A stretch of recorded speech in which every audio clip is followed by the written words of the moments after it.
Welcome to Brawlhalla. It's been an absolute blast watching the last 2 days of Crew Battles action. And of course, we've got one more day today being the North American region. It's been cool, but for the people at home who don't know what's going on or confused, they're like, oh, I've seen the game mode, but how does it work in this tournament format? Can you break it down for them? Yeah, basically, in this Crew Battle Invitational, we've invited the top 24 players of this region. Today is going to be North America, as you said, and we're going to split them up into 8 different teams. So it's going to work out to have 3 players per team. Now, how do we keep such a thing a little bit even? Well, that's where we direct you to our nice drafting horns that we have right in front. Ooh, yeah. Yes. We're going to be pulling, so we've split them up in pools of, 3 different pools broken down by roughly seeds or PR. Yep. And so you have your top pool where you've got your first chunk of people, then your middle pool, and then your bottom pool. And honestly, for me, those last 2 pools are the most important pools. Your top pools, you're like, okay, those are the big names. I know you're going to do well. But getting the right person in your middle pool or your bottom pool is really going to help set your team up. The teams that are doing the best the past 2 days are the teams who have one person who's punching above their belt. Yeah, that's the big thing, because the game mode does work that way. Everybody goes in with 3 stocks, and it's kind of a series of 1v1s that you'll fight. 9 stocks to get through on each team, and you're rotating after each stock. So it's fast-paced, you go through a lot of matchups, and you want everybody to try and go positive. You know, they've got 3 stocks to work with. Hopefully, they can take out 4 or more for the match. Yeah, absolutely. It's always important. Remember, it is on stock rotation as opposed to player rotation. Yep. So people are who have watched Crew Battles in other games, or maybe even watched our old Crew Battles, we're probably familiar with, okay, you took out a player and now the next one comes in. No, it's you take them out, you take 1 stock off of them, next person rotates in. Yeah. So, you know, the initial draft, we will be grabbing 1 from each of these horns, so that way we form a team of 3. They do get formed right now. So these players, this is a surprise for them. It's a surprise for us. And, you know, that's just how it's going to be set up. All right, are you ready to get into the drafting phase? We're going to start off with Team Red. And do you want to kick it off for us, or would you like me to? Do you want to flip a coin? How do you want to? Oh, you know what? I will give you first draft pick. Oh, you're so generous. You're so generous. Okay. First person picked for the North American Crew Battle Invitationals going to Team Red. Zinker. Okay. Oh, wow. That's a big pick early. Okay, that's one of those people who I was thinking of in the lower pools who's kind of underplayed. You don't see a lot of them, but where does he shine? In the Crew Battles. Coming in with the Koji. Right. Did amazing in the North American Pro Series. I'm excited for this pick. Yeah, especially because I will go ahead and say, we did a little bit of a preview event on the esports dev stream this past week, and Zinker put so much work in. I do owe Photo a burrito for that now, but you know what? I'm not going to blame Zinker for it. Job well done. I'm sure he's going to do well today. Now the question is, who are his teammates? That's right.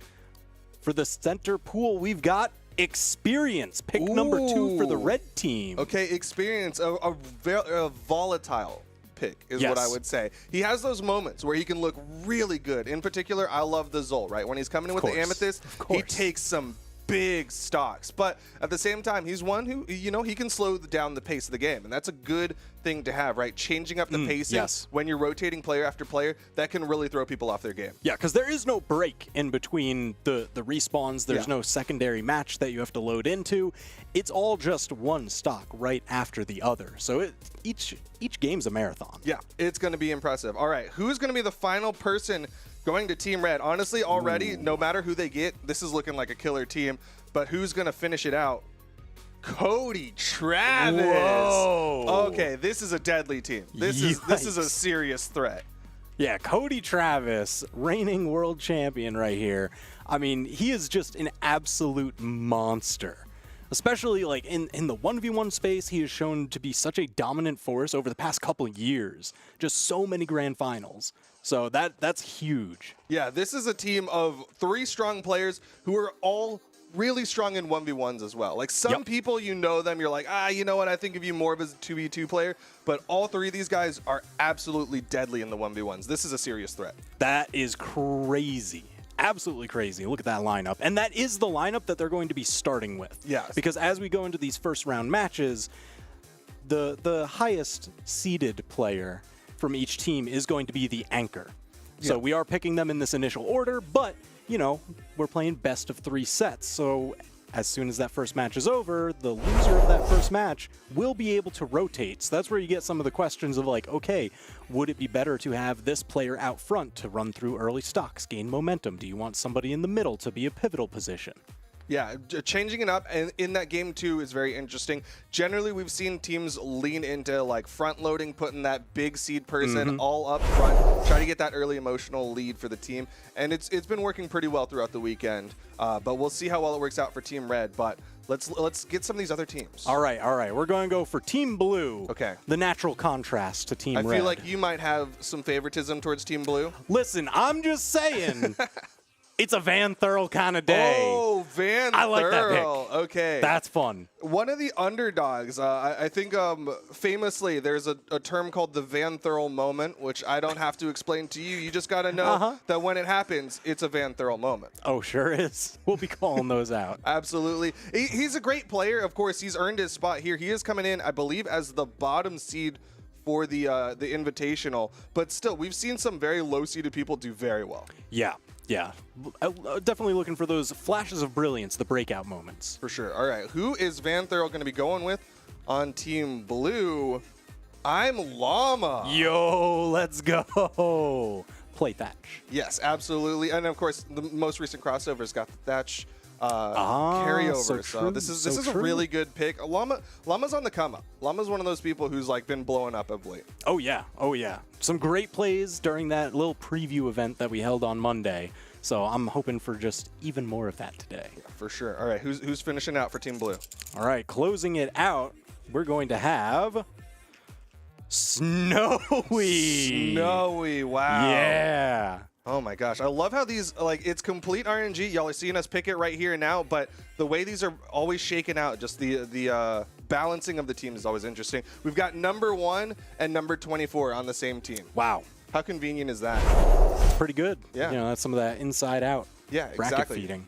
Perfectly balanced, some might say. Snowy, of course, an absolute killer. I'm curious how he's going to be doing. We saw, like, the Raymans in EU jump ship. They're going over to the Petra. Is Snowy going to do the same? I don't think so. No? I think it's a lifestyle for him. Okay, yeah. He wasn't raised in the Rayman. He was born in it. Is that how the phrase works? Yeah. Something like that? I watched that movie once. I'm sorry. No, I think you nailed it. Yeah, totally. Spot on impression. Yeah. It's like looking in a mirror. Give me a cup on the face. All right. Green next. Coming in, number 20, Lil Caps. Ooh, yo. The Bode Bars are back. That's going to be some of those zen moments. Yes. Especially when he's, a lot of times we see players kind of come in, their opponent is on a red stock already, so it's up to them to even it up or try and maintain the lead. That's where I'm expecting to see Lil Cap with his trademark zen just stand there. They approach, spot dodge, stomp side air. I mean, he's one of the few Bode Bars who really pushed the Stomp into NSIG, right? It's Yes. such a weird thing because Stomp has so many true combos, but Lil Cap's like, no, this covers a bunch of different dodges and hits harder. So he goes for the Stomp NSIG a lot of times. I think he's a sleeper pick. He's one of those people who people are going to underestimate, but he's a serious threat. All right, so teaming up in that center position for the first match, we are going to have, for Green Team, it's Pugsy. Ooh, Pugsy. Yeah. He won Winter Champs. He did win Winter Champs, though. What else can you say? 2v2 Winter Champion, absolutely amazing player. Seriously, can't count him out. Oh, yeah, because any tournament that Pugsy actually shows up to, he just ruins brackets. Yeah. Absolutely. Like top 8s pretty much every single time. It's just, if you think you know what's going to happen, if you've got a fantasy pick, throw it out the window. I will say Pugsy did go on Twitter the other day, I want to say in the past few days, and tweet out about how he's made millions competing in all these other games, and he wants everybody to remember these things when he takes 0 stocks today. He wants people to know he's a strong competitor, despite the fact that he got 0 stocks today. Now I'm just waiting for those moments where, like, he will take 0 stocks, but he will do over 1,200 damage in a match. Yo, damage is damage. As long as you're doing your part. That's what I'm looking for. Set him up, they knock him down. Who is going in for Green Team? Who's going to be the anchor? Hardy MJ. Yo. Wow. Okay. Okay. Mind of a competitor on that one. He plays a ton of different fighting games as well, and he's just one of those that really heavily analyzes the kits, Yeah. We might see him break out a number of different weapons. He's got a wide array of characters that he plays. I know we see the Taros on that right there, but I'm secretly hoping that he'll give us a little flash of greatsword in a match here and there, maybe? That's 100% what I was thinking, right? Like, of late, yes, he has the Taros, but he's been on the greatsword grind to the point where he was, like, upset that there weren't more greatswords being played in competitive. And judging from how this weekend's been, the greatswords are playing, right? Oh, yeah. Hazard L in South America did amazing. Pavelski in EU did amazing. Hardy MJ, I'm looking for some greatsword stuff today. That's what I'm hoping for. That's what I'm hoping for. All right. So what do we hope for the next team? Yellow. All right. It's your pick. We're going to see who's leading off Team Yellow. First selection on the board. It's going to be Wrenched. Yeah. In the same way I talk about knees in EU, I think you can't have a crew battle without Wrenched. Wrenched famously taking, what was it, like 8 or 9 stocks in a crew battle, and that was when we were doing player rotation and not stock rotation. Wrenched is a serious threat, and of course, a very real potential of playing that Lucian, which we're seeing a lot of love as of late. Oh, yeah. Yeah. All right, who is going up with Wrenched, though? Who's going to be that pivot position? Let's see who it is. Ba-ba-da-ba. Meg D. Yo, let's go with the Meg D. Another one of those pacing players, right? Yes. You've got this situation where you're going to have Wrench. You can come in, bring that high energy, and then Meg D will really hit the brakes on it, really shift the gears a little bit. And he's got those consistent KOs, right? He plays the Sentinel sometimes, coming in with a Stomp Cider, finish off whoever Wrench couldn't, and then just go for more. Yeah, I do like Sentinel pick, especially in crew battles, just because it is a higher defense legend. And, you know, the damage doesn't reset between stocks. There's really no break between, like, the gameplay. You just need to go. And if you've got to make those comebacks, that defense helps you really extend your own stocks. Yeah, I'm excited to see who Meg D is going to be paired with. Who's going to be the anchor for Team Yellow? All right, Team Yellow, final pick here. That was a good sound, that shaking. Yeah. I hope the mic got that. Oh, man. I'm over the moon with this one. It's Luna. Ooh. Yeah. All right. You know what? I'm a Luna fanboy, so I already am rooting for this team. Even though there's some serious threats on the board already, I love me some Luna. Luna, of course, comes in. He's been playing the Terrace of late. He's the most recent winner of a North American championship, so we'll see if he can take another one. Absolutely huge. So that's Team Yellow locking in with Wrenched, Meg D, and Luna. Yeah, this is an interesting team. They're people who you don't generally associate together, but they each have their moments, and of course, they're all moments in 1v1s, right? Wrenched has 5 gold medals. You wouldn't think it considering he's the first person on the team, but then you've also got Meg D in the middle and Luna with his most recent gold medal. Oh, yeah. Yeah, that's going to be huge. I think having someone as experienced as Wrenched in that lower position for your team, it's going to give you the edge over a lot of other teams, just because we've seen it in, I don't know, pretty much all the other ones that were running this weekend, that when you have those experienced players, they're not as caught off guard by the matchup switching that happens as you rotate stocks. Yeah, they're a little bit better about being able to, like, buffer through all of those things. And for me, I'm curious how the mental is going to be for this team. It's a very emotional team. You've got people who who have a lot of feelings that happen after a competitive event. So I'm curious how it's going to play out. But they are going to be going in. There are other teams. What's Purple got? Oh, Purple. We're going to lead this off, and let's find out. First pick on Team Purple. It's Blazy at Crazy Blazy. Blazy, another interesting pick, of course, has a lot of potential to do a lot of damage. Yeah, I mean, really just kind of shows up those flashes of brilliance.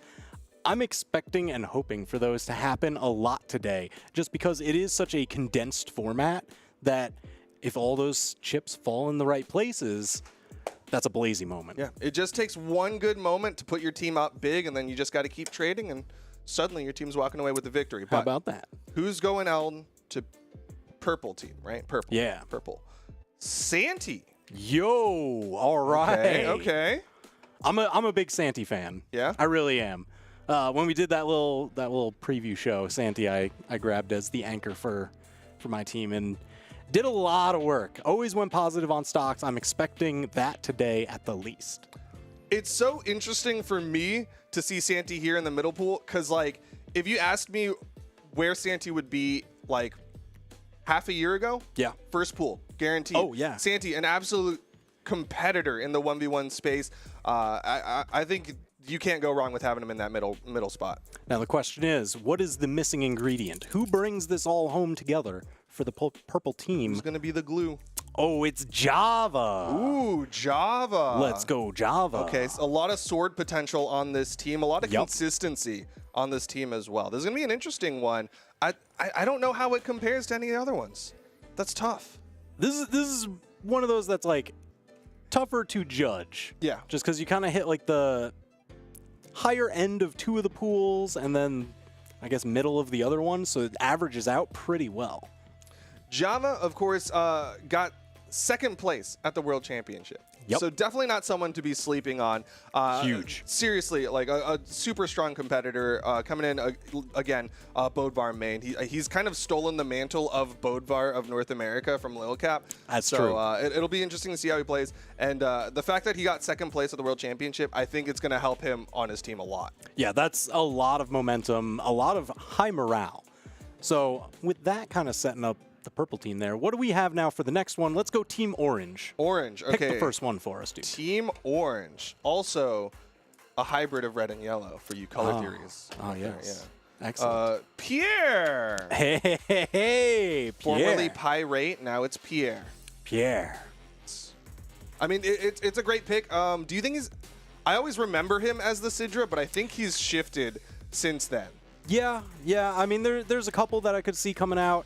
The main thing that sticks in my mind for Pierre is actually his tweet, I think just yesterday or the day before, where he was talking about how he's so motivated right now. Oh, yeah. So he's going to be on the grind. Okay. And, you know, being in that kind of mental space always bodes so well for your gameplay. Yeah, absolutely. He's feeling really good as of late, and yeah, he tweeted out like he's been grinding ranked. I think he's in 2,800 elo, something like that, something relatively high. And I think the fact that he's emotionally invested right now and he wants to play well, I think that's going to be really good, especially because he's coming in as the first spot of the team. So you still got two more killers coming in for Team Orange. All right, who's number two? All right. Did I pull Pierre? Yes, you did. Okay, just making sure that we're alternating. We got to give each other. Oh, yeah. Yeah. I like the handoffs. Yeah. And Pierre's going to be handing off to Capsar for that middle position. Formerly Ethan, he's rebranded to Capsar. Oh, yeah. He's like my go-to for spear play, so I love watching him. And of course, we're seeing spear do well again this weekend, so I'm excited to see what he does. Yeah, that's going to be really, really cool. Capsar was also on my pick team and took some early leads for us, so that was kind of cool on Monday. Yeah, I think he's seriously really good, and of course he's got a lot of options, right? Like he used to play Mordex, he used to play the the Mirage as well, and I think both of those are really good picks for this crew battles, because if you get an early KO, that's huge momentum. All right, so who's bringing it on home for Team Orange? Boomy. Yo! All right, so that's one that a lot of people were going to be wondering, where is Boomy going to fall here? Yeah, Boomy's an interesting one. Again, if you watch the North American Pro Series, like we talk about all these people who've done really well in crew battles. Boomy has done very well for crew battles. I expect that after game one, Boomy's going front position every single time. Because that's what he did in the North American crew battles, and he was taking stocks. Well, I mean, he's one of those players that just has the highest acceleration. And just look at how many top 8s, how many top 4s that you see there on the graphic. Tons of medals locking in. The thing about this team, though, is that I'm not sure how Boomy works well with Capsar. I think I was watching Boomy's perspective of the crew battles, and he's like, when Capsar is locked in, Capsar can play out of his mind and take a lot of stocks. Yep. But sometimes Capsar might flounder a little bit. So it might be on Boomy to keep that mental locked in to make sure that Capsar's playing. All right, well, I'm just looking for Pierre to keep it all very lighthearted. You know, you keep everybody in a good mood, and the gameplay will follow. Absolutely. It's all about having fun. All right, we've already got red, blue, green, yellow, orange, and purple. I got the order wrong, but it's okay. That's fine. Purple, orange. Next up is teal. Oh, yes. Teal. I think all right, you're kicking I'm going to lead this off. Yes. Starting for the teal team, the pick is Zakoi. Zakoi, It's your the boy. Zakoi. Love some Zakoi. an absolute madman. Again, one of those like up-and-comers of last year. He was like coming in. You would put him alongside people like Blazy and Meg D. And Zakoi, he's another one of those that like sometimes he's on and he's really on. Oh yeah. And you know, given the format today, it's a little loose, it's a little fun. I think that'll get him right in that space. Yeah. That sweet zone. The right mental spot. All right. Coming in for Teal team, number 12, Kosalix. Yo. Going to Teal team. All right. So Kosalix, and he was tweeting out yesterday. I know I keep bringing this back to Monday, but it was a little bit of a preview of the NA region here. And Kosalix did a lot of work. He did a lot of work. He cost me a burrito because he was on the opposing team this time. But in the past, he had secured me several burritos. So, you know, it's still we still care about it. It's still very nice. He's done his job. He does very well in crew battles, especially because he's a Lance player and you don't run across that many of them in brackets. Yeah, absolutely. He's one of those people that if you haven't played against him, you don't have that matchup knowledge. He is one of the people who I was looking at in terms of like the middle position. He's one of the best pickups for that middle spot. I mean, a serious threat. All right, so who is the one locking in for this team? Final slot goes to Stingray. Ooh, Stingray. All this right. is going to be wild. A lot of Lance potential on this team. Yeah, especially because, you know, recently, with the patch that hit this week, Stingray was going on Twitter talking about, like, you know, all you fans, I think you were right. Orion might be the pick. It might be. That's the classic. That's what Stingray showed up originally with, is that Orion. And, of course, that's a crazy team. I would not have imagined this together. Yeah, this is going to be wild. That's really, like, one of the main dark horses to watch. That's crazy. Yeah, that's gonna be a cool one. I'm so excited to see who they're gonna be running into because I mean it's one of those ones that you never know. Yeah. Coin flip team. All right, we've got red, blue, yellow, green, purple, orange, teal, and then pink. To close it all out, the final team selecting is pink. And I'm sure these players are literally sitting there like, they haven't said my name yet. I already know I'm on pink team. It's all right. They know, but you know what? It's a little surprise here. Alex. Anonymous I thought he changed Alex. to anonymous. Wait, I don't know, man. It's Alex. It's one singular he rebrands Alex all the time. now. It was anonymous Alex, and he showed up with the Taros, absolutely madman, did crazy work, and then he rebranded to anonymous. And then I guess now he's over to Alex. Alex. Okay. All right. Well, you know what? That actually does give him the advantage alphabetically, right? Yes. It's like, who is going to be in front of you when you're AA? Yeah, absolutely. That's a secret. Yeah. Yeah, and he's going to be fronting for the team. Aronson, you know, first in the phone book. There you go. Just like Aardvark, first in the dictionary. Not actually. I think it starts literally with the letter A, and then it goes to AA, and then somewhere down there is Aardvark. All right. Second position for the pink team, joining anonymous Alex. Radish. Oh, yeah. The Ryu, Radish. Another one of those up-and-comers. Man, this is looking like the young bloods. All right, Radish. I'm excited. We saw Ryu's do really well yesterday, so I think this is looking good. All right. All right, final selection. Who rounds out that final team? Oh, I found it. I was like, did we seriously not put a popsicle stick in here? Whose job was that? It's a magic trick. It's Phazon. Yo, let's go. This is good. Phazon and Radish battled a little bit in Omen Oasis, if I'm not mistaken. I think they battled for fourth place, third, fourth. They had a battle there. So getting that person on your team, making sure that person who knocked you out in the most recent tournament is not a threat for you, that's good. Hey, enemy of my enemy is my friend, and the enemy of me is now my friend? It'll work. Yeah, trust me. For sure. You're not my enemy anymore, so I have no enemies except for all the other teams. Ah, yes. Yeah, and now you're my friend. That's the. Oh man! So all right, all the teams have been selected. They've got their colors. They've got their teammates. The orders are set for that first game, but then each one in the set they're able to shift after, depending on win lose. They'll have to lock in first, so that way the ones who lost the most recent match get the counter pick. That's where you'll get to see a lot of these teams shuffle. Yeah. So let's go ahead, take a look at that spread. What do we have? Everybody for this invitational. Boom, there you go. Team Green with Lil Cap, Pugsy, and Hardy MJ. Team Orange with Pierre, Capsar, Boomy.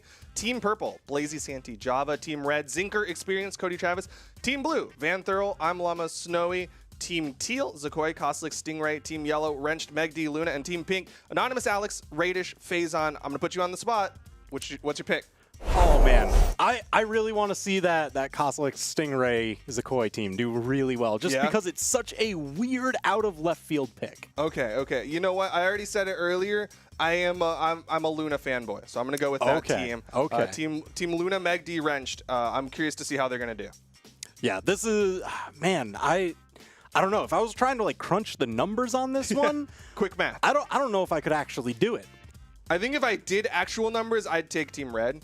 Like by numbers, because I think Zinker is under-numbered, if that makes sense. Yeah, that is a huge pickup for that bottom horn position. Yeah, that's one of the biggest ones. Again, I'm hyper-focused on like that middle and bottom spot, because those are the ones who can really shift the tides to your team. Yeah, that's fair. That's fair.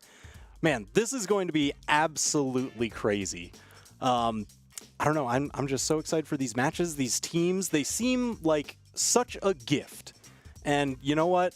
It just seems very appropriate today that, I don't know, what better gift than on your birthday, Duke? We're doing that. Okay. I'm going to go say happy birthday to you, Duke. They gave me this. This was my birthday gift. Oh, well, right on cue with the yeah, right on cue with the smoke for the occasion. Wait, hold on. Is that safe? This isn't flammable, right? I pressed the stop button, I promise. Okay, all right. Oh, snap. As long as he promised. Thank you. What? Oh, my gosh. I wasn't expecting this. Oh, my gosh. Hi. Happy birthday, Duke. Hi. Yeah. I didn't expect this. Awesome. Wow. Oh, now yeah. I'm so old. Wow. All right. I wish for Team Luna to win. Wow. What's up? Oh, my God. All right. Well, I guess they have to now. Yeah, y'all got it. You got to do it for me. All right.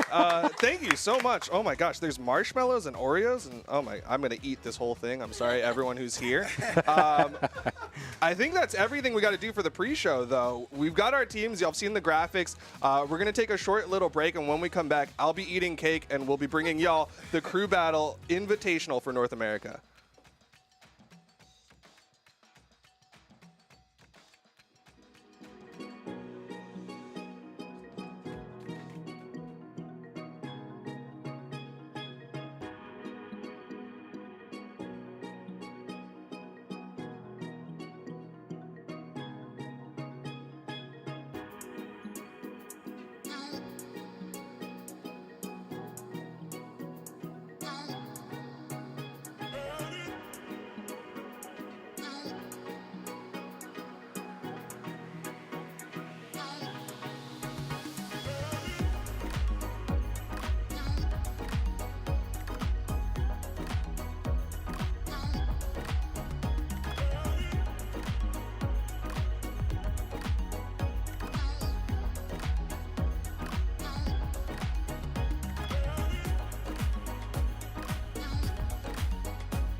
Hello, everyone, and welcome to the North America Crew Battle Invitational. I'm Taz, and casting with me is Zip and Zip. What? I thought we finished our cake. Okay, wait, what's going on? We're casting, Zip. We're on the desk. All right, we're good.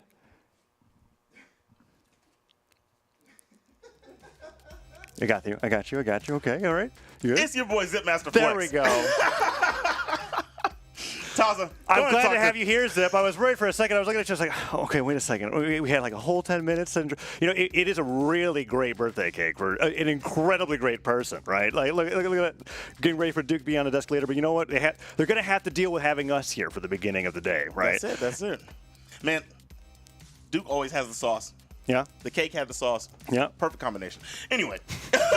Well, you know what makes that combination even better? The region that we're going to be casting today, right? North America. We've got some of the craziest lineups that we could ever imagine. I mean, the thing about North America, and we talk about this all the time in singles, it makes it so incredibly hard for Duke, for TWK, for Sparky to make accurate predictions because at any point in time, right, anyone in the top 32 has been in top 3 at some point. A lot of the players that we were drafting, every one of them had at least a gold, silver, or bronze medal at some point in time. And I think what's so fun about this Crew Battle Invitational format is now we have all of these teams matched together to where we're going to be able to see a lot of these matchups that sometimes we just don't get to see because they get knocked out like before top 32. Exactly. And if we do see them, well, the good thing is you do get to see some of them because you get to see right. them on the Brawl Holla side stream. Oh. You know what I'm saying? But this time you're going to see them front and center with teammates that they're not normally paired with. There's going to be a lot of high-level players. I mean, you know what? We were just looking at it. And just like you just said, this whole bracket, everybody in this thing is a monster. It's a pure monster. We were watching the teams get picked, and every team, it made me go, what? Huh? Are you kidding me? Yeah. Every single one of them. Yeah, and we've got them all lined up right here on the desk in the popsicle stick format, right? We got Cody Travis, Experience and Sinker, Snowy, I'm Llama Van Thurl. I mean, it's at a point where with certain team combinations, I feel like you end up picking the team that you think is going to win based off of personal preference rather than looking at anything else, right? Because I'm looking at this, I'm kind of like, oh man, I really like watching Java play. Maybe I'm just going to go for Java, Santi, and Blazia. Man, I've seen them all in top 5 before. But in the meanwhile, Stingray, Kostlix, and Sequoia. Stingray having such a crazy rivalry with Kostlix when it comes to the 2 Lance players in North America, and then Sequoia doing so phenomenally on Nash and Sentinel all the time. I mean, I have no idea how this is going to be able to play out. I think the very last draft with Team Pink, they were talking about how Faison and Radish were fighting for 4th in the most recent championship. Now they're on the same team. They don't have to worry about fighting each other. They fight everybody else. I just can't. I'm so excited to see this tournament get underway. Definitely. Now, with that being said, for you personally, we did this last time. What team are you on? What team? I need to double check. Where are they? Okay.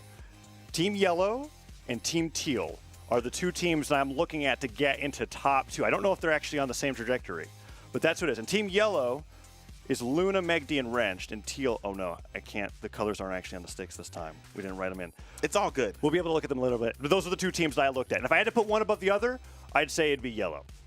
Now, what about you? I'm trying to give a signal, but we'll see if it happens. Might get them in a little bit. Ha-ha, yes. So we've got some of the teams pulled up right here. Okay.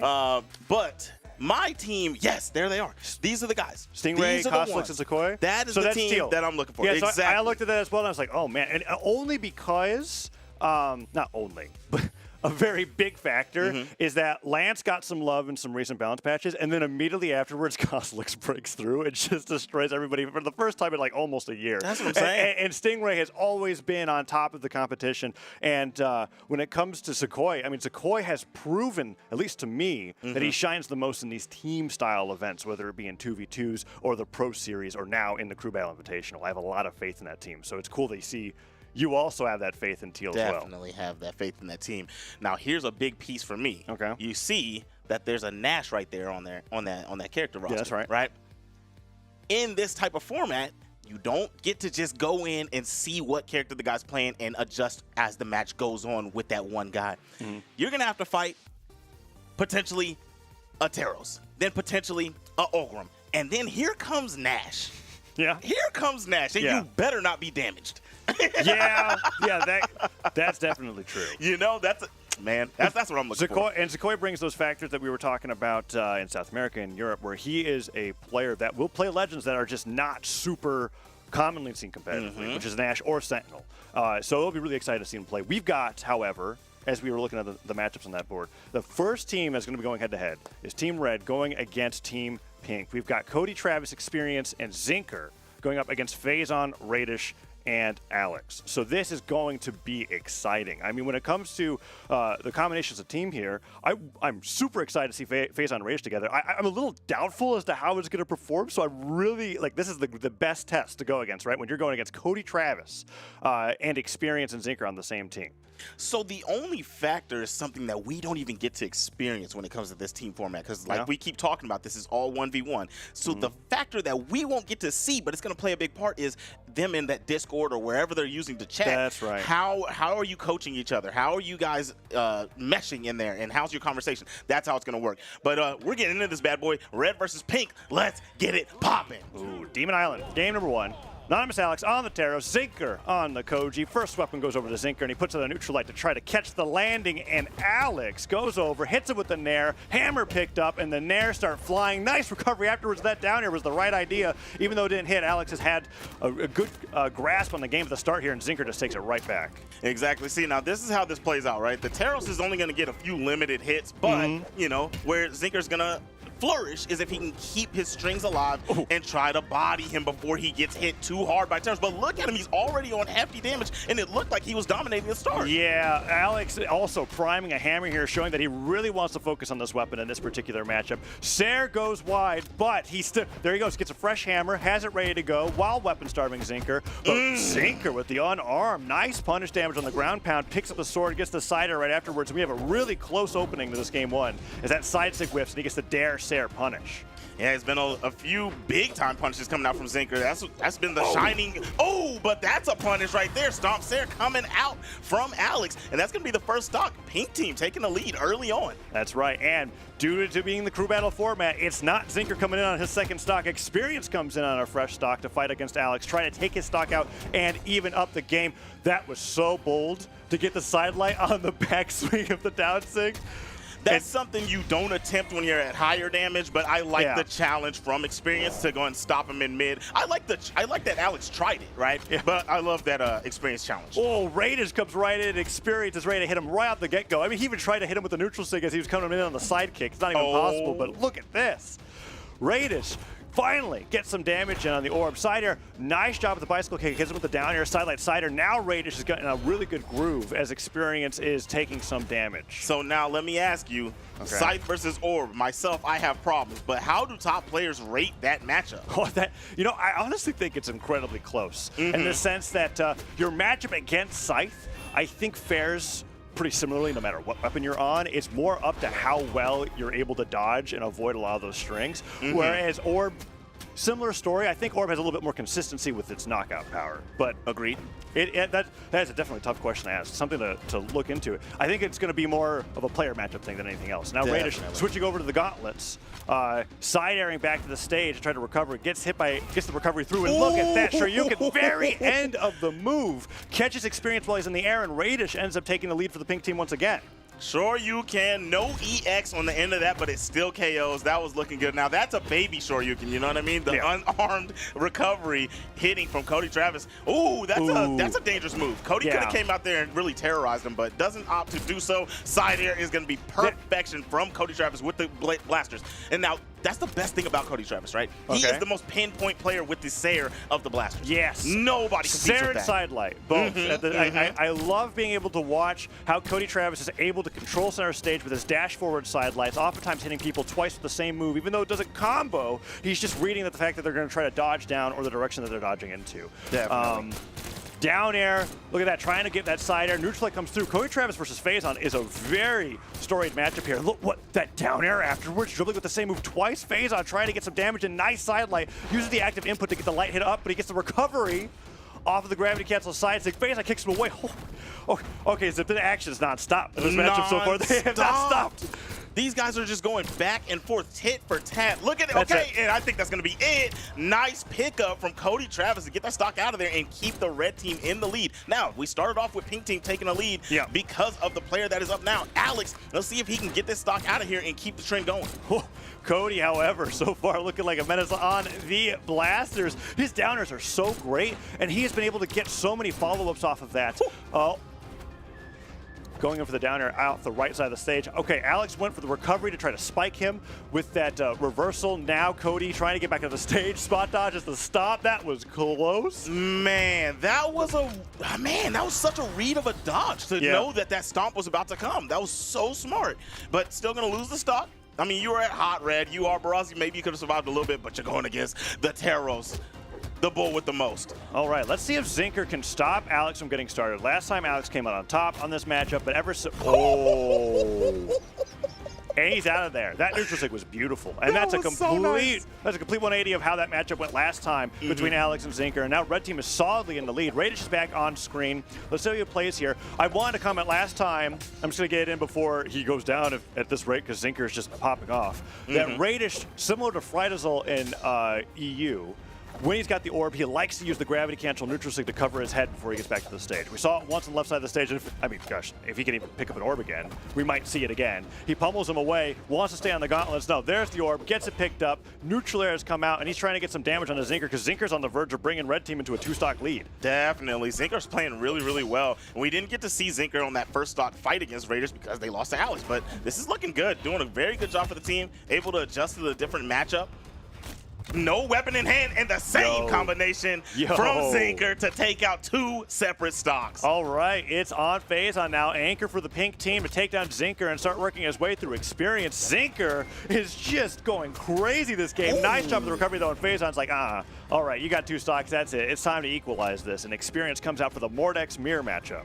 Oh my gosh, that was the Mordex Mirror matchup. I didn't quite notice. Sometimes I just turn a blind eye to the characters I'm seeing. I just want to see people scrap. You know what I mean? Yeah. Well, I look at the weapons a lot. When I look at this, it's just like, well, it's a little more obvious to me because they're even having the same drip right now, right? It's like they're pretty. I guess the scythes are different, but. My goodness. Oh, Phazon, what do you... Okay, it worked out. Scary. That was scary, but experience turns it around, literally. Side air takes the recovery, and starting back over. Here we go. All the resources are back for Costas. Down air. Oh, no. Phazon gets a chase dodge. But he's still going, but he makes sure that he gets rid of the stock with his own. Now, they're still down on the red team. I mean, on the pink team, but that was such a beautiful exchange. Yeah, it was a pretty incredible exchange in the but in the grand scheme of things, Cody's coming in here being like, you know what, experience, it took him down with you, and we got the stock lead right now. And if he could take down Alex out of this game number 1, I think Team Red's got a good chance of going up 1-0 in the set. And Cody, he's all blasters before, but now he's matching Alex with axe versus axe, and he is completely destroying him. Once his axe is gone, he switches over to the blasters, and he's ready to keep putting on the damage. Sair, he chain dodges twice into that X pivot down air. Down air hits. Gravity cancel D-line slider. Cody's crazy. And so I love what I'm watching from Cody here. It has not really been that long since the blasters got an adjustment to how down air sets up when he hits people, but it looks like he's got all of the follow-ups off of that. Before down air was a little bit trickier to follow up into a lot of these strings that Cody's going for, but he looks like he's a master at it already. D-Light, Slide comes through. Nair misses, but he is on the verge of putting Radish in orange at this rate. So the deal is, you know, Cody Travis is almost unstoppable. We're talking about a champion here, right? He's unstoppable when he's got the blasters in hand. And one of the things that was problematic was when you watched Alex fight against him a second ago, he was getting torn up by the axe too. So if you're gonna let him party with both weapons, the party don't stop. Nice dunk from Raiders though. Amazing usage of the down sig. This is the stage for that down sig from Ryu. This is the stage to cover the edge, and he gets that blaster's recovery there, and he doesn't even have to worry about it clashing because he's not putting his character model in place of that. Now Zinker's here to try to take down Radish and bring it down to Phazon. And Phazon would have to take down 3 stocks of the red team. Yeah, he's really gonna need Radish to turn up, but my goodness, putting it together. Zinker trying to make sure that his team has that cushion, no couch. Oh man, Zinker is just destroying everybody. Already proving to be the MVP of the match, and he is the lowest seed on the team. And you know, Zip, I'm starting to think we may have glossed over the red team. we may have. I didn't really think about this so much, but like Zinker's like, okay, playing on another level. Experience has been on the come up for a bit now, and Cody Travis, as you said, reigning world champ for a reason, right? Yeah. And now he's looking revitalized with the blasters, but. All right, here's Faison. He's got to go against a Zinker that's not even that damaged. Gets the downer in the middle of the air. Okay, Zinker's sweating. That's a nice trade, but misses the recovery. That would have been big time for Faison. I'm going to tell you, though, man, I didn't sleep on him. I'm not going to lie. As soon as I saw I did. But anyways, you keep going. As soon as I saw the team, I was like, oh, that's ridiculous. Yeah. I felt like they were going to be the ones, but I still have faith in my pick of Team Teal. But, I mean, they're going to be able to show me otherwise. We're in the first set of this. You know what I mean? Yep, that's absolutely right. Down air, recovery. I mean, all right, Faison has to get all three. Can he even get Zinker? Zinker already bringing Faison into the red. Sideline hits him. Faison goes for the weapon throw forward. Zinker baits out the dodge, tries to get the side air. Oh, I thought that was going to be the neutral light that does it. D-light, down air recovery, side air hits. Can Faison make it back? Zinker. Is that going to be like 5 stocks for Zinker this game if he takes this? Oh, it's close, so let's see. Ooh. Oh, man. Went for the Sarah for the wrong direction. Doesn't get the KO, but still putting the team in the perfect position, even if the stock is lost, but it ain't going to be. The Sarah is going to come out from Zinker, and Team Red takes game 1. All right, so it was 4 stocks for Zinker, but 891 damage. Zinker just completely destroying and giving Experience and Cody Travis an absolutely comfortable platform to work on when he wasn't on the screen. Amazing play coming out for the red team there, having 3 stocks left at the very end against Team Pink. Zinker came in, told the teammates, have patience, the doctor is in. You know, because they didn't really have to play very much. That exchange with Faison looks at this, he's like, dang it. This is like, I might as well just make Experience know that at least I got him. I mean, that was a big moment. That was great. It could have been a turnaround moment, and, you know, you're going to need plays like that to make it happen. Unfortunately, team still went down, you know what I mean? That's right. So they have another chance here. About to come in here for game number 2. And what are we looking for when it comes to their changes? What are you thinking? That's tough. I don't think Red's going to change anything at all. They don't need They're to. going to be leading in with Zinker once again. Cody Travis at anchor, Experience in the center. And then as for Team Pink, it might be a Faison lead against Zinker. It's difficult to say because there was never a point in time where I felt like anybody in the Pink that really had a dominating matchup. So I think it's going to be like, okay, see where they lock in, maybe have a legend switch. Faison has a few really great tournament-ready legends like Mordex, as we just saw, but also Val and Jiro potentially as a pocket pick. So let's see what they lock in with. We'll see the order that they're going in for, the legends that they pick, and then how they're going to match it. And there's Faison being locked in for that first place spot to match Zinker, as I was thinking. Okay. Now it's just like, who would they rather have as anchor, Radish or Alex? And it looks like Radish is going to be the anchor here on the 3rd spot, and Alex is going to be taking center. It's big time choices. You know, it's first to 2. You know what I mean? So they're going to have to make this happen right here. And I like that choice. You put Faison against Zinker. Try to get your best player on the team, best rated player on the team to go in there against Zinker. Get him out of there and then maybe run it up, right? But then if you, that's the thing. You put your best out there, which is supposed to be the anchor, and maybe he deals with Zinker, but he's going to have to deal with Experience. Experience is one of those players. This is so stacked that Experience, you know, when you're looking at the ratings, Experience could be up there. Could have been, you know what I'm saying? Could have been one of the top ranks. But I mean, Experience has got that off-stage craziness too that is similar to when we were watching yesterday. We were talking about how Knees was like crazy off stage, right? He's got a similar vitality when he's playing with Mordex on the side. He's the most comfortable off stage, trying to get people off of there and get those knockouts. So yes, it's going to be tough indeed, but I think this is the Pink team's best shot. Faison needs to shut down Zinker, stop Zinker from getting anything off of the other team. And we've seen that Radish and Alex both can do well in the 1v1 against Experience and Cody Travis, but this is where we're going to have to see if they've got an opportunity here to be able to get this to a game 3 because, as you said, best of 3s, match point. If it doesn't work here, they're going down to the lower bracket pretty early on, and Team Red is just looking difficult to beat. And here we're going. Stage striking right now. Team Pink really thinking about what stages that they want to take off the table. Demon Island. They didn't want to go back there. Didn't want to go back. Now, I mean, I like Radish at the mid. I won't say I'm upset at putting Radish at anchor. I'm not upset at it. But I did like Radish at mid. It looked really good. I think that was a really good spot. Maybe it might just be like trying to make sure that everybody has a different matchup starting off. That could just be the thing. It's like we looked at that. It's like, was anybody comfortable with the position they were in last time? No. Okay, we're shuffling literally everything. It's like 3s on 1, 2s on 3, 3s on 2. So it's just a completely different matchup here. We're going to Brawlhaven, Mammoth Fortress, or Apocalypse. Oh, and it's going to be the choice of the red team. I think that means Brawlhaven's going to be locked in. No, Apocalypse chosen. And we're going to be going there instead of Mammoth or Brawlhaven for game number 2. All legends exactly the same, but the pink team with that mix-up on the lineup. Phazon is going to be going up against Zinker for game number 2. Okay, so real quick before they get to scrap a dap in, I said this to Flambeau one time. That clock down there, this is Apocalypse. That clock down there is at 3 o'clock. Yeah. 3 o'clock is demon time. Oh. Is that the reason that they did that? Dude, I mean, maybe. I definitely like. There's a lot of really small lore and reference tidbits to a bunch of different things. I need to ask about that. But right somebody now, confirm. Right now, Zinker Serendipitous would be the person to ask. Oh, if I was thinking, Serendipitous, he's the guy that knows basically any lore bits that exist at all in Brawlhalla and then some. I just want the Brawlhalla anime, you know what I mean? Wow! Zinker goes down. Plan succeeding so far, right? The plan is succeeding. Zinker getting shut down at the very beginning of this game, too, is a huge deal. And what a thing to fall to. You lose your recovery to a weapon toss nonetheless. You know what I mean? Okay, Phazon. Gauntlet mirror match against Experience so far, working out his favor. Then Experience says, nah. Goes right back, gets the deal. Tries to go for the recovery off the top. Still going. Weapon toss, tries to follow up with the signature. Phazon doesn't get hit by it, but the recovery takes him off the top, and that evens things out. Now we get Alex versus Experience. Versus Experience. So that was a good job of Experience to take that stock out quick, and that's exactly what I was talking about. Yeah, Phazon takes that stock, but then you have to deal with Experience, and exactly what I said came to fruition.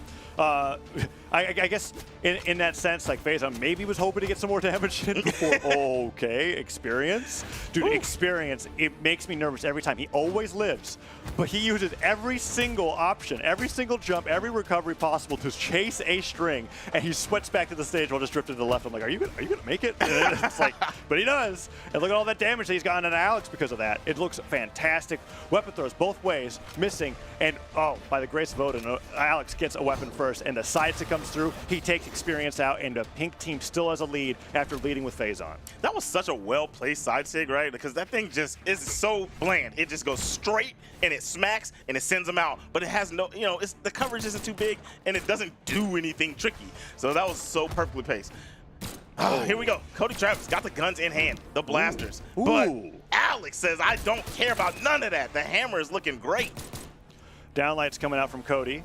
He's trying to get a side air, and he does. And the knock, okay, Sarah hits, and that's enough knockback to take Alex on the left side of the stage, and Cody has evened things up, and this is where the red team took a lead last time in game number 1. Pink was ahead for roughly most of the time, and then Cody was just able to get a really solid lead here. Now going up against Radish, who, as we were talking about, is now the anchor.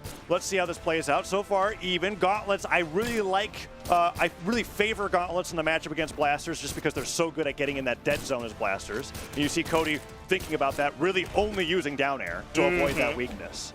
Yeah, because the down air kind of counters the side light of the gauntlet. So if they do that, you're going to be over their head. You shoot them before the hitbox gets to you. The hurt box. Well, no, yeah, the hitbox. I'm sorry. but we're seeing Radish adjusting to that in kind by just like he's noticing he can't get anything started on the gauntlets, goes over to the orb. Oh, don't neutral sig. There it is. I know that's the Radish special there with that neutral sig. When he's on the ledge, if he doesn't feel comfortable getting right back, he'll put up the neutral sig, reset momentum. Can he make it back? He can. Wow. Cody takes it down. What a dare. I didn't think that was going to KO, but the fact that it snatched the recovery, your recovery is almost always your most powerful recovering tool to the stage. Yeah. So once that thing got taken out, it looked like he was close, but not close enough. Yeah, and the sooner that it gets stuffed, the worse it is for you. Now Cody on the right side of the stage doesn't recover, uses the dodge to the stage instead to avoid. Okay, Cody. Ooh, Cody getting a little wild down there. That was not supposed to be a lost stock. This lead was supposed to get opened up big time. But, Hey, Phazon ain't complaining. He looks at that and he's just kind of like, all right. I wonder if that's going to count as an accident on the end screen. Well, we'll find out as Phazon looks like to be taking that momentum and just running with it. Zinker yet to pick up a weapon, and Phazon getting all of the damage in with the scythe. Goes to the recovery. Zinker sweating on the right side of the stage. Finally gets a nair through. Bow picked up. Side air. Hits. Phazon tries to get the ground pound. Doesn't hit it, but the neutral sig does, and he gets Zinker as he picks up his sword. Phazon's scythe is looking really, really good right now. The neutral, look at that. Ground pound, the neutral light, but the neutral sig was just a little too overzealous, right? It led to getting punished. Gonna throw the weapon away. You have nothing. Does not full confirm with the recovery of the sword. Zinker trying to get Faison out of here. Nice neutral light. Caught him in the middle of the sideline as Faison was traveling forward. Faison wants to get into a position where he can get that 50-50, go for the gauntlet recovery read on Zinker if he can get that sidelight to start. Yeah, both players are in KO territory, right? And this might spell it's so doom. Yes, sir. Beautiful. Gravity cancel down like from Faison with the scythe. That's a pinpoint move, and I love when it hits, right? Yeah. I hate getting hit by it, but I love when it hits. What's so cool about it, it looks pretty great because of the reach, but you have to be incredibly accurate with it. If you're too close to somebody, you will literally swing right over their head. It's like using a blaster sidelight in the sense of how you have to space it so perfectly. So Faison getting that with a gravity cancel, taking Zinker off the left side of the stage is pretty huge for the pink team, but just like before, Experience evens things up, but this is much closer after the pink team adjusted to the red team's lineup than it was in game 1. Experience doing a perfect job of being that median player, doing a good job fighting against Alex every time and making sure that that damage that is done to Faison counts, getting him out of there quick without taking much damage. But man, I'm gonna tell you right now, Alex has been doing great with the hammer generally, but the axe is looking nice right now. I think in general, Alex has got a pretty good matchup against Experience. I'm like noticing that like this, at first I wasn't so sure about the matching up against it, but Experience has been having some trouble getting his string started, pressuring Alex off the side of the stage, and Alex is constantly hitting Experience away and forcing him to recover. This is really great so far, but that may have been a mistake. Down sig whip, so that's 4 easy hits. Experience is gonna take that one sig and destroy him for it. One misplaced down sig, you're gone. That is the power of Experience. My God. I was gonna say Experience, I was going to say Alex had experience against Experience, but everything in this match that Experience has experienced, made sure he didn't experience it again. You know what I'm saying? You're doing that thing right now where the meaning, like, I've heard the word enough that I'm not sure it's actually, you know what I'm talking about? Like, you overthink a word, you're just kind of like, this word doesn't make any sense to me now. Oh, yeah, I definitely ruined that name. Okay. I ruined that word. Luckily, Experience is off the field so I can remember that it's actually his name and not, okay. Hold on. Cody Travis versus Radish. 4 stocks to 4. Experience did a great job against Alex there, being able to get that 6 hits, near 0 to death. I know that he took damage before that, but that was so great on the gauntlets, being able to get the double ground pound. And now Cody is up against Radish. Before, Radish really just didn't stand a chance. Even with the gauntlets in hand, he couldn't get started on anything against Cody's blasters. Went over to the orb, and Cody made quick work of him by stuffing that recovery. Now Radish is in the lead here on the second stock against Cody's second stock. Well, this is the top player's power to adjust, right? Came in and tried to fight with the gauntlets in something where you said has the advantage with the dead zone, but Cody Travis was countering it perfectly. Beautiful. Scared him away from the edge and not able to make it. That was like perfectly placed. Yes. The down air and then to scare him off with that gravity cancel down sig. You just had nowhere to go. I was thinking that the down sig was perfect on Demon Island, but the way Radish used that here on Apocalypse was even better. And he put Cody in a situation where he's like, okay, do I want to let him get the combo or do I want to just fall at my own volition? He decides to dodge it, can't make it back. Cody goes down and Radish wins the 1-1 against Cody and secures Pink Team the lead in game 2. And Radish is putting even more damage on his anchor. You know what? You and I, we're both thinking, I don't know about Radish on that anchor position, but so far it's looking good. Definitely. Oh, nice dodge off the downlight too. These teams are almost dead even. Like both games have been looking back and forth seesaw the whole time. And I mean, this could be the change, right? If Radish can get Zinker out of here, that'll be the change. But it doesn't seem like that's going to be the case. Nice, downlight. And that is the stock. Yeah. And we're dead even once again. Zinker, every single player on each team has done their job. Yeah, and Faison, it's going to be like, we have to see if that continues, right? Because Faison was put here to stop Zinker from destroying Alex and Radish before he showed up on the field. And so far, Faison has taken Zinker down every time that he's been up against him. And he's on the verge of doing that again. If he gets this here, I'm thinking we're going to a game number 3. Faison yet to take too much damage from Zinker, but Zinker with the down air and air is starting to tack on more damage. Oh, okay, Faison, okay. The gravity cancel down six. So Snatch a Rooney. Oh Man. my gosh. That's the dispose of him. Yeah, it is a hard move to hit, and you basically only get it with the hardest of reads. And that is exactly what Faison did there. Zinker was tossed out of there, and Experience has been doing phenomenal in this mirror matchup against Faison. Ooh. okay, this is experience in that mode, that last stock mode that we'll often see in 1v1s where he's really just touching the one side of the stage, trying to bring his opponents to him in face. It's just kind of like, hey, there's a reason. There's a reason why every time that I'm on the stage, Flambeau has to mention that I am the best player in NA when fighting off stage. And that is Phazon right there. Look at that experience. Goes to the side, gets dunked on. Phazon just destroying everybody on the red team right now. Man, Phazon turning up. And this is a smart pick, I guess. You know, you put him on the front, and now you're getting your whole squad ran through, and you still have to deal with Raiders at the anchor. The sauce. Okay, Cody might be able to get him out of here right here. Misses because the dodge was perfect, but the gravity cancel still not able to KO. Cody really trying to get this stock out of here because if he takes too much more damage, I feel like it's an insurmountable lead. Yeah, that down tick had to just barely not knock out, and Cody really bet a lot on that. The first one he missed, Phazon got 4 hits on it. With the grounded ground pound, they hit the splash in front of the gauntlets, ends up hitting Cody, and Cody is just putting out whatever he can. He's just trying to take Phazon down, but at this point, it's going to be so darn difficult. He has to get through Alex and Radish after this if he can even take down Phazon alone. Yeah, Phazon's just moving too nice right now. Put it together with the down light into recovery, and Pink Team has a dub on the board. 1-1, ladies and gentlemen. Wow, what a crazy matchup. And Phazon putting on a performance similar to Zinker there with the 858 damage. Everybody else is around 400.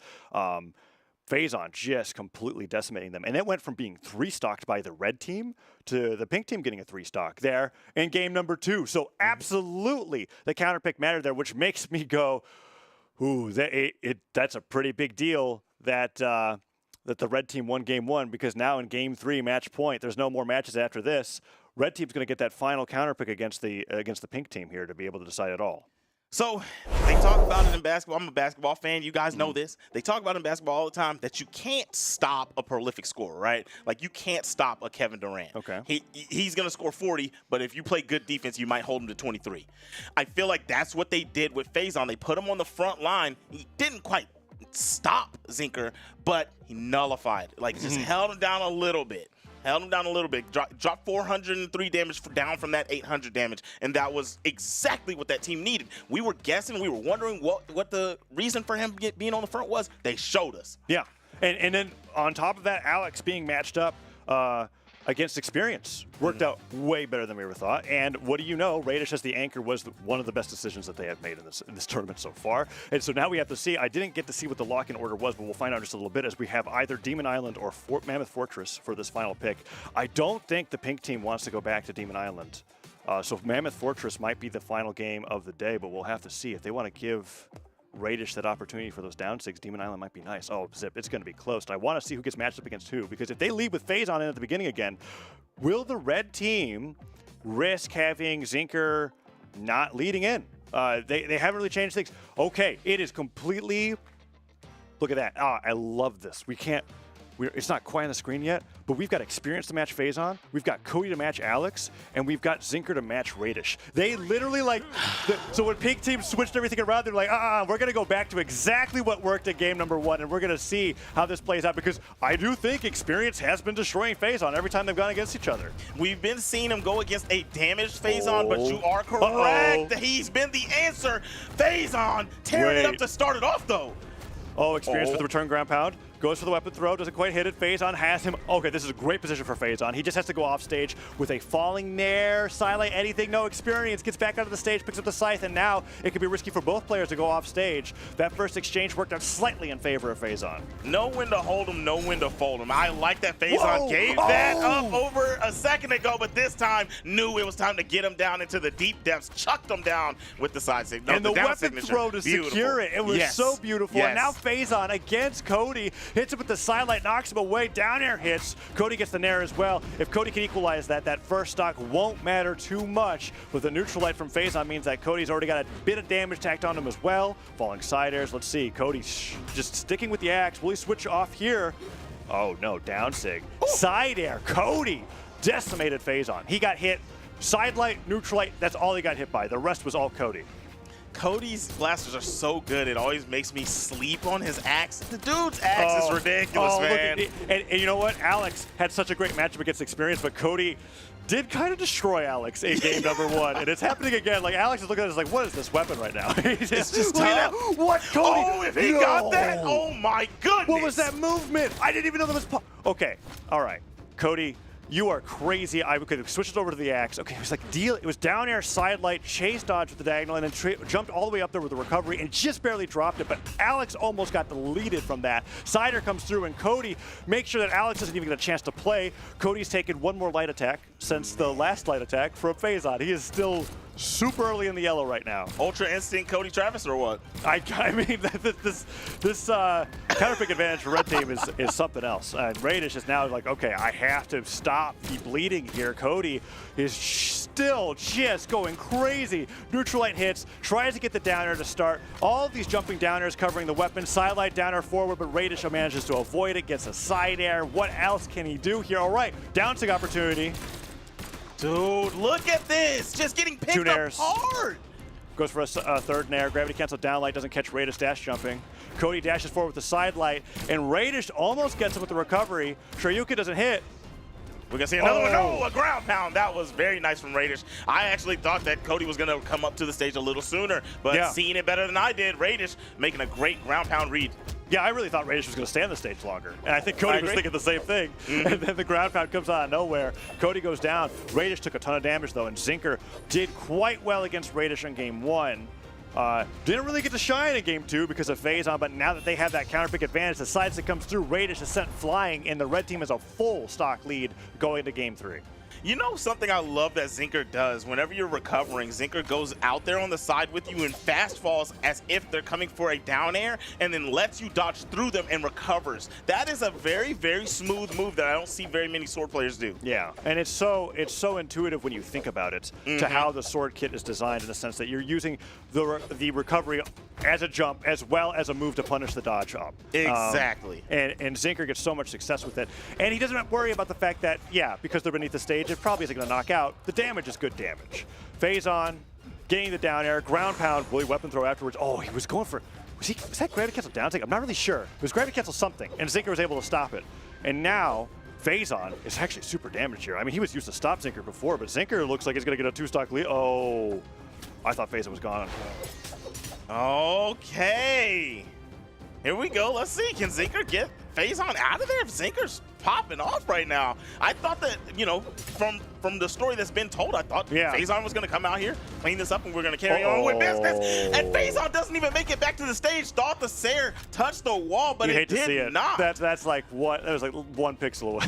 That's wild. And now Alex has to go up against Zinker, putting up the neutral sig, trying to take that stock super early on, and Zinker's like, Sidelight, double neutralite, side air, recovery. Zinker is just destroying. And this is that worst case scenario for the pink team here, where Faison wasn't able to do his job. He wasn't able to nullify Zinker, and now Zinker is just popping off, getting all those extra points, as you were saying, and Zinker, oh man, another neutralite. Alex, are you going to go down to 1 stock at this rate while Zinker has 3? Like, what's happening? Zinker, oh man, Zinker was doing so good, and I know that the red team is in there clapping right now. Yeah. Thank you, thank you, thank you. You're far too kind for holding it down for us like that. And here we go, Experience going against Alex. No weapon, but go ahead and piece him up real quick with the neutralite.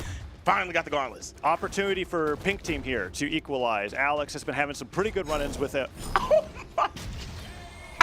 Never mind. Down sig, dunks him off the right side of the stage. Radish comes in, last person on the team with 2 stocks. Everybody else in the pink team in tournament stock and Experience opens up strong with a nair. Another nair, sends him off stage this time. Side lights, nair, kicks him forward, gets the recovery, gets the down air. Radish already sweating the side sig, dodges out of the way, but Radish hasn't touched the stage in an hour. Like, what is, no, do it. I was ready for Experience to just ground pound and throw a stock away there. That was such a statement, but you know what's even better? Making it back to the stage with yellow. Exactly. Oh man, so the scythe is a read heavy weapon, right? I feel like that was all reactions. Just kind of like played it really safe and chilled on all the choices.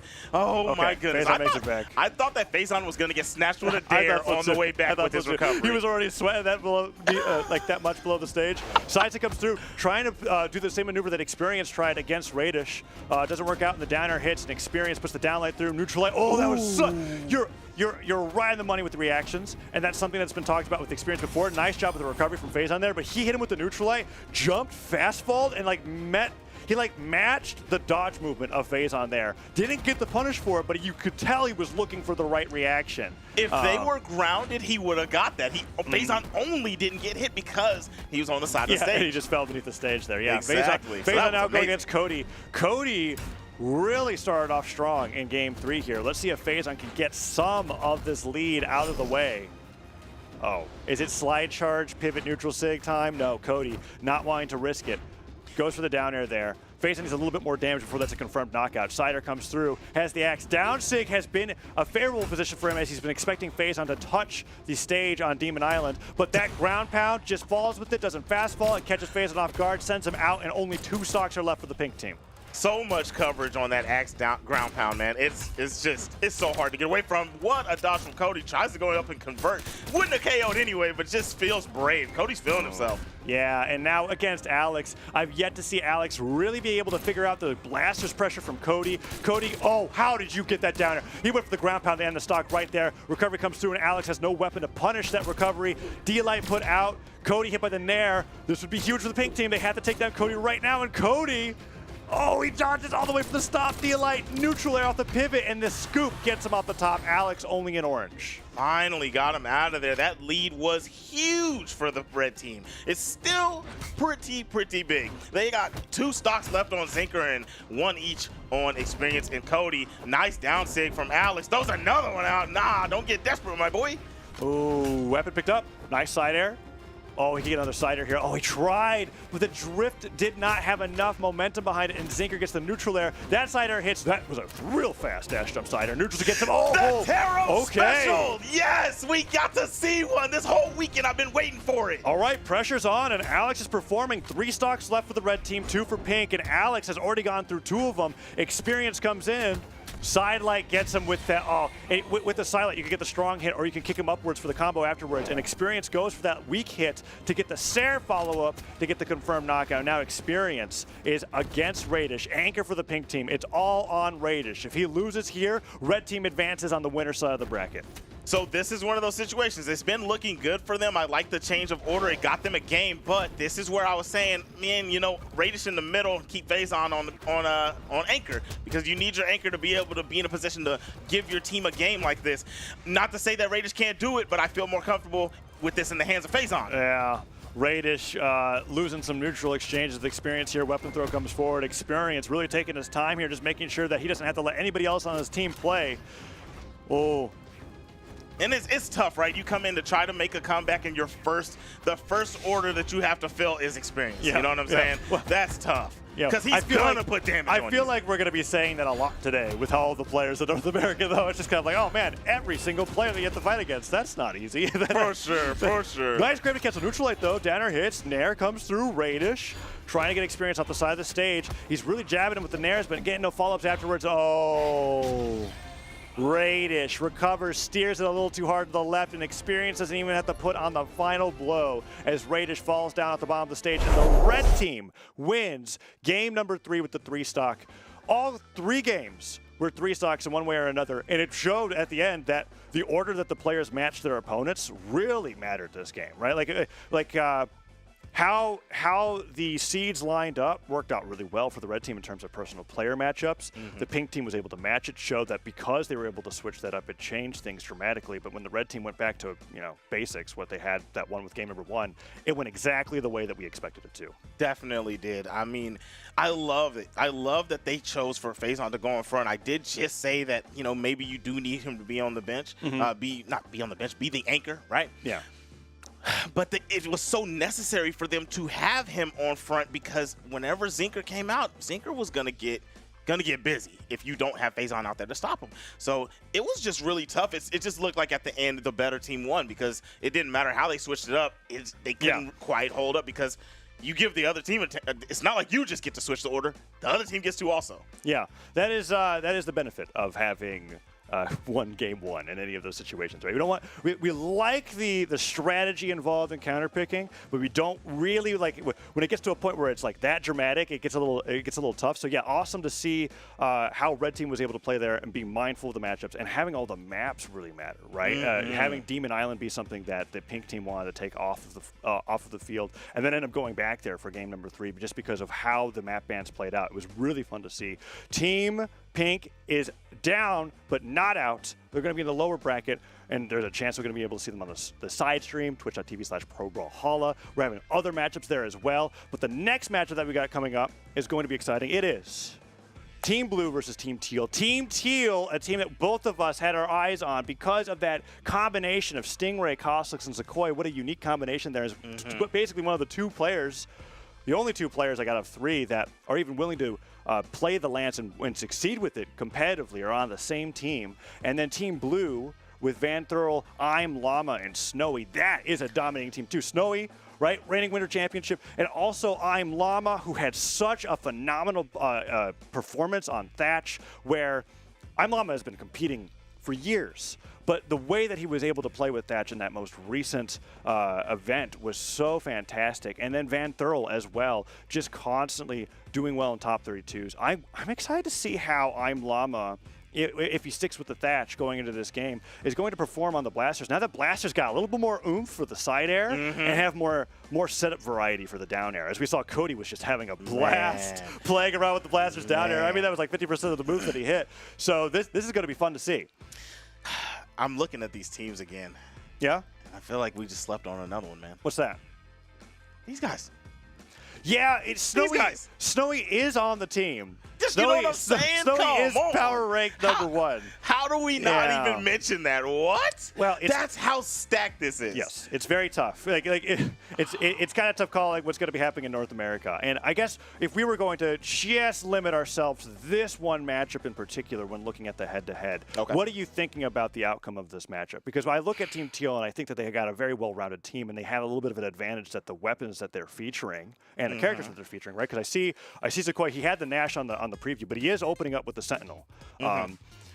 Sentinel, very rarely played against in competitive play in general. Zakoi basically the only person really representing that character competitively. And then Stingray and Costlix are in agreement. They're going full Lance, right? It's the Black Knight from Stingray, basically what he debuted with in competitive. And Costlix has been really rocking the Macho Man, ready to switch off to Scarlet if it's a problem. But they've got some really interesting weapon matchups. On the other side, we've got Snowy, Llama, and Van Thurl. What are you thinking? Okay, so we have the Diana pick. We have a Rayman pick. Those are some KO monsters, right? That's true. And can have a lot of offstage capabilities. Both characters. So more so than going with team order and going with players themselves, I'm gonna have to see how the 2 Lance players are gonna deal with the high pressure that they're gonna be feeling. Do you see Team Blue? Goodness, high pressure them the way that I'm thinking that they're going to. Because, if they decide to go out there and snatch a couple lives off of them, that could spell disaster. I do think that I put, as far as matchups favors, I put Snowy highly in favor of taking down the 2 Lance players. Like, if something is going to happen, and let's say Costlix goes crazy, takes down both Llama and Van Thurl, Snowy, I think I have some confidence in being able to stabilize, really utilize the axe on Rayman, take down the Lance opponents that is in his way, but we're just going to have to see how this plays out, because we got some very different legend and weapon matchups between these 2 teams. It's really awesome. We've got Guitars and Hammer going up against Bow and Blasters from Van Thurl, a double Blasters team here in the Crew Battle Invitational, and Miami Dome is going to be the stage for game number 1. Why does Miami Dome's music bump like this? Because it does. It's awesome. It's one of those things. Man, when Miami Dome first came out, it was like the most exciting thing for us as cast, because it's just like, yes, we're going to be on the stage. We get to listen to the music. That Crystal Temple is so fantastic. And now Van Thurl opening it up with the bow. Oh, real patience there. Zakoi lands in with the guitars, trying to get those Nairs through. Sidelight hits. Nair comes through, and Zakoi is really starting to get some good damage on the Van Thurl, and Van Thurl's looking for his opening.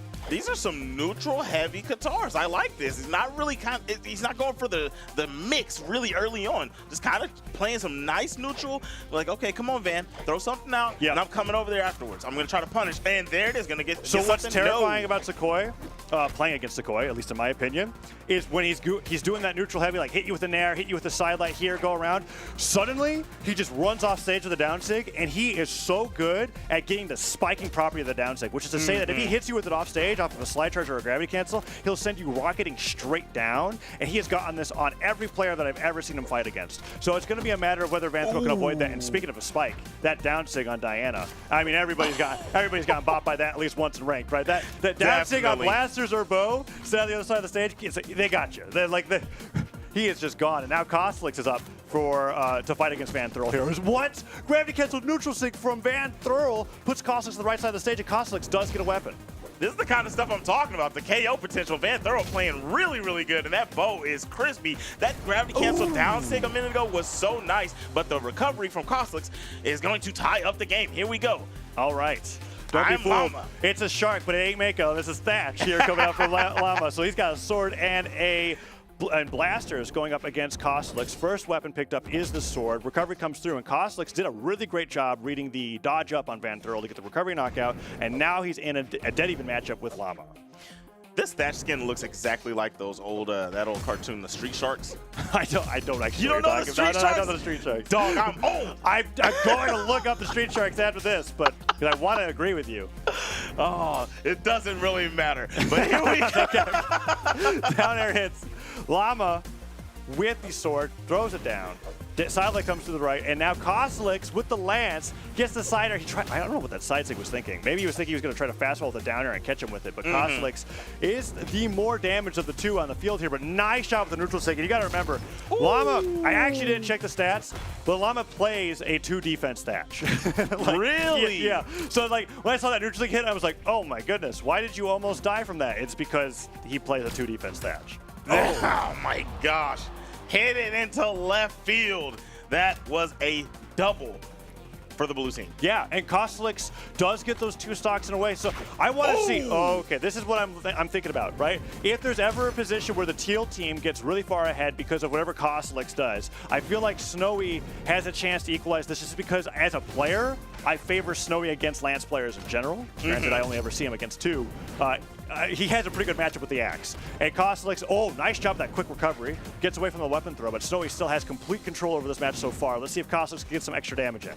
Oh, man, it's so scary. Lance versus Gauntless is really tough. Once he gets inside of that little box that you're trying to work in, I mean, he's going to take you to the ballet, dude. He's going to dance all over you.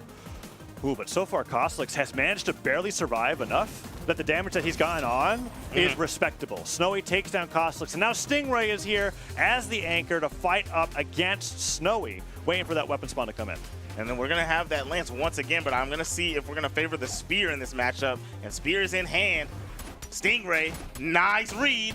Oh, put some big damage on quite early. Nice reads at that point. Look at the neutral sig at the end there, and Stingray with the Spear goes for the down sig. Snowy gets a nice punch with the gravity cancel down like, 4 hits. And Stingray just hits it with the side air, expected the weapon throw, getting the recovery afterwards. Snowy's off the top, and Stingray stops the comeback potential from Snowy as Van Thurl's on the field once again. Van Thurl was looking great a moment ago, but you know what else looked super great? The coverage from that down sig he just threw out a moment ago right into the recovery. There was nowhere to go. Yeah, Stingray has Van Thurl on the side of the stage, and Van Thurl is playing on this platform. He started off similarly against Zakoi, really just trying to get his bearings in before he starts putting out some attacks, and Stingray getting hit by that weapon throw is just kind of like, okay, what's going on here? Bo picked up D-Light neutral stick. How? How, Van Thurl? What the heck? He got 4 hits in that, and it converted into a stock, and they were also separated, but it just took one good neutral sig read, and he gets another spike, that time off the left side of the stage. Zakoi is up here to fight against Van Thurl again. That's the power of Diana, right? Like, you can get KO'd at almost any time fighting against this character once you cross the threshold of about orange. Yeah. It's like she can get you out of there, and ooh, there's the aggression coming out from Zakoi. Nice. Piecing together some nice strings, double recovery. And that recovery hits harder than it has in a long time. Katara's getting that extra bit of force on the recovery, being able to take people off the top a little bit sooner, and that downlight side air coming through. Zakoi almost getting that revenge knock on Van Thurl after that down sig did him dirty in the last stock. Let's see if we can do it. Nair hits from Van Thurl, and Van Thurl's really trying to get some more damage on. Yeah, that's definitely the what? my No way. goodness. How many No times? way, Van Thurl, Wow. you're insane. The side stick gets him. Zakoi was in yellow at the start of that. It just takes one neutral stick into a side stick, travels all the way to the edge of Miami Dome, and I mean, those blast zones are close, but okay, Van Thurl, what the heck? Tried to do it again. The He has not missed a neutral stick. Actually, I think he's missed one, but he's hit the other 4. Think about it. Down lane recovery hits, and Van Thurl goes up for the weapon, and oh no, falling Nair. That hits, and Kostlix gets the cider. But I mean, Van Thurl, what is it about the first player, the lowest PR, the lowest seed on these teams, that they're doing the most work? It happened with Zinker in the last set, and now Van Thurl coming out here and completely astonishing me with how well he is playing on the Diana. Now Kostlix equalizing things, but Llama with the side sig, he could take the stock super early. Yo, what? So to speak on the lower PR players doing so well, it's one of those things I was talking about. You don't get to come out and adjust against them, right? So normally they'll meet them in bracket and get 3 straight stocks in one round against them. But now they're just popping in, and you got one chance to get them out of there, and they blindside you with something, and now you're done. Now that I think about it, it also makes sense why Van Thurl could get away with the same combo on 3 different stocks, because it's 3 different players. 3 different right? players. You're not like it's one thing to look at it; it's another thing to experience it. Now Stingray fighting against Llama, and Llama fighting him off stage has the sword. Side air hits. I was expecting a side stick there. Nair hits, goes for the neutral stick, doesn't pivot it, but he spot dodges the neutral stick from Stingray and gets even more damage here as the blue team is getting ready for a 2-stock lead against Teal in game 1. Trying their hardest. Stingray has really got to get the stock out of here, but been getting hit by a few SIGs from I'm Llama. Tries it again, but no, sir. The good punish with the Sayer. Stingray doesn't decide to go offside, but that's good coverage with the weapon toss from I'm Llama to get back up. But now weaponless. The dive kick worked. Okay, weapon spot comes in. Cider hits. Stingray's out of there. And now Llama has taken out Stingray. And Zakoi's on his last stock. Puts up some celebratory cannonballs as he's trying to get Zakoi right off the get-go. That was such a turnaround, right? Tried to go for the Sayer, dodge straight through you, and hit you right back. But I cannot believe you said this is, I don't know. We're going to have to see. Is this really two defense? But even if it was 3 defense, Thatch, how the heck did he not? Okay, well. I don't know, man. We got to see. If that was 2 defense, then that's insane. That's some survivability, that. yeah. The Snowy coming out here, still 2 stocks to his name, going up against Zakoi. Weapon picked up, Gauntlets versus Katars, and Zakoi's putting out the sidelights trying to get a combo started. And Snowy just not letting him have it. Yeah, can't really get rolling right now. Snowy, man, look at this neutral. Neither one of them really want to do anything. Yeah. Platform off that top there has been working out really well for both Snowy and Van Thurl when it comes to icing out their opponents and then getting into a position where they feel comfortable to get something started. And we saw Snowy there with the down air, gets a hit in, doesn't want to switch over to the axe just yet. Really trying to get Zakoi to go for a risky recovery like he just did there. And now the axe is picked up, siders are starting to hit, and Snowy's getting some extra damage in. I don't know about this, man. I feel like the Gauntlets were doing okay. It was slow paced, but the Gauntlets were doing fine. Now you're gonna have to deal with this. Oh, you're dealing with this with your axe out. Too early with it, right? Yeah. Maybe you hover a little bit longer and stop the startup. I think he was really hoping that Snowy would dodge to the stage instead of recover above it. But on the bright side, didn't get punished too hard for it. And Zakoi's really got to take the stock here if he wants to have a chance for Team Teal, because Snowy's still up a whole stock over his team. Yeah, this is hurting, and that axe damage is hurting. If he gets KO'd, we're going to be in that same situation that we saw last game with the previous teams. 2 stocks to 4, that's really, really tough. There comes through. Snowy dashes up on the top of the stage, and Zakoi gets the down air. Silent goes for the dash. That was almost perfect. It was so close, and if it would have hit Snowy, he would have gone straight down off the bottom of the stage. And on Miami Dome, you can't recover underneath the stage to the other side. You got to try to match a Qatar player in that situation. So really good attempt from Zakoi here, but he gets kicked away, and Snowy's on the verge of taking him down and out of game 1. Doesn't even come down there with him. Waits for the weapon. Smart choice from Snowy, and lands a recovery quick after grabbing the gauntlets. And here we go. This is that 2 to 4 lead that I was talking about. Blue team looking nice. Kostlix now here to take down Snowy and bring it to a 2 to 3 stock situation. No damage can be taken here from Kostlix if he really wants to have the best shot of winning this game.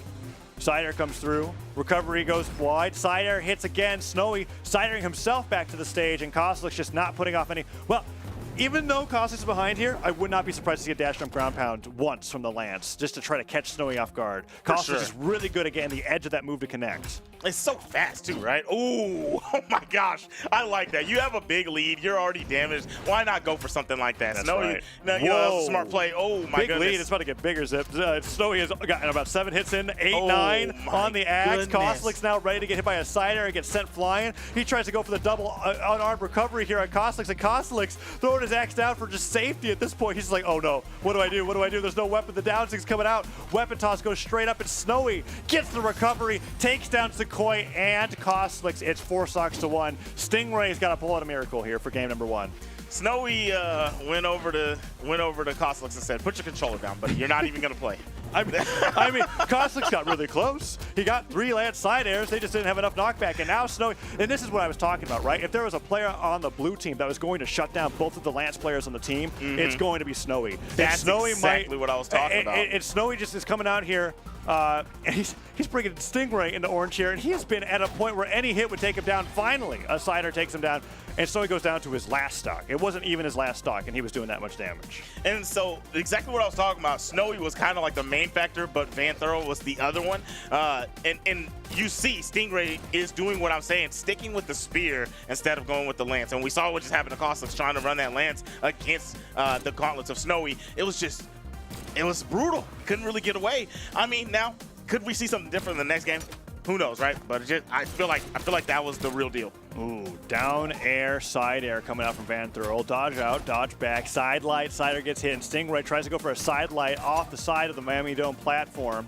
And Van Thurl just doing a real good job playing keep away here from Stingray. Stair hits, down light, recovery.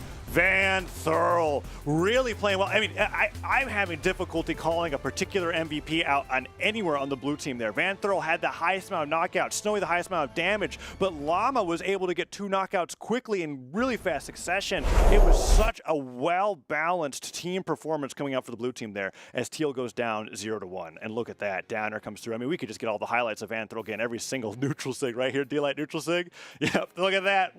So great from Van Thurl. Man, and he was so behind on damage there on that stock too. Exactly. So when you say it's hard to choose the MVP, yeah, stat-wise, I get it. But now we get the when you Llama really highlight. look at it, it was Van Thurl.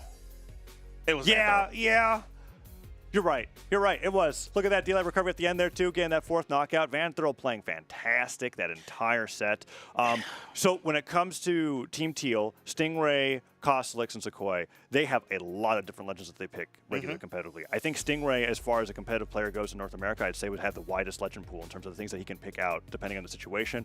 Kosliks regularly switches between Scarlet, Roland, and Macho Man, depending on the matchup and how he's feeling and how Game 1 or Game 2 went. And Sequoia, as we saw earlier, was pictured as Nash for a reason, even though he's got the Sentinel ready to bring it out. So I'm expecting some very dramatic counter picks here, and I am surprised that none of that actually happened. Okay, no, Sequoia did switch over to the Nash. Switch over to the Nash, yes.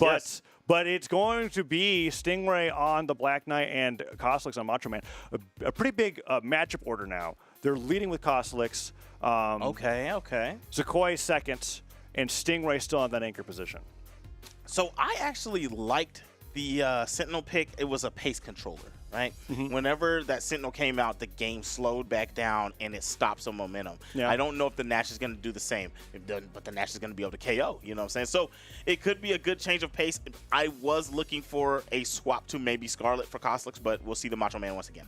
Yeah, and the matchup difference could be a big deal here, right? Literally putting in a non-Lance player in between both of the Lance players, right? So you don't have that issue where if you get them back-to-back and Snowy ends up being on a healthy stock, oh no, we have a really tough matchup going on. At least Sequoia can get in there, break it up, and make the matchup a little bit different as we're going into game number 2. Going into game number 2, and let's get it started. Kosliks going to be on front dealing with Van Thurl. Now, we're going to see if he decides to play the axe. If Van Thurl gets the bow early, are you going to play that the Lance against it? Well, Lance is picked up first, and Kosliks is the first player in Brawlhalla competitive history that I remember that really popularized weapon priming, in the sense that he just made sure that, like, when he did pick up a weapon, it would, sure, if it starved the enemy, that works. But first and foremost, let's make sure that the next weapon that I do pick up is a Lance. And he'll even go as far, oh man, I'll worry about that later, as Van Thurl's getting the neutral six once again. What the heck? Okay, can he make it back? Van Thurl doing so well here. Gets hit with the side air. Koslik tries to dash in with the downlight, and Van Throel gets up with the side light, tries to go for the downlight into neutral once again, but no, Koslik's punished. Weapon throw comes out, and Van Throel getting hit by the side air into the neutral sig as Koslik is trying to take a lead for the Teal team in game 2. Oh, whoa, okay, uh-oh. Ooh, oh no. Just fished around, stayed with them, and slide but goes too low. The pop-up was too high, not able to get the ground pound after the GC downlight. Yeah, it was one of those moments where you really just had to read, okay, where it hit, I have to go for the recovery afterwards. Van Throel, however, not out after dropping that edge guard, and Koslik gets him hit with a weapon throw, but he's still waiting for that next weapon spawn to come in. There's the axe. Lance is lined up next. Neutral light puts him off the side of the stage, and Koslik tries to go for the recovery. The neutral light hits him off the top, and Van Throel once again takes the lead for the blue team. And it hit kind of from the back of her, right? That hitbox was really nice. I was looking at the trajectory of that knockback, and I was like, I don't think bow neutral light's supposed to send you that far upwards, but that's just how far back into the attack that he got hit by.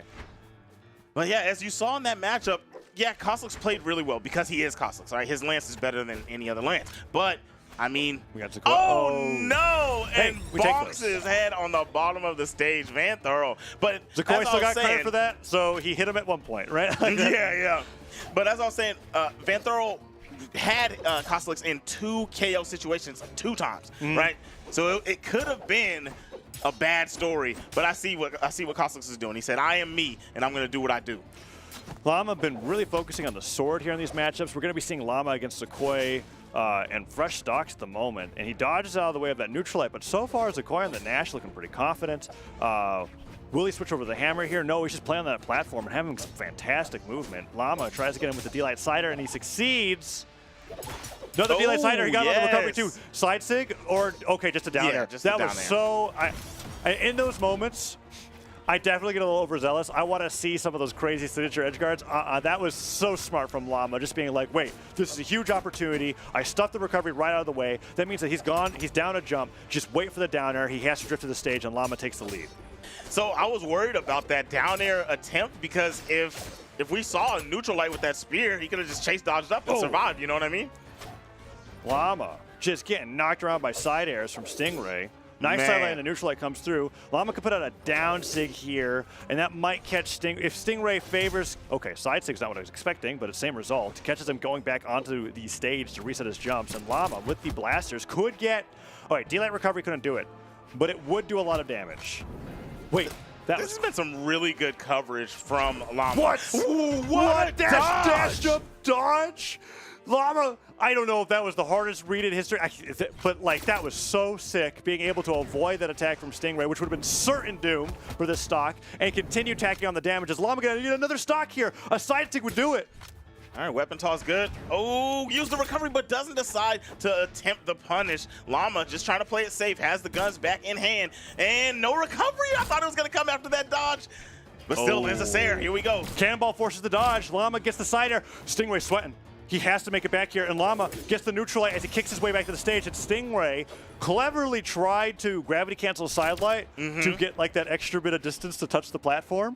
Didn't work out as Llama has covered that, and Llama's been really good at capitalizing on his opponents not having all of their recovery options and getting stocks off of that, and he goes down, but guess what? Snowy's coming in on his first stock while everybody on the Teal team has 2. Man, big time lead. I'm telling you, Van Throel and Llama setting it up easy for Snowy, and now it's tough, man, because Snowy had a really, really good game last time. You can't let him have another big game if you're down like this. Yeah, I guess the one thing working kind of in Teal team's advantage is that if Koslik does go down to Snowy, I think that Zakoi will have a pretty okay time finishing off the stock, depending on how much Koslik does. But I mean, it is Snowy. This is a tough matchup for anybody in Brawlhalla at the moment, right? It'd be our #1 for a reason, and down air comes through, falling nair as well. 2 nairs, Snowy really tacking the damage on to Koslik's here.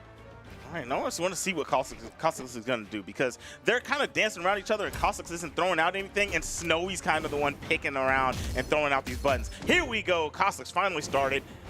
And what's the option? Nice. Okay, so this is what I want to see. He's throwing some buttons now. You can't be kind of just dancing around and not really attacking Snowy, because Snowy's going to find those hits, just like he's doing right now. Another neutral light.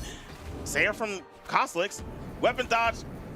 Ooh, nice job. Oh, nice! Using the platform to get up there for the D-Light ground pound. Kosliks has to fully charge the recovery, and that just leads him straight into Snowy's downlight ground pound once again. Snowy taking Kosliks down to 1 stock, and Zakoi up here to try and stop Snowy from snowballing this victory. I think this is such a great lead for the blue team. Definitely. Snowy, this is what I was saying, man. You're already down. You're letting Snowy have a big game. Yeah. This might turn into one of the biggest leads we've seen yet over the weekend. It is all up to Zakoi to stop this, because if Snowy is able to get through this stock and not be in red, I fear that he'll be able to take Stingray down as well. Snowy's just looking unstoppable. Holds the ground pound all the way, gets the landing hitbox, gets a little bit of that splash hitbox at the end of the move to catch Zakoi off guard, but Zakoi gets the pogo. Ground pound hits as well. That's some great spear edge guarding. He has to use the cider to get back to the stage. Dodge straight up. The cider hits Zakoi. Oh no! Wow. I cannot believe Snowy made that back. I guess it's not that surprising, but in that moment, I thought it wasn't going to work. And now Snowy working on trying to get the KO. Recovery from Zakoi, not going to work. Snowy, oh my gosh. Snowy's crazy. Okay. That had to have been a misinput. But it looked funny as heck. He uses the gravity cancel sides to coming through here. What? He dodges! Okay, all right, Snowy. You're very good. Man. That was... What a stock. Dodge into the punish was amazing. All right, so this has now kind of changed to the tune of, can Teal team take a stock from Snowy? Okay, yes, they can. Stingray gets it. Snowy goes down to a second stock. Stingray here as anchor could really, this is where Stingray can make up all of the damage that was done. He took out Snowy without taking too much damage. And looking at the numbers, right, if we're looking at this purely mathematically, Stingray is sitting in a position here where he should be able to comfortably, or he could be able to comfortably, cut through Van Thurl and Llama. But so far, Van Thurl has just been looking untouchable. Like, literally, the way that he's been playing, it's just so hard for his opponents to hit him. Exactly, and Van Thurl is always finding the hits, been able to put together nice little combinations, stringing together SIGs that are KOing very, very fast. So that's one of the scarier things for Stingray. You know he's playing Diana, and you know he's been playing prolific today. So it's like, dang, I want to throw buttons, but if I get punished, that could be my stock early on. You're already in that yellow range. Yeah. Stingray getting hit by the neutralites. And, I mean, it's like just, and because of that, he just left the yellow into orange. But it's not so bad yet. A few more Blaster Stairs, it'll start to hurt. I keep getting surprised by how great Blaster Cider is at knocking people out now. But the D-Light recovery comes through, and Van Thurl, if he gets hit by one more of those, he's out. Stingray, side light. Oh, he went for the D-Light afterwards. He tries it again. Van Thurl dodging diagonally in. If Stingray really wants to get the read on Van Thurl, he might go for the downs. But guess what? Van Thurl, the D-Light recovery, stops Stingray from having that comeback potential, and it is 6 stocks to 3 in game number 2. The combos from Van Thurl, man. Are we seeing another MVP performance? Well, maybe in game 2, Snowy came in here and turned up. But Van Thurl is setting the tone for the blue team. That is absolutely correct. They have such a confident lead here in the crew battles, and Kosliks going in at the start here just has not been able to deal with Van Thurl in the way that they were hoping. Axe picked up, weapon throw gets dodged out of the way, and oh no, Nair catches Kosliks out of his recovery as Van Thurl starts to tack on some more damage. Wow, that side light sent Van Thurl flying. All right, down 3 stocks. Kosliks needs to put the team on his back, but getting picked up by a nice little combination from Van Thurl. Finally, the Sarah with the lance is going to KO. Is this a priming of the weapon or a weapon swap? Gonna stick with the lance. What am I talking about? It's Kosliks. Yeah, weapon comes in. Sword picked up for Llama. Tries to go for the downlight, and Kosliks getting some good hits in on Llama. Llama's waiting for, okay, try to go for a dodge read, and Kosliks just runs right through him with that. Several side airs coming through, but Kosliks has to be careful. No. Gets the hit. Nice timing on the dodge, too. He reacts to the start of the move. Llama holds the charge a little bit, and he dodges so that he can avoid both slashes and get a hit afterwards. But Llama still getting some good damage, and regardless, no way. That was such a sick punish. Definitely. Gravity cancel neutral light to catch the lance side air as it drifts down slightly after the whiff. So good. So nice. Oh, I thought a Sarah was going to come there. They couldn't have been the KO. Doesn't matter because the side sig is still going to get the job done. Now I know why Kosliks does that. The last slash of the side sig reaches the plat. Not quite, but as Llama was like trying to fall off the platform for a punish, he got hit by the upswing in a surprising angle. And there, Kosliks goes down to Snowy, and Snowy's like, all right, it's my second stock. Last time this happened, 3 of you guys went down. What's going to happen this time? There's only 2 left. Yeah, it's a tough deal. Zakoi in the building, gonna have to, wow, got snatched out of the end of the recovery. Man. Now you're getting pieced by the gauntlets. Such a scary weapon. The side sig lands. Side sig hits. He tries to get the pummel. Snowy stopping him from all weapons. Okay, hammer picked up for Zakoi. He gets one good nair in. Gets kicked away, though. Down sig picked up. Nice punish from Zakoi. Sidelight barely hits. Cider comes through. Zakoi tries to get the stomp, and the scoop comes through. Okay, when Zakoi picked up the hammer, he really started putting the damage onto Snowy. Yeah, it's looking much better. Nice there. Dodge the weapon. No weapon in hand for Snowy, but Snowy says, I don't care. Hold this, and now I have an axe. Moving around, let's see. Oh, nice dodge on the stomp. Zakoi almost had a big opportunity.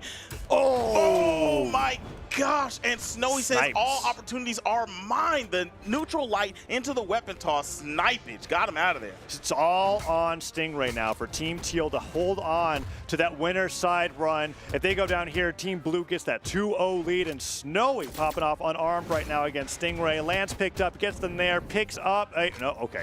He finally picks it up. Gets the axe. Oh, right. I'm surprised that down air hit him in that direction. Nice punish from Stingray.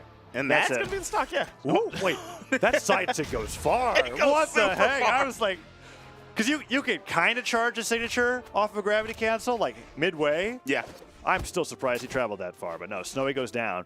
Not out, though. Stingray has 3 more stocks to get through, and Van Thurl's already hitting Stingray with 2 sidelights. Oh, that's it. And there it is. Hasn't missed that conversion one time. Van Thurl, my goodness.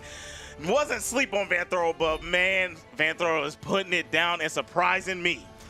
Dude, Team Blue, incredibly well-rounded and completely shattering my expectations for Team Teal. I mean, it's just a shame that they go into it. And we were talking about that. Every time we've watched the matchup here, we're like, oh, yeah, Team Red, world champion. Oh, yeah, Team Blue, PR #1. Oh, man, North America, this region's stacked. Yes. What the heck? I can't believe it, man. Team Blue getting that 2-0 over Team Teal and moving on in the winner's side of the Crew Battle Invitational, meaning that Teal is down, not out, in the lower side of the bracket, likely to be seen on twitch.tv/ProBrawlHalla as we're getting throughout the tournament, because we've just got plenty of matches that we got to stream and just not enough time to do it all on one. Yeah, definitely going to have to spread that out. Make sure to watch it on both. That's right. So now, moving forward into the bracket, what teams are we going to be seeing next? What do we got, Zip?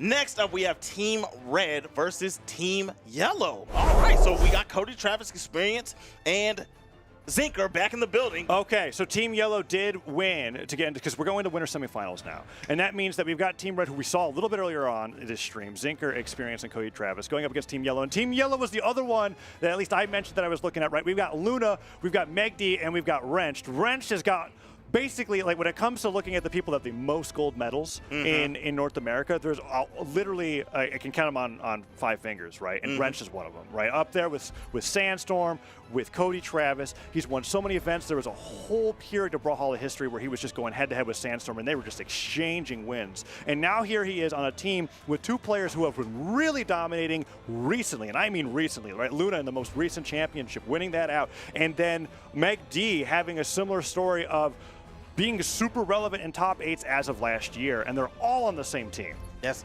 a monstrous team. Whenever we were over there in the back watching the pre-show, and the teams were getting picked, I don't know if this was Foda's pick for the tournament, but I know he saw Meg D get picked, and he saw Wrench get picked, and then he goes, hold on, man, are we taking them to Qatar Town? I mean, and I was like, yeah, I know, right? It was going to be the last pick, and then he saw Luna, and then this was, as soon as he saw Luna, he just grabbed his drink, got up, and walked. I was like, oh, okay, so he's feeling something there. I was looking at that, I was like, how does this team get any better? And they're like, oh, man, Luna is on that team. And I mean, Luna may not be power rank #1 yet, but he's getting there. He's at #3, Megdi at 16, and Wrench at 22. They're going to be going up against Team Red, who we just saw, and they looked fantastic too. I mean, we're singing the praises of Team Yellow. We haven't gotten to see them personally on this stream, but Team Red we did get to see. Cody Travis, Experience, and Zinker, they had beautiful counterpick strategies when it comes to making sure that their players are fighting against their best matchups, and Zinker has proven to be a wonderful lead in the crew battles. Man, if we see another performance from Zinker starting the game like that, I think that's the answer to beating them. If you can't stop Zinker, if Zinker can't even have like a mid game, really, because when Experience comes out, problems. He might get you out of there on yellow, and then you got to deal with the champion Cody Travis at the end of that. That team looked ridiculous. Well, and it's pretty terrifying too, because I think Cody Travis on the Blasters looks better than I've ever seen him. Man. And that's saying something, considering that he won the World Championship last Right. Like, I'm looking at him playing blasters, and I'm learning so many new ways to be able to use down air on that weapon. Oh, my goodness. I can't wait to watch more of him play. And we're going to be seeing it pretty soon here, as Team Red's going to be going up against Team Yellow. And I'm just wondering what Qatar legend is Wrenched going to lead against Zinker with? Are we going to see the elusive Mako pick coming out from Wrenched? It was something that when the character came out, he was very excited for, and we've seen him break it out a few times in competitive play, but usually he ends up landing on the Lucian or the Asuri, which is what he's most well known for. So this first pick is going to be a huge deal. We've got on the screen. Oh, go ahead. I just wanted to ask you, have you seen the greatsuwrord of Wrenched lately? No. No, I have not. So And when I did see it, I was like, oh. I was like, but it's been a long time since I've last seen it. Okay. Things change, right? And Greatsword has been one of those things that it had its explosive start, it got adjusted. Everybody didn't want to relearn the weapon again, but it's been long enough now to where people are like, okay, I'm getting into the groove of things. Like Cannon had a similar phase where when Cannon got some of its moves changed, the people that liked it or played it, it really shifted. And we were seeing a lot more Greatsword in South America and in the EU. Pavelski popping off with the weapon as well. It's beginning that popularity again, so it's a possibility. We have right now locked in. Don't know if this is what the final legends are going to be, but it wouldn't actually surprise me. Zinker on the Koji still. Experience with the Rayman. And Cody Travis starting with the Nyx instead of the Barasa from before, which is actually pretty surprising now that I think about it. Yeah, I don't know. I've been thinking these are placeholders until they wait for the other team to come in and get their They did have the triple Arcadia, which was like, yeah, you can't play Arcadia. You knew that wasn't happening. Yeah. You knew that wasn't happening. But we'll see, right? But back to the Mako pick, right? I would love to see that. If you put the time in with the Greatsword and you do like it, Mako has such an interesting and very, very good Sig kit. So yes. I wouldn't see that as a problem to pick And that I would character and come say in similar in style to Asuri in some ways, especially with how far the side Sig travels, right, on both of the moves. So it'd be interesting to see. I'm expecting, if I had to really be safe about it, I would put Wrenched on Asuri. I would put, would I put Luna on Taros? Not really certain. I think Meg D also will be on a Qatar legend of some sort, possibly a Asuri. And that's what I'm expecting going in here. So we've got a pretty wild matchup coming through. A lot of thematic teams. We had the double lands team, and now we're getting the Qatar team, right? I know, right? It's pretty fun. I love what Foda said, Qatar Town. That is hilarious. Yeah. But man, if we get the Taros coming in from Luna, then I want to see. Okay, so we already saw the Taros special, the Axe Neutral Light. Now we need the Hammer Neutral Light. You guys, neutral sig. Yeah, Sig. Okay. What am I talking about? I'm a Taros I was like, stan. Axe Neutral. I was like, I guess that's everyone can do that, right? I guess it's a Taros special. He's got high force. It does it's as good as a Sair at that point, right? Like I've seen so many Axe Neutral knockouts. No. You're right on the money that we did see the neutral sig. He tried the Hammer neutral sig when we were watching Alex play. Didn't quite hit, but he did go for it when trying to equalize things. So now we're just waiting a little bit to see. It's one of my favorites, man. When this thing right here. Yeah. Take Hammer. it, reach out and touch somebody and throw them down into. Come on, man. When It's in doubt, mad disrespectful. On the ledge, grab it, catch the neutral sig. It's like, maybe it'll work. Maybe it'll work. You got to toss it out there sometimes. And you just kind of like, weapon throw right afterwards. Get stock in yellow. Nice. There we go. But we'll have to wait and see. Experience being on the Rayman here on the hover is not too crazy to me, even though he was mostly on the Mordex. That's something to think about, too, with a lot of these team matchups, is that there's a possibility that players like Experience or players like Stingray, they'll pick characters based off of the roster of opponents that they're against, right? And so Experience might be thinking, okay, if we're going to Qatar Town, I don't want to be able to. I don't want to be fighting them with my scythe and my gauntlets. I want to be able to have axe here for some heavy hitter confirms. So that's a possibility. That makes sense. We're still waiting for them to get in here. We want to see what they've got. I'm telling you, this red team is going to swap up what they have. I just want to see what the other team has in store for them. So now let's talk about matchups. So first one that's coming in for the red team is going to be Zinker. And who's coming in first for the yellow team? It's going to be Wrenched versus Zinker. Yeah. What are you thinking? Wrenched starting up.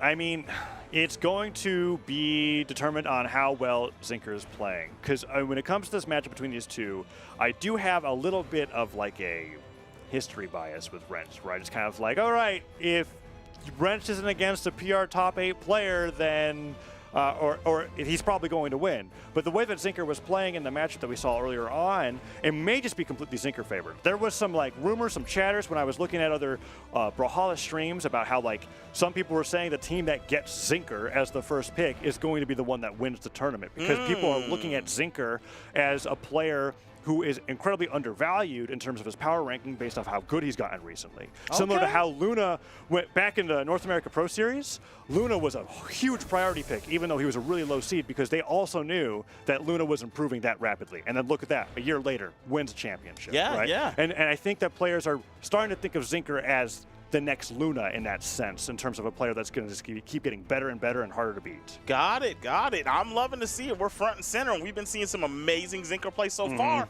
And now it looks like we've got the teams in the building. Now, hold the phone. Did Cody Travis really lock in the Reno? Let's go. I love Cody Travis Reno. Yes. That's a character. When I looked at Reno, I was like, okay, if there's going to be a single legend that might entice Cody Travis to main something other than Barasa, which has been my main for such a long time, it's going to be the Reno, right? Because I was like, okay, if I like Reno a lot, Cody Travis is going to like this character a lot. And what do you know? He's locking him in for game number 1 here against Team Yellow, who is starting. So Luna, Meg D, and Wrench are going up to the Lucian. The Lucian was one of the 3 that I was expecting Wrench to go in here, and it makes sense to me because Blaster's just got so much love, and Qatar Recovery is now so much better at knocking out. We've got Meg D on the Val, and we've got Luna on the Tai Lung, the epic crossover from Mordex. What a lineup we've got here, and we're starting, Zip, with Wrenched versus Zinker on Apocalypse. So game number 1 of this winter semifinal. All right, let's see if your premonition comes true. You said that Zinker is going to be the answer here, and I believe the same thing. Wrenched is going to have to deal with this amazing sword coming out from Zinker. This Koji has been so clutch today. Wrench gets to stabilize a bit with the okay, uses the ground pound to try to get back to the stage. Zinker has just been keeping Wrench in the air. Down air hits Wrench. You're going to get a hit in. Zinker just weighed him all the way through. Weapon, okay, went for the recovery right afterwards. Doesn't want to switch off the sword just yet. And Wrench tries to get started with something on the downlight. Recovery hits. And Zinker just destroying Wrench so far. Okay, a switch over to the blasters. Is that going to give... Whoa, my goodness. If that down sync would have landed, I would have popped off, but it didn't. The recovery did. Still got the stock out of there. It had that scare factor, right? When that down sync came in, I was like, whoa. And Wrench was probably the same way, because right afterwards, the D-line recovery hit, and he was out of there. Now Meg D has to come in on a fresh Zinker stock early on in the game number 1. Gauntlets versus Sword and Zinker. I mean...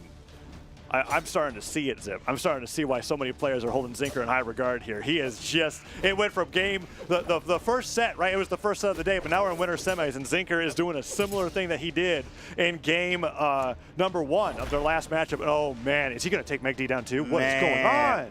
I love it. This is aggressive, smart play, not overextending, but making sure whenever you go for something, it counts. Tried to fade away there on the Sayer, tried to fade over to the right, but Meg D able to pick up some damage, still going to get dodged on, and more damage put on Meg D's side. My goodness, what a start from Zinker. D-Light recovery from Meg D is not going to take him off the top. Apocalypse is stealing just a bit too high. He needs 1 more of those to get the knockout. And Meg D, if he takes any more damage, that could be really, really darn bad for Yellow Team, as they are almost down 2 stocks here. They both win the game. Neutralite hits. Weapon throw goes down a little too far. Nice spawn coming in for Zinker, but the recovery hits, and Meg D does stop the red team from opening up right away with a 2-0 lead. My goodness, you gotta put a band-aid on and stop that bleeding at some point. Finally, Meg D opened up the first aid kit, but here comes experience, and wow, he's just ready to rip it right off, start right? It's just like band-aid on, 3 seconds later. It's like rip that band-aid right off, and that's exactly what we saw from experience in the first set we saw them in. You put damage on for me, please, Zinker, because when I come in there, they're out of there, and they're not even going to touch me. And now we have experience. My gosh. Let's go, Luna. Oh, but experience turns it into an opportunity. He gets hit by it, gets the Nair and the ground pound afterwards, gets the recovery. The Nair goes for the second recovery, gets the side of the stage. Luna picks up a scythe, puts him off the left side of the stage, gets hit by the side air, and now it is a one-on-one with experience, and experience is just getting more and more damage here for the red team. Cody yet to see the field, and almost all of Yellow Team's members have lost a stock. What a team, what a team, what a team, what a mighty good team. All right, here we go. Luna trying to get the stock out of there. That was such nice placement of the neutral sig, but it still wasn't able to KO, so you still got to deal with experience. 2 neutralized back-to-back, axe in hand. Sayer will get you out of there, so be careful. Ooh. Yes, sir, side sig coming out from Luna. Now, I wouldn't say that it's even because you are really, really hurt, but that was a very good time to get that stock out of there. Cody looks around, picks up a blasters, do that recovery. That's what maybe that won't happen, but oh, there's the blasters. D-Light side air. Ooh. Okay, or down air side air, and that's just as good at this point, right? Because down air better confirms into that side air. Side air, better job at knocking out, and Cody with 2 hits goes up against Wrenched. Full stock lead for the red team here.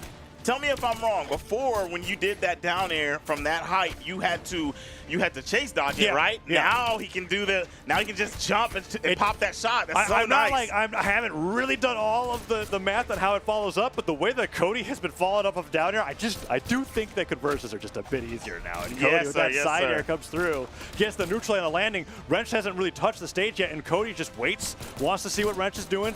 Down light side air, tries to go forward with the down air, and Wrench gets the side air. That's pretty huge. Cody gets kicked away, and Wrench just barely touches. I thought he wasn't going to touch the stage on the way back there, but that is huge. Wrench coming in clutch for the yellow team there, even up the stocks. And now Zinker's back at bat to try and get that red team the lead that he got them at the very beginning. Definitely had to get it done, and you got it done against Cody Travis nonetheless, right? Only got put to about orange, but you're going to have to deal with Zinker once again. You've already had to fight this person once, but fighting unarmed Zinker, I don't know if that's the way you want to go. Yeah, against Wrenched guitars, that is pretty terrifying. Side light comes forward, side light from Zinker hits, and the down air from Zinker goes to the recovery, and Zinker's on the verge of taking Wrench down now, but Wrench has already, I mean, it's about the same amount of damage that he did on his first stock.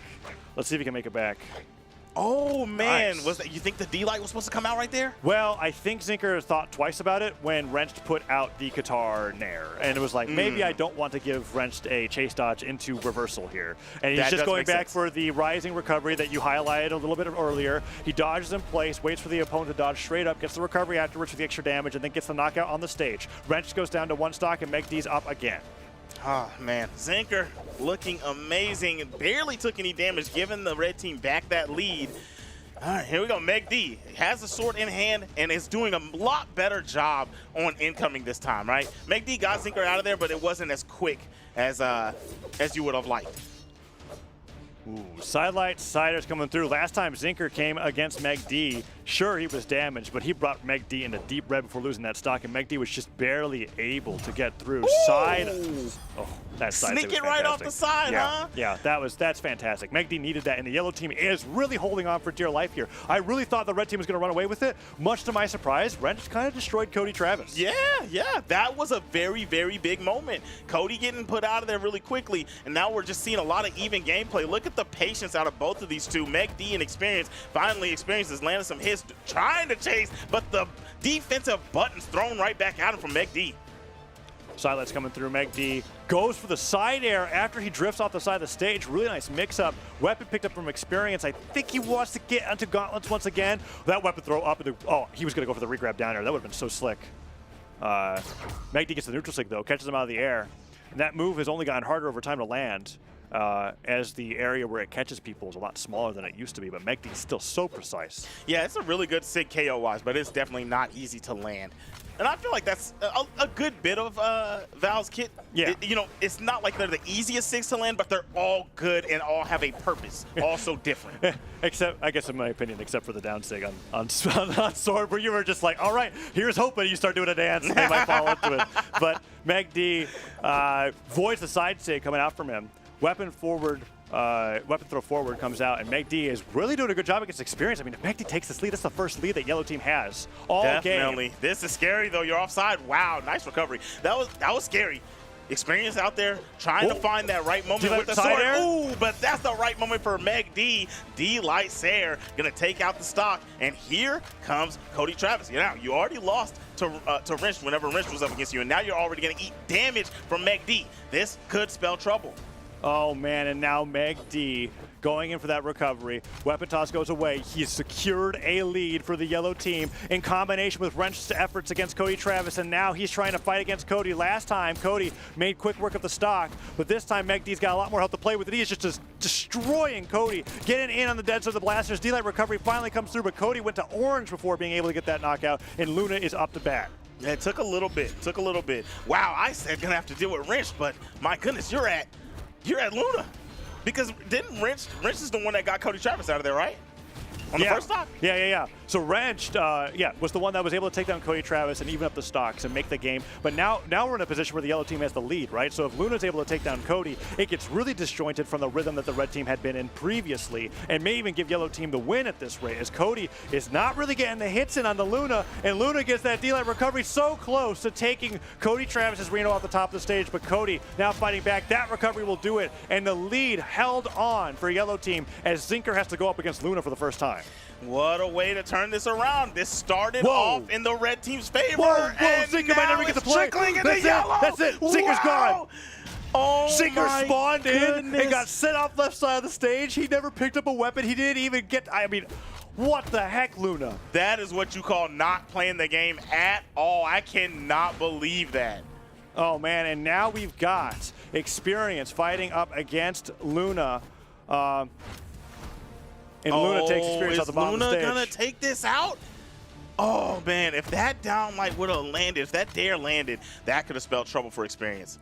Ooh, Luna now on the right side of the stage, trying to hit that ground pound. Experience going down with that down air. Luna, he's trying to avoid the side air. Experience goes back up with the recovery, and Luna gets the down air. Chase dodge up. Luna, what on earth? Ground pound hits. Luna gets hit with the recovery. No! Luna was on a rampage. Huge for Experience, though, because the red team was on the verge of being eliminated by one player alone at the end there. Experience needed that so bad, and you could either call it accuracy or you could call it luck. Who cares? Either way, Experience wanted that recovery to land. And here we go, sitting on red, dealing with Wrench and the Blasters. Let's see if we can get into those dead zones that you were talking about earlier, Taza, and get some more damage. Oh, Experience avoids the neutral state, gets the down air, doesn't get the side light. Wrench trying to rise with those down airs himself. Can't get them quite to connect. Weapon throw forward. Experience with the side light, gets the pummel. He's really trying to bring yellow team down the 2 stocks here. Give Cody Travis the best chance that he could possibly have to win this, because I feel like out of everybody left, Wrench might be able to do too much damage for Cody to make that comeback possible. Experience almost gets Wrench through. That sider's pretty huge. Oh, he goes to the recovery, gets the spike, that's it. That will do it. I can't believe that landed. It just barely nicked him. It was the very end of the move. Barely it was so nicked weak him. At the end of the move that he barely got knocked back. And but it was enough. And the angle was underneath the stage enough that it was huge, and now Experience breaking that seal against Meg D. Oh, this is close, Sim. I totally could trust that Cody could come in and take it against Luna. It's just Luna is such a tough opponent, but Experience really doesn't want to go down 0-1 in the beginning of this best of 3. He is just playing out of his mind. Experience in that number 2 slot is just the best that we've seen yet over the weekend, holding down the team. Ooh. And that's that wall position. You got to do your Experience best before the anchor comes in.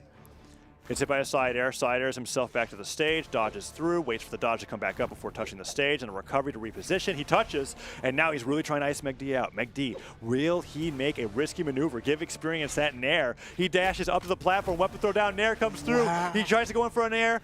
No side air connection. Experience still in on this last stock. Meg D really needed to defend with that neutral light right there, because if the Sair would have landed, it could have been a problem. Might have been taken down into the deep depths. Experience can go out there and snatch that stock. But here we are, 2 stocks to 1. Cody Travis is going to have to clutch up if he wants to give his team that lead in this set. It's all on Cody.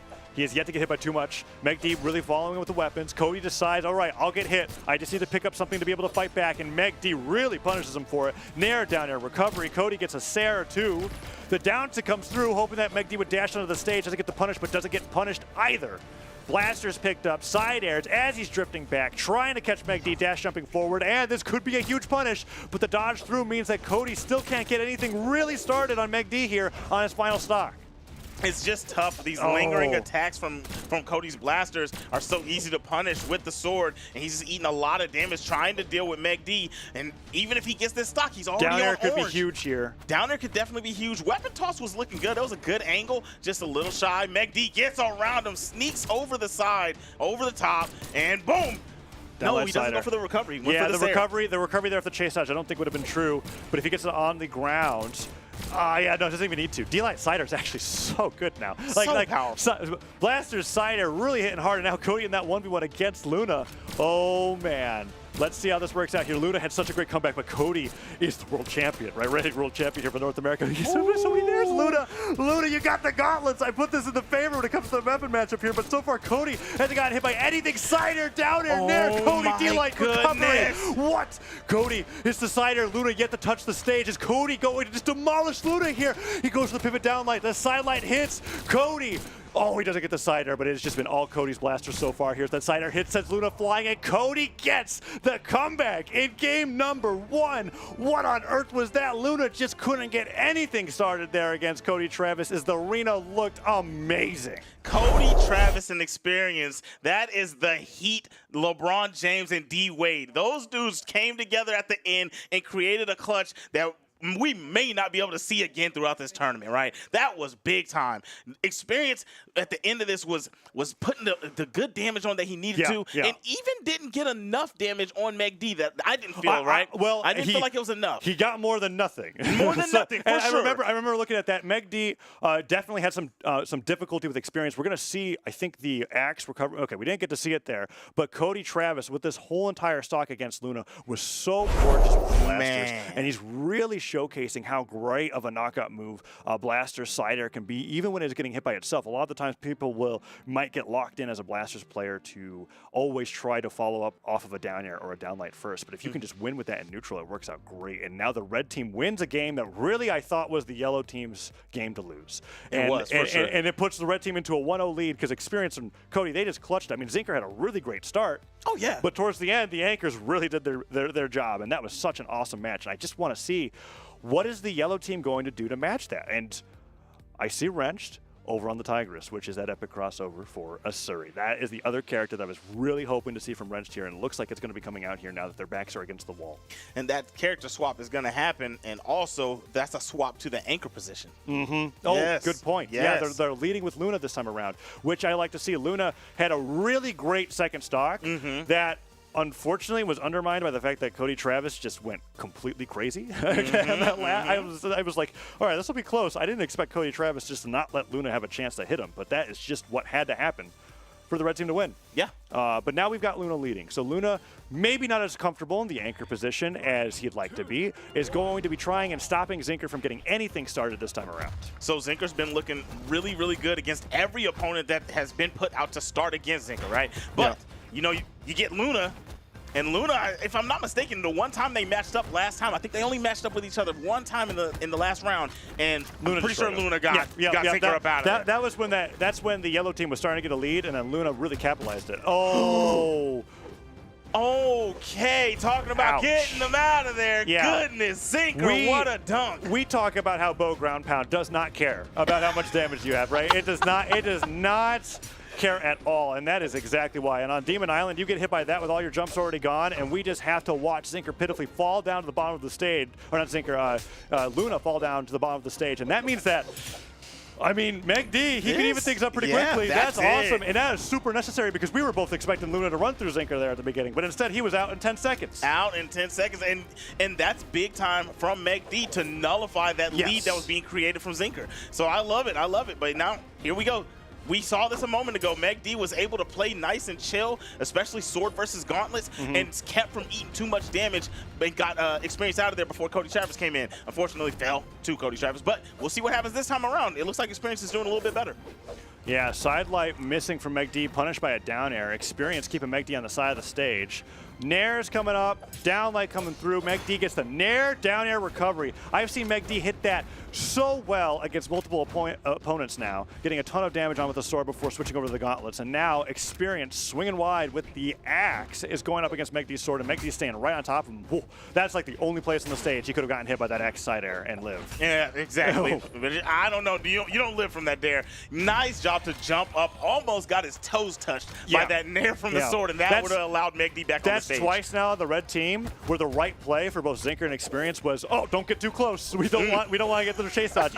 Even on a clash, it will give them some of the recovery options back. So you want to be really careful about not letting your opponent hit anything on your person. And now Experience against Wrenched, who has switched over from the Lucian to the Tigress, is going to try and equal this up once again as Wrenched throws the weapon forward. Qatar's picked up. Oh, is it dunk time? Neutral sig onto Experience. Does he even risk it? Oh no, he goes off stage and Experience gets the punish. Down sig has to be avoided and Wrenched gets the side side air. Can he get the stock? Yeah, so this is how they were playing last time, right? Too. The Wrench was playing really good with the guitars in hand, chilling around, not really overextending. Okay, no. but you're in trouble. No. He misspaced the sword down light by like just a few pixels, and that let Experience get him from white to orange on the damage. And now Experience is looking to get this lead for the red team be really significant. Man, if Wrench hit that down light, it was recovery. That was it. Experience's stock was gone. Oh my goodness. Okay, there it is. Finally picks that up after eating 0 to orange damage. Yep. One blaster side air, and he's red at this point too. Yeah. But. Oh yeah. It's gonna be 2 downlight side airs, and he's gonna be toast. 2 of those and you're toast. I think you can eat one, especially from this side of the stage if it goes to the right. Yeah, it's so wild to me how great of a knockout option that is now. But okay, Wrench going. Wait, no way. Is he gonna do to Cody what he did at game 1? Oh, the reversal while sweating gets the down air, but Cody misses the ground pound. It's to go all the way to the other side of the stage, and Wrench gets the nair dare. Can Wrench get the neutral stick to get the spike? Neutral comes. Oh, he tries it, but Cody dodges right over him, and Wrench still going off. Gets the side light, but Cody, after punishing the second neutral stick in a row, is Wrench being a little overzealous with how he is trying to get that move to connect. The neutral stick from Cody hits, and he goes, I don't even have to jump up. I don't even have to put that effort in. I got my orb friend here to be able to get that spike right afterwards. Gets that angle. Wrench goes up the right side, but man, I am feeling for Wrench there because that was all his stock until the very end. Definitely had the chance to make a big-time play for the yellow team, but it still got a lot of damage on the Cody Travis, and now you got Luna back out there, so the full rotation's been made for the yellow team. Boom, nice air. Weapon toss is not good. Recovery still not enough. Cody Travis has a chance to put on a lot more damage to Luna. Ooh, down air comes through. Cody on the orb. Oh, tries to go downwards, and the D-Light recovery hits from Luna, and he equalizes the stocks immediately. Now, last time, I am willing to go out and say that was a little bit of a fluke for Luna. I mean, Zinker, amazing job with the offstage knockout with the ground pound. I don't expect that to happen to Luna every stock. Oh, no, so let's see how this plays out now if Zinker's not able to catch him off guard once again. But, oh, man, Zinker's got the bow in hand. Luna's got to be careful about going off stage. Zinker's trying to encourage him into that position again. Doing a great job. Oh, the turnaround from Luna. But, man, these Sayers have been on point from Zinker. Tries the gravity cancel down 6. Still not going to work. But now you're weaponless. And you're going to get your recovery snatch. Boom, dunkage. Luna with the KO. Returns the favor of the dunk there. Gauntlet ground pound takes Zinker off the right side of the stage. And the yellow team in the lead for game number 2. And they took a mid-game lead in game 1 as well. And it was Experience and Cody Travis acting both as anchors together that really brought it back at the very end of the game. We see Experience with a sider getting that KO off the right side of the stage. Makes the numbers even once again. And Meg D is here in this 1v1 against Experience. Experience, man. Experience has been my favorite player to watch so far. We're really early in, right? So it's kind of hard to just choose who's your favorite. But Experience has done their job every single time. Nobody's been able to just smack Experience off the bracket. I mean, off the plat. Yeah, Experience makes them work for it every single time. Every single time. Side air's coming through. And the nair gravity cancel neutral light. He tried to go off with a dash slide charge down light. Doesn't quite hit it, but Meg D on the right side of the stage getting hit by Sair after Sair. Nair trying to catch him. Meg D really has just been trying to survive from the onslaught of attacks from Experience so far on this stock. Down air hits. Goes for a recovery here? No. Okay, Experience cleverly touches the stage. Meg D was ready to punish with a down sig. Yeah, it looks like right now, Experience is the boss and Meg D's just trying not to get hit. That's, you know what I mean? This is dangerous. He's still trying to learn the patterns, only that's not exactly how it works in a fighting game, right? Like, it's like your opponent's not just going to have the 5 attack combos that he's got going on here. Downstick comes through, and Experience really mixing it up, keeping Meg D guessing. I mean, Meg D kicks him out of the way. D-Light recovery comes through, though, and Meg D finally goes down, as Experience is only in the orange as he goes up against Wrenched here on their second stock each. Here we go. Experience doing exactly what Experience has been doing. That was such a clean stock. It just made it look like, I'm not going to say that Meg D was scared, but it looked like it, and it's rightfully so, because Experience has been intimidating every single time they come out. Oh, the punish on the gravity cancel downlight. I thought we were going to see a Dauntless downlight, but went for a nair instead. Yeah. There was 2 dodges there off stage that I thought Wrench was going to go for perfectly, but no, Experience makes it back. Neutral light comes through. Experience tries to pivot the ground pound. Weapon throw forces Experience to recover high. D-Light recovery. Kind of, no. I was so, my heart stopped. I saw that silence. I was like, no, don't do that to Wrench, please. Okay, recovery hits. There Experience we go. Almost stole that stock away. Wrench keeps the numbers even at the very least. Oh, that stock was almost toast. I feel like if Experience waited just a little second and went for that recovery afterwards, I think he was just as surprised as we were that the sideline hit. I was like, oh. Cody Travis is gone. I mean, not gauntless. His orb. Really good, really good. He's been controlling space, making sure he doesn't overextend too much and getting big time damage. Boom. Not even getting touched yet. Well, now I think he's been touched once by Wrench, and Wrench is sitting on hot red. Just has to land one of those, maybe, and that should be it. Yeah, side air at this point of the stage. We get him for sure. Boom. There it is, off the left side. Doesn't have to worry about setting up the downlight, and Cody Travis takes the lead for the red team back as the yellow team had the lead for a bit. And he's up against Luna here. And Luna, you kind of destroyed him in the previous game. Let's see if it's the same case here as Luna just can't get through. Oh, the neutral stick. I love that mix-up. It covers so many dodges afterwards. Not true, but might as well be if you're not ready for it. And he gets that neutral stick right afterwards, putting it out. Luna. Well, it's a scary mix-up too, right? Because if you get hit by that and you're by that edge, you gotta guess. Okay, is he gonna do a true combo? Is he gonna go for the neutral sig? Or is he gonna go for the down? It basically covers everything that you do unless you like dodge in. Right, That's why it's so great. He's like putting you in a three-way mix. Yeah. Cody on the blasters, fading with the cider. Oh, that's no dodge for Luna. He gets stared and the weapon gets sent out of his head. Delay recovery. Oh, so good. That wasn't. That was, I'm not even sure if that one was actually true because I'm pretty sure he chased dodged into that recovery, but it still worked. It's fine. No D-Light dashed up recovery there that time, but Cody still takes the stock, and now it's 4-2. Luna, who was anchor previously, is just out of the game, and it could be out of this entire match if Cody takes this so far. And oh man, getting the neutral out of the recovery, getting the nair afterwards. Cody, so much damage coming out from the blasters here in game 2. Nah, cut it out. He tried to come off the side with that side sig, and Cody said, no, cut it out. Neutral light, gonna save the day. But this time, you're going to get carried away by the Sayer coming out from Meg D. Meg D, going to have to deal with Zinker. All right, we've seen this a few times. I feel like Meg D's kind of had the number right here, right? Yeah, but it's going to be a lot more than, he's going to need a lot more than that in this particular matchup. Ooh. And he could get it. Side to ground pound. There's going to be another ground pound. Zeke never touched. That is exactly what he needed, because I was about to say, before Meg D just completely ruined everything that I was talking about, is that he needed to get that stock perfectly, take no damage, and look at that. Stock's evened up. Side sig, double ground pound, and he got it before Zinker was able to touch the wall, so he was sweating all the way down, and now Experience is like, hold on, this is way sooner than I was expecting to play, and the match is suddenly so much closer. Man, talk about keeping us guessing when it comes to who's got the lead in this crew battle. Yeah. Hey, Meg D tries to do it again. Experience, backswing of the down air. Trying to get more damage on Meg D. Gets the nair as well.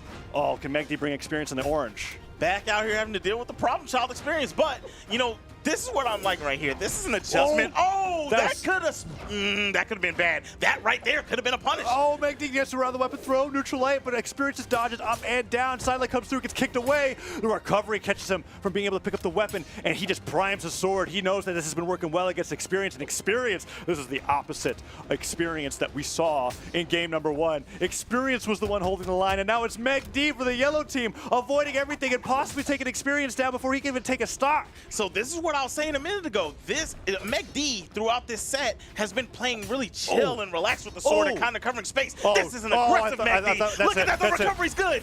Oh my goodness. It's all on Cody again. It's all on Cody again. He has to take that Meg D here, and then he has to fight against Wrenched, which is a different story than Luna. I've seen Cody destroy Luna. I haven't really seen him destroy Wrenched, right? It's been pretty close back and forth, where basically one player gives up the stock at red every single time, but he's got to get through Meg D first. Clutches back-to-back. Can it happen? Keep the yellow team in the winner's side? Or is Cody Travis going to clutch up once again and make sure his team goes to the next round? Oh, that's not a good start for Cody. Side sig hits. Meg D just narrowly avoids the spike from Cody on the neutral sig. He hits him off the side of the stage. Weapon toss comes down. Cody has that padded edge guard there. D-light, side-light, neutral lights. He loves to rotate between all of them, and Meg D gets through. Doesn't get hit by the Sayers. Cody realizing, okay, a cider will do it. Not from that side of the stage. Not from that side. The movement from Meg D's been really good, because you know if almost anything touches from Cody Travis, it's over. Sayer, almost. We are speaking too soon, my mans. Sayer, I mean, okay, now Sayer at any point on the stage. There it is. That's like, all right, and now Wrenched. Meg D saved the game for the yellow team, and if yellow team wins here off of Wrenched's performance, it is Meg D being the MVP here, because that was a huge comeback that he made against Experience. And now Wrenched, sword in hand, going up against Cody. There's the D-light, the side light. Cody gets the double nair. Wrenched getting hit by a lot of damage here. D-light cider once again. Cody, is he going to clutch game 2 as well? Cody Travis, a.k.a. Yosemite Sam, but he ain't missing no weapons. He doesn't get it. He was too late. Oh, my goodness. Oh, I thought he was going to go for the recovery. Oh, I'm so scared for Wrench right now. Wrench can get the recovery here. This Nice. could be it. Wrench doesn't get the side air afterwards, and Cody makes it back to the stage. He's looking for the D-Light to start it. D-Light side air would get it for Wrench. Wrench tries to go for the recovery himself, but he's low on jumps, and Cody goes for the all-or-nothing side sig and whiffs. Wrench on stage has the guitars. He has to get the stock here to go to game 3. Cody is trying to get the 2-0. D-Light recoveries the wrong way. The Sarah hits. Does Wrench have the jump to make it back? That's it. The dare, and it's going to be over with. No dodge to make it back after the recovery, and Cody Travis, the clutch machine. Oh my goodness, McD worked so hard on that last stock, 720 damage, and Wrench came so close, but Cody, with the dive kick of all moves, is able to punish Wrench. It was a 50-50. He went for that recovery after that neutral light, one way or the other. He goes to the right, Cody goes left, and Cody hits him before he touches the ground. No way that Wrench is able to safely make it back to the stage, and he gets that knockout. What a crazy game. We're seeing this, oh man, every time that Wrench and Cody went against each other, it was such a crazy scuffle. Definitely pretty good. We saw Cody kind of left out with yellow on that particular stock. Yeah, but look at that chase dodge recovery. Yeah. And now, so when we talk about Luna versus Cody, here's it's crazy the stock. because the very first one, first time they met up, Luna got the stock and they had a good scrap. Every time after that, Cody said, nah, I see what you're doing and I ain't gonna let you do it. That down air was so early from Cody. Wow, what a crazy game. Red team moves on from the winner semifinals to be in that winners finals and is going to be waiting for the winner of the matchup that's going to be coming up a little bit after this, and that's Team Blue versus Team Orange, meaning that Team Orange taking out their opponents. And that is the team that we have not been able to see on mainstream yet, but that is Boomy, Capsar, and wait, I'm looking at the popsicle sticks. Where are we at? Pierre. So that's pretty impressive because that was a team that a lot of people were looking at to do very well as well. And we didn't really talk about Team Orange too much on the desk, but we're going to be seeing them in a little bit as we get further on into the bracket. That's right. Cody Travis, goated, playing amazing. Yes. I had to say that before I get up out of here. Cody Travis, are you kidding me? The rootinest tootness with the blasters. You are not letting anybody breathe. Those conversions. But I'm going to stop being biased now. Yeah. And we're going to be going to a slight break. The Crew Battle Invitational North America will be coming right back. We'll see you here soon.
Welcome back, guys, to the Brawlhalla Crew Battle Invitational, live again from the $5 million studio. It keeps going up. It's a great time here. I'm TK, joined with actually the birthday boy Duke, so you better say happy birthday or else. Yeah, I'm looking at chat. Or else. Anyone who doesn't say it, ban them, mods. Exactly. Every single one of them. It's the most important day of the year. All right. We got a good one, though. You know what? North American Crew Battles action's been going on. Unfortunately, the team that I'm backing is down in the lower side of things, but we've still got another team that's going to be going into the top 4 in just a little bit. It's Team Blue versus Team Orange, I believe. Yeah, that's what they said we were starting with. So Blue's going to have Snowy. Is that Llama? Yeah, I'm Llama and Van Thurl. Okay. And then Orange is going to have Boomy, Capsar, and Pierre. Hey, okay. So got the old legend himself, Boomy, man. Which is kind of weird to say, you know, Boomy's still relatively young, but like he's been popping off for a long time in this game. So, you know, even at a super young age, man, I feel like the man started being a top player at 12. So, who knows? Maybe even younger. Who knows? But we are in winners finals or winners semifinals here. We're going to find out who gets to the winners final side of things as we wrap up. As we get closer to the conclusion of this tournament. We already had South America play. That was great. We had Europe play, and now here we are in North America, ready to make it happen. Yeah, it's kind of funny because there's a real possibility that we end up with just a red versus blue for the winners final, like a classic. It's going to be interesting to see, right? Because Team Orange is the team that we're talking about with Boomy, Capsar, and Pierre. They're going to be going up against Team Blue, Snowy, I'm Llama, and Van Thurl. And both of them have this thing where it's like you've got two people who are really, really strong, two people that are like really, really well known, and then some other people that you're like, y'all are going to be the deciders. Or right. Because with the way Van Thurl's playing today, they could absolutely destroy. Right. But there's also those times where, you know what, Van Thurl busters out, gets just shy of top 32, and you're like, all right, well, you know what, it happens. So stepping back, though, we did see that was Cody Travis on the Glock Roach. He's off of Barraza? I think he's kind of mix and matching. He did the Barraza for game 1, and then he swapped over to the Reno for game number 2. Okay, that's pretty cool. I mean, look, Reno's a cool character, great inclusion, another orb user. You know, I love the orb. So, but yeah, obviously, Cody Travis has always been known for his blasters, man. That guy can do some wonders. Regardless of where blasters is in the meta, he's going to make it work. So, but enough about Cody Travis. Actually moving into our next game. I see the people setting up right there. I see a Diana, a Thatch on the screen, and then we're just waiting for the rest of the squad to ready up. And, let's get into it. Yeah, it's, I think Team Blue is kind of locked into their characters, right? Van Thur's on the Diana, I'm Llama, Thatch 100% of the time. Snowy pretty much going to be on the Rayman. On the other side, mix and matching a little bit. I think Boomy's got a pretty large character pool. Yeah. Could come in with a Diana of his own. That'd be a little bit of a Boomy classic. On the other side, Capsar, I didn't quite catch the match, but I mean, he's known for the spear. And Pierre, I know him for cannon, but he's got a couple other things in the pocket as well. Yeah, I definitely remember Boomy kind of going through the motions. I know I've seen his Cassidy, I've seen his Diana, I've seen I saw his Petra for a little bit when he was playing Garnet, Amethyst, I forgot which one that was. But yeah, which crystal gem was it? Which crystal is it? But yeah, so but good stuff to Boomy to have him such prowess to be able to play as many characters as he pretty much wants to and really make them work. But we're gonna have to wait until they actually get to pick and to see what he decides to pick here, man. He's always kind of a wild card, not as much of his play, but what he decides that he wants to play and what he's feeling that day. Yeah, it's kind of funny. He's one of those people who's just known for like picking a character for that tournament, and he'll just run with that for the entirety of the tournament. And it looks like today it's going to be the Akuma, the Val crossover. We've got Pierre locked in on the Mordex right now, and of course it's going to be Capsar on the Hattori, a classic for Capsar. Yeah, I feel like Mordex that character is almost always in season. Like Mordex is everyone, like where it doesn't matter what region you go to, someone's gonna have a Mordex that pops off. We saw that yesterday in the EU.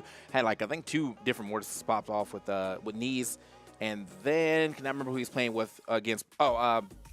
Man, I know Sarme. Okay, I was going to say, Pavelski busted it out a little bit, but yeah, Sarme also did really well on the Mordex. There's been a couple, and I mean, Mordex is definitely a strong pick, especially, again, in the crew battle format where if you get a quick stock, you give your team a whole lot of momentum. That's going to be big if Pierre can pull that off. Yeah, so as we get into our stages, we got Crystal Temple left, we have Small Mammoth Fortress, and Miami Dome. Looks like we are going to Small Mammoth Fortress as we get into our first game between Orange and Blue. Obviously, we got to go by the seeds here, so the first person will be Van Thurl versus Pierre. This is going to be an interesting one. Pierre, again, kind of the mystery horse here, because we saw Van Thurl earlier. We didn't get to see Orange just yet, but Van Thurl was really popping off, in particular his bow. He was getting those bow signatures. I'm talking about that time where he got the down sig, which led to a down air, or the time where he got the end sig, which led to a side sig for the KO. I forgot, you know, now that I'm looking at her again, I definitely forgot that I do play Diana as well because of the Laura Croft 2 crossover. So, yeah, another character that I really vibe with, but unfortunately, you know, that vibe might be ending soon, man. Almost getting swept up by that gravity cancel side sig and sent out of there. He was really close to that blast zone already, only in Orange. Has barely been able to get a hit here on Pierre. Yeah, Pierre's actually adding up quite a bit of damage pretty safely as well. Gonna give a lot of respect. Again, that bow commands a lot of ground space, but the end sig thrown out. Pierre doesn't cover the active input. Instead, oh, the mix-up. Which side's he gonna be on? Just cross-ups for days as he gets the first stock, and he's got a lot of health to play with. Yeah, that was definitely like scythe magic right there. Just slinging him back and forth whatever way you want to go, and then obviously picking 3 different type of mix-up to go ahead and get that W. Good stuff. The classic Vortex, but now I'm Llama's coming in. We saw I'm Llama do very well for himself as well with this Thatch. He throws the blasters, but Pierre gets inside of it. Pierre adding up quite a bit of damage. He's really trying to pull up big for his team. All right, man. He's got to do. I mean, he's definitely doing that. But as Llama needs to do is definitely get this man out of here so he can keep his team back into the running. Pierre looks like he might be running away with the early stock lead, and knowing his team, they should be able to keep it. So we'll see how this plays out. He's definitely already got a lot of damage here onto Llama. Llama's starting to fish right now for some neutral stakes just to get him out of here. Yeah, Llama's starting to swing for the fence. Pierre, unfortunately, didn't chase dodge off that downlight, so couldn't get that neutral air follow-up, but he's getting a lot of damage built up on the Llama. Llama is in that KO %. An end sig, a nair's not going to quite do it, but a sig should. Ooh, okay, Llama's got sigs of his own. Yeah, I mean, look, Thatch definitely has some pretty good sigs when it comes to hit. Well, honestly, both sides. I feel like he has good hitboxes on both, but that's a very quick side sig there from Thatch to go ahead and get that stock out of there. But, I mean, he's got a lot more working for him, or a lot more going for him if he's trying to get this W. Yeah, I mean, especially coming in on that Thatch, low defense base 3, and he generally runs the 2 defense Thatch. All Capstar has to do is get it downlight, and that's going to be a recovery. Just a side light, though. Side light's got no variable force. It's actually kind of wild for him to go for defense, too. I mean, like, that's the super do or die right there, man. That's I'm extra glass cannon. That's what. There's no way he's going to live that. So either way, super out of there with that down light recovery. And, well, they still got a pretty good lead here. You know what I'm saying? I see the yellow here, and then we got Snowy coming in. Snowy should be able to even it up. He is the strongest person on the blue team right now, but we have to see what he does here against. Oh, he's doing a good job, though. I'm surprised he was able to pick out that neutral air, right? Like that side light off the gravity cancel kind of hit wonky with the wall in the way, but he still managed to follow up. And of course, Snowy being that anchor, we're expecting him to do a lot of work here. Yeah, but it's not looking like that just yet, man. Cap doing pretty good against them. Whoa, wait a minute. All right, steps back after that, gets the down light down air. Decides I'm not going to push it too hard, but that's a down light down air off the stage. He's getting mad down airs right now, but got to get back down to the ground. Good stuff. Side air is going to hit as well. I think that might be. He destroyed him. Capstar. Right. This is what I was talking about in the pre-show, is like when Capstar's locked in, he can take out some of these bigger names, and that's what we're seeing right now. Orange team just widening the lead that they've got. Yeah, this is looking extra rough right now. You know, we were possibly expecting to see a red versus blue, but Orange is not trying to hear that at all. But going to have a harder matchup to look at later if we get red versus orange, man. Those colors are a little too close. But here we go. We got Boomy here on the Akuma.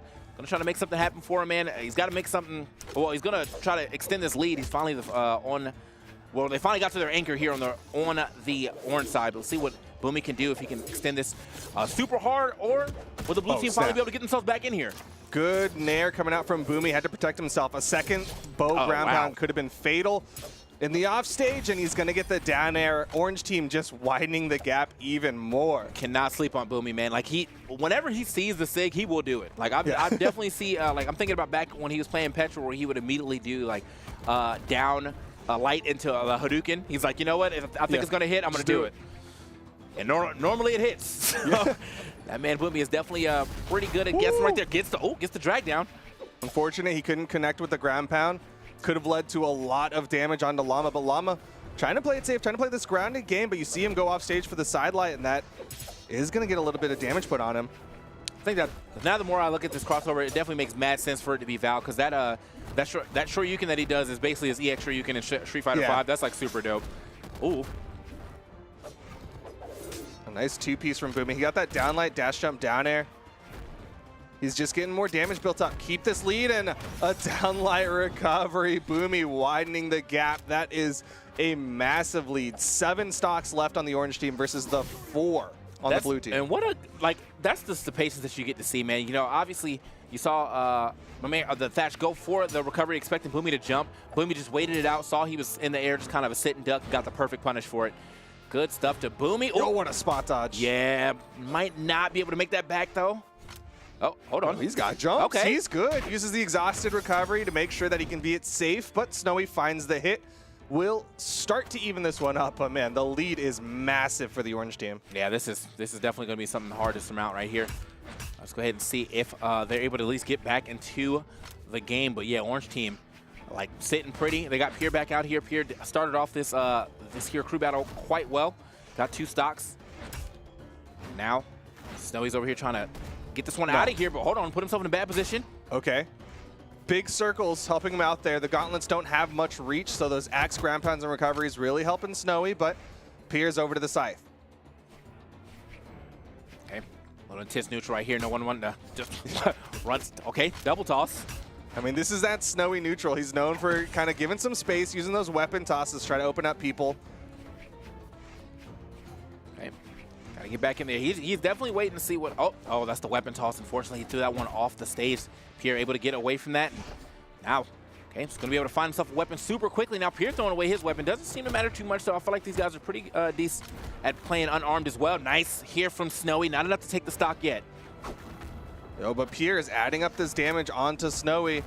Snowy is going to find the recovery. That's okay. That was the top seed for the blue team, taking out the bottom seed for the orange team. And they still got a whole person left before, you know, they actually get back to even footing. But even if he is able to take the stock off of Capstar, man, like, Boomy's coming in fresh to his very hurt stock, so should be able to re-extend that lead if it gets there. Capstar not trying to hear any of that, though. That weapon toss down, almost hitting the mark.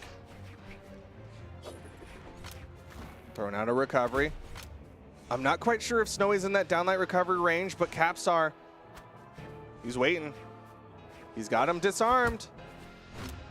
Capstar, okay. Yeah, is going to do it anyway, man. Just waiting out for it. Waiting to get the perfect opening for that downlight. It's a downlight recovery. We are out of here now. Again, re-extending that lead to 2 stocks. And they still have to deal with Boomy in the background once they get rid of Capstar. Van Thurl, though, trying to come in and do something with this Diana. Yeah, Van Thurl's been struggling a little bit in this matchup. We saw him kind of get taken out very quickly by Pierre, and then didn't even really get to play that second stock, and might not get to play this third one either, as Capstar is finding hit after hit with this spear. Yeah, I mean, this is looking like it might be a time to swap off this Diana, because she has not been able to make any plays here. Yo! Hey, there it is, though. That's what he was looking for. Can he finish the stock from Capstar? A good dodge. Oh, no. What a turnaround by no. Capstar. The GOAT right there, man. Hit him with the ground pound and then immediately saw, oh, I heard your recovery's gone. That means you have way less options. Hits him with that side air, and whoop, that's all she wrote. Yeah, saw the stars and knew one hit from getting KO'd, and Van Thurl is going to have to watch the rest of game number 1. Man, that is unfortunate. I know Van Thurl's, I mean, I don't think he took any stocks. I'm pretty sure that damage is not that great either, so it's going to have to come through on the second game with a better game plan if he wants to keep blue team into it. Llama almost getting that on off the side with the down light to the side air. Yeah, I think a downlight dash jump recovery would have gotten the knockout, but I think he just went for the easier to input one, downlight side air. Ooh, okay, side air yet again. All right, it's going to be enough, even from the middle of the stage. Good stuff here to Llama to at least keep his team, giving them a fighting chance here. But, I mean, it's 4 stocks they have to take just to get back into it. So that means they have to take 2 stocks each. And he's going up against Boomy right now, who definitely had a good first stock. But, hold on, Llama's actually doing some good damage. Yeah, he's getting that damage added up. And the unfortunate news, though, is that he's still got 2 stocks. So all this damage that Llama's doing will amount to nothing if he can't get this stock off of Boomy, and honestly, probably another stock off of the orange team. Yeah. Hey, Boomy kind of fished it. He did. He's gotten one, though. Man, okay. What a way to bring justice for his team right there. That good neutral. Yeah, justice right there for his team, man. The good neutral. Took him to court and everything. That was good stuff. I mean, like, I just was kind of surprised the way he handled him. I know that was a good start from Llama, but stronger finish there for him as well. He definitely needed that N-Sig to connect and KO, and things are looking possible for the blue team. If Llama lives a little longer, maybe even gets Pierre into the orange, there is that hope that Snowy can clutch it out, but right now Pierre going to try to shut down Llama, a neutral light, not going to connect, another one just outside. Got to get back. Oh, yeah, man. Eventually. But, yeah, just do the same 3 options. Probably expect him to do something different there. But, no, just absolutely does the same thing, gets that neutral light, and it is going to finish. So now Snowy, with a little bit of damage here on Pierre, has to take 3 stocks. I mean, it's not really enough damage to really kind of write home about, so he has to take 3 stocks clean. Yeah. And Pierre's not trying to hear that, man. Good start right here. Yeah, Pierre's going to try to close this one out himself, or at least get enough damage onto Snowy. He's swinging. Throws out the down 6. Snowy with the mix-up off the bounce from the soft platform. Goes for the recovery. Another one. Goes for the exhausted one. He really wants to finish this stock off. Ooh. Okay. So he's got the damage on Pierre if he can avoid it. I feel like he can take maybe like 1 or 2 extra hits, but like, yeah, trying to get this right now would definitely set him up in a better way. But you still have to deal with Boomy in the back with you probably in red. By the time he gets there, oh man, unfortunately gets in the other way. Might not even have a chance to fight Boomy. Nice. The weapon toss. Snowy, he's waiting. He doesn't have the movement though. Pierre gonna take down Snowy. Orange team with a big win. 3 stocks left on the team. Yeah, man, that is a way to do it. That is a way to show dominance here in this crew battle. Everybody's still alive. Everybody getting a chance to, even if Pierre went down, you still had 2 very, very strong people behind him with fresh stocks. It was going to be a hard-fought battle. So got to give it up to, I have to say, I got to give it to Pierre at the beginning, though. He started that lead off right. Yeah, I mean, he was the one who put out the most damage for all of the players. So he did what he had to do, right? Yeah. Give that early lead, and then, of course, Capstar and Boomy were able to maintain that lead and keep it going. So if Snowy was able to hit that, was he going to be able to chase dodge after, too? I think that was the hope. Oh, okay. Hit the NSIG chase dodge. It has a lot of movement in it, so he was just kind of hoping to get close enough, but just kind of unfortunate for him. Yeah, well, I mean, look, the move can't go forever, you know what I mean? but regardless, though, really good start here for the orange team. Blue team definitely can make it, make some type of comeback. They got to get a couple adjustments here, swap the order maybe now that we can do that. Maybe even a character for Van Thurl, yeah, because the Diana was definitely not happening right there, unfortunately for him. Just kind of getting handled left and right, and it could have just been a hard matchup for him starting off against Pierre. Maybe he'll have a better matchup against someone else if they start off, but the Mordex Diana match between him and Pierre just did not look good at all. Yeah, I mean, it's funny because Lord generally leans towards the Diana, but unfortunately, he wasn't able to show up, only putting in the 200s in terms of damage. So he was struggling a little bit, and I'm not sure which person on the orange team he'll have an easier time against. That's who fair. He can get that damage on. Yeah, that's fair. I mean, like you're playing against Boomy, who's definitely considered one of the best in the world still, and then here on the Capsar, who's just higher seeded than you, but he's also, I mean, he was playing a great Hattori. You saw the way that he kind of handled Snowy the first time around. That was good stuff. So obviously, the whole orange team they're looking a little stacked right now. It's a pretty strong team, but we'll see. We'll see if the blue team's change-up will be enough. They're putting Llama in the front seat and then Van Thurl second with Snowy keeping that anchor spot. All right, man. So, yeah, look, nothing wrong with that. I think, I definitely think maybe swapping at least Van Thurl out of the beginning just in case, you can maybe see if you can get some type of lead. Just in case he doesn't do well, then it's like, all right, well, now we're not at a deficit right at the beginning. Yeah. So we'll see how this one plays out as we're getting the picks. I don't think we got any swaps of the characters. Nope, everyone is still the same character as well. So we're getting the picks of the stage. Let us see where we decide to go. I see Crystal. We're going Apocalypse. I'm noticing that Llama is not running 2 defense thatch. He's going base stats thatch, which I guess is the equivalent of other people putting into the defense stance. Right. He's like, all right, I'll just have the 3 defense. I mean, even with base stats thatch, I mean, that man is still hitting very hard and very quickly too. Yeah. So there's a reason why his defense is so low. You can only have so many stats in this game. So let's see what Llama can do now as he's going up against Pierre first. So Pierre actually did handle Llama though. I mean, he did handle 2 stocks right at the beginning between Llama and Van Thurl. So even with the swap off who starts first, I mean, he should still be comfortable in this matchup. And that's exactly what's going on. I don't even think he's been hit yet. No, Pierre, he's gotten a little bit of damage, but Pierre's really doing a great job. Very similar to what happened in game number 1. And if he can do it again, I think we might be seeing an orange team victory.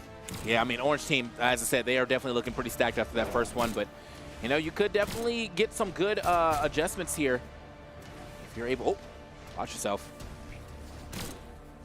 All right, over to the sword. Pierce burned a lot, and he's going to get taken out. I'm Llama with a quick two-piece. The side signature swings twice, and suddenly blue team's got the lead. All right, but look, that's super nice too, because I mean, you gotta think about the fact that like, look at his damage, man. I feel like he got like a really early, well, not really early hit, but a really well positioned hit for him to get that stock. Unfortunately, they're not gonna be able to hold that lead for long as Capstar comes in and deletes that. So it's gonna be Capstar versus Vanthurl.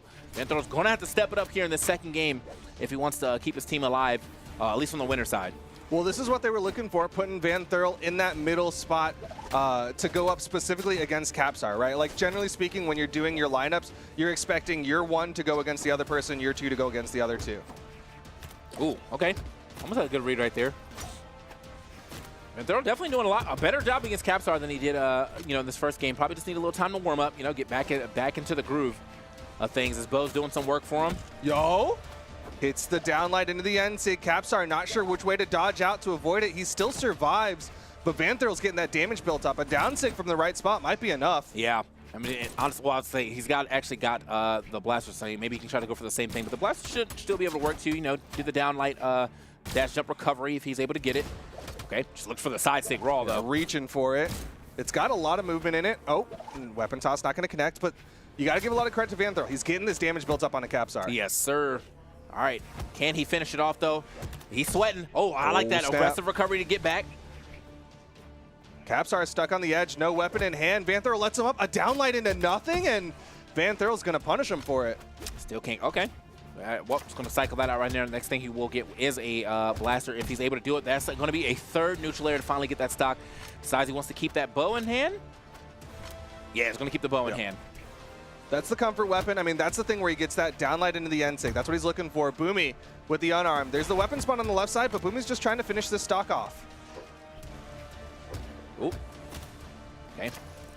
Yeah, Boomy not going to give up that air dodge just yet, so the downlight to end sig, that's not the guaranteed part, right? No, it's not true by any means, but it covers a lot of dodges, so if you're not used to the matchup, you're going to get caught. Okay, I was because I know that's something I do like after I see someone hit a dodge, I'm like, all right, I'm in there. But for the it seems like he's getting that without anybody actually dodging, so maybe they're expecting him to go for something else. Maybe they expect him to go for the downlight into neutral sig.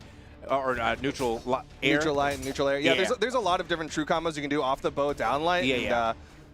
A lot of times people won't dodge, right? Like it's a big meta thing to just not dodge because why waste the energy on it? But Boomy throws out the side sig. A good dodge from Snowy. Snowy's actually gotten some decent damage built up onto Boomy. Okay.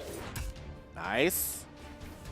All right, so what I feel like I think the blue team has kind of done here is they effectively slowed it down. Because I think that the orange team was playing at a way faster pace than them. And like they were having a hard time kind of matching that pace, so now they've slowed it down just a little bit. You said that's kind of what Snowy can do, but I think everyone's kind of adopted that. Even Llama and Vanthurl seeming not to be throwing out as many risky options as before. Oh, watch yourself. Yeah, just team wide, pumping the brakes. Boomy really swinging for the fences here. Another recovery might be enough.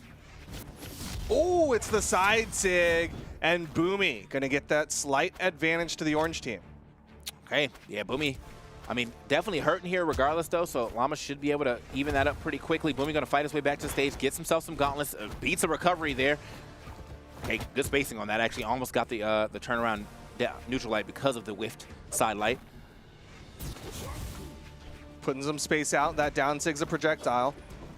Oh, the side air. Llama's in trouble.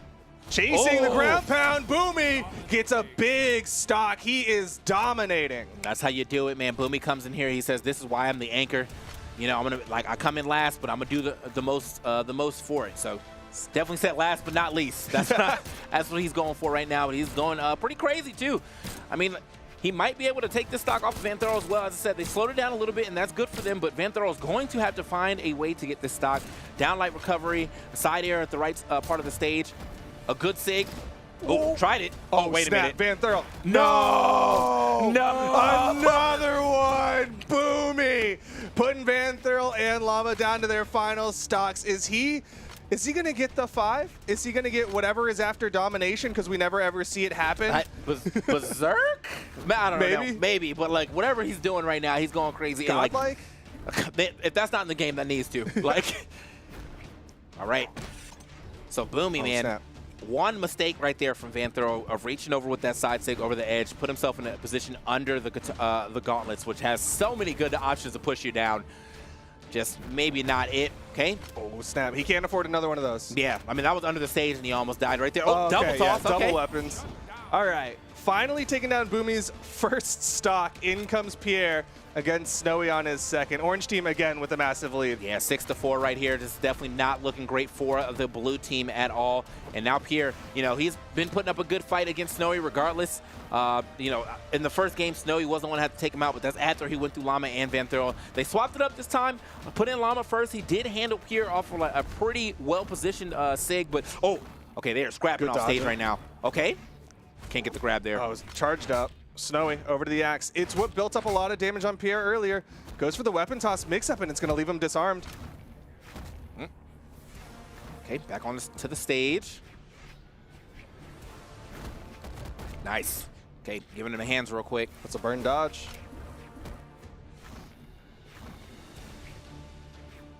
Okay, Pierre, oh, I like that little step back right there. Didn't want to commit too hard into that option, but Snowy, again, as I said, blue team kind of slowing it down, kind of forcing the orange team down, which is weird.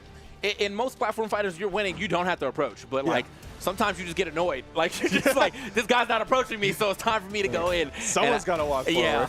And I feel like Snowy's doing a good job of kind of like stepping back or just being in an area where if he does approach recklessly, he can get a good punish. Was able to get that stock, but he is kind of hurting here as it goes up against Capsar.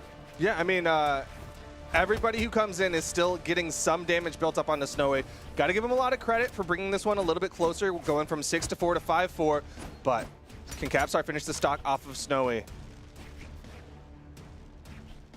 Okay, man. Moving on each other right now. Wait. Oh, nice juke.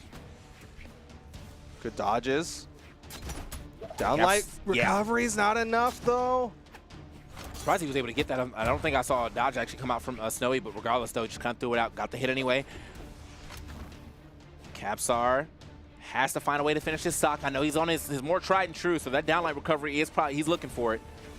He's just trying to find the hit. Snowy doing a really good job staying high, right? That downlight only hits low.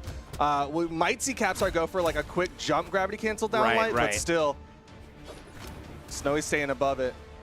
Yeah, Snowy is, I mean, he is playing the air quite well, man. He's like, you know what? I mean, eventually you may be able to kill me with a neutral air, but I'm not going to allow you to get this free recovery. Now, I think Capsar, if he wanted to, a little earlier on, he probably could have just went for a raw recovery, but he is in a hurting position now, so if he does that, he the exhausted, not enough. Oh, punish. Gravity cancel down to Capsar finds it. He's going to facepalm, but boy, you took so much damage trying to finish that stock off of Snowy. Yeah, I mean, you got to be facepalming for yourself right there. Yeah. You might have got him into the shadows with that down sig, but like it took a while for you to find it. Snowy was just playing in the air, you know, playing a very aerial game to get away from those downlights. He just didn't have an answer for it, or at least couldn't find a quick answer for it. Going to take that side air and immediately get off that stock, but Boomy is back in.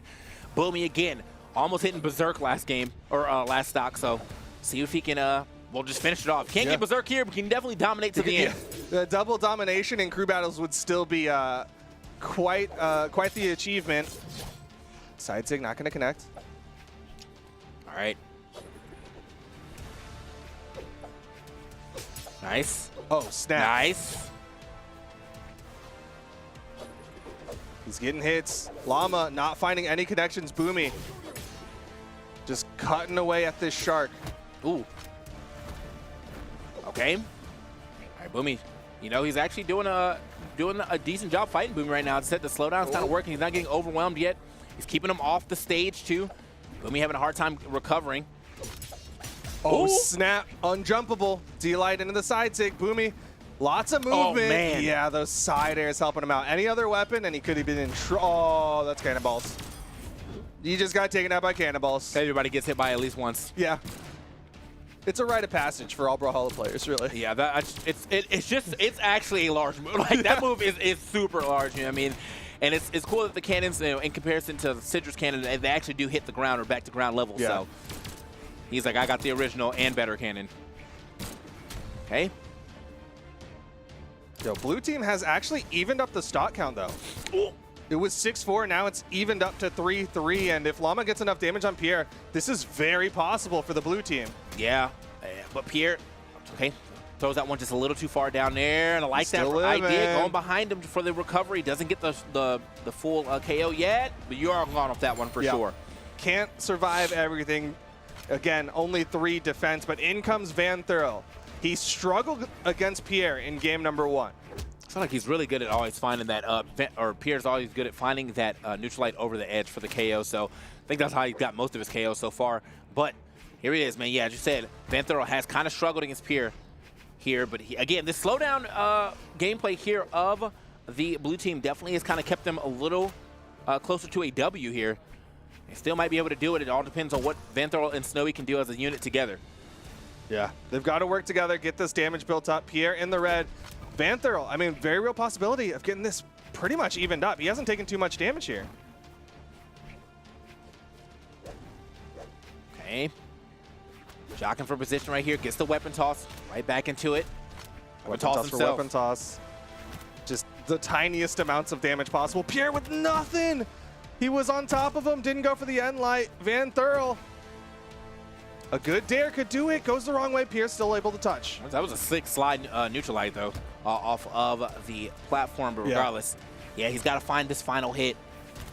Now, good spot dodge. With this weapon, it doesn't seem like he's willing to like kind of throw out. Just I'm hoping to hit one of these SIGs with the bow. But he definitely, if he gets his blasters back, I can see him doing that. He could also try to fish for or force Pierce to the platform and just go for a neutral SIG, because that neutral SIG does hit very high up.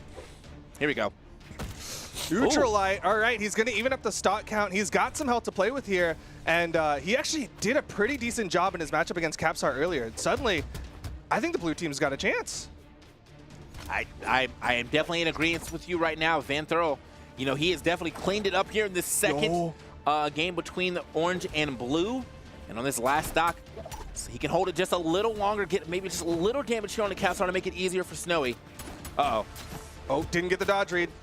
Oh, tried it twice. I like that, though, but he did it a little too early because he did get the dodge read. He did dodge in place. He just did it too early. Didn't have the timing, and Capstar was able to capitalize. It's all left to Snowy in the 1v2.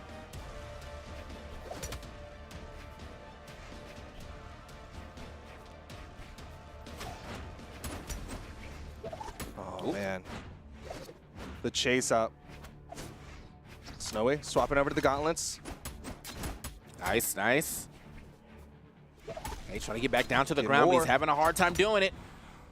Chase dodge from Capstar to reposition once that center stage. Capstar said, "I'm gonna finish this right now, man. No need for Boomy. I mean, he is playing this matchup perfectly. Like, look at the way that he's continuously getting these neutral lights, which means the spacing is immaculate right now as far as playing against Snowy. Oh, get off of me! The wake up, Capstar. The down sig on wake up reaches far enough and will KO. Boomy didn't even have to play that third stock.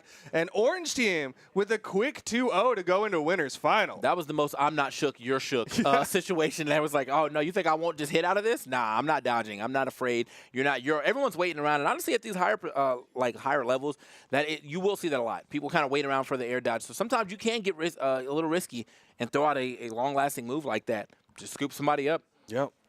Just good hitboxing here. I think we're gonna see that final moment, right? Like it was a tap from Snowy, and Capstar with just the wake up. Yeah.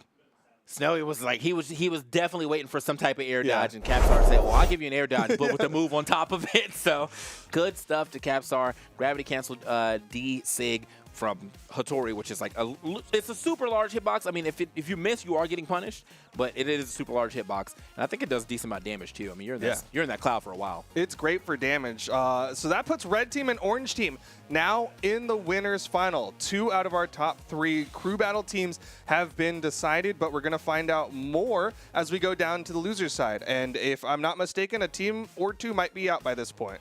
I assume such. Production will hit us up. I did see it was yellow versus to be discussed. Purple's out. All right, so that's Java, Santi, Blazy. Am I right? Man. Maybe? All right. Well, we know the color's out, and hopefully that was labeled correctly. All right. So, yeah, I mean, look, thank you guys for participating once again. I won't throw the sticks because that's Photo's honor. All right, yeah. You got just build up the sticks, and he'll throw them. Yeah. Right. So, but, yeah, thank you guys for, again, for participating, man. Everybody who was here, I know it's an invitational, so if you got invited and you said yes, thanks. Because, I mean, You always have the Appreciate option to say no. Yeah. But, but we appreciate you guys coming through to play with us and play for the people who love watching some Brawlhalla. I know there's a lot of people out there. I didn't get to check how many people are watching, but Brawlhalla's normally up there. So what'd you say, blue versus pink? Blue versus pink. So blue, Okay. the team that we just saw fall, Snowy, I'm Llama, and Van Thurl, will be going up against pink, which I believe is Phazon, Radish, and Anonymous Alex. Okay. Phazon, I like to see that. I like to see that up there. Phazon's big on the Val? Yes. Yes, Val, okay. I mean, that's what he's known for, but I think he's been on the Mordex more of late. Oh, okay. Which kind of makes sense. Yeah, I mean, yeah. he had a scythe a long time ago, right, with his Giro, and of course, Gauntlets carry over from the Val and the Wushang. I would love to see the Zero. That's another one of those characters that you just don't get to see a lot of. Even though the character's archetypes and his SIGs and just his whole aesthetic's pretty dope. I think he can be a little hard to use those SIGs though. Some of those are like very situational, but he is still a cool character. And Yeah. that's a pretty interesting mix, sword and scythe. Yeah. I think Jiro is super fun to watch. I think the fact that he's got low strength makes it kind of hard for a lot of people, right? Because they want to get those KOs Yeah. when it's time. But unfortunately, I think it's the same reason I don't play Lin Fei. Yeah. She's super low strength. I love the weapons that she has. Just low strength is it. Sometimes it unless you're like a really really good edge guarder, low strength can definitely be be the bane of your own existence. So Sometimes it hurts. Sometimes you're like, man, anyone else would have gotten the yeah, KO. Like, come on. anybody else. I put into the strength stance too. It's just not enough. Yeah, so you got to play those. You ever want those strong legends? You want that strength. Play Jala. She's great. Wonderful Jala's got character. some great strength. So well, we got 3 of them here in the room right now. It's actually just the same team that we already had, so they haven't swapped. We're waiting for the other side of things. Again, that was Phazon, Radish, and Anonymous Alex. 6, 9, and 17. All right, so not really a bad spread right there. Yeah. Seeing that, what do we go down to? 24. Yeah, 24 is the cap, and that was Van Thurl as 24. And I mean, even as number 24, he's doing his part. We saw it, right? Yeah, the second game he definitely played a lot up. better. Because that first game was rough. I mean, he came in, got immediately bodied, put his team at a deficit super early, and then Llama cleaned up another stock. So it was just, or got cleaned up as well. So it was rough. It was rough for him, but. He managed to clean it up, so hopefully he can since he's still playing, hopefully he can keep that momentum. I know they just took that L, but they're still in the tournament, so hopefully they can keep that momentum, take it forward, and get a W here on pink. Yeah, I mean, it's double elimination, so unfortunately, now that we're on the lower side, if they lose here, they are out. But again, I think Van Thurl's playing very well today. I'm Llama had some breakout moments as well. And of course, Snowy has some big plays. On the other side, we haven't seen too much of pink. Of course, the picks. Anonymous Alex going to be coming in with the Taros 100% of the time. Radish going to be coming in with the Ryu 100% of the time. Phazon, not 100% guaranteed. All right. I like that, though. Taros. Everyone loves Taros, Yeah. But and then Ryu, obviously, I'm loving the crossover skins out. There's so many that I end up getting just because it's characters I don't even play, but I'm but I get to play this character. Yeah. I'm in there. That's the But whole reason I even learned crossover? Diana. So I'm there. But yeah, now we're getting them into the room now. I see everyone starting to stack up. Thatch, Diana, Ragnar. Okay. Snowy mixing it up a little bit. He had the axe on the Rayman. So I guess there's that kind of brain cell. And also, Katars are getting a lot of love, right? The recovery has a little bit more force on it, so it makes some sense. Yeah. I think in the recent, the most recent patch, they got a little more love too. So it's been nice to see that, man. I know that Axe got a couple of nerfs, but not to say that weapon is bad by any means. Just got to be a little more exact with those hitboxes. But I mean, it's still Taros, and once you get hit, I mean, you're in a different color. It's gonna happen. It might be harder to hit, but once it does hit, Yeah. it does a lot of damage. And of course, he's going to be coming in with that move speed, taken out of Dex, because he wants to be able to get into position to get those big hits. And of course, it's going to be, again, the lowest seed starting it off. So Anonymous Alex at number 17 versus Van Thurl at number 24. Yeah, man. I feel like Dex is usually the thing that people will sacrifice the most, but 2 Dex still feels very low. Still feels extremely low. I mean, you were already swinging pretty slow as is, but now it's way worse. I feel like 2-Dex Taros is saying, I know I'm going to get punished if I whiff. Yeah. It's I've accepted that life. Man, so when you go into I guess from 2 decks to potentially 4 decks, what becomes easier and what becomes way harder? Is it still very easy to hit Stomp Sayer? It doesn't affect combos, it affects safety, right?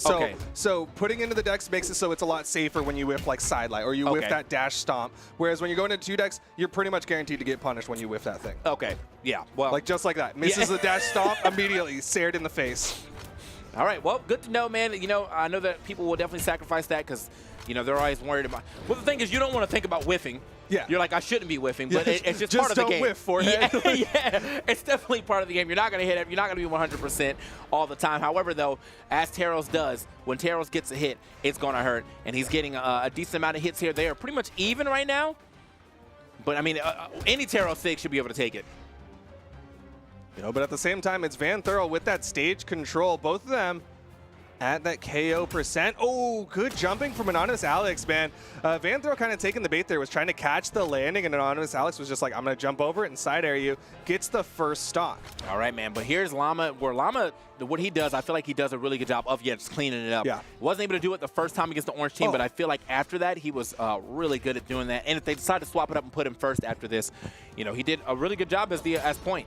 Yep, cleans it up. I don't even think he took a hit, so pretty much even.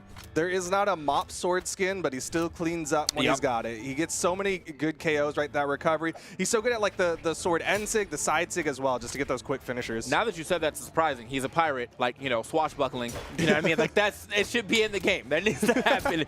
I mean, is there a mop on someone else? Maybe the spear? I don't know. Well, we need one. Yeah. But here we are. The thatch out here yet again. That's actually my favorite thatch tin too. The shark thatch looks very clean. It's a good one for sure. There's a lot. I tend to run the dirty Santa thatch. Feel that. Yeah. Okay. Ooh. Oh, off the bounce. Good gravity cancel neutral light. Radish actually adding up a lot of damage here. And okay, not gonna be taken off the top just yet. Like the little movement they got right here. Shuffling to see who's gonna take first hit. Scooped up. Llama trying to space out for his landing. Weapon toss. Radish had the good spot dodge, but swinging on the landing, and Llama gets back down onto the stage. Man, even with the weapon toss, he does not care. It's like, I'm hitting a button. Which I'm actually liking to see, man. Sometimes, you know, oh, that's an anti-air right there. So you're jumping, so am I. What the Shoryuken is going to hit him right with that and send him packing. Good stuff. Got him on the panic jump, and now Snowy's coming in. All right. Wow. Immediately comes in, hits the end sig, cleans up that stock. We're keeping this one even. Yeah, no one is allowed to catch a lead here because as soon as, I mean, you'll see a good play on one team, and then the new person who comes in will immediately have a good play and even it right back up. So Snowy and Faison running at it right now. Snowy on the Katars, first Katars I think we've seen on screen so far. Hold on. Yo, there was a thing that happened right at the start of these stocks where Faison hit Snowy twice and then immediately jumped to avoid the wake-up nair. I think Faison's got a pretty good read on how Snowy is waking up right now. Oh, snap. Ooh. Okay, back down to the ground. Nice neutral air. Snowy is doing some good damage, but he's got to figure out a way to start to get going for these stocks. Now, I think the Katars is one of those weapons that you can definitely kind of skydive with, get out there, and just hope for either a side light or a neutral or a side air or neutral air, and it really works out for you. But he's now unarmed. He's taking a little more damage since then. Unarmed v unarmed. Faison was trying to get that side toss. Now Snowy's over the axe. He throws it away. He wants the Katars. All right, it's a very specific decision to go into the Katars against Faison. Yeah, Snowy, I mean, he is throwing some axes. Like, he is like, I don't really need this. I just need the Katars right now. And throwing those away too, but unfortunately, wasn't able to get over to that. Oh, nice. Yeah. Oh, not done it's yet. Not enough. Surprising. Oh. No, you're living. You're living. Not but enough. Barely. Nice. Okay. Yep, weapon toss puts Faison into stun lock, so he gets that wall touch for free. But I can't imagine Snowy taking too much more damage here. Yeah, I can't. I mean, neither one of them really taking too much damage. Don't have to find his way. Oh. Still living. Yeah, luckily he was under the stage, man. Anywhere else, he was definitely gone. These guys are back and forth, the longest stock of being on red for a while. And there it is. He gets it. That's that increased force as well, helping Snowy out. He's going to take down Faison. In comes Alex, of course, coming in with that high-strength Teros. One hit, and Snowy should be gone. Snowy's definitely playing like he knows, man. You know, he's avoiding these recoveries, but sometimes, man, putting yourself in the air, you got to watch out for it. Good movement around. There it is. Unarmed recovery. Alex immediately picks up an axe, and we're basically even on second stocks. Now he's like, I'm going to find it one way or another. You know, he took slight damage, but it doesn't really matter too much. Now here he is against Van Thurl. Okay, trying to weapon starve him just a little bit. It is kind of working. Sidelight nice. nothing? Yeah, just kind of was like, all right. It always throws me off when someone does a combo starter and doesn't do the combo. Yeah, I mean, maybe and there's a very like loud audio cue that you got that hit, so you can't even be like, oh, maybe he didn't notice. Nah, you should know. Okay, down air. He's getting some taps though onto Van Thurl. Van Thurl trying to hit back.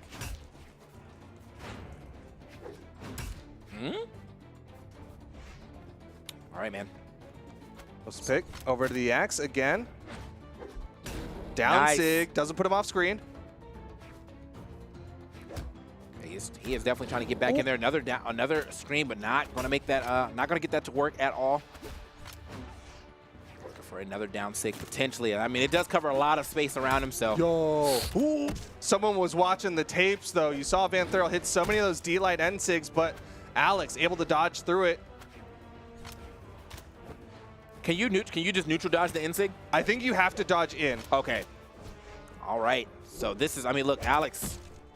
Doing a really good job of it. Oh, nice. Nice. What a way to come back Yeah. down. You know, the old switcheroo right there with the down air. You're actually going up. And so he does end up getting that stock. But again, no one has really been able to hold a lead here in this runoff against blue, of blue versus pink. Yeah, in comes the cleaner, man. I'm Llama has been so good at finishing off these stocks and not taking too much damage for it. Even the weapon toss, the cannonballs, forcing a lot of movement from Alex. Still not quite enough. There's the down air, and yep, cleaned it up.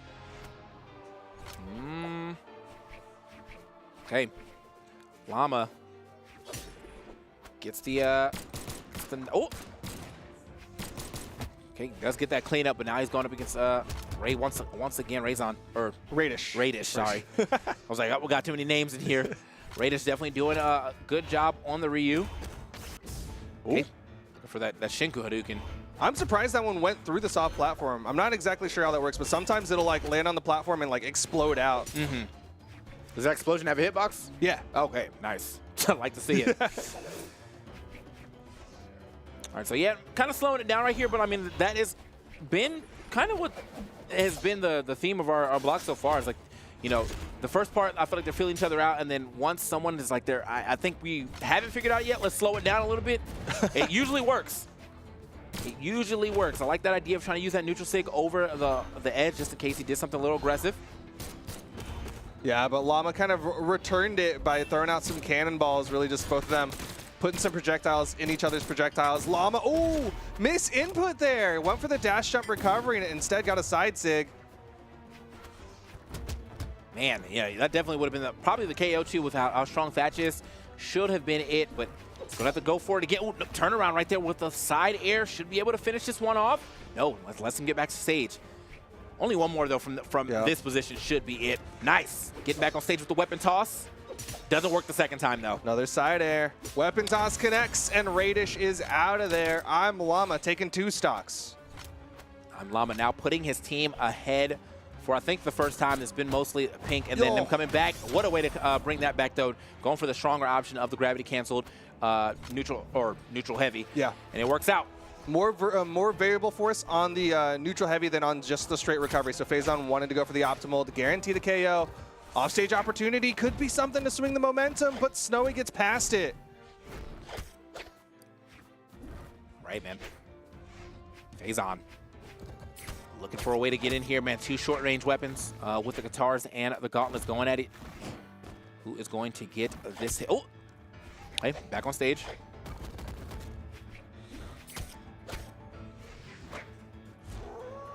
That's a punish. Insane, but you know, sometimes people do just drop in front of you, so. He was really hoping Snowy was going to make a misstep there. Snowy's actually getting a lot of damage here with these guitars. And Snowy actually got a pretty good punish on that as well, man. You know, gets himself his own side sig. Nice. Oh, snap. Not enough to take it off the top. Tries to go for the exhausted recovery at the top. I mean, same force, so. Ooh. Okay. Snowy should have enough movement. Yeah, he's going to be able to get back up safely. Down sig thrown out. That's a burn dodge. Weapon toss in response. Okay, man. This is, I mean, I don't know what it is between Snowy and Phazon, but they've been scrapping, man. These fights take quite a bit, and it's always down to the wire. Look at them, both of them very hurt right now in the reds. Oh. The down air, not enough, but he does manage to make it back. He touches wall, though. Turn around. Oh, went for a recovery. Man, that was the ground pound of all ground pounds. I thought he had the ground pound locked in. Phazon now back onto the offstage. He's got no weapon, but he's really respecting Phazon here, or Snowy. Over the left side. Okay, Phazon looking for his finisher right here of the neutral light. Here at the edge, he's been getting. Man, watch yourself. I know he wanted to try to kind of trick it up. With the, Okay, good patience there.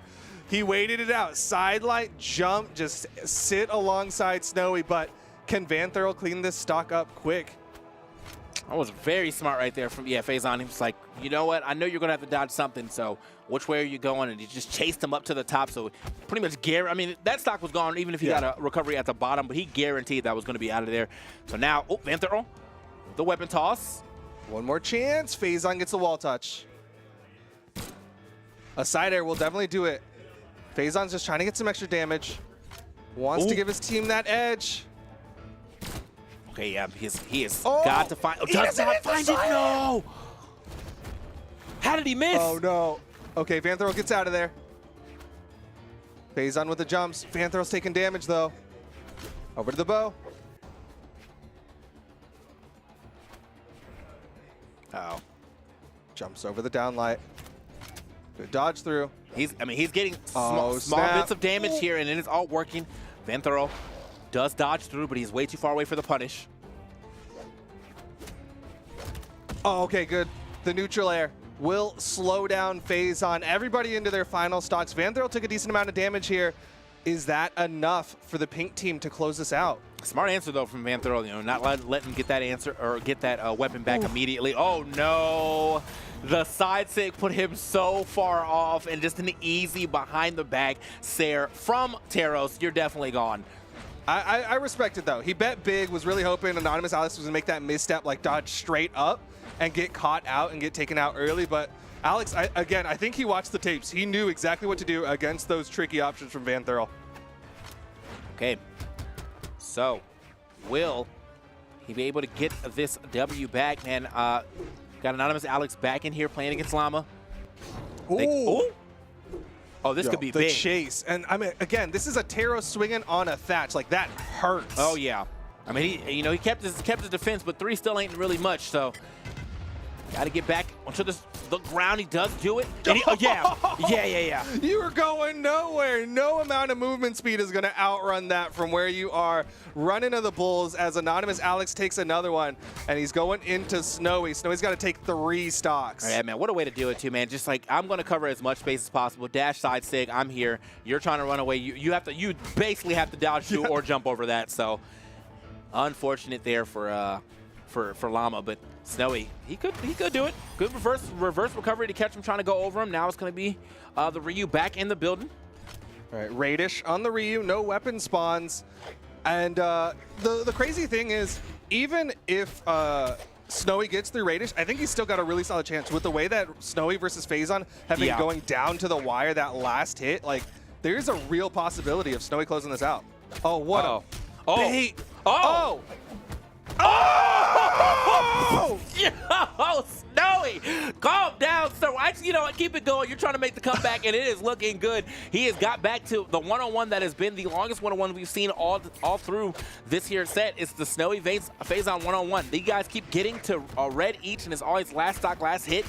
But right now, Snowy, I mean, he is evening it up immediately. Man, that Snowy versus Radish stock was so quick, and it was just like him with a megaphone calling out every single thing Radish did. He's like, you're going to dodge through me, I'm going to wait, I'm going to hit you. You're going to dodge down, I'm going to wait, I'm going to ground pound you. Okay, Snowy trying to bring it back for his entire team. Phazon is actually hurt a little more than him. Patel just there. Nice little 3-piece. Snowy getting back to the stage with the recovery. Putting on the pressure still. That was almost. He waited. He saw it. Oh, the stars come out. Phazon disarmed. Scythe in hand. Recovery. Oh, the N-Sig. And Phazon closes it out. But Snowy was doing it. Snowy was 903. Yeah, you definitely got to give it up to Snowy there. 77-6 right there, right behind him from Phazon, but 903 is some insane damage. Got a lot of stocks as well. It looks like Vanthurl is still kind of struggling here. Only got 1 stock, but at 425, you know, he did put up some good damage. Just unfortunate, man. Like, he had pretty much the same game as Radish. Yeah. Radish actually kind of did a little worse than him. So, you know, he's holding up for his team. It's just, man, like Teros and Phazon together as a unit is just kind of going crazy, man. 3 stocks, 5 stocks together. Yeah. Yeah. I mean, even though Pink Team won, you got to show the replay of Snowy dismantling Radish. Again, huge credit to Alex, though, getting a lot of stocks. 5 stocks in that last one is pretty huge. Man, absolutely did him dirty right there.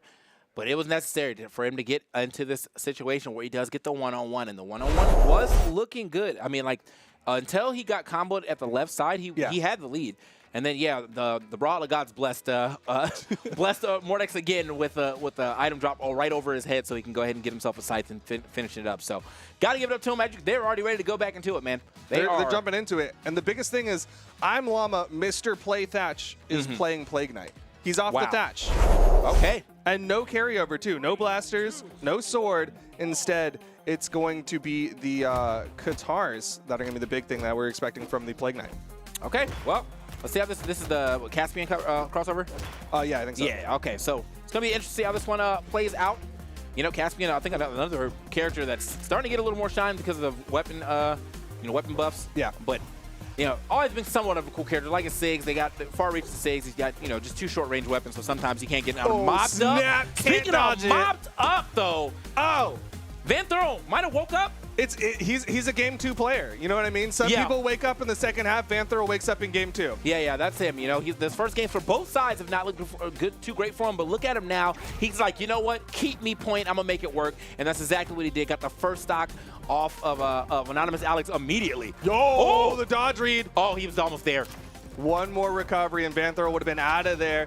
Radish doing a great job not taking any damage. He's trying to clean this up quick. Goes for a second sidelight. Just a weapon toss. I like that idea. He's like, let me just wait to see when you show up.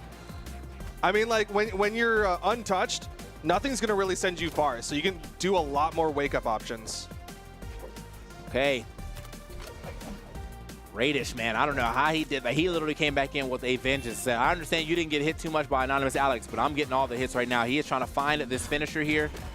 Yo, that was the Krillin kill, right? Like, Goku comes in and is like, all right, I got to avenge my unofficial brother. He's going to do it, too. Didn't take too much damage for it, and we're back to even. Notice that Radish definitely favors using more Shoryukens than any of the others. Don't really see really see too many Tatsumakis or Hadoukens, but he does decide to throw one right there.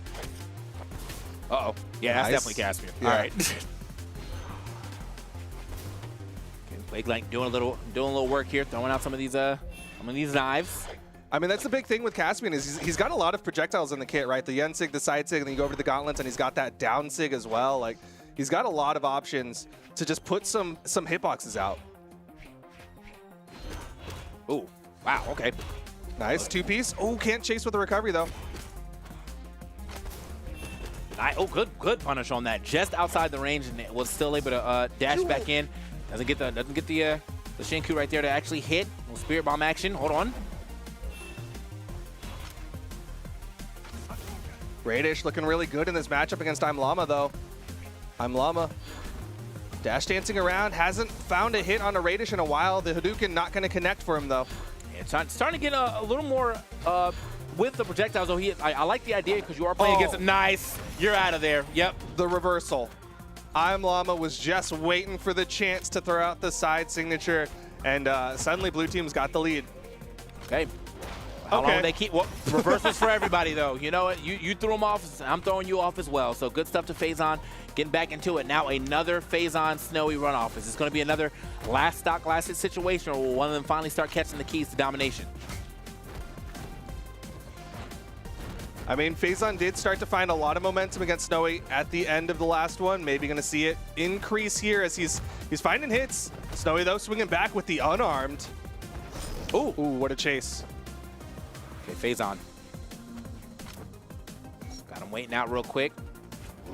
Just kind of moving on him.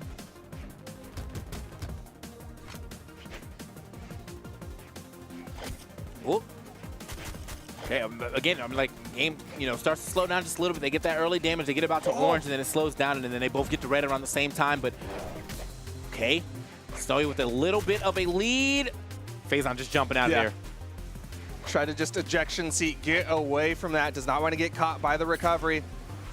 The gravity cancel sidelight catches the movement. The recovery catches the stock. Snowy back in the lead, but in comes Alex, the person who took 5 stocks in the last one. Very strong showing right there in the Snowy phase-on matchup, though. You know, he didn't even hit red, which means that, you know, he played that one a lot better. Oh, man, you got to watch yourself.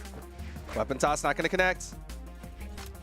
That's the one thing I feel like Alex is definitely good at, man. You whiff too far off on the side, and he's going to find that Sarah. Yeah, those turnaround side airs have been brutal against the blue team, but right now, he needs a stomp. Okay, he is chasing him down, man. He's swinging this hammer, but none of these hits finally gets the stomp Not side enough. air. Surprisingly. The next one should be able to do it. Actually get stomped himself right there. Oh! Okay. Just Still wrong. not enough? Oh my gosh, Snowy's just living. He's so good at extending these stocks. I'm surprised. It's crazy, too, because I mean, that angle that is sending as well is super nice, man. That, not fully 45, but it definitely has that semi-spike type trajectory. Oh. Yeah. It's good because it also has some like downward trajectory, so you have to burn jumps to get back. But, oh man, can Snowy get another one? Okay, side air. Took him a little bit, about 3 or 4 different side airs, but the 4th one is going to be the one that that takes it. So he's going to swap back over to the axe. Van Thurl is out of here again now. Van Thurl did actually kind of put Anonymous Alex in the dirt in their first stock. So let's see what he can do here on the second one. He's already got some damage here. Oh! All right, I think a little bit of misinput there. Didn't get the dash jump recovery. He was looking for the quick KO. Giving Alex a lot of opportunities here to get more damage built up. Doesn't go for the weapon, though. Van Thurl doesn't get the follow-up off the downlight. Oh, okay. Stepping away from that. Get away from the stomp. Van Thurl. Okay, get scooped up. Wait, this is actually some good damage right here from Anonymous Alex. Yeah, he's coming back in this one. The neutral air not going to do it. There's the approach. Stomp side air. Van Thurl in the offstage. Alex going to let him come up. Oh, what a... Whoa. He's crazy for that one, Yeah, but he crazy. gets away with it. Yeah, I was going to say crazy bet because he's definitely not going off stage to like edge guard at all, but then he decides to go for that, but does end up getting the scoop yet again. The down air is going to send him off the top. That's going to be 2 stocks that he's taking now. Now Llama stepping up, trying to get this stock out of here as soon as possible, keep his team back in it. Neutral light coming out from Alex. Just going to try to get some more damage built up on Llama. He knows 1 signature, 1 recovery, and he's going to be taken out. So look how far back he's playing to. He doesn't want to fall for the side sig over the edge, so he moved back a little bit, took that center stage, but still does find the recovery onto him. Now, Raiders is back in here. Hopefully this Ryu can get some work done against Llama. He's already got a little bit of a lead thanks to Anonymous Alex. All right, he's got those gauntlets again. Llama, again, playing a little bit back. Radish did really good in their earlier 1v1, right? Like, he was getting the damage built up, and then Llama just caught him off guard with that gravity cancel side sig. I think Radish is just going to have to look out for that, and he might be able to take this one. Oh. Okay, up at the top. Wait a minute. Neutral air. Okay, Radish got to get back onto the stage sooner than later. He's not been able to get too many hits here. Yo, spacing. The spacing every time. Nice. Oh. Yeah, I think he already forced the dodge out with that first Hadouken, so that was a great usage of the down stick right there over the edge, which is kind of somewhat its intended use. Yeah, exactly. You know? Got the spike and sent him packing. Forcing out the movement and then covered the wall. Radish getting extra as well. He's already adding up the damage on Snowy, and Snowy finally picks up his weapon.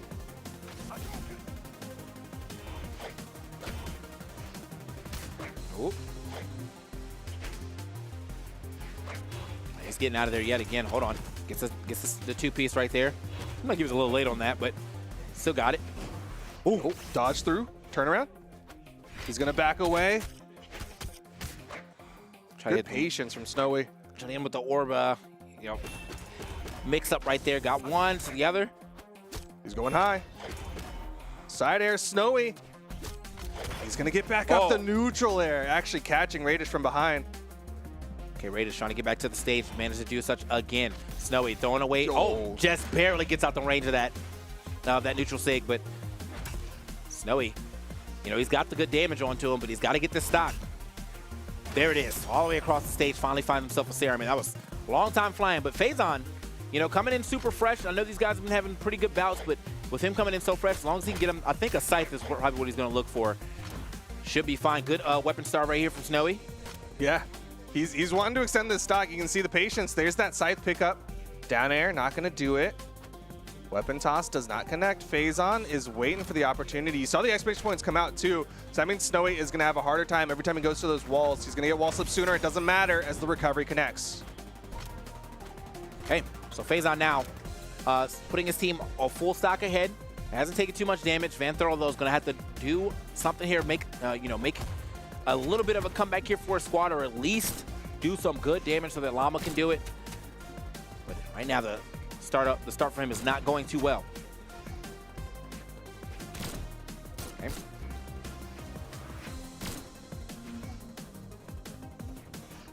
All right, man. They're just dash dancing around each other. Low intention neutral actually being played right here. He's got back to the comfort weapon for, I think, both of them right now. I think Van Thurl definitely likes to see that bow a little more, and Phazon has been going quite crazy with the scythe, looking to see if he can catch him jumping. Oh! And he gets it, the N6. Van Thurl's so good at it. He hasn't hit it every single time, but he's really good at pulling out when he needs it to get that stock. And in comes Alex. At the right area, too, man. Just like literally right at the end of the stage. So where the catch was, he was already off stage. Good stuff. Van Thurl playing into Alex now. Didn't get a crazy amount of damage put onto him, and he did, as again, this kind of goes back and forth between them. He did do pretty well on the first stock. I think Anonymous Alex did better on the second one, but here we are again. Oh, very strong. Definitely cannot eat another side air. Alex, though, taking a little bit of damage here. Van Thurl back onto the wall. No nair throw now. Alex really taking his time trying to find the opportunity, and he does with the scoop up. That's been working quite well for him, man. You expect to see more side air KOs from him, but no, he's getting a lot of down air KOs. Just scooping that man up and getting him out of there now. It's going to be Llama. That Lil Nas X, man, just trying to be the daily scoop. Yep. All right. Boom. Hammer in hand. Oh, Llama, though, swinging. Yo, this could go down to the final stocks. This is definitely able to be evened up if Llama finds that sig. Yeah, Llama is not taking a crazy amount of damage right now, and he's got the gauntlets in hand. Doesn't really matter what sig he does. Doesn't matter what he actually hits with, too. The recovery is going to find it. Kind of caught Anonymous Alex reach in there, so Radish back in here now. You got two gauntlet users, and then the Qatar and the Orb on the other side. Radish. I mean, he gave his team a massive lead on those second stocks, and blue team was able to bring this one back. Can he do it again? Massive lead into the final moments, but he's given a lot of breathing room to Llama. You can see him utilizing all the platforms, all the space that Miami Dome has. Okay, gets back down to the ground, but he has not really been able to land a hit on to Llama yet. Oh! That's what that's for, and Radish does get back up. He's taking a lot of damage here. Okay, man, yeah, the projectiles are out right now on this Qatar side of Caspian, so he's throwing them all over the place. He's got most of them to hit too. Back to the gauntlets, waiting for the dodge there. Good dodge from Radish. Oh, the recovery doesn't hit. The side air from Llama. Okay, that's a burn dodge for the gravity cancel neutral sig, but Llama gonna just hang out for a little bit. Man, doesn't even matter. Like, whiffs it and still turns around and gets the punish right there. Yeah, Radish has really not been handling Llama that well on this stock. Might be able to get something going now, though.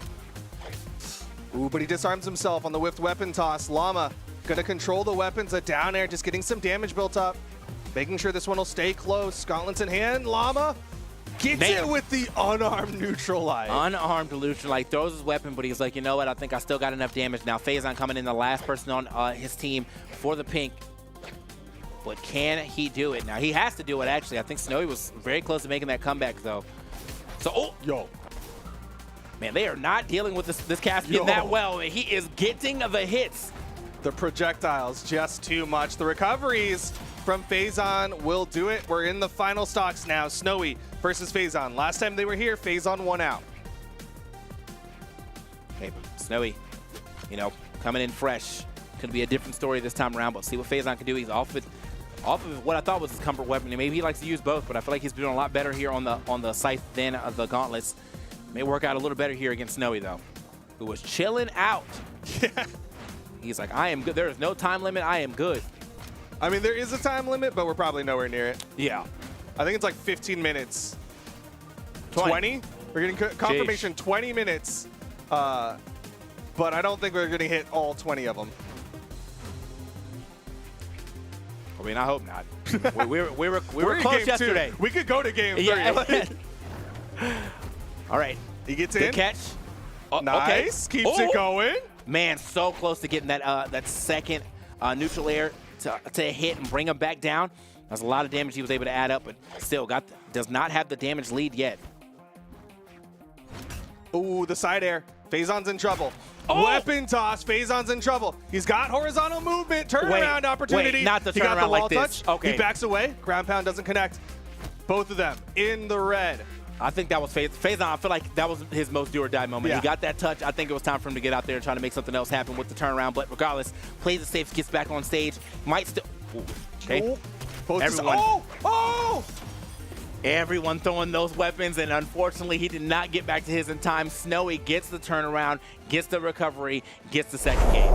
Yeah, great pickup from Snowy there. I thought for sure both of them were going to struggle to pick it up because they both hit each other with the weapon tosses, but Snowy had the slightly stickier fingers, caught the guitars, and got the neutralite into the recovery. And now we're going to game 3.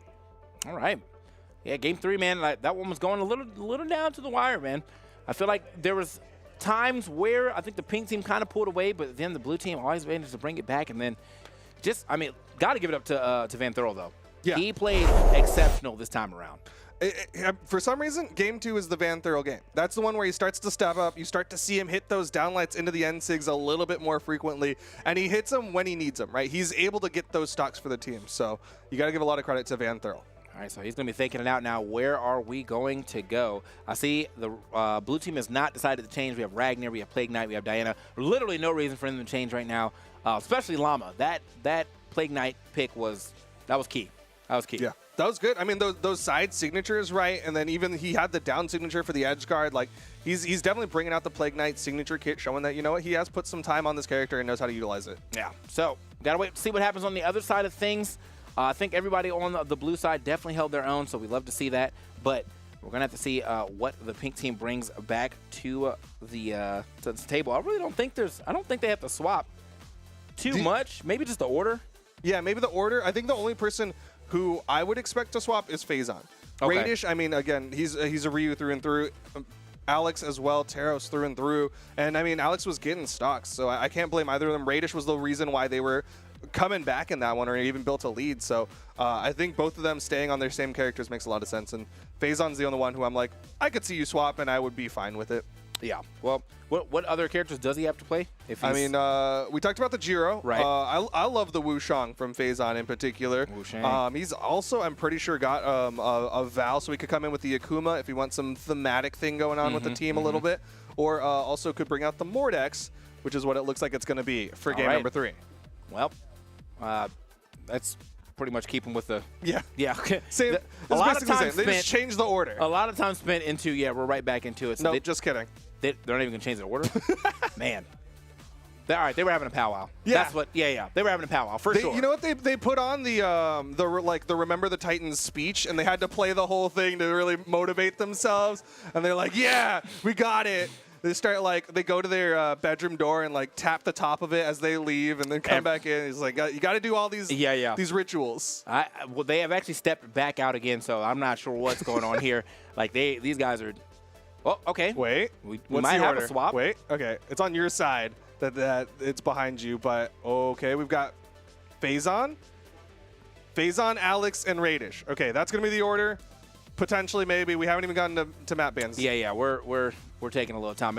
I can bear. You can almost see it. It's like down there. Yeah, sorta. you can almost see it. So, all right, looks like we are going to do that. So Phazon will be heading up first, and that means they're trying to front load this time around. See if Phazon can take out Van Thurl and Llama quickly before he has to get to Snowy, which just puts his team in a large lead if he's able to do such. The front load strategy, it works. It works, man. It works. I know, I think Foda's a big fan of the front load strategy as well. It gives, again, a lot of motivational advantage to the team. And you listened to the Remember the Titans speech. You're now going in and trying to activate all of that. And here we go. Game number 3. Loser of this is knocked out of the tournament. Yep. So this is going to be for all the marbles here. And that's probably why they decided to front load. Faison said, you know what, man? Let me get us an advantage, and let's push that to the end. So that the only issue with front loading sometimes though is if it does end up being somehow an even game. Now it's like the advantage that you thought you were going to have is gone. Yeah, you swapped everything up. The hardest part about front loading is when you go to those final stocks, right? Because like if your front load doesn't get that big lead, then suddenly you're asking a lot from your lower seed people. But right now, Faison's trying to build that lead. Van Thurl in the offstage gets past Faison, and he's not going to get taken out by the edge guard just yet. Yeah, I mean, he got actually lucky, too, because Faison went for a recovery, and he just so happened to slip under the lip, so he did get pushed down instead of up, but he was still able to make it back. Good damage here already put onto Van Thurl, but, I mean, this is not like he's not putting up a fight. He's definitely doing his best. Getting some good side airs, slapping away Faison on these approaches. A good weapon toss from Faison into the end sig, and there is that lead mountain for the pink team. Faison is pretty efficient with that, like knowing exactly when it's time to go for that end sig. So got to give it up to him on that one. But will he be able to extend this lead and really make it work? I mean, like you go in first, you at least want to do like a stock and a half, you know? Yeah. And I think he's kind of on his way. Yeah, he's getting some damage. Llama going for some trickiness. Ooh, off stage. That was a bold decision from Llama to go for that when he could have just waited out Faison's jumps. But you know what? He wanted that stock. He wants to keep that title of being the cleaner. I think the thing is, though, like Llama definitely cleaned up the last part of the second game. So he's still a threat. Regardless of where he comes in, he's a threat. And now it's going to be Anonymous Alex against Llama when I think this was the match where he really, like, he brought it to him. Yeah. Luckily, though, you are playing Teros. You only need a couple of hits here and there to go ahead and get them past that blast zone, especially on Apocalypse. Hold on. I mean, you got so much stage, or you got so much, you know, area on the stage that you cover because the stage is so small. Yeah, it's going to be way better for you. Those SIGs will cover at least half the stage. Yeah. And Alex did a good job of jumping over that side SIG and almost took out Llama just a second ago, but now Llama's back on the stage of the Nair, not going to quite do it. A scoop up attempted. It's going to be a scoop. Is it going to be a Sair?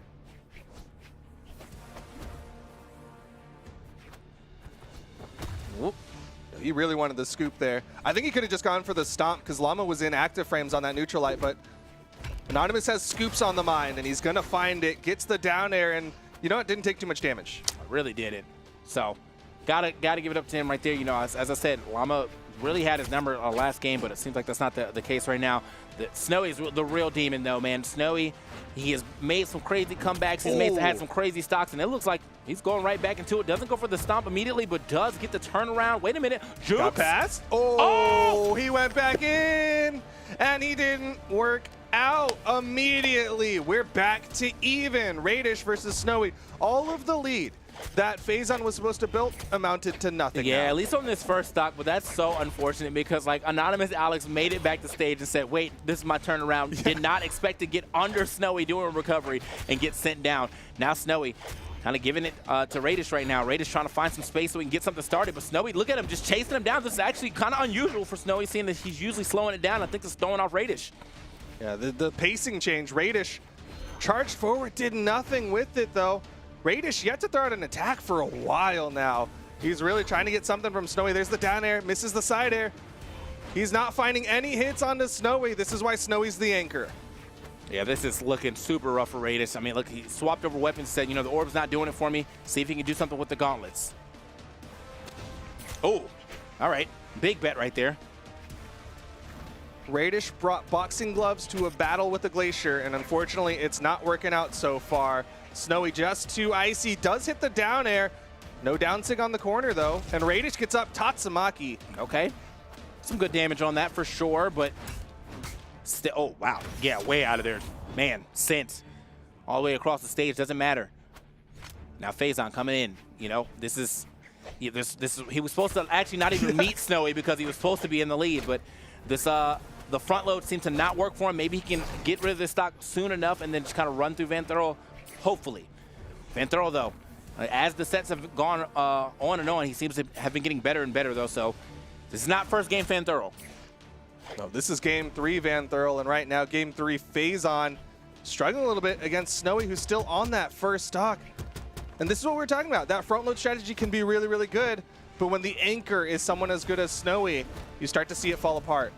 Caught the dodge, but there's no KO tool there. Okay. Okay, there we go. Doesn't take too much damage here, so, I mean, if he decides, it doesn't matter which weapon he's playing. He's got the combo weapon, so he gets one good read. He should be able to get all that damage back.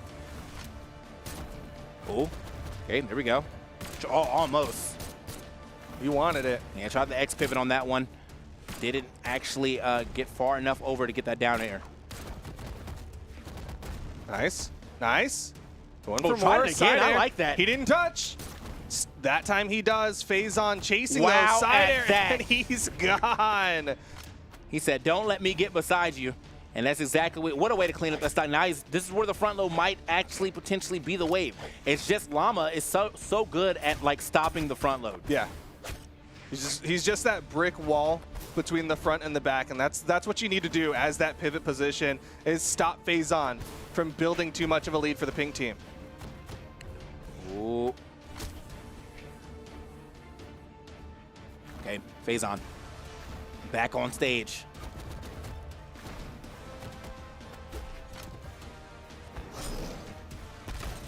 Okay, first time I've seen him decide to throw out that sig. Does cover a lot of space in front of him, but Phazon, though, actually doing a good job of putting this damage up. Okay.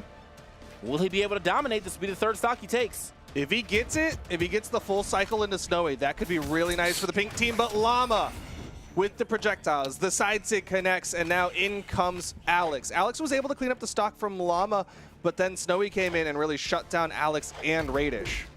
Oh. Okay. Anonymous Alex. Oh Getting my hit gosh. right there. He's looking for the stomp, but yeah, Llama playing perfectly around it. Yeah, good footsies. You see him like dodge in, air dodge in on top of those stomps, and then punish Alex.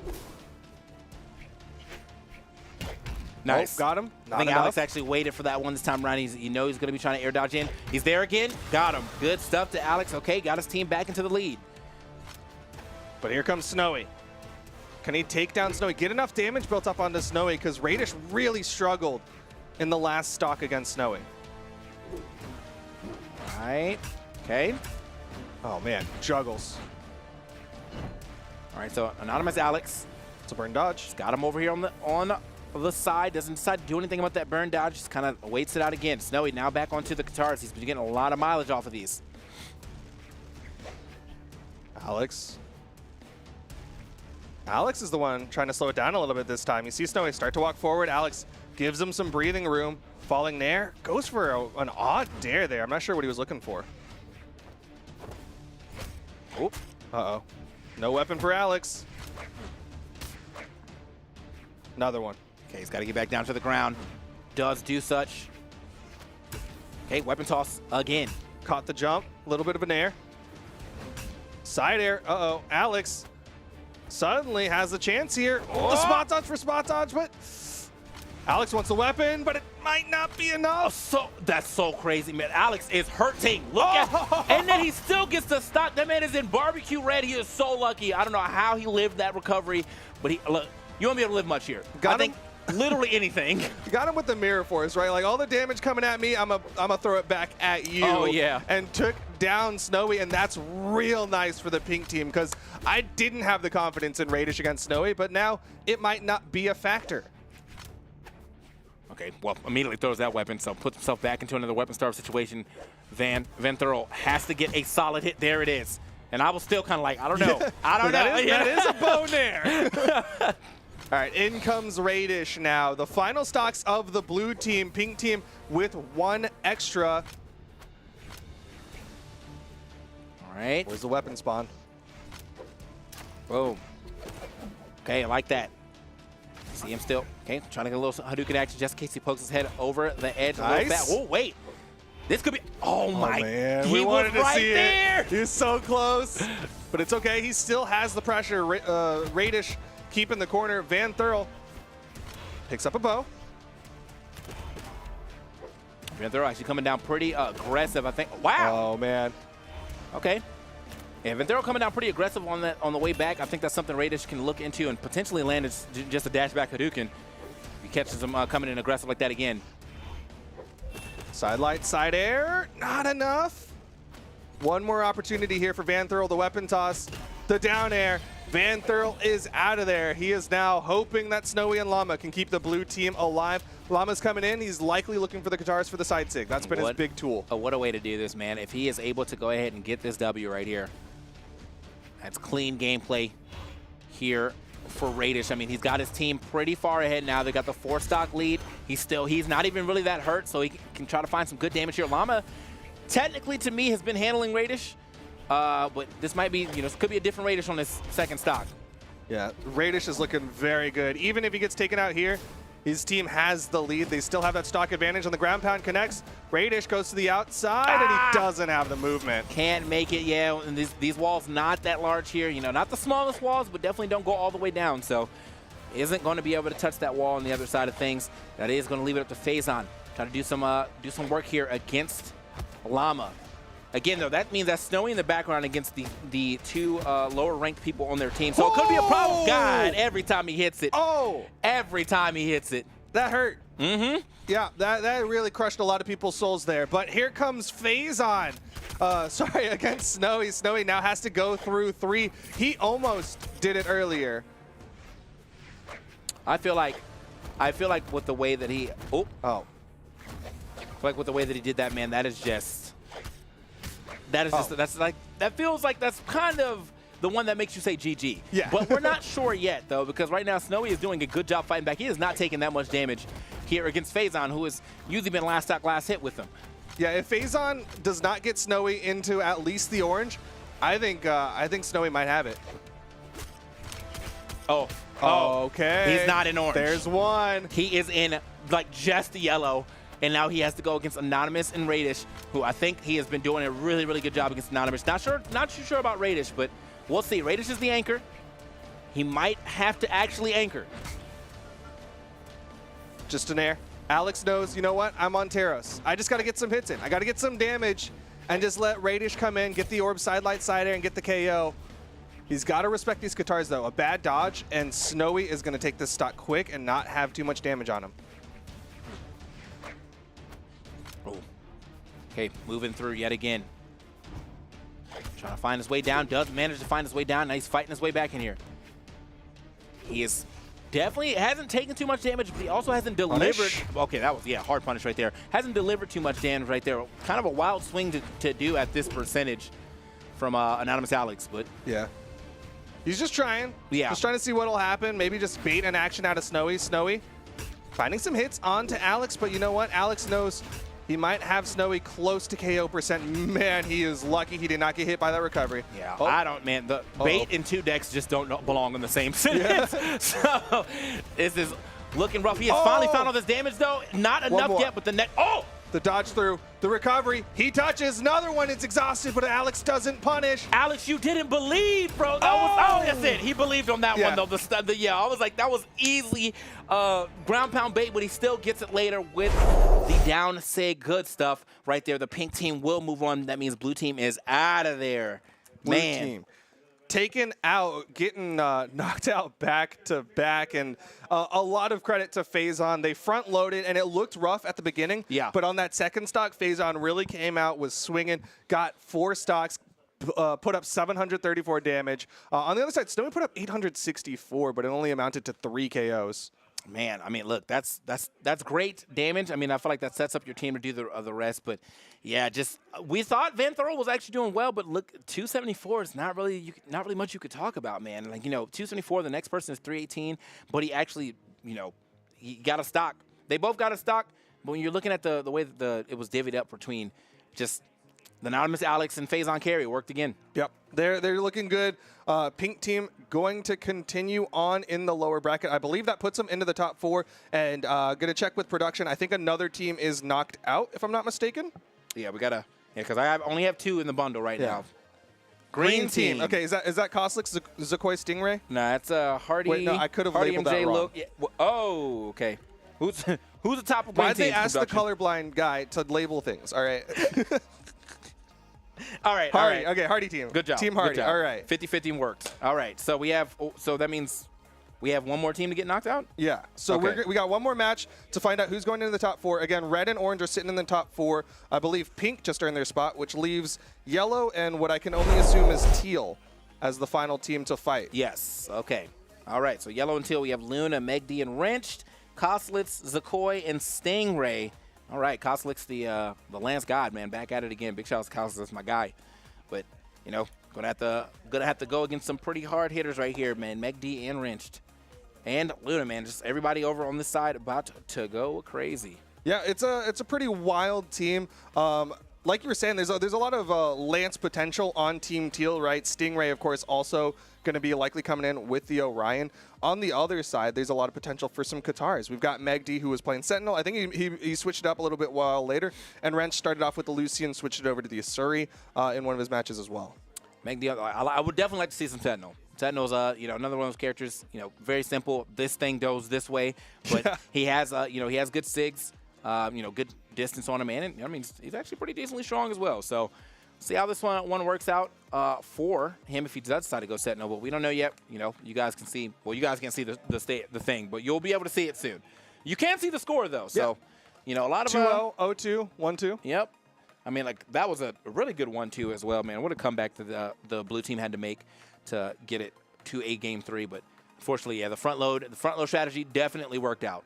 Yeah, it worked out, and you saw exactly why it worked out. But production said something in my ears, and I couldn't hear it. Did you catch what they said? It sounded like he said blue team's out, but I already had that. Team won. That's what I said. I was just talking about the fact that they won game 2. Blue team was making the comeback, but they fought well. But blue team, they are out. We're about to knock out another team here, yellow and pink. I already said I'm rooting for Team Yellow. I'll love Luna. I want to see him do well. He normally plays Teros, but today he's been on the Mordex, and it's been looking really good. He's been having some really big pops with that Mordex. Yeah, if I were to have to go, I'd probably have to root for the yellow too. I mean, Kozlik's my guy, but so are Megdi and Wrench. So, 2v1. Two guys versus one guy. Yeah, 2v1. So, we'll see what happens here as they get set up. I see Tai Lung on here, Val, and Lucian. And then on the other side of the thing, we got the G.I. Joe crossover. All right. But Sentinel is on the screen. Okay, yeah, we do have a Sentinel, but it's actually on Zakoi this time. On the other side, Meg D is on the Val. That was the person that I was expecting to be on the Sentinel. Koslix, no surprise to see him on the Macho Man. Stingray, though, a little bit of surprise to see him on the Storm Shadow. Nice. So that is, was that Koji crossover? Yeah. Bow sword? I get my ninjas confused, I'm not going to lie. I think that's bow sword. Yeah, that's Koji. the Koji. That's the Koji one. So that's pretty cool, though. I forgot that was another crossover that they put into the game. So I don't know too much about G.I. Joe, but crossovers. So, yeah. It's always cool. I mean, Storm Shadow doesn't have the timber, which is what I love from Snake Eyes, right? He's got the wolves and the sigs, but he's still got some cool stuff. Of course, he's got the grenades and some of it. All right. So yeah, we're getting everything set up, man. I think we're about to get ready to go. Yellow versus Teal happening real soon. We are at the character select screen, so we're about to see where we decide to go. And with that being said, I think that means it's going to be Wrenched and Zakoi going up against each other first. All right. Yep. We've got a Qatar battle to start off this one. Yellow and Teal, I don't think have fought yet today, so it'll be a bit interesting to see how they adapt as the set progresses. But I think technically Wrenched is more known for Qatars, even though it's really just a matter of one PR between the two of them, right? It's 22 versus 23. Okay. So it's a tough call. That's going to be a close match.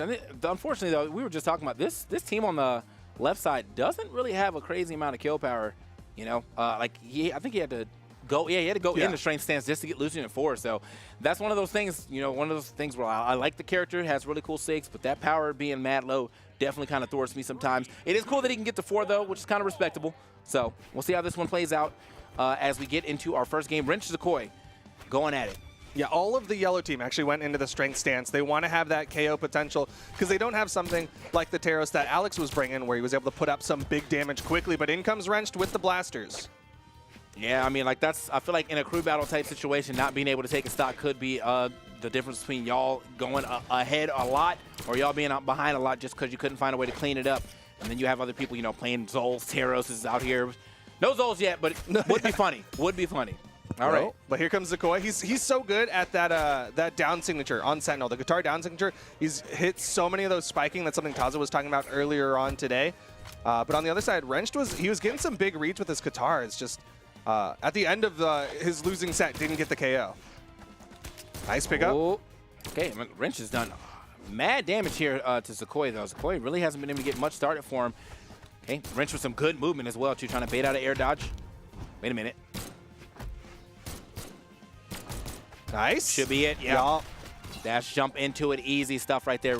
Doesn't matter what that kill power is. You get sent so far up just off getting carried up with the recovery that last hit usually will get you past that blast zone. In the red, Koslik's here, though. Gonna have to put up a good fight. Does not get his tried and true lance yet, but, you know, if you play this character this much, you do got to learn something about the axe. Honestly, Koslik's axe has been leveling up, but he's going in against his 2v2 teammate. You got to believe they fight against each other quite often. Wrench goes for the falling nair, the recovery, actually going to launch him a little bit. Nice recovery again, still not enough. Okay, controlling the area. He was trying to find and see if he can catch another air dodge through, but Wrench actually still had options. No sweat beats coming out from him, so. Ooh. Got him with the side air. Simple KO. Tool. Koslik's now going in against Meg D. Meg D likely going to be looking for the gauntlets. They can work really well for getting in on top of the lance. Yeah, attacking at that better angle. You know, lance sometimes struggle at that 45 degrees. So use those neutral. Use some of his slower moves. You know, neutral air, things like that. Jump, jump with you and everything. Got to be kind of preemptive with it, but that is what Koslik is doing. Uh-oh. Snap. Oh, yeah. Caught the jump. One more hit. Throws out the side sig. This could be a turnaround as he hits the side sig, the weapon toss. Recovery charged up. Meg D goes too high. There's another. Still living. Oh, yeah. Okay. Yeah, I did not. Yeah, he was sweating down there, unfortunately. But, yeah, I was kind of expecting just to weapon toss that one down. Like, that is like you were directly over him. You have a wide weapon. That seems like the perfect time to go for it. But instead, he went for the do or die. Oh! That caught him. The neutral sig, slide charge just enough, and Meg D gets taken out, evens it up immediately. I do want to revisit that side sig from Koslik's, though, because I think that was like, if he didn't do that, I think that would have been a big lead for the Teal team. Yeah, if he decided to just do anything else. Yeah. Honestly. If he just like sat on the stage, he would have been fine. Yeah, but sometimes you go big and then, well, you got sent home himself. So that is going to allow the Teal team to, kind of, well, not get back into it, the yellow team to get back into it. There's pretty much even game going on right now.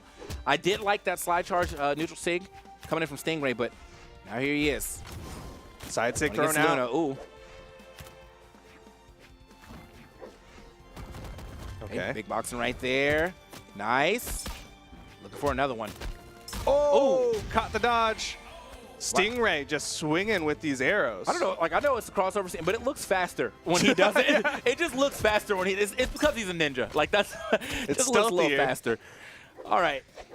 So good start right here for the Teal team as Stingray kind of starting to run away with it. N-Sig not going to land. Double down light into the recovery. Wrenched. Cleans it up. Yeah, not wasting no time there. He's going to likely stick with the guitars here, yeah.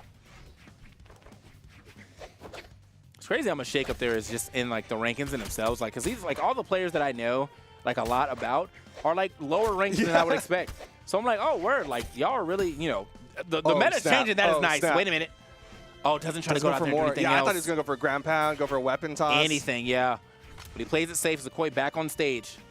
I mean, yeah, a bunch of the Brawlhalla lore heads might remember Wrenched being like one of the big contenders for world championships when we had LANs, right? Like he got second place a few years back, but since then he's become the first pick of the yellow team. Yeah, man. I mean, these are names that you've heard for a while too. Like I've heard these names since like my first BCX was like what 2016, something like that. It was Oh, nice though. I love that sig.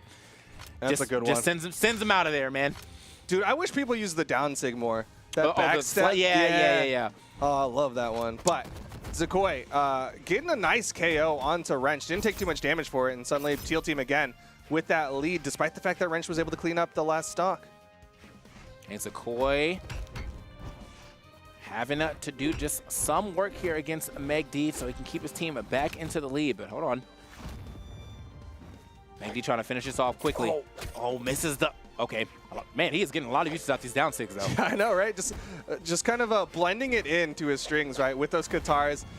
Gravity cancels those down sigs off the down light. Oh, nice gravity cancel down light. Meg D, though, thanking that weapon toss. D-light recovery. Yeah, all right. Evens up the stock count, but he needs to get more damage built up. All right. So he's trying to get back down to the ground, manages to get that Coslix. Don't do it again. Don't do it again. I was like, just chill on stage this time. Looking for a way to finish this stock. No weapon toss still from Coslix. He is, playing it safe. Doesn't want to lose his lance. I think he's probably waiting for another weapon to spawn. He might throw it next time. Nice. All right, Meg D finally gets a hit onto Coslix. Another opportunity here. Those recoveries are punishable. Meg D with a good spot touch. Coslix still picks up the lance, though. Okay. He's getting hits. Ooh, okay. Yeah, sends him out of there. Good stuff. Coslix is going to try to keep this lead going for his team. And, I mean, that's exactly what's going on. Like, he's got a whole stock lead, hasn't taken too much damage. Now he's going up against Luna. There is potential here for Luna coming in with the Daimyo. It has the same move kit as Mordex. If he gets Coslix in the offstage, I think he's got a chance of getting the stock quick. Oh, might go for it. Goes for the end sig. Oh. Okay, under him. Yup. Just below. Coslix, okay, trying to mix on under him, just kind of roast him up. Said both sides right there. Coslix getting damage onto Luna. Nice side air. One more hit. I'm not sure if he's going to be able to make that one back. Luna actually did have a good idea, knowing that Coslix was going to recover immediately, but did not line up that recovery himself. Yeah, that was a tough edge guard because Coslix had a lot in the toolkit. He does find the neutral signature. The stock count, again, is evened out, but the Teal team has just been maintaining this slight lead over the yellow team.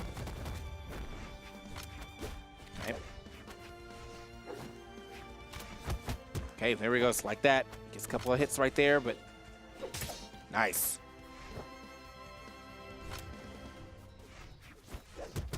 Nice, the neutral light. Kind of playing a pretty close to the chest game right here, but he's playing it pretty safe right now. He doesn't want to overextend, take too much damage. Stingray, This could be bad. doing a good job of keeping him at the edge. He's in D-light recovery range. He is, and he just picked up that sword too.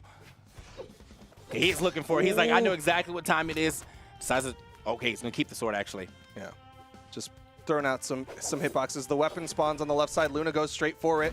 Nair. Didn't get the dodge down that he was looking for with that ground pound. Oh, snap, the neutral light will take him out. Teal team maintains the lead. Definitely like that. You'd probably expect him to step back after that whiff side air, but he's like, you know what? I'm just going to throw out a long-lasting hitbox again. You're going to run right into it. That's exactly what happens. Now the Teal team back in the lead yet again, but I mean, this is still super close. If Wrench can close this out, he's taking a little damage here. Wrench did a good job of cleaning up Stingray's last stock. He's going to try to do it again. Getting a couple taps in, though. Oh, he tried it. Okay, trying for the side light, not going to get anything going from him. He is reaching, and it looks like Stingray is definitely punishing him for each reach right now. Decides to swap weapon, see what he can do with the blasters instead. Another reach, and he is still getting punished. Look at that, man. Just playing, Stingray playing just directly out of range. Okay, that wall slip's coming, yeah. You saw the exclamation points. Ooh. But Wrench is still not finding the hit. The side air is still not enough. Weapon toss not going to connect. Over to the Katars, throws out the ground pound. He almost Still lined that up nothing. perfectly, though. Yeah. I mean, and the ground pound from the Katars does start to descend a little faster than the others, so try to maybe surprise him a little bit, but it is still looking rough for him. Throwing out Sig, still not hitting anything. Stingray just dancing around him right now. Wait, still misses. Okay, doesn't get the air dodge back in that he was probably looking for. That should be it, yeah. Finally, finishes off that second stock. Everybody on their final stocks here, but Wrenched is incredibly damaged. The yellow team needs one person to pull up big to potentially close this out, because right now it's 2 to the 3 stocks left of the Teal team. All right, Zakoi now, okay, trying to get himself back down to the ground.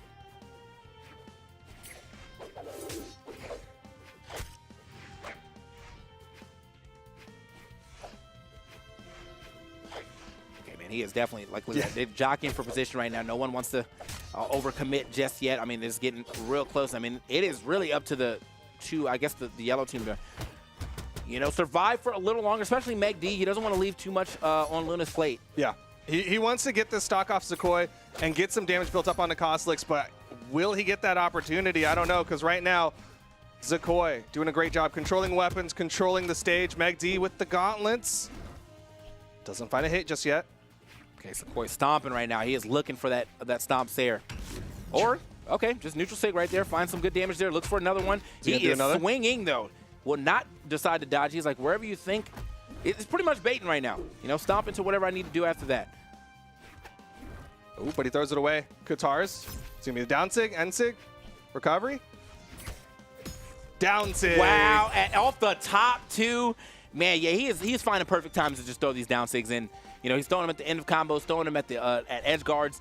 Do it for a KO right there. Good stuff. Yeah, really just showing all the ways you can utilize that Sentinel Qatar down signature. And now it's on Luna. Can he make the comeback? Can he clutch it out for the yellow team to make sure that they're not one away from getting knocked out? All right, Luna. Off stage. Nice, that's one. Didn't take too much damage. In comes Kosliks. High defense, high potential to put out some threats onto Luna. Yo, he's already sweat beaten. Don't let him touch. Yeah, I was like, oh man, like he was going so aggressively right there. Yeah, if Kosliks was able to somehow turn that around, would have been terrible for the yellow team. As I mean, they still have to deal with Stingray, who has been doing quite a bit of work altogether. You know, he is the anchor, and he is anchored as he should. Definitely playing his part. Just getting some dares in. Little mix. Switched weapons. Is doing quite well with this axe. That was a dodge. All things considered. Oh, went for the dodge read there. Kosliks is finding more hits onto Luna. Luna's in trouble. Chasing. Yeah. There's the read. Gets the gravity cancel sidelight into the recovery. One stock left. Can he take down Stingray? That was a chase right there, man. Just kind of marked him until he was out of options, and then immediately it's time to go for the gravity cancel sidelight recovery. Can Stingray close this out quickly, or will Luna somehow make this comeback? Gets a two-piece right there. Uh-oh. Oh. I really did not see how like red he was. Yeah, that side air sent him. All right. So first game going over to the Cyan team. Sorry, I thought that was Teal. Teal. Did it say so? Oh, well. Whatever, it works. You know, they're pretty close. Teal, Cyan. But yes, they do close it out. You got to give credit to Luna putting up 600, Wrench putting out 511. But on the other side, the Teal team putting out 500 plus each, 522, 597, and 645. Yeah. They were all putting in work. Seeing Storm Shadow with the Akuma thing is pretty funny. But yeah, so either way, good stuff to the blue team. You know, now nobody really not being a team player there. You know, 4-2-3. Here on the other side, you got 3-2-3. So it really was just a close match. But I mean, I feel like their damage is a little more even in comparison to what happened on the yellow team. So yellow team, now that we got to the point where we can now swap up the orders, going to be very interesting to see where they decide to go. If they decide to front load, if they decide to just move player 2 up and then have their weakest player in the middle, we'll see. Yeah, it's going to be a mystery. I think keeping Luna on the anchor position isn't the worst decision. He did really well. He almost did the 1v3. So I think that wouldn't be the worst decision in the world. But at the same time, again, when you're coming in with that Mordex, when you're coming in as that top seed, front loading and giving your team that emotional advantage and then maybe have Wrenched as the anchor, I could see it. I could respect it. Yeah. So, I mean, like, I'm hyped to see if there were going to be any swaps, too. I guess not. I mean, was Luna, Megdi, and Wrenched? Oh, I mean, I guess there could be a couple swaps here from Wrenched. But, yeah, we're going to have to see. The blue team or the Cyan team is going to stay exactly where they were at with the Storm Shadow, the Macho Man, and the Sentinel. Have no reason to change. That Sentinel was doing absolute work. The Storm Shadow was doing absolute work. You know, Kosliks he is Macho Man at this point in time. So I see a swap to Roman Reigns, though, which means the Taros is coming out potentially. That's what Luna won the Omen Oasis Championship with. That's what he's known for. So it makes some sense. He was definitely showing off with the Mordex, and the Mordex looked good. And now we're seeing the yellow team. It looks like they're going to the tried and trues, right? Yeah. Brent sticking with the Lucian, and we got Megdi over onto the Asuri, and Luna back to the Roman Reigns. All right. So yeah, not a crazy amount of strength here on the Lucian and the Asuri, but the Roman Reigns. I mean, sitting at 8 force.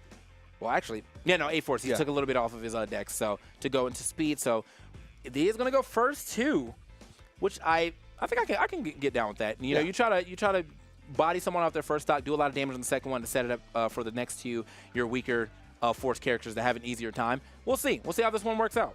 I mean, it worked for the pink team in an earlier match, so yellow team hoping it'll work the same. But this is game number 2 of a best of 3. So if the yellow team doesn't win here, they're knocked out of the Crew Battle Invitational. Okay.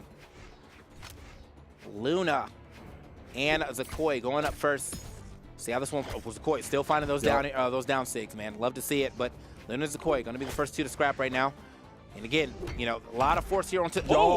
Yo! He's gone!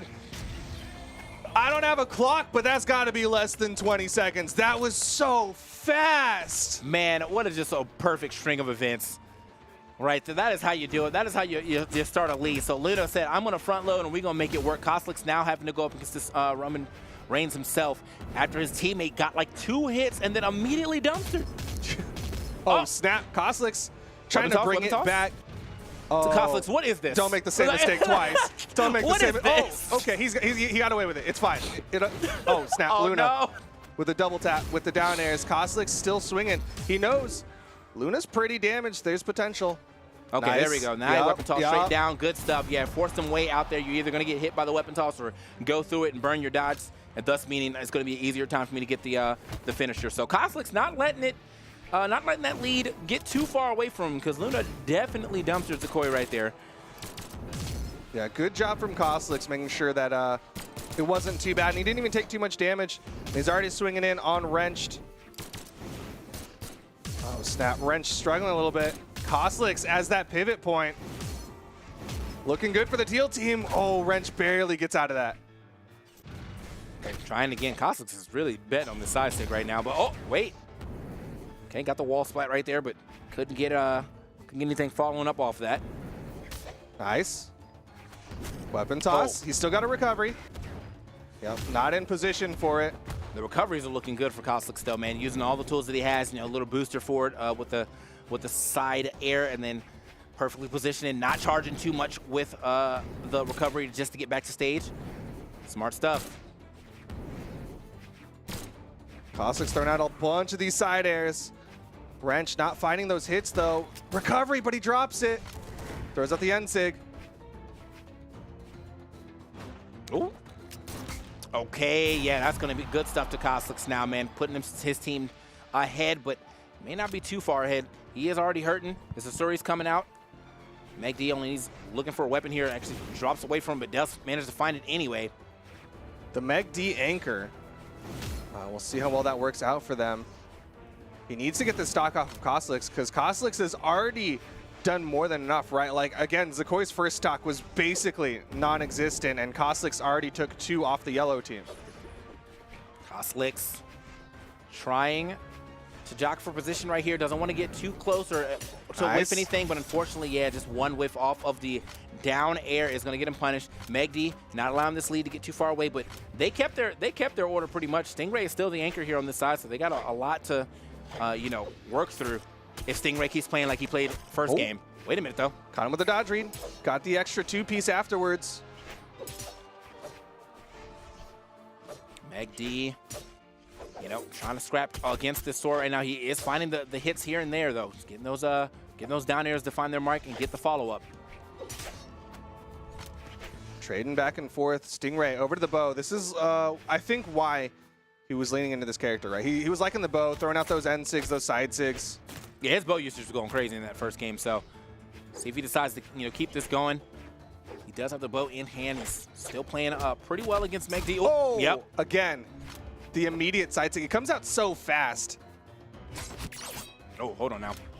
Side stick action right there, man. Actually might have put himself in a bad position. Gonna get back on the stage, sliding onto that moving platform. It's definitely next hit is gonna get themselves a lead here, which is nice to see. This game is kind of going down to the wire. Stingray here off the side. Meg D holding his own against the top-ranked player on the Science team side. Yeah, he's doing good. Honestly, potential here. A downlight recovery, and Stingray could be out, but Meg D Fighting his way back up, gets the side air. Gonna hold on to the sword. Definitely more consistent KO tools. Dodges through, and that's a punish. Yeah, he charged a little bit too. I mean, didn't really need it if he was going to go for like the charge for the extra, KO power, but probably just wanted to keep it in practice, So either way, that is going to be a good punish from Meg D. As Koi is going to have to go ahead and clean the stock up, and then really worry about Luna again, because Luna, again, that first stock pretty much deleted immediately by Luna. Okay. Uh-oh, getting rolled on right now. Gotta watch these side lights. Good spacing, hits him with the side air. Meg D trying to get some damage built up.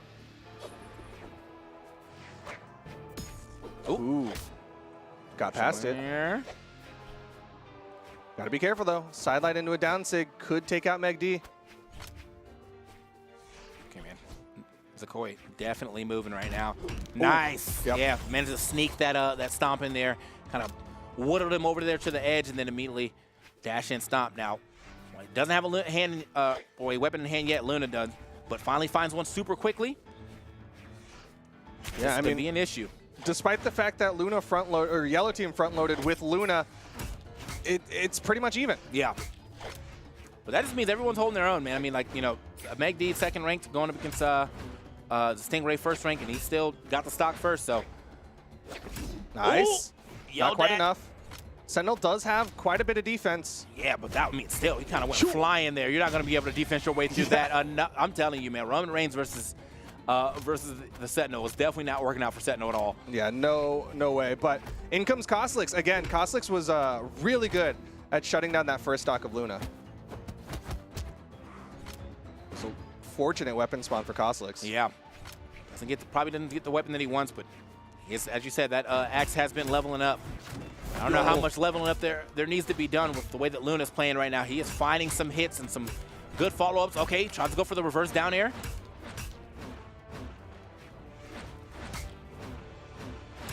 Oh, they snap. are swinging. Axe versus axe. They're both chunking against each other. Kostlix's sweat beads, though. He's above the stage. Luna gets back up. They're both hitting. Who's going to get the KO? The side air, the weapon toss. Luna nice. Doesn't yeah, have that's enough gonna be yet. Kostlix going to take down Luna. There's something very calming about just hearing two axes swing like that. What a good sound effect. Here we go, though. As we keep it moving, Kostlix is able to get that stock off of Luna, but he is already pretty hurt. What does Wrenched have? Last time they fought, Kostlix pretty much blocked out Wrenched. Ooh, out of there. Wrench. Haven't seen that a lot lately in the later halves of Wrench's gameplay. He's kind of been fishing for a couple of these sigs. Oh, almost got double down aired, but managed to jump high enough. Kostlix, that's the one thing he's got to watch out for too, though, because he wants to jump out of situation, doesn't want to jump that air dodge, but then everyone else is now starting to jump with him. Man, Wrenched wanted the blasters for the D-Light recovery. Okay, just a side air. Doesn't even put him off screen. Kostlix is chilling.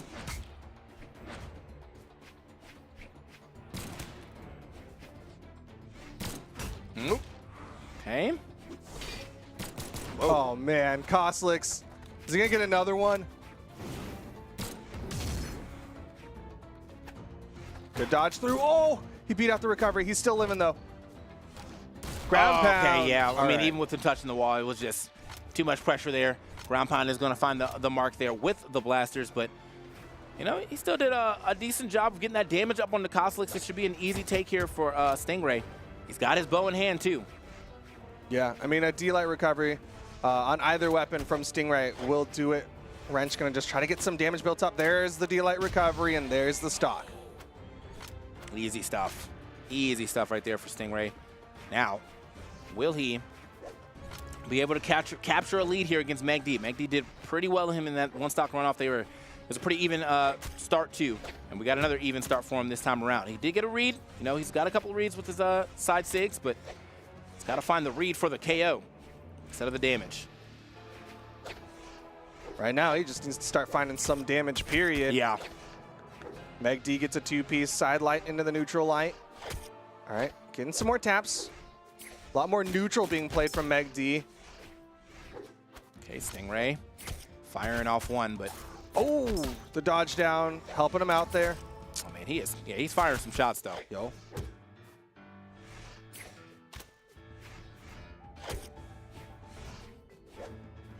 The Nair battle. He's finding hits. There. Man, good movement around yet again. Finds another hit here, but he's got to find a couple more than that. He's just been finding like stray hits of these side lights, but hasn't found much more than that. Oh, man, just barely sliding past that. If that hit, you know, he was gone. Yeah, that down light into Speaking the of- recovery, not quite Wow. enough. Okay. Next one for short. Yup. Yep. Meg D gets it. Can he get the lead built up for the yellow team? He's got to get a lot of damage put up on the Zakoi so that Luna can put in the work on the Kosalix. Oh, man, there's a sneak that one away just before Meg D can get it. Now Meg D unarmed. Snuck that one away. All right, couple of taps, getting some damage. Zakoi dodges through the neutral light. Oh, yeah, just needing one good side air, but, oh, man, Good good dodge dodge, doing yeah. that one. All right, Meg D just swinging for damage. Good avoidance. Oh, no punish though. No punish at all. Meg D going untouched on this stock. not Oh, enough. still not enough. Yeah, Meg D. Oh, Okay. he dodged into it. Well, well, happens to the best of us. It's okay. You know, you knew to press the dodge button. Yeah. That's step one. Next, step two is get in the right direction. Yeah, right direction for sure, man. Right into. Oh, Grabbed him out of the sky. Not you being dead. Oh my God. Luna's got the death note and just puts Zakoi's name in 3 times. Like, Yeah. he just takes him out of the game. I All think right. this is going to a game 3 for sure. Like, I mean, Luna front loaded, and it's worked out. He has definitely dumpstered Zakoi every stock. I didn't think Zakoi's probably put maybe 30 damage on him altogether. So. Yo, but it's on Koslix. We saw Koslix actually hold his own against Luna, and he does pretty well in the matchup against Wrench. So there is still that potential if Koslix does well enough here against Luna that Teal might just close it out. Yeah, it's the issue is, man, it's just they trade hits so often. And this is just not a character you want to trade hits with. And, well, I'm not really trading hits too much right now. This man is actually still in white. So far, it's like 1 for 2 trades, going higher, but punished. Just a side air from Koslix. All right, 2-piece. Good Nice. movement. Okay, gets back down to the ground. Ooh, Koslix sneaking in there, getting himself a recovery. Not going to die to that, but oh Nice. my, he's so nice with the weapon tosses. You're gone. You're gone. Guaranteed it. Gravity cancel, down heavy. This is the front load. Luna versus the top seed Stingray. Can Stingray anchor it out, clutch it out for the Teal team, or will Yellow team force this to a game 3? I don't even know, man, because even with the front load, he's able to get this out of here. Meg D has been handling Stingray. So, you know, for the 2 stocks they had to play against each other, he has won. Stingray now on the sword, trying to finish off at least Luna, you know? Starts with 1. The first step is the Nice. most important one. He gets the side signature, gets the KO, didn't take too much damage. Wrenched, his main job is to get Stingray to KO % if he doesn't Yeah. finish him off. Okay, nice little movement here from Stingray.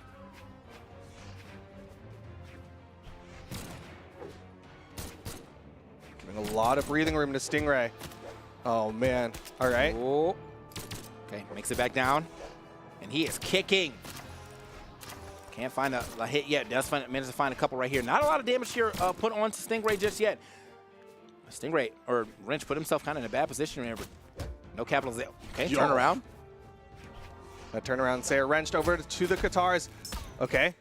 Only one not to fall for that side sig, but Stingray is getting the damage already. Wrenched really not getting damage built up on the Stingray. This is looking tough. Okay, Stingray, you know, he's willing to throw a couple out because I think he knows he's in kill percentage, but, you know, hasn't taken any hard punishes off of throwing out these SIGs yet. For sure. He's gotten away with a lot of them. Again, it's the Koji stats, so he's got a lot of dexterity, a lot of safety behind those signatures. That was a dodge. All right, getting a couple more. 3-piece. Ooh. Just a little low on it. All right, man. So he has done the damage, though. He's managed to add this back up. He's got him into the red. Might still be able to take this stock, though.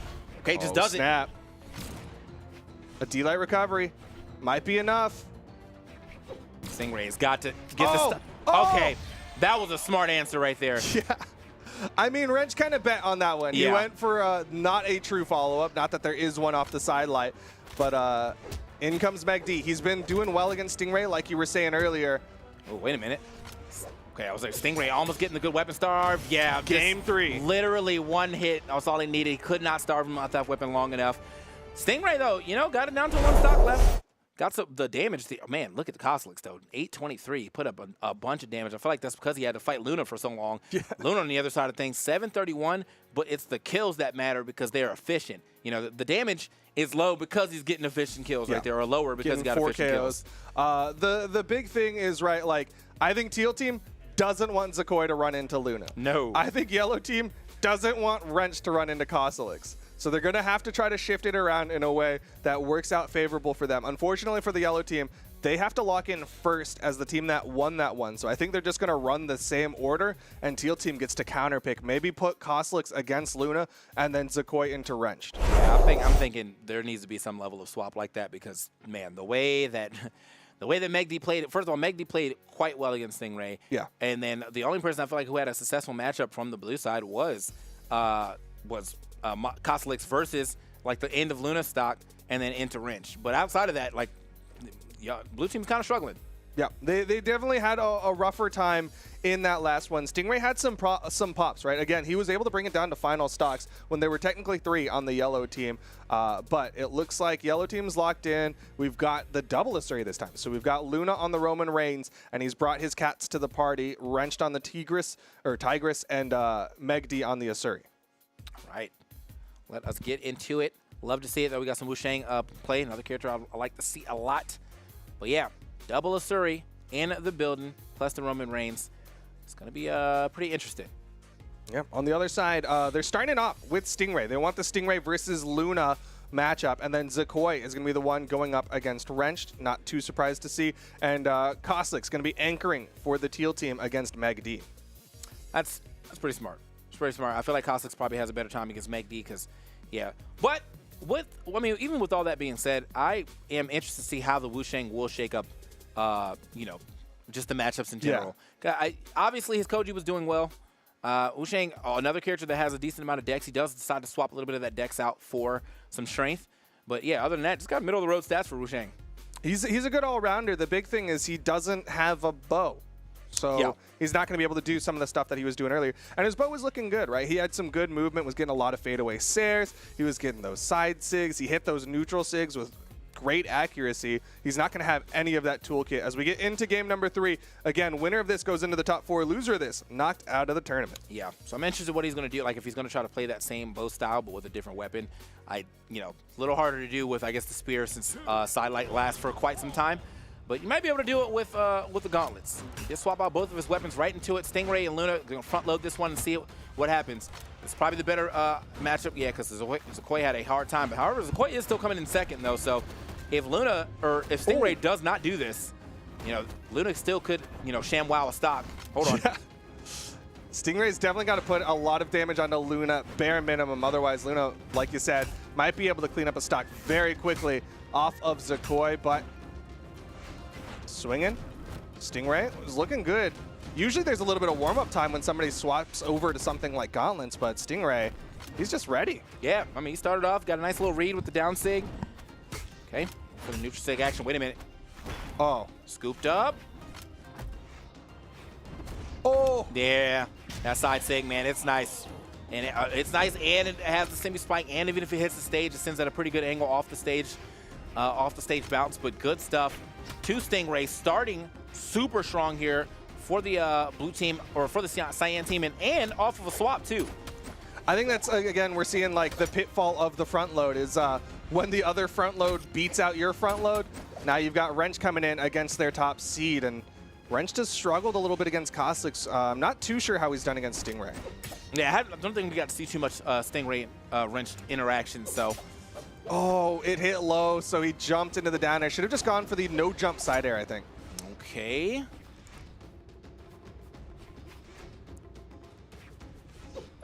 Wrench, get him some space right there. Oh, nice weapon toss at the end. Go ahead and catch him, keep him in place. He's getting his weapon toss. I mean, it's not really damage, but he's definitely keeping him in check. Another one, but does swap over weapons real quick. Is he going to try to go for another side stick? He does have him in that percentage and that damage. Dodges through the downlight. Stingray finding more hits. Wrenched is in trouble now. He was not able to clean up the stock from Stingray fast enough, and suddenly things looking very good for the Teal team. Okay, unarmed himself though. May not even matter if you can just slide in and send him out right there with the gravity canceled unarmed heavy. Love it. Stingray now going into Meg D, the person who's done the best against Stingray. But this is, again, Stingray on the Wushang, a different Stingray. Yeah, I mean, it's Stingray plus 2 stocks. I mean, he should be losing his stock relatively soon, but he's still he's done the work for his team. Yeah, for sure. I mean, neither of the other Teal team members have had to play just yet. There's one taken off of the Teal team. In comes Zakoi. All right, Zakoi versus Meg D, maybe a little better for him. Yeah, I'd say he's pretty much just trying to avoid Luna, if anything. So, see how this one plays out. But at the same time, he's got to get a weapon. Finally find himself a weapon here. He's trying to dance around him. That's not going to hit. Nice. Again, down sig. Love it every time. He's managed to find those. I mean, he's covering a lot of space, too, so really good option for him to just kind of throw out up there. It's so good because it's a mix-up that he just throws out so often, and because he's going against all 3 members of the yellow team, like they just forget that he does that. Dodge in place, going to actually get blown up right there. Double dodge. Hey, actually gets the scoop. That was a soft hit of the recovery. Ooh, barely avoids the stomps. Zakoi definitely looking for some knockout tools here. Meg D doing a really good job as this anchor, though. Bringing this sort of back. Good down air, gets a recovery. Not quite enough. Oh. He's moving, though. Another recovery, not enough. Got to watch out for a scoop up. Another recovery. He gets another. All right, Meg D brings it back to even stocks. In comes Koslix, the anchor for the Teal team. Yeah, this is good too, though, because Koslix, I mean, he did get some, well, Zakoi did get some good damage on the Meg D, but Koslix going in from Meg D, if he's able to get the stock soon, into Luna, who he's been doing a pretty, decent job at. I'd say they're going, 55-45. He's good. This is good. This is a good team lineup for the Cyan team. Yeah. Wow. Nice. Just kind of drift over there, gravity cancel, neutralite, deny the wall touch, and now in comes Luna. And this is already set up. Arguably the worst spot for Luna, right? He goes from Koslix into Stingray. Yeah. He doesn't even get to take out Zakoi. Yeah, he's not getting that. I mean, it's not a free stock, but he's definitely not getting a stock that seems a little more guaranteed for him. Yeah. The one who he's had, the easiest time against. Okay, hold on. Koslix cannot get down to the ground. Okay, finally makes it right there, that jetting over with that side air to get away from that stomp. Luna trying to play it safe. Stomp. Oh, doesn't get the side air follow-up. Yellow team starting to struggle. He's not finding punishes. Oh, okay. So watch your head. It's coming back down. So he does manage to get through that, but Koslix swapping over. Oh, stomped. Yeah. He's out of there. Yeah. Okay. Saw the stars come out. Not enough movement for Koslix. In comes Stingray. Luna with the axe in hand. Can he bring this one back? Okay, Stingray. Moving over real quick. Nice, nice. Luna getting some good damage here on the Stingray this time around. Just managed to sneak under him, getting that recovery. Like the neutral air. Still picked up the axe. Nice. The movement, the back away, the fadeaway nair. In comes a recovery from Stingray. Weapon denial. Luna can't afford too much, and that recovery will be too much for Luna. He's down to his final stocks. In comes Wrenched. I mean, still, though, he did a really good job of getting his team back into it, though. You know, he evened it up and put a lot of damage here on to Stingray. Oh! I wanted it. Yeah. That would have been so cool. That's a highlight play, please.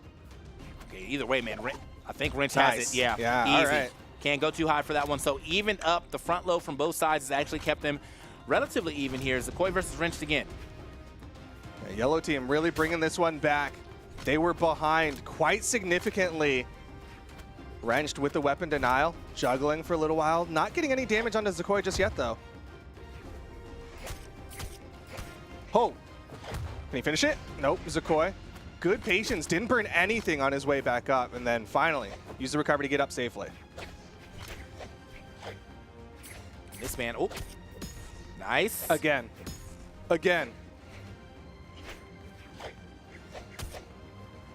Okay, hold on now. Look, if you hit, that was about the third time's a charm, man. He is definitely finding the electricity for all of these, man. Y'all getting shocked. Got that static shot, got the trash can to fly on, but it didn't even seem so fast. Like he whiffed and still got a chance to turn around and punish. Yo, it's working so well. Wrenched already in the red. I'm surprised he's throwing away the guitars because I figure you just go for more. Yep. Like he's seeing blood, blood in the water right there. He just wants to get that easy stomp side air, most likely. Could potentially also find a neutral sake. He has been hitting a couple of those as well. Nice. Uh-oh. Oh, okay. You're so lucky you're on the ground. He tried. Yeah, that wasn't going to be a big one right there. But Meg D now back into it. Another Asuri coming in. All right, Meg D versus Zakoi. Shouldn't be too hard to get a downlight recovery and get this into even stocks again. A neutral light. Okay, Zakoi actually has a little bit more health than I thought he did. Yeah. Barely living that, though. Oh, nice. Yeah. You're gone. Yep. For sure, Yep. right? Yeah, Yep. okay. We're just watching it happen in slow-mo. Wanted to see how far he come back. Honestly, again, Taza said this, and I absolutely agree, is the idea, like, you got to fight your way back and just try, because if the opponent makes a misstep, you get that nair, you get that chase dodge, and apparently Megdi gets a bunch of damage on Koslix. Yeah. Man, what is going on, man? Koslix coming directly into orange, just immediately off the platform, so. Uh-oh. Or I guess off the drop-in. But yeah, just this is looking a little rough for him right now. Yeah, looks like Megdi's got a handle on it. Off stage. Koslix got a lot of jumps here, yeah. Should be fine to at least get back for now. Oh, caught the jump. Ooh. Okay. Oh, man. Nice. Koslix throws that way out there. Starting to find some consistency. A side air. One more, and Meg D is going to be in trouble. The weapon toss, the gravity cancel neutral light. He's so good at that. Oh, no! He What just are you doing? Meg D, get it. Punch. Oh, Meg D. This is everyone's sloppy right now. Just reset neutral. Just reset it. Like, just doesn't matter anymore. Control Z, undo, undo, undo. Oh, man, that should have looked like such an easy edge guard for him. He was right there, and now he's going to die. No, he's good. No. He's got movement. Oh. He's dead. Oh, man. Oh, man. He's got to be punching the air right now. Yeah, he's got to be punching air. That's the most, you got to just an apologetic smile to the rest of the team, but it's okay. He's still got a lot of damage built up on the Meg D. This is easily even upable for the Teal team. Meg D really giving a lot of room to Stingray. Knows, you know what, a downlight recovery, and that stock's gone. All right.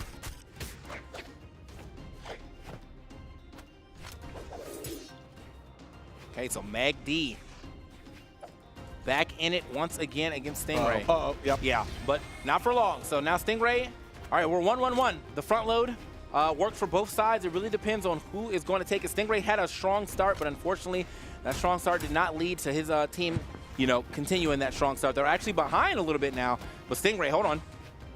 Off stage. Always a scary spot to be in against the gauntlets. Yeah. The gravity cancel. Beam out. Luna's in trouble. The front load. Okay. But he gets past. Yeah, Stingray stepped a little too far back. You saw the sweat beads coming out, man. He could have tried to find himself another side air, like closer to the ground and possibly over the edge.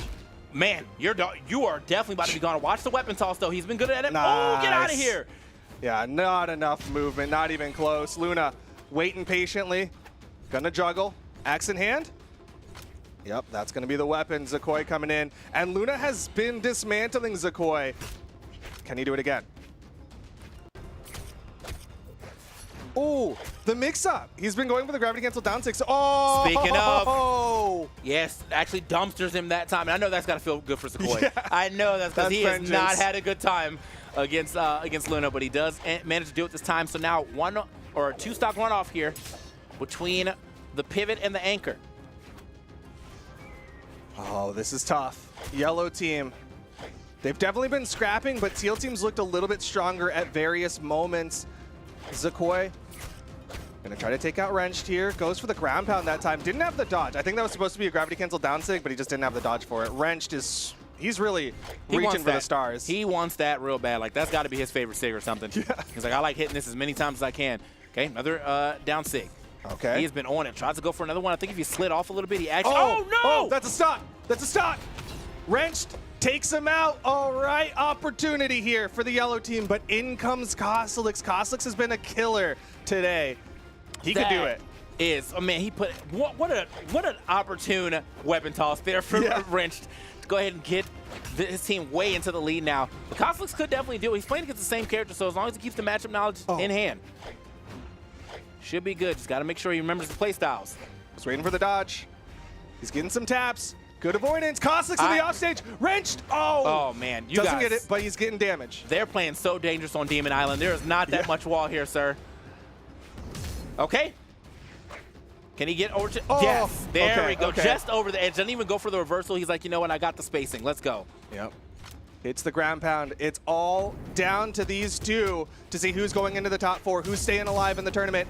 Meg D versus Koslix. Koslix doesn't get the dare. Okay. Meg D's in sweat beats. He is chasing him down, though. Oh, no. Oh, no, not like this. Okay, he almost gets sent out the second time, though. Meg D now getting a chance to get himself his own damage. Oh, whoa. Oh, he doesn't hit the Sair. Koslix with a turnaround. Sair, maybe even a down air. Just don't think he saw how low he was when he hit that, unfortunately. Yeah, just the muscle memory. What's it going to be? Koslix. Recovery for recovery. No one gets the connection. Downlight recovery. Not enough. The high defensive Olgrim. Okay, man. He cannot eat another one of those. I think it seemed like he was going pretty high up. Koslix dancing around his head. Meg D. Oh, snap. He's off stage. Caught him swinging. The weapon toss. Downlight, ground pound, and Koslix takes out the yellow team. It seemed like he extended that for like dramatic effect. Yeah. Like it seemed so late, he was but so he still late got on that it. ground pound. I was like, oh man. Meg D, unfortunately, not able to clutch it out against Koslix. Yellow team gets knocked out, and Teal team earns their spot in the top 4. All right, man. Love to see that's for your graveyard. Yeah, that's for the graveyard. Man, you know, love to see those players, but everyone's got to go eventually. So, all right. So, I mean, what a wonderful set right there. That was actually a really good one. Back and forth. You saw like domination. You saw adjustments. You saw vengeance. Yeah. You know, we saw it all here. An entire story arc, 3 acts, all in one set. And just like that, Teal team gets to continue on. And we've got our top 4. On the winner's side, Red team, Cody Travis Experience, Zinker versus Orange team, Boomy, Capsar, and Pierre. Down in the lower side, Pink team, Phazon, Radish, and Anonymous Alex versus Teal team, Stingray, Koslix, and Zakoi. Yeah, man. So I know Photo's going to be here in time to throw these sticks away, but still got to give a shout out to all of our players who came up. Luna, Meg D, Wrench, Hardy, MJ, Pugsy, Lil Cap, Snowy, Llama, Van Thurl, Java, Santi, and what was that, Blazy? Blazy. Yeah, okay. Blazy. All right, man. So, wow. Just good. As I told y'all, man, we're going to have some good action today here in Brawlhalla, and that is exactly what happened here. I mean, it has been a wonderful crew battle. We are going to find out who is going to be the North American winner relatively soon. But until then, we're going to take a small commercial break. So, guys, don't go anywhere. Brawlhalla Crew Battle Invitational will be right back.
felt electric running through my mind. Daylight slipping away, yeah. Feel ready to release that sound. Embrace this beautiful day. And I never knew I could feel like this. I'm alive with vibes so positive. So I smile easily. So I smile easily. Smile.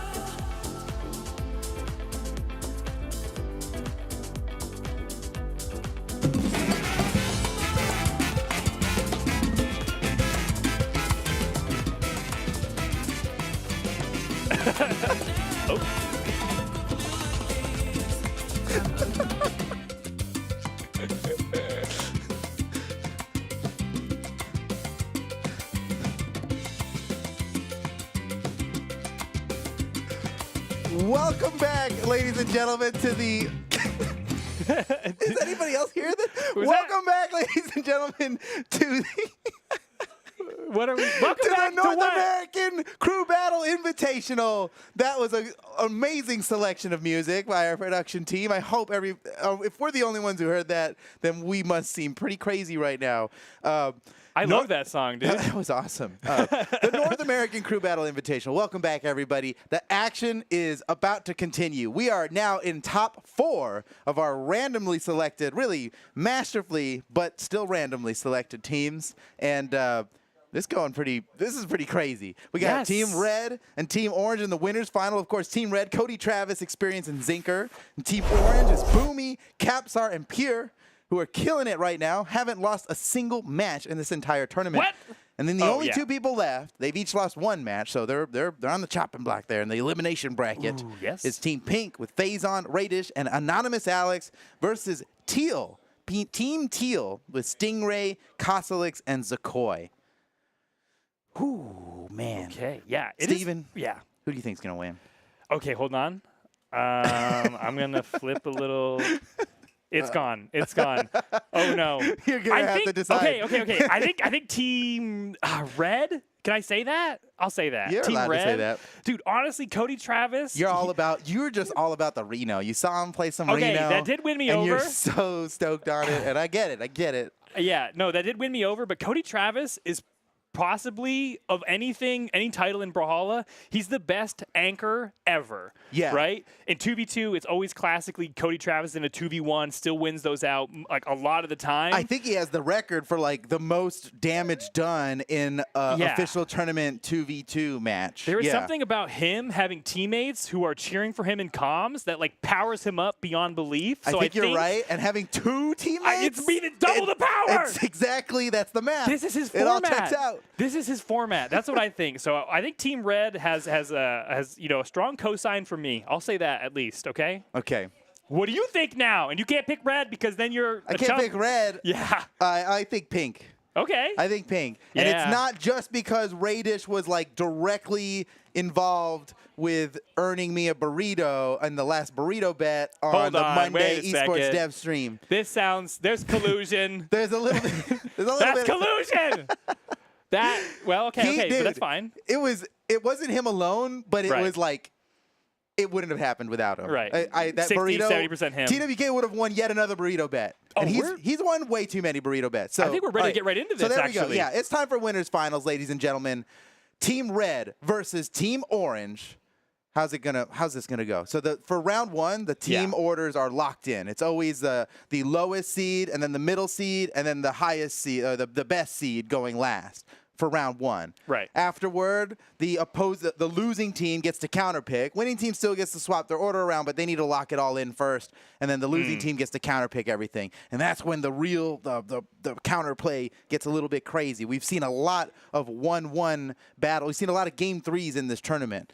So we'll see how this goes down. But you know what? Cody Travis in that anchor position is a beast. We'll see how it's going to go because the anchor he's going to be going up against is Boomy. Cody Travis versus Boomy. I don't know. That matchup can shake out any way. Well, here we go, ladies and gentlemen. Winners final of the North American Crew Battle Invitational going down right now. Unarmed gets all the damage? Love to see it, but now Pierre strikes back with the gauntlets. Oh, down Wait. off the stage. No, Oh, no way! Is that already? it? Yes! That's a 5-second KO! Are you serious? We just started! We just started! Pierre already... Dude, he is... Look at him dancing around. He's feeling himself so hard. That was so good! We just started. Like, how blessed are we to see... Wait a second. Experience might just turn around. Maybe. And Pierre for even bothering to... Already, Experience is doing crazy. like 3 times as good as Zinker did against Pierre. It doesn't take much. That was pretty much gravity a cancel side sig side air. I don't think I've ever seen that. That's so ideal that for was a Mordex. disgusting. I mean, every Mordex, every Mordex main watching right now is salivating at how awesome that was. Yeah, he's like, oh, I've tried that, but you didn't have never the right. lines up. You weren't fast enough. And against another pro in an invitational, are you serious? That's it. All right. Experience. Some damage control from Experience. He got hurt, but like. Considering how poorly the first stock went for the red team, it's a good thing Experience did what he did. Experience was starting the race from a lap behind, and he's made up half a lap at least, which is huge. Pretty good. It's huge. Pretty good in a relay like this. All right, here we go. But Capsar immediately. Capsar sits on his throne. He's already taking care of business. Do these guys have someplace to be? Why are these like the fastest stocks ever? Okay, Capsar now. Okay, holding down this weapon. Cody Travis able to somehow grab that axe. Seeing if he can put it to good use here. It's time for some Cody Travis action. He's got to lay down the law. Dude, the anchor comes out this quickly, though? Everybody was having such a good time, but you know what? Cody Travis is here, and he's playing Barraza, which means it's serious business time. That is business time. Yeah. Officially. Oh, goes for the neutral sig. That could have just been it right there. It wouldn't have gotten the KO, but you know it would have led to a KO. It would have led, Because once Cody lands that neutral sig, it's all over. Yeah, he's got the on the edge boop, like bam, that's it. That's it. True combo. You just bop, can't boop, let bam. him. You can't let him land the neutral sig. That's actually the win If he condition. starts with the bop, you know the bam's coming. You got to be able to see that. But I think Capsar. He's really holding his own against a powerhouse like Cody Travis. Yeah, they've got Orange Team has a slight lead, and they need to push this advantage as far as they Here comes can. the Cody edge guard already with the ground pound. It sent Capsar upward though, so he's got a lot of options to get back. Did he get the touch? Oh, he it doesn't even matter. But it doesn't matter. It didn't even matter at all. That neutral light was enough to KO him. I now can't believe booming. it. I mean, red team has pretty much come back from this double side light. You gotta test him, dude. You gotta test him. Cody Travis is the king of the double blaster side light. Ever since BCX 2018, that is like what he's known for, and somehow he keeps making it work. He just knows when these fools are gonna dot down on him. Dude. Yeah, these fools. He's so rad. How dare you be in the top 8 of every who's tournament, not Cody you Travis, you know, they come out as a fool. It looks that way. I'm sorry. Okay, well, stocks are tied up now between the teams, and damage now even as well. Zinker completely lost his stock to nothing, and the game is tied up again. I mean, shout outs to the red team for this incredible damage control. I like the uppercut. Not enough to KO quite yet on a tanky legend like Barraza. Uh-oh, loses a weapon in the process. Boom, he's about to, he's like damage control. Let me show you a thing or two about damage control. The weapon throw misses. He might get the edge guard here. Cody Travis touches the wall, but it doesn't matter. Boomy catches him with the neutral light, and Orange Team maintains a lead. But here's where the lead gets extended. Can Zinker play it all? He's got a lot to prove right now after that last one. Hold on. 3, 2, 1. Already doing better than the first stock. He's already beat the spread. Let's see if he can actually tack on some damage. Maybe get the KO. He does it! With the 3Ps, the dribble combo onto Boomy. All right. Okay. That does make up for what happened last time. But now he's going up against Pierre, and he's got a little bit of PTSD after the last one. Yeah, so, Pierre TSD. And so far, it could be. PTSD. We shouldn't even. That's not funny. That's insensitive. That's yeah, insensitive. we didn't even. No one laughed. Okay, but it's actually kind of a repeat of the first stock. Going for a Tiki down sig. Zinker tacks on some damage. As a rebuttal, can he get this edge guard? He needs something sneaky, maybe. No, the reversal from Pierre. Oh, man. Even though Zinker's doing better against Pierre this time, Pierre's kind of getting the better of him. Here he goes. Yeah. Zinker, he's answering back now. Look at all this damage. Okay, avoids the weapon throw follow-up. Zinker desperately looking for a weapon. Pierre maintaining stage control, but now he threw his weapon away. He missed. Now Zinker's the only one with a weapon. Can he... He's got to slap Pierre out of here before he grabs that weapon. No, he sent him to the weapon. He sent him right to the weapon. Unoptimal send. Sends him right to the scythe. Can he finish the stock off right here? That's enough to do it. Just the side air. He was so heavily damaged. The side air takes him completely out. He did a lot of damage. Yeah. He took out Boomy, and he did a lot of damage. Basically, he did one full stock's worth of work there. Yeah, now it's So all about not too bad. extending this lead. He's in a pivot position right now. If he can take a stock off experience, that's a huge win for Orange team. You're right. Meanwhile, experience is like, he's got to end this now. If he can take Pierre's stock, and Pierre is in knockout range. There it is. Look at that. Just like that. Somehow the red team has completely equalized that huge lead that Orange started with. Wait, has Experience been playing Fate today? I'm not take note of that. He's been playing a lot of Mordex, and he's clearly a Scythe master. So it's not a stretch. Okay. Then I believe in it. I'm ready to just believe in the Experience Scythe right here. Uh-oh, juggle situation has not many options. Makes it back to the stage. Capsar. Oh, Capsar, nice, dude. He dodged the weapon throw and then canceled out of it to punish Experience for it. Experience, he's going to be able to get through that and snatch the weapon grab. But Capsar's got him in knockout range. He can finish the job here. And with how he's been using that neutral signature, I wouldn't be surprised if he scores a KO with it off the corner here. Experience wastes his weapon, but able to grab the scythe. And maybe he just wanted the scythe. I'm thinking he wanted the scythe, but Capsar scores that down light recovery. Experience without a dodge. Capsar might just be able to end it right here. Experience camping on the corner. Capsar not going to let him have it that easy. Oh, it was a bait. The downlight whip was a bait. Experience. There's no way. Yeah. On his throne again. Dude, Capsar, he's like, the most egregious use of throne today. I'm pretty certain. Yeah. If we've got a stat on most thrones pulled out, it definitely belongs to Capsar. It's incredible. He's getting a little emote happy there, but he's performing well, so it's justified. Oh, that was a good dodge for that side air. Pretty good predictive play. Cody Travis, really good corner guards with blasters, probably the best in the game. I can't believe that red team is a stock ahead right now. Wait, no. Wait, they're not. They're not. Oh, they're not? They're not. That's probably why I couldn't believe it. Yes, they're stock behind? It's that it's not true. Yeah, red team.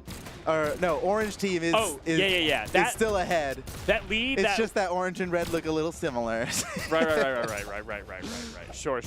If you look at the color wheel, Capsar's they're hair next to is each red. other. That's problematic. No, we're good.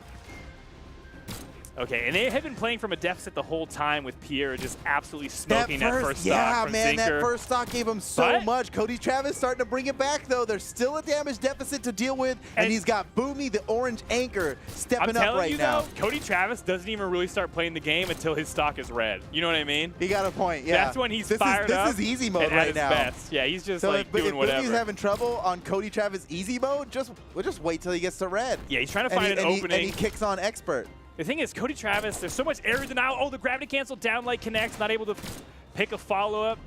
Side light, side air.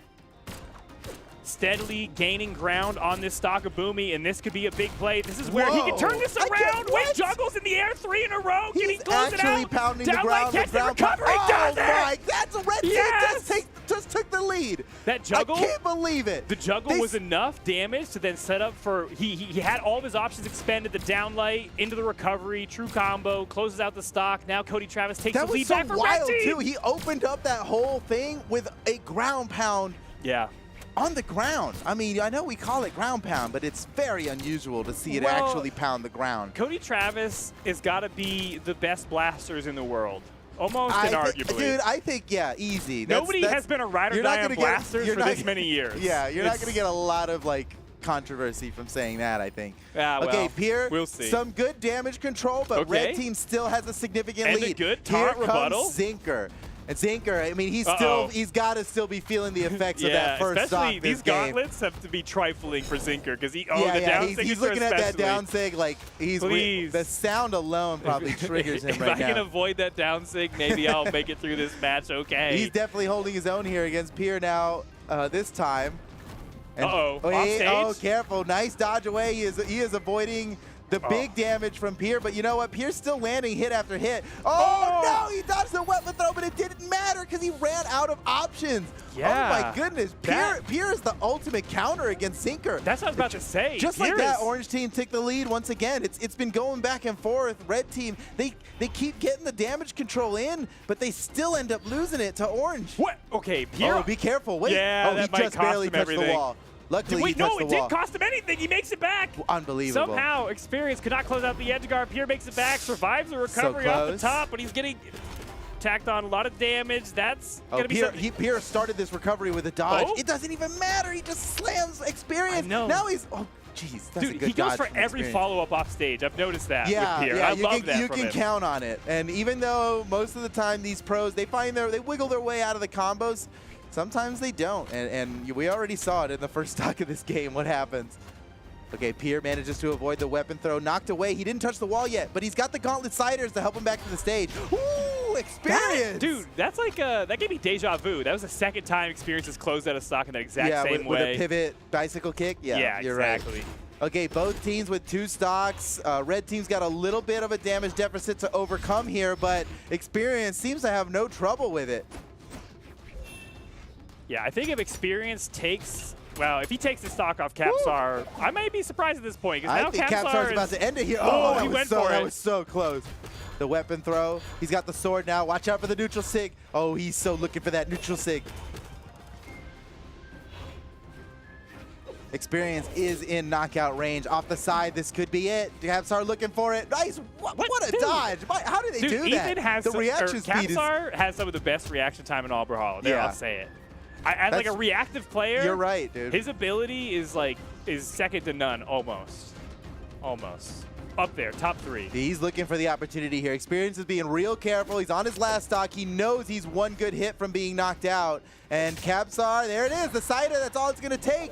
And now here it is. Once again, you've seen it time and time again in this tournament. Cody Travis stepping up to the plate. It's his stock is the only thing left for the red team, and he's got 2 opponents to go through. It wouldn't be the first time that he came away from a situation like this victorious. Can he pull it off again against the likes of Capsar and then Boomy? Well, oh, there's one. There's one. Okay, well, it's the battle of the anchors now. Cody Travis versus Boomy. They are each the highest seeded player. Goof Fooled Troop. ya. He got Goof Troop Oh, just like actually, tied up the damage almost. Maybe 1 hit away. There it is. That's about a tie, I'd call it. Damage is tied up. It's anybody's game now. Boomy versus Cody Travis. They're both fighting for their friends right now as 2 of their teammates are just waiting in the wings, hoping that they can defeat the other. How's it gonna go? Man, Cody Travis getting real aggressive with the axe there. Slams Boomy off the side. Is he gonna get the edge guard here? He just lets Boomy touch the wall like that. He's gonna guard the corner instead. Boomy manages to make it across, and now he's the one knocking Cody Travis off the side. Boomy's going deep for the edge guard here, but Cody Travis manages to make it around. This is seriously anybody's game, Steven. Yeah, I don't know how this is going to shake out. I think somehow Boomy has the damage advantage, but only slightly. And wait, that was enough? Oh my, off of what? a sword, neutral air. He must have just been so high up in the air that he managed to kill. That move does not have a lot of force on it. Yeah. And that's all it took, dude. Orange team closing it out. Oh, And look at this it wasn't as easy as you think it would be with how nasty that first stock is. And Look at here's this the first stock. first no. stock. And then boom. That's so crazy. And then just, he caught you jumping. it Get doesn't out get of any here. better than that. And look at Zinker the went down confidence. so Here's like, fast. yeah, it's over. I see that. Oh, Sweating. Get out of man. here. But look, even though Zinker lost, that first stock, that's a rough stock for Zinker. You know, let's not harp too much on it. But Well, they did yeah. end up losing. Yeah. But it's not because of that stock alone, right? In the end, it was an even match, and it was just Boomy defeating Cody Travis when the clutch mattered the most. yeah, but they were both down to like 1 or 2 hits. Yeah, and like so it probably would have been easier with if- a whole extra stock. if maybe. Zinker like beats the spread basically on this next one, they're in the money. You know, like That's a good point. You just have that's what you think about in the rematch. It's You're a like, team sport. If Zinker gets the first stock, well, actually, who knows? Did they switch Well, up their order? they're probably gonna switch the order. I Well, got to maybe. imagine. We'll see. I got Wait, to imagine. Is that Cody Travis at number 1? Are we? Can we see what the? I don't know. Well, That would be okay. Well, here's how crazy. it's supposed to go. Orange team won the last one, so they're supposed to lock in first, Right. giving True. red team the opportunity to counterpick. Exactly. Which means that Zinker can fight anybody he wants to. I got to imagine they're going to avoid putting Zinker up against Pierre, especially because it looks like Pierre's locking in the first position. Right, yeah. That might be a good switch up. Probably. They probably have to switch Probably. something, and they were so close. Any small change might be big enough to make a difference. And these are best of 3 sets, so you don't have a lot of time for readjustment. So Right. this is where it has to happen. You don't get another chance It's to got to feel it count out. now, and you got to be solid enough. Red team needs to be solid enough to survive the orange team counterpicking if they win this one. It seems like people always put their highest ranked, or maybe what you would consider their best 1v1 player in the anchor position. What do you think about just pulling the pin on the grenade? Yeah, just throwing the grenade in first. Well, we've been seeing players do that a lot. We saw it in the Pro Series when players had the opportunity to select their team orders before the matches even began. And that does seem to be a popular strategy. Front load your damage. I think that works really well, especially in terms of morale. Because you take the first stock, Orange Team, everybody in that Discord chat popped off as soon as Pierre destroyed that stock. I know. They all hit Super Saiyan 2 before it even came out. And even though it started evening up, I mean, because a few times in that match it did even up, even though they had the full stock advantage, they still had that. They must have been riding high off of that morale. That's true. Well, I'm just saying. So leading with a strong player, it does seem. But then you got Cody Travis, right? Yeah. Who thrives under the pressure, and it almost seems to buff him. That's so true. So I guess it just depends on who's on your team and how they handle the pressure of needing to clutch when it matters most. Yeah, the tried and true clutch Dean definitely resides in Cody Travis' DNA. They're never going to play Cody Travis last, right? He's got to be last, and it looks like they are indeed locking in with Cody Travis but last. They did switch it up, though. They move Zinker away from Pierre. Yeah, that's smart play. Like a kindergarten teacher, they're like, hey, I see you two fighting in the back. We got to separate you a little bit. So hopefully the kindergarten teacher strats Red Team work. now, with their counter pick, they're putting experience in the same position as Pierre. So experience is going to take on Pierre. Maybe experience can avoid such a nasty 0 to death. Yeah, but we'll see. But we'll see. Dude, going down to 3 decks. Okay, takes out of his decks there. And he swapped characters. Oh yeah, swapped experience legends using the to Petra. Still on the orb. 3, 2. Clearly. He's all about the orb here. All right, here we go. Game 2. Orange Team is ahead by 1. Oh, gets nasty. the reset. Oh, it's already working so good. What a smart strategy. Oh my gosh. Oh my gosh. This is the same guy you saw 0 to death. Reversal. Oh Complete my reversal. I can't believe it. It's a mirror image of the last match. They completely reversed it, dude. This is the strategy. Okay. The strategy. Well, there you go. They changed something, and it was very significant. It totally worked. That's a smart play. Experience also has the lion's share of damage onto Capsar's first stock as well. He's about to lap them in damage. And stocks, baby. Oh recovery. My God. Experience. He's still in yellow. Look at his health. Look at Experience's health. That's 2 stocks down, and it's all Experience. This is the play. Lead with experience. He's got what it takes. And he's popping up. Orange Team, is there a forfeit button? Orange Team, no, go next. We need to add it. Devs, can we add a go next button?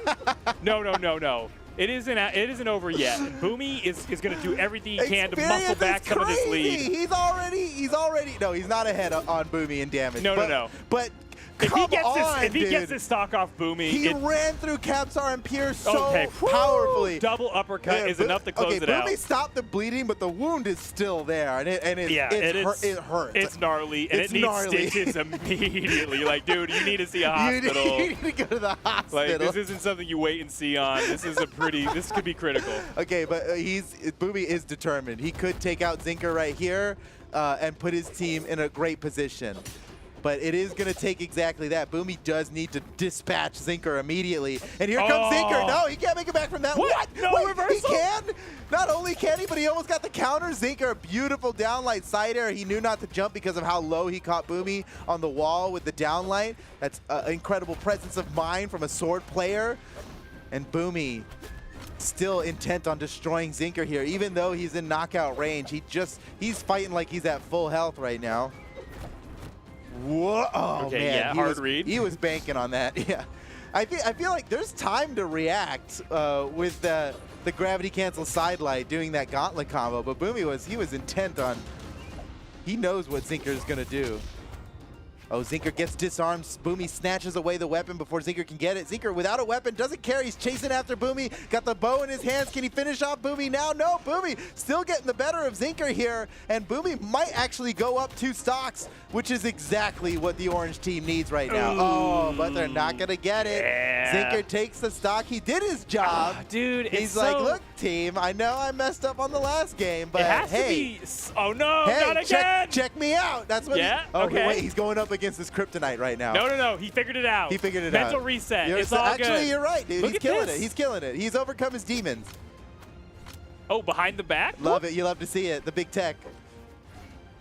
Okay, now with the side. Just a sider is enough to do it. Okay, but Red Team still has an incredible lead. They have a full Cody Travis stock, which is like Cody Travis ahead right now. It's at least 1.5x, if not 2x stocks, if you really are giving it a value. Yeah, I think in the currency of stocks? market value. Yeah. I think you're right, Cody. A Cody Travis stock is about somewhere between 1.5 to 2. It's pretty. I guess big. we'll say 1.75 to average it out. Yeah. That seems like a fair market value. What? Oh my! Whoa! And that's what we're talking about right there. Now they're a full 2 stocks ahead. Oh no! And when you consider that Cody Travis is only at yellow, this is a big deal. Red Team is coming back hard on this one. I mean, Orange Team, they won the last game, so Red Team really does need this sort of domination. Oh, Capsar gets a double downlight. Good damage there. Needs to keep it going. Has to be elusive. Oh no, gets caught up with the downlight. Not the down air though. Dude, in these crew battles, like, it's bad when you see a player with 3 on one team and a player with 1 on the other team. Like, just looking up at the top right. Yeah, that's bad news. And it's still now there's 2 1s. Now there's 2 1s and that's 1 really 3. bad. That's really bad. 2 1s, 1 3. If I do the math, that's bad. That is really bad news. For sure. I mean, this is feeling like it's going to go to game 3, almost certainly, but Boomy has something to say about it, maybe. Goes for the finisher off on the side, but Red Team's popping off so hard. I mean, you'd think they'd have been demoralized after that last loss, but it's done quite the opposite. Well, when They've really powered up Red Team. When the front man pops off that hard, and you have almost and arguably the best anchor in Brawlhalla history. You're right. You're right. It's a good looking team. Okay. Okay, finally. Cody Travis finally goes down. Red Team is still a full 2 stocks ahead. Little and swapsy. Experience versus Boomy right now. Let's see how this goes. Boomy needs an early stock. He needs something big off stage. He knows it.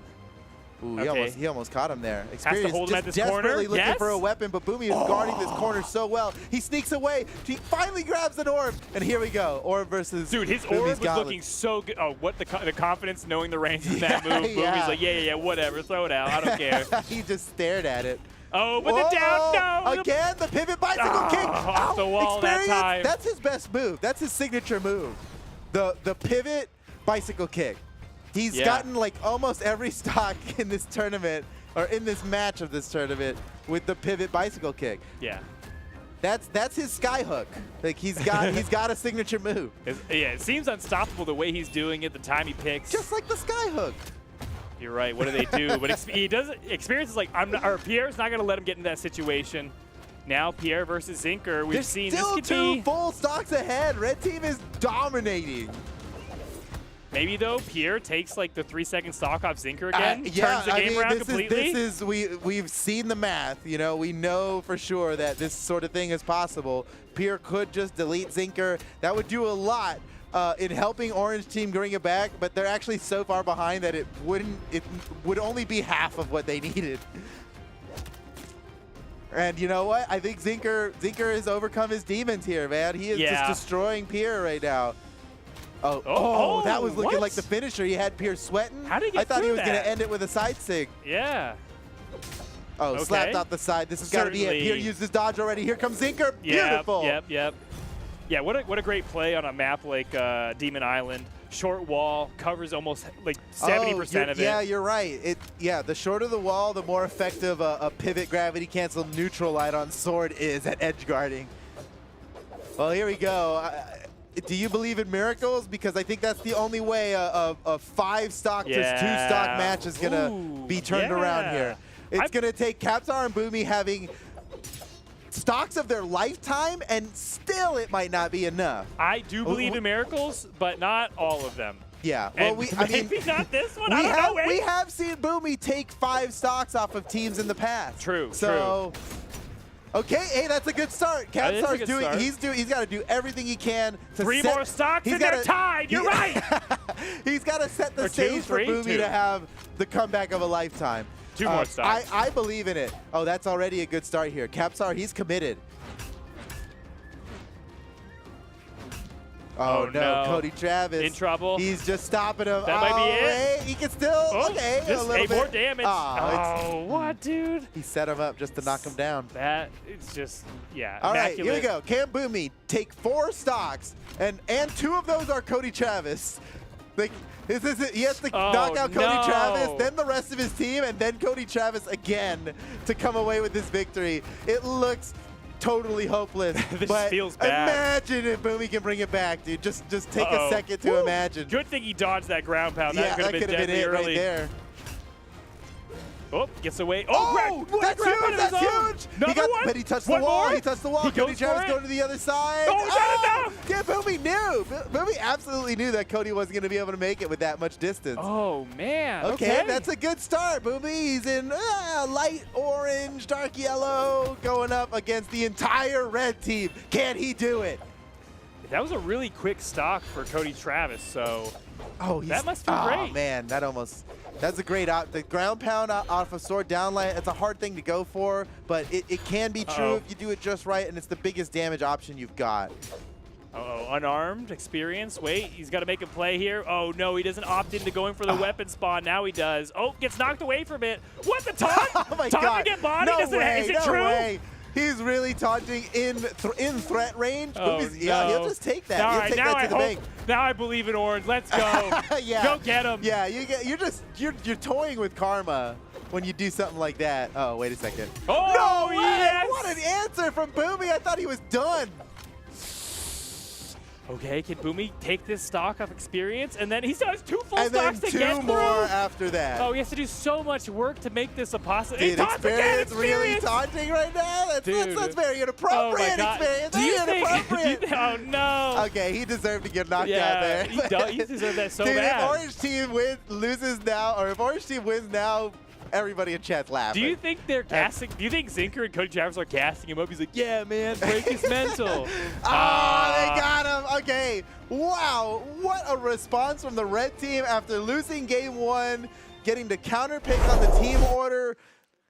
And the magic really just lined up as red team absolutely dominated that game against the orange team. That ties up the set now 1-1. Next game wins, but this time orange is going to have the opportunity to counterpick the team order on red. And we'll see if red's going to be I am sure that they're going to put Pierre against Zinker. That's probably step 1. Maybe. I don't know. And then keep lining up Boomy with Cody Travis. I don't know what the strategy best is for Team Orange.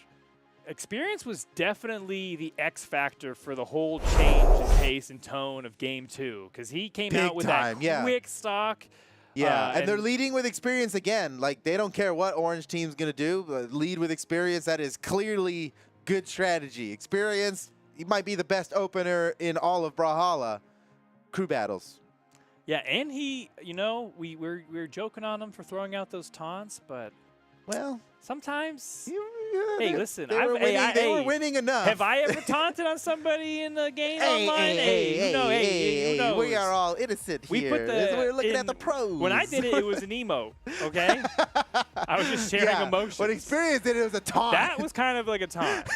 I think when I do it, I'm like, hey, isn't it blow your heart? Like, wasn't that fun?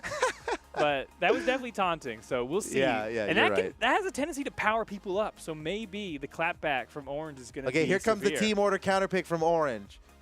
Capsar is locking in first to go up against Experience. Okay. Pierre I like that. is definitely going up against Zinker. That's just smart play, and they're leaving Boomy in the anchor position, likely to just match up with Cody to mitigate the Cody power as much as possible. Yeah, well, you got to do something. There's no one more capable, I think, maybe in all of Brawlhalla, to stop Cody from being too good. Like, relax. All right, relax, Cody. The stage is set. We got the battle of the unbeatens. Neither of these teams have lost a single set in this whole tournament, and the winner of this will move on to grand finals. Yeah, someone's got to lose. It's going to be one of these two. Yeah. Here we go.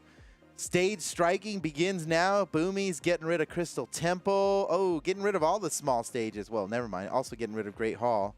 What's the angle here? Platforms? He's getting rid of as many platforms as possible. I think we're just going to go straight up Demon Island this whole set. That's my prediction. Maybe look like a genius, please. Come on. Oh, we're so close. Oh, you could be right. You could be right. Now it all comes down to what Team Orange is going to pick. I mean, Team Red. Team Red. They get to pick. Oh, I knew it. You're right. I'm a genius. How did you know? Well, man, your analysis. I might, dude. Second to none.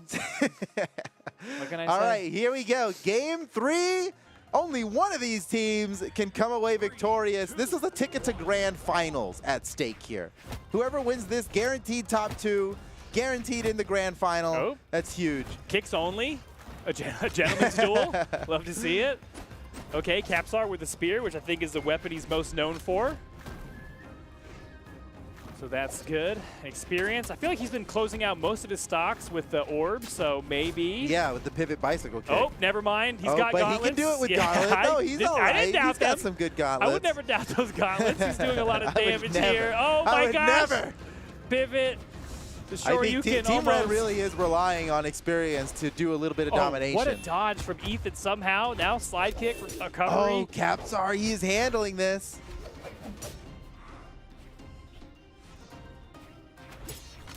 This is a close one. Experience not dominating nearly as much as the last game. Now that both of these teams had one game to feel each other out, there's maybe just a lot less 0 to deaths happening. Yeah, and there's so much pressure on this match as well. Yeah. Okay, who's going to claim this first stock? Experience has an edge guard opportunity. Could it get reversed? He's No, he's crazy. sweating, bro. Oh my Why would gosh. you? He's out side there. airing outside I while know. sweating. That's so. To do well, anything while sweating is just doing too he much. knows what he's doing. Well, Experience of the red team takes the first stock. Celebratory neutral okay, sig. I like that. Yeah, it looks good. That's even better than a taunt, really. Yeah, just shoot it right in his face. Let him know what's coming. That is what he did, isn't it? He was attacking him while he's invulnerable, coming back on the sidekick.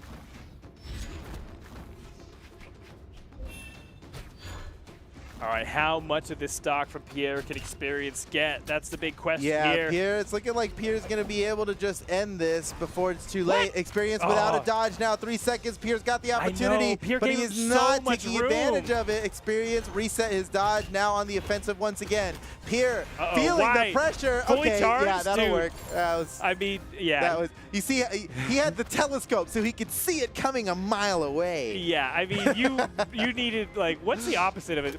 What makes things look farther away? Because he could have used that and saw that coming. I guess, yeah, if you flip the telescope around the other way. Yeah, he needed not a microscope. It does the same thing as a telescope. We need new words. We need to do it.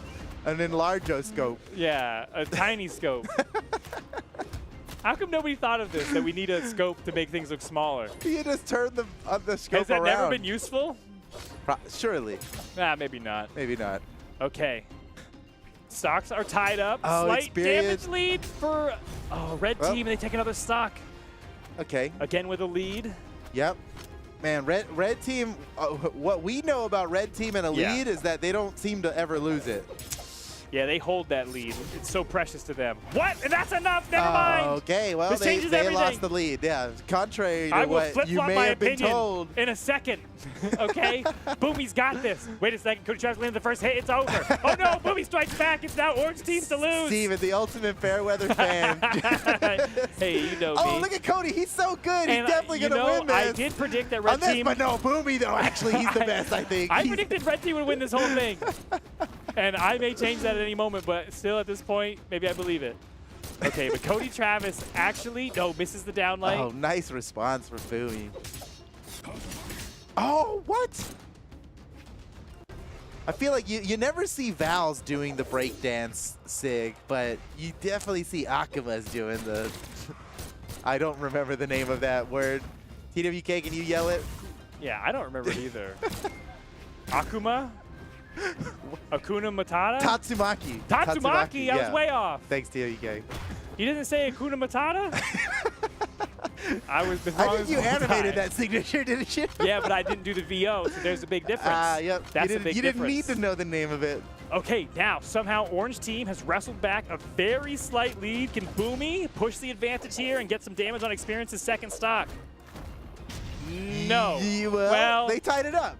Yes. They tied it up. They tied it up. Let's try Again, this whole... look at that. I love Dude, that for Experience. Yeah, that's a face. pretty fun emote, actually. He's neutral singing his opponent as they spawn in while they're invincible.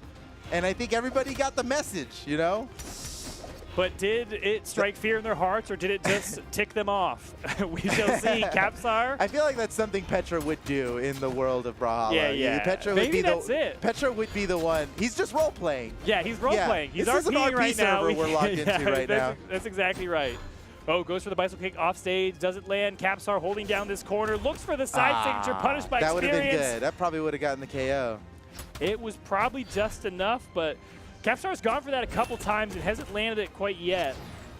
Oh, there it is. Avoids the Shoryuken or whatever, the regular neutral sig that's not a Shoryuken. Okay, down airs. Oh, man. We all thought it was over, really but thought experience, he knew the dodge was coming back, even though he was sweating. Okay, close The damage race. is so even, dude. This is a righteous game 3. This is exactly what you hope for at home. Oh, and there it is. Yeah, we saw back the on the come throne. out. His thrones per second is just, he wants to keep it as high as possible. The TPS is definitely high for Capstar. It's highest in the game, highest we've probably ever seen in the tournament, let's be honest. Surely in the tournament, highest in the tournament. Oh, Whoa, can't backdash that. The Nobody does range on the that. down signature. Enough to knock Capstar off kilter, but he makes it back to the stage. Weapon throw, look for the reversal. It is really important for Capstar to get some damage out onto Zinker. Even if he loses the stock, he's got to do some significant damage to Zinker before he goes down to keep his team in the business here. Oh, good dodge that time by wow, Capstar. yeah. I mean, dang, Zinker almost got that, but Capstar's reaction speed, like we were saying before, his reaction speed is just off the charts. So, okay. Red team ahead. Zinker managed to get the stock off of Capstar there. Well, they're Capstar, tied. he did do a pretty good. Oh, wait a second. You're right. They're tied, and okay, wait, Zinker, overcome your greatest struggle here with Pierre. Oh no! Can he do it? I don't know. I don't know. Pierre seems to be. These guys, the aggression is on his side. Zinker, you can see the fear in his eyes. You can't even see his eyes. That's a lie. Yeah, his hat you're right. is too I can't low. see. He has one of those low hats. Really, that's like the worst legend to say that about because you actually can't see his eyes. You're right. Yeah, second only to Vrax. Hey, He you only has got me. one You eye. got me. That was just flavor for the casting. My bad. You can see the fear in his In his mustache. The fear in his goatee. As it glistens in the moonlight. Okay, wait, but the Zinker? stocks and damage are pretty much perfectly tied up. Oh, the weapon does it. I will say, throw though, from Pierre. Zinker, in a race, made up a couple of footsteps there. You know, he caught up on damage just enough for maybe Cody Travis to... Dude, Pierre's like, What? Cody The mental games? Cody is not allowed to have any weapons, and Cody's like, either give me a weapon or I'm not going to fight. Well, yeah. Oh, no! he picked him out. He It picked him worked! out. Okay, all right. Now the battle is on. That was crazy. It's Cody good Travis? It's good thinking by Cody. He really just didn't Maybe need to that was engage that. Oh, no. Lots of damage now from Pierre coming on to Cody Travis's second stock. This is the comeback stock, potentially. They need this for Red Team to go on to Grand Finals. That's right. Whoever wins this game is straight up going to Grand Finals, and the loser has to go down to the lower bracket. Oh, we know. I like that. That was a good yeah. option. It was pixels away. Okay. Equalized once again, but look at the damage deficit that Cody has to come back from. Not that he's worried about it. Well, he has to play nearly a perfect stock, but I would say... And it's against Boomy. It's against Boomy. That's a hard perfect stock to do. True, all true, but Cody Travis, he Cody. feels like We're the talking gap about he Cody. is needed for. If he needs to do two perfect stocks, he'll do two perfect Yeah. stocks. What do you ask well, of never me? mind. Oh, no. Never mind. Oh, boy. Orange Team all the way, and I've been saying it since the beginning. This is looking good for Orange Team here. Boomy with 2 stocks remaining. No. Experience is coming back in fresh on the stock, but Boomy's also fresh on his stock. This could be huge. Oh, wait. Boomy's powered up now. Yeah. Oh, the my gosh. momentum is on Everything's his landing. side. He taunts in He the middle. taunted just like Was that. Oh, you know my what? gosh. Deserve though. We saw the taunts from. Oh, he tried to get he the wanted air the air version yeah, of that, and just that would have knocked out if he did. That absolutely would have thrashed Experience there. Slight misplay from Boomy, but he's earned himself quite a lead here and earned himself a free taunt and maybe another one. He could, yeah. His taunts are paying out dividends. Oh, and that's it. Look at that. Immediately. Taunt. Look how long he's That's holding a this true taunt. That was combo, optimal. too. Side air into taunt. True combo. Are you kidding me? Now, wow. what? Okay, I can't lead. believe it. Is Orange Team going to be the one to make it to Grand Finals winner's side? Delete the beginning of the VOD, Toast, okay, where I said, no, it's not over yet. No, it's not over yet, please! Please don't make it over yet! Popping off. This is where Boomy thrives. He gets a little bit of momentum like this. He gets powered up. Yeah. You can see him start having fun, and then it gets really dangerous. Yeah, he goes very aggro when he believes in himself, and those blows are connecting, and it can be devastating. But Zinker finds the perfect hit. Okay. Ground pound comes through. It's still like far from over, as Zinker needs to also have an incredible stock against Capsar. 2 unarmed side lights from Capsar and a side air is telling me that it's not going to be easy here for Zinker. It's not over for him, but it's not going to be easy. That's 1 hit from Zinker. That's every little bit counts.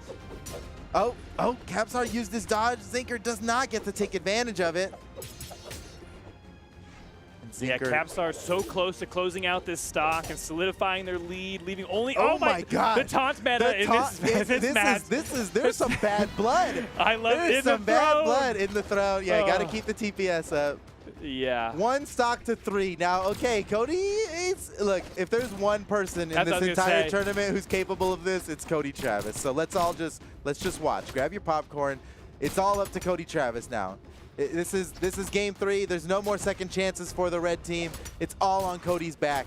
And Capsar seems pretty intent on not giving Cody any room here. Even though he's got 2 entire players after Capsar. What the down sig? Okay, that's 1. That's 1. If you're counting at home, that's 1. That was perfect. I'll let you know when 2 happens. The way he used that was so perfect. That was so hard to react to. It was like optimal timing, optimal positioning. But now 2 stocks left to cut through on Orange team for Red team to make it to grand finals. He's in a bad gonna situation. Finish the job right now. Pixels away. But the match is over, and Orange team is the one who's going to be moving on to grand finals winner's side. GG's all around.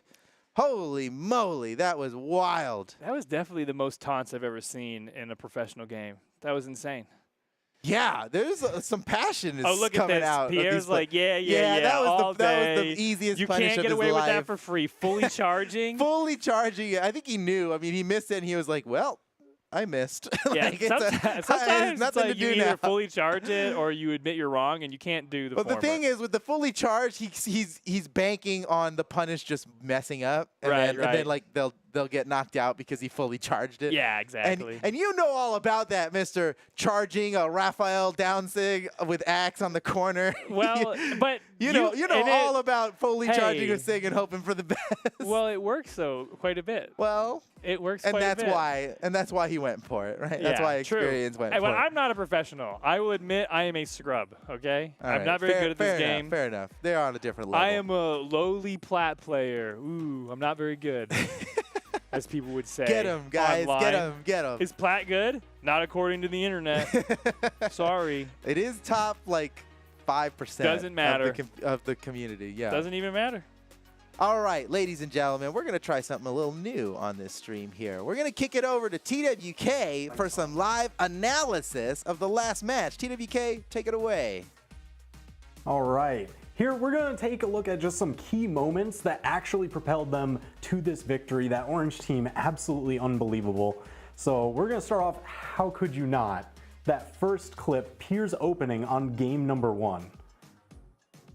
So just taking a look through, I mean, it's just pure dominance, but it's really the footsies that I'm going to be looking for here and the full-on gas pedal moment. So as we kind of go through, it just gets set up from the initial go point. Oh no, no loop. Oh no, we don't have the loop on that clip. Let me just restart it. All right, so this is where we're looking. He pushes forward to the corner, and as soon as he gets him off, I love that box jump that he does just right around the corner, just kind of pulling it down. Because that is what ends up actually forcing Zinker up and wide. And that's where gauntlets can do a ton of damage. Because you're going to be looking for immediate, boom, right into the aerial, and it's just gas pedal all the way. You know what? Let's take a look at this one here. This one is catching on to crazy tendencies. In that tense moment, game number 3, Boomy versus Cody. Cody had Boomy off the stage. It was red, both of their stocks. So now Cody, he's going to be looking, all right, how am I actually going to get out here, take out Boomy, as Boomy is trying to work his way back up to the stage.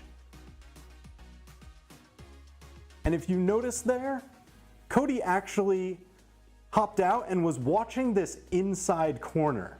Boomy was able to kind of tag him from the outside, and you're gonna see him use that same exact strategy again, except this time on the offensive. Boom, there it is. Cody, always so focused on this inside lane that Boomy was able to use it to attack from the outside. I'm actually going to run through that clip just one more time so that way you can see. Cody focused on the inside, Boomy goes outside. That's defensive. And then same for the offensive once again. It's always catching on to where the opponent's focus is. And this, again, is kind of watching that focus because here we've got Peer versus Zinker. This was like such classic, when did they spend their dodge? How do you punish it? How much time do you have to really just go to town on them? Because now Zinker, he's going to end up approaching, jumping up over this way, and he's going to spend his dodge right about here. If you're a Scythe player at home, you know that is your bread and butter. That's where you can really chew them up. And Pierre's going to launch them up and get them all the way towards the outside edge there. And now you know that dodge is on cooldown for that many seconds. Weapon toss for the free knockout. All right, so without further ado, we're going to be getting on to the next couple sets, and we'll see you later. All right, thank you, TWK. Ooh, the telestrations, though. Oh, my God. Ooh, it's on screen, The dude. arrows do this way, Oh my that way. Dude, we just leveled up. Everybody just saw the stream level up right there. That was awesome. All right, thanks for the wonderful insight, TWK. Winners Finals is over, and we know who one of our grand finalists are. It is Team Orange. Now we've got our lower finals, semifinals match happening right now. I know I said lower semifinals match about to happen right now. Whoever loses this is in 4th place. Whoever wins is guaranteed on the podium. It's going to be Team Pink versus Team Teal. That's Faison, Radish, and Anonymous Alex on Team Pink versus Stingray, Kosalix, and Zakoi on Team Teal. And Steven, I'm wondering what your absolutely biased opinion is on who's going to win this match. I already know who mine is, and I'm not changing it based on what you say. Well, then I'm not. Then Teal. Okay. But there's one burning question I know everybody has been wondering this entire stream. Are these logs real? And I'm here to say, yes, they are. I'm just very strong. That's a real log, okay? That's insane, The dude. budget for this set. I knew you were strong, but Well, damn. I did just juice that log, so. Yeah, you squished it like a pillow, dude. I just had to answer the burning questions we have left. And, you know, we have, are the logs real? And who is going to win this tournament? Teal.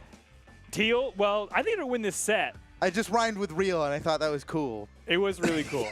It was actually extremely cool. Okay, but also I think Teal, just because Kosalix helped me win that burrito earlier. Anyway, yeah, I think, look, Kosalix, he's solid, he's consistent, I thought he's Alex excellent. helped you win the burrito. No, Radish did. Oh, snap. I have a conflict here. Oh, you do have a conflict. I have a conflict here. Oh, boy. Who was more responsible for helping me earn that I was burrito? on Team Teal. Everybody remembers that. Everybody knows Okay, this. well, I'm going to contradict you then and pick Pink. Because Radish. Faison and Radish, that's an awesome team. And Zakoi's playing. Wait a second. Oh, but Zakoi. Okay, Team Orange has a significantly larger amount of Katars than Red Team does. So I'm really conflicted here. And unfortunately, our teams are the incorrect colors right now.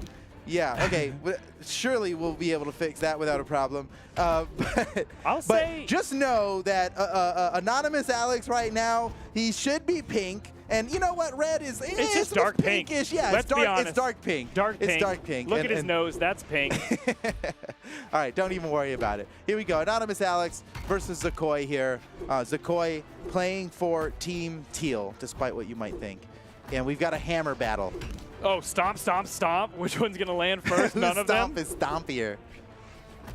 Oh yeah, here we go. Qatar time. Zakoi, This is the what I was looking boy, forward to. he's about to dominate. I would dude. say Zakoi, out of everyone I've seen play Sentinel, which isn't very often, has the most creative use of down sig. That's what I was going to say. Yes, that's what you can expect from the boy Zakoi. He's already, look at that, punishing Anonymous Alex's. Oh, it's pointless to even try, dude. Zakoi is too good. The Qatars just, no way. You already saw TWK drawing arrows talking about how sweet that edge guard was. Yeah, and you can just draw an arrow straight down from Anonymous Alex. The arrows draw themselves with how Zakoi is playing right now. Okay. All right, good start for Zakoi. Now we are with the Qatars. I love it. Okay, but now Radish. So now I'm switching teams because Radish, I'm really stoked on Radish, actually. He's awesome. You've been on Team Pink. You said they're going to win the whole tournament. Yeah. Yep. Oh, and this is going to be But enough I'll change. to take Okay, the stock. now that Zakoi's out, I don't think Orange team stands a chance. It's all about Radish now. Okay, Cossacks coming in, sticking with Macho Man. I mean, I respect the pick. He's found a lot of success in tournaments with this legend. Yeah. Macho Man is a real staple for Koslix. And you know what? He's out here with the axe. I know everybody thinks that Koslix is all Lance, but here he comes Axeman. I mean, and he's getting it done. I'm sure he would have been happier if he had pulled a Lance from that first weapon drop. Maybe, but how would he be happier? Look how much damage he did. That's very true. And he sets up perfectly. Oh, that would have been set the finishing himself blow. up for the Lance finisher. Oh no! Oh, Radish just dodged right down into it. That's a huge lead for Koslix. And oh, nice. Okay, here we go. All right, Koslix stepping back. Oh, I didn't realize he had already primed a Lance. Swaps out to keep a weapon out of Phazon's hands for an extra couple of seconds. Net some damage off of that play.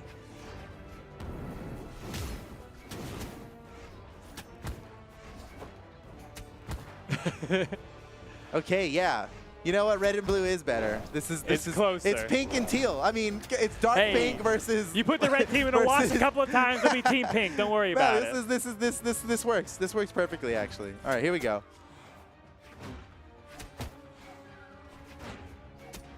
So Phazon versus Koslix. Pink team is down by a pretty significant margin here, but Phazon could. Okay, that's a good start. Phazon tied up the stocks. Still a pretty big damage deficit to come back from. And we've got Stingray now stepping up as the anchor for the Teal team. Yeah. And with Orion, the legend that he kind of broke on the scene with and made a big splash. So. I love seeing him play Orion. This is like when Coke rebranded to Classic Coke and nobody liked Classic Coke, but then like they just came back to original Coke and it was the best thing ever. I'm all about this original Stingray. Okay, I was wondering where you're going with that. Not that nobody liked the rebrand of Stingray, but yeah, that's where I was going. You don't like when he plays guitars on Ragnar? Oh, I do love that. Yeah. Oh my gosh, double uppercut. No, he's never going to play Orion again. He's never going to play Orion again. Okay. Now securing a lead, Phazon somehow huge. turns this around. Yeah, he was down by over a stock and a half at the start of his turn here, and he's converted that into a lead. I'm almost certain Zakoi never plans on hitting the neutral sig from the rock. He always seems to get a punish off of it. Oh man, Phazon nearly destroyed Zakoi. Wait a second, off the wall. Oh, goes for the fancy gravity cancel neutral light. Can he keep this edge guard going? Oh, Zakoi ducks and weaves and bobs around him. All right, Phazon, maybe he wants to take the confrontation off stage yet again, but Zakoi is content and holding down center stage. Ooh, and that'll do it. The low recovery. You got to know how low can you get that recovery to land. How low can you go? Zakoi, he knows. All right, pretty close game. Oh, Anonymous Alex gets blocked by the bush on the corner of Mammoth Fortress.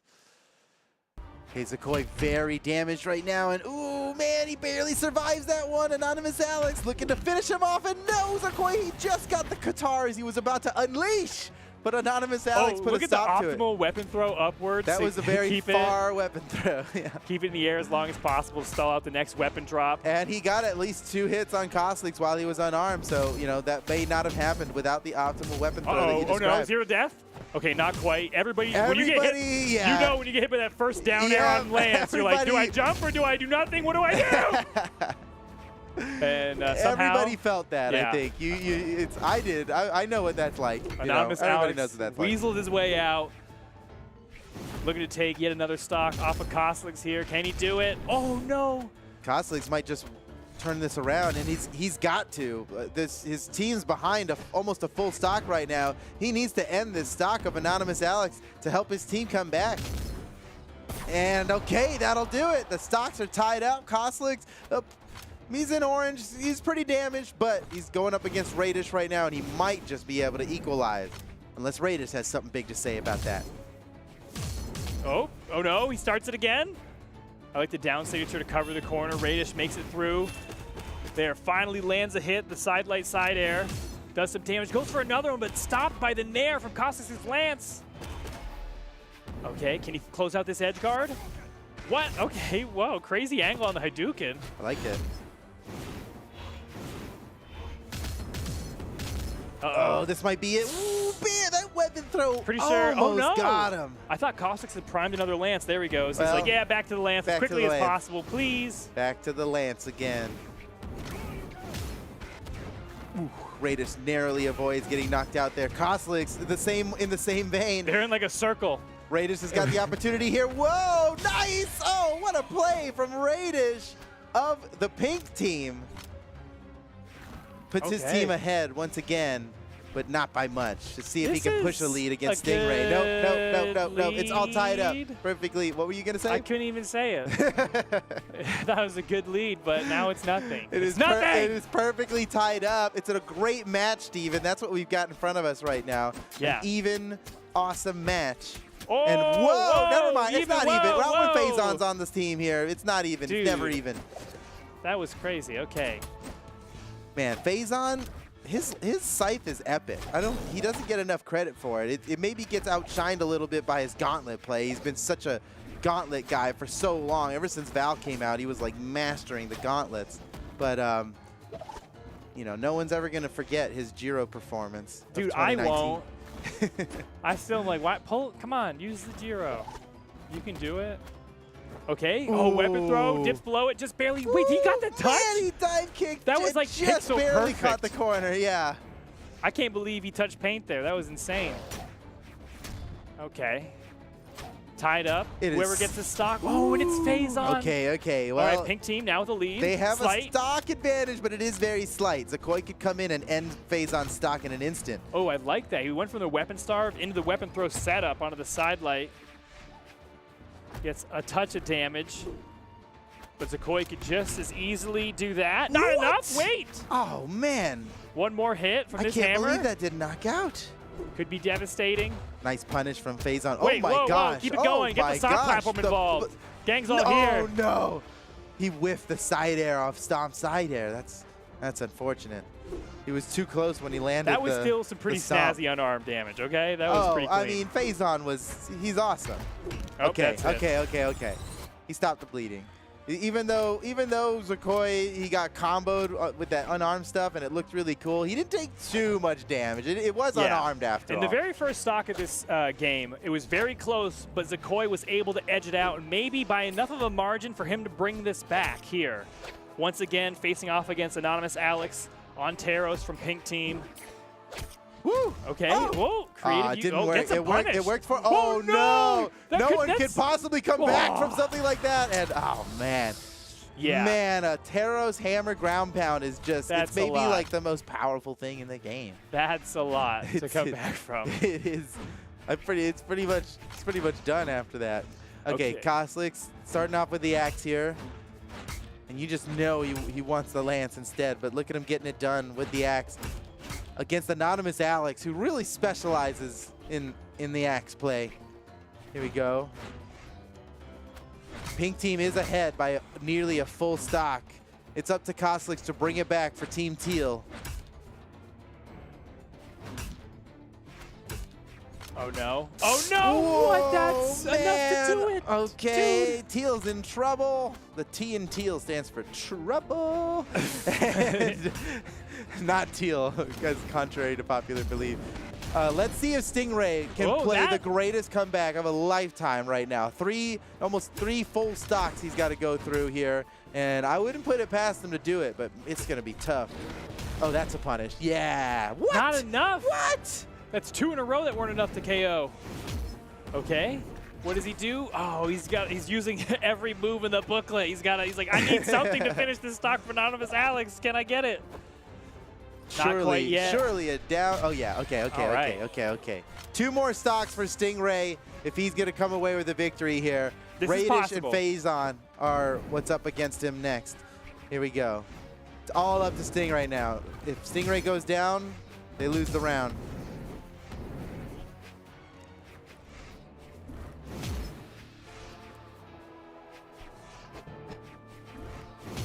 Okay. I mean, he's getting damage. He's finding places. I mean, even if it's just 1 poke at a time, that's all he needs. There's plenty of time on the clock. He could use something big, something nasty, something off stage. Oh no. Potentially there. He's playing Orion. You know it's got to be a spear neutral signature that's going to finish things off. I don't know. He seems pretty devoted to the Rocket Lance in this matchup. At this point, he's 1 good cider away from. Oh, my gosh! The whiffed punish from Radish led directly to Stingray. 1 good cider away from baiting into a neutral signature to actually get the KO. That's what I meant. That's what All I right, meant. stocks are tied up. Here we go. Yeah. And it's Stingray. He's working on this epic comeback. If you put your hand, he's just 1 hit away from being knocked out. If you put your hand on the top right side of the screen and you just look at the bottom, so it's 1 stock to 1.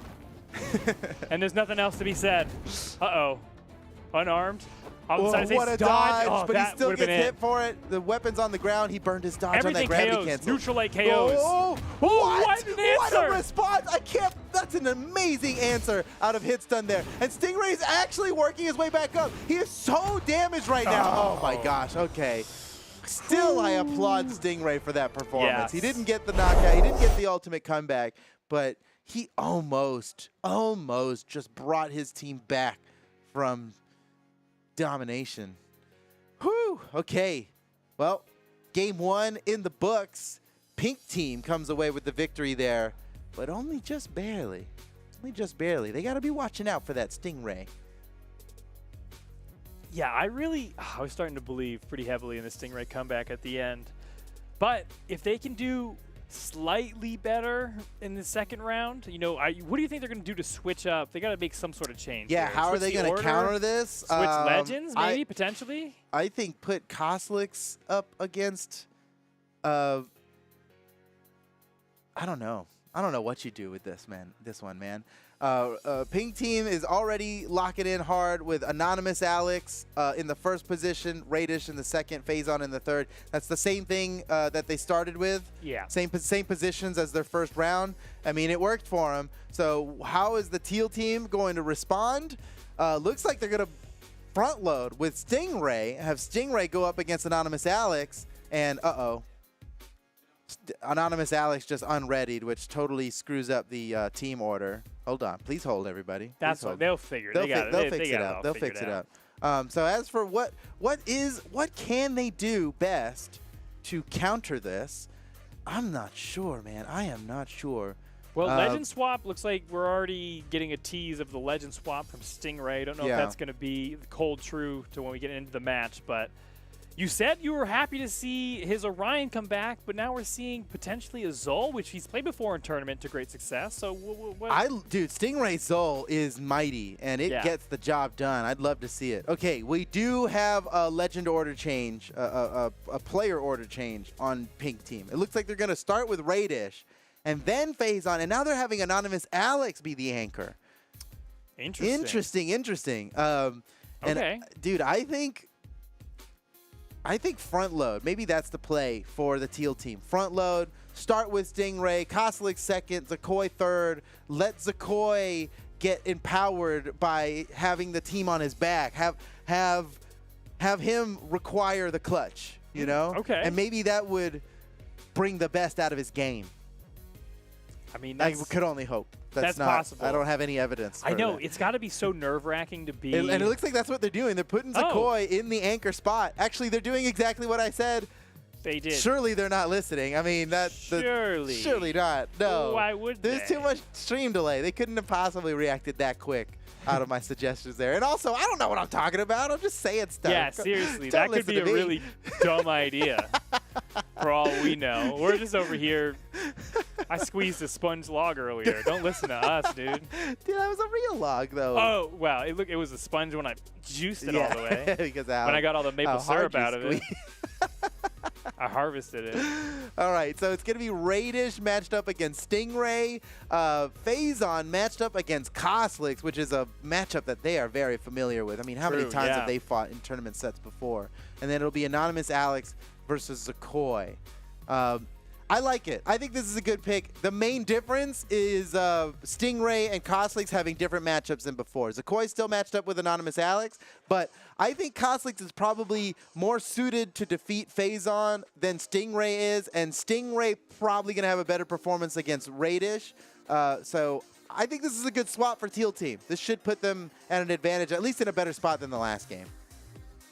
Well, we will see how it shakes out for them. I think the double legend swap, that's enough to change a lot of what happened in this game.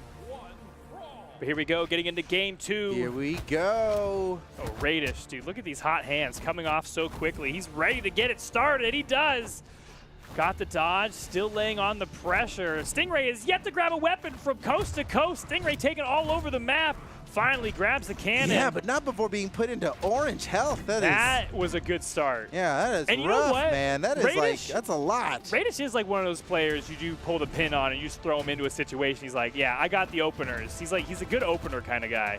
You're right. Yeah, it's good. Oh, good point. What a good opening that was! Oh man, the analysis totally on point. Open with Radish. It's obvious now. Well, because the opening of the game is actually kind of unique situation, right? In the crew battle. Are you an en passant player or? Yeah, well, you're starting from like a neutral position. You both have basically equal access to the weapon spawn. You know, who's better in that exact situation? And Radish clearly there. Wait, Radish is popping off, dude. Radish is. When the pressure gets applied, Radish delivers. Oh, sneaks behind him. Oh, goes for the cheeky Shoryuken. That was pretty cheeky. Wish it landed, but if still it did land, it wouldn't have been so cheeky. Dips low to avoid the, but then he goes Still high. Alive. He's good, but he did get disarmed, and Koslix is stealing the weapons away from Radish. Can Radish grab a new weapon before Koslix chases him down with a lance? And the answer is no, he can't. He did some good damage, though. Koslix already in the orange on his first stock. Phazon could clutch this stock pretty quickly, potentially. Oh, dude, the wake up grab cancel down slide kick is like totally working against the land side air. That is just such a good answer. Maybe that's why Stingray switched off the lance. He's like, not in this matchup. Not working. With these guys, with these lance counter pickers. Yeah. Okay, Koslix goes down as well. Almost two full stocks up for Pink Team now. This is going to be quite a lead. Wow. Phazon against Zakoi. But Zakoi is swapped over to Nash, which I feel like is probably maybe his most played legend. I feel like this is what I kind of know Zakoi for, is the Nash. This is bad news for Teal Team.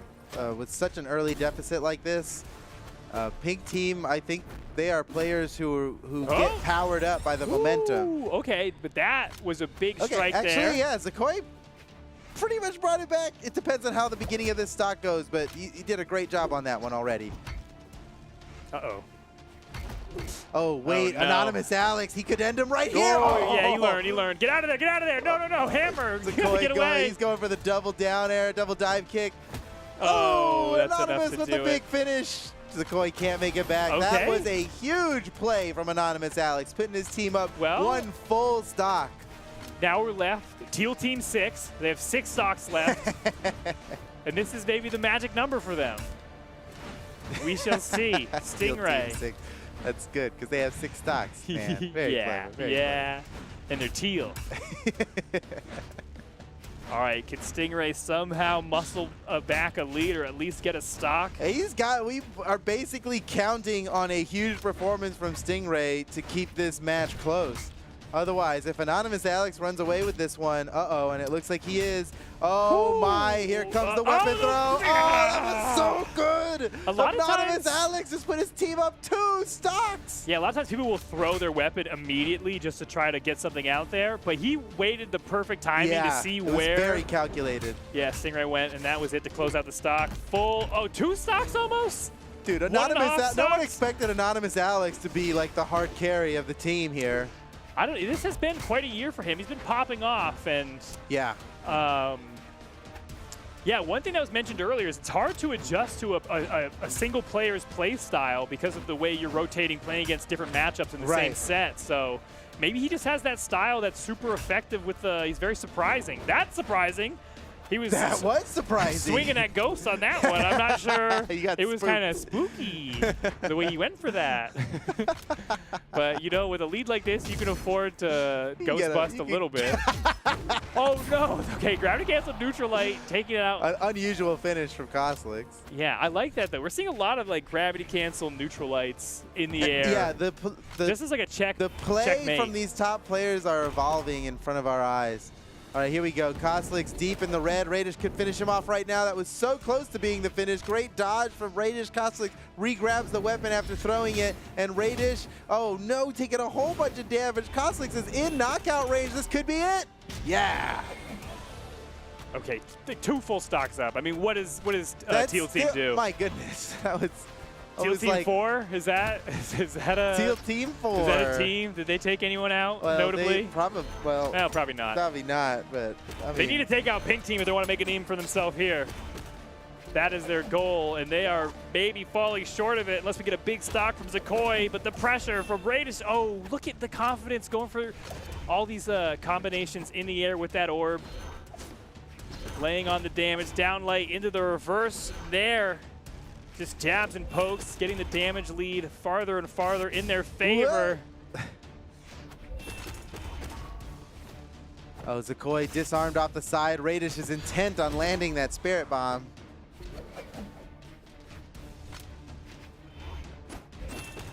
Oh, that'll do it. Well, this is tough, dude. Have we seen a lead this big? I don't know. Today? 3 whole stocks? This is we just saw red team. Oh, wait, dude, Radish going wild in the air. Not even going to let too much. Stingray, please, touch grass. Come down to earth. I don't think we can show this. This is brutal. Yeah, can Are we gonna get in come in trouble? with like a sensor bar? Can you draw a sensor bar in the middle of the screen? Because that's what we need for this match. Radish absolutely popping off on this second stock. Oh my, he's gonna keep going. He's really gonna run through the whole team himself. himself. The Hezi, he delays his the attack, gets the dodge frames. Yeah, this is the guaranteed Weapon KO throw, right here. Ground pound, not even needed. Radish just ran through the entirety of the Teal team, and he's still going. Koslix must be. He's angry now. You can see it. He's fighting. He's fighting angry. You can see it in his eyes, past his sunglasses, past his very cool sunglasses. There's tears, dude. If you look, those glasses are fogged up from the moisture. Because this is it. This is a. Yeah, like there's no second chance that if Pink Team wins this game, and man, it really looks like they're gonna win this one. Was it 6 stocks to 2? Oh my gosh. And Radish isn't done. He's still not done. No. Wait, he makes it back though? Okay. All right. There's a moral victory in taking out Radish before he ran through the rest of the maybe, team. dude. Maybe. We don't see any taunts in this set. This is like that would be in poor taste. This is real business time. Yeah, Pink Team it would be in poor taste. Teal Team would be like, what are you doing? It'd be embarrassing. It's a different vibe. It's not. Unless, these are the kind of plays that Teal Team's gonna have to go for here. I think at this point, high risk, play off the side, whatever it takes, even against Phazon's Gauntlet. It's totally worth it. We need an early stock, and then another one, and then another one, and then maybe another one, and then one more. You got it, Teal Team. The Teal Team believers. Oh man. It's me. Why did I was just trying to oppose Foda. That's all I was doing. You didn't know what I was gonna pick. Well, you did. You did. You told me. Yeah. In the very beginning.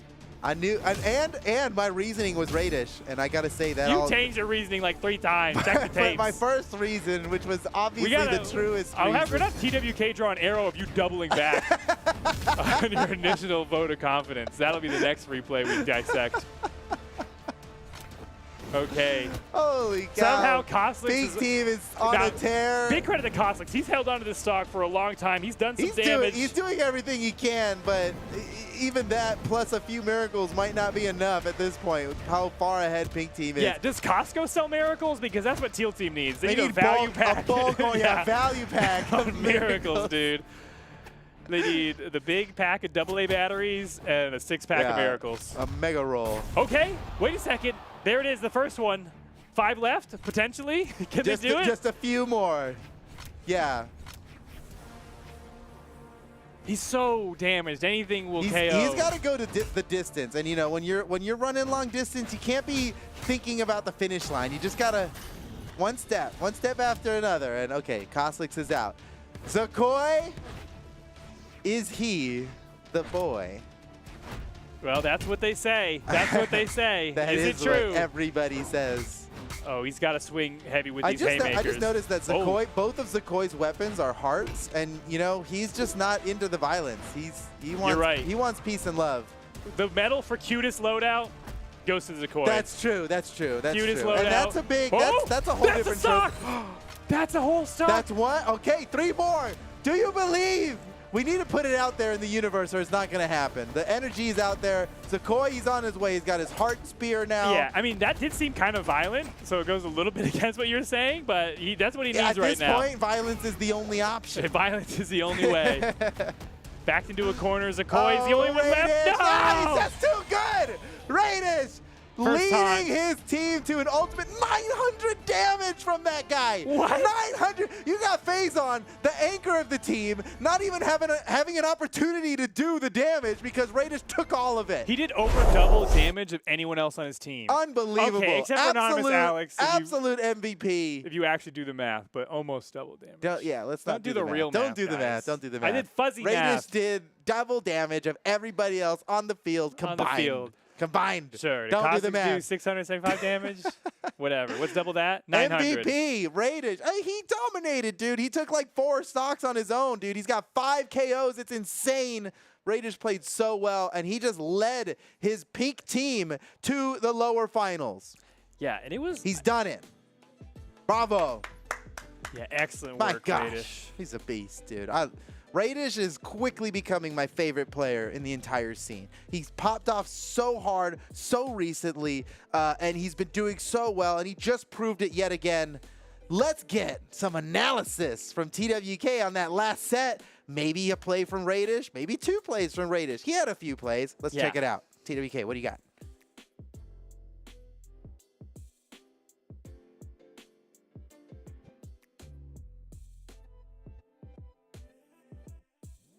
Oh, 1 click more.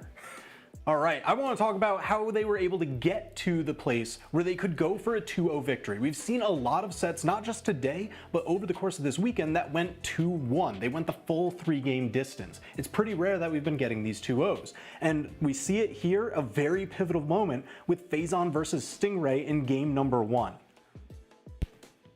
So looking through, you can see Phazon incredibly damaged, Stingray pretty healthy on the field. This is where the stocks were even, and Phazon just immediately catapults his team ahead, and it's off the back of these crazy gauntlet dodge reads. Because you're gonna see Stingray a couple times throughout this, he gets knocked up slightly and he's gonna dodge right back down to the ground. He'll get knocked up slightly and dodge right back down to the ground. That's where Phazon, rather than doing the standard aerial GC sidelight reads, he'll let himself fall further first so that way he can actually get a full punish. So there you can see there was the first dodge down. And then after this one, again, he's going to dodge down once more. So Phazon does this gravity cancel significantly lower to the ground, and it's just full gas all the way up for that second recovery. So that set them up in such a phenomenal place. So that way you can have the likes of Anonymous Alex here. I just want to gush about his movement in general. We're going to see it in this clip and the next one.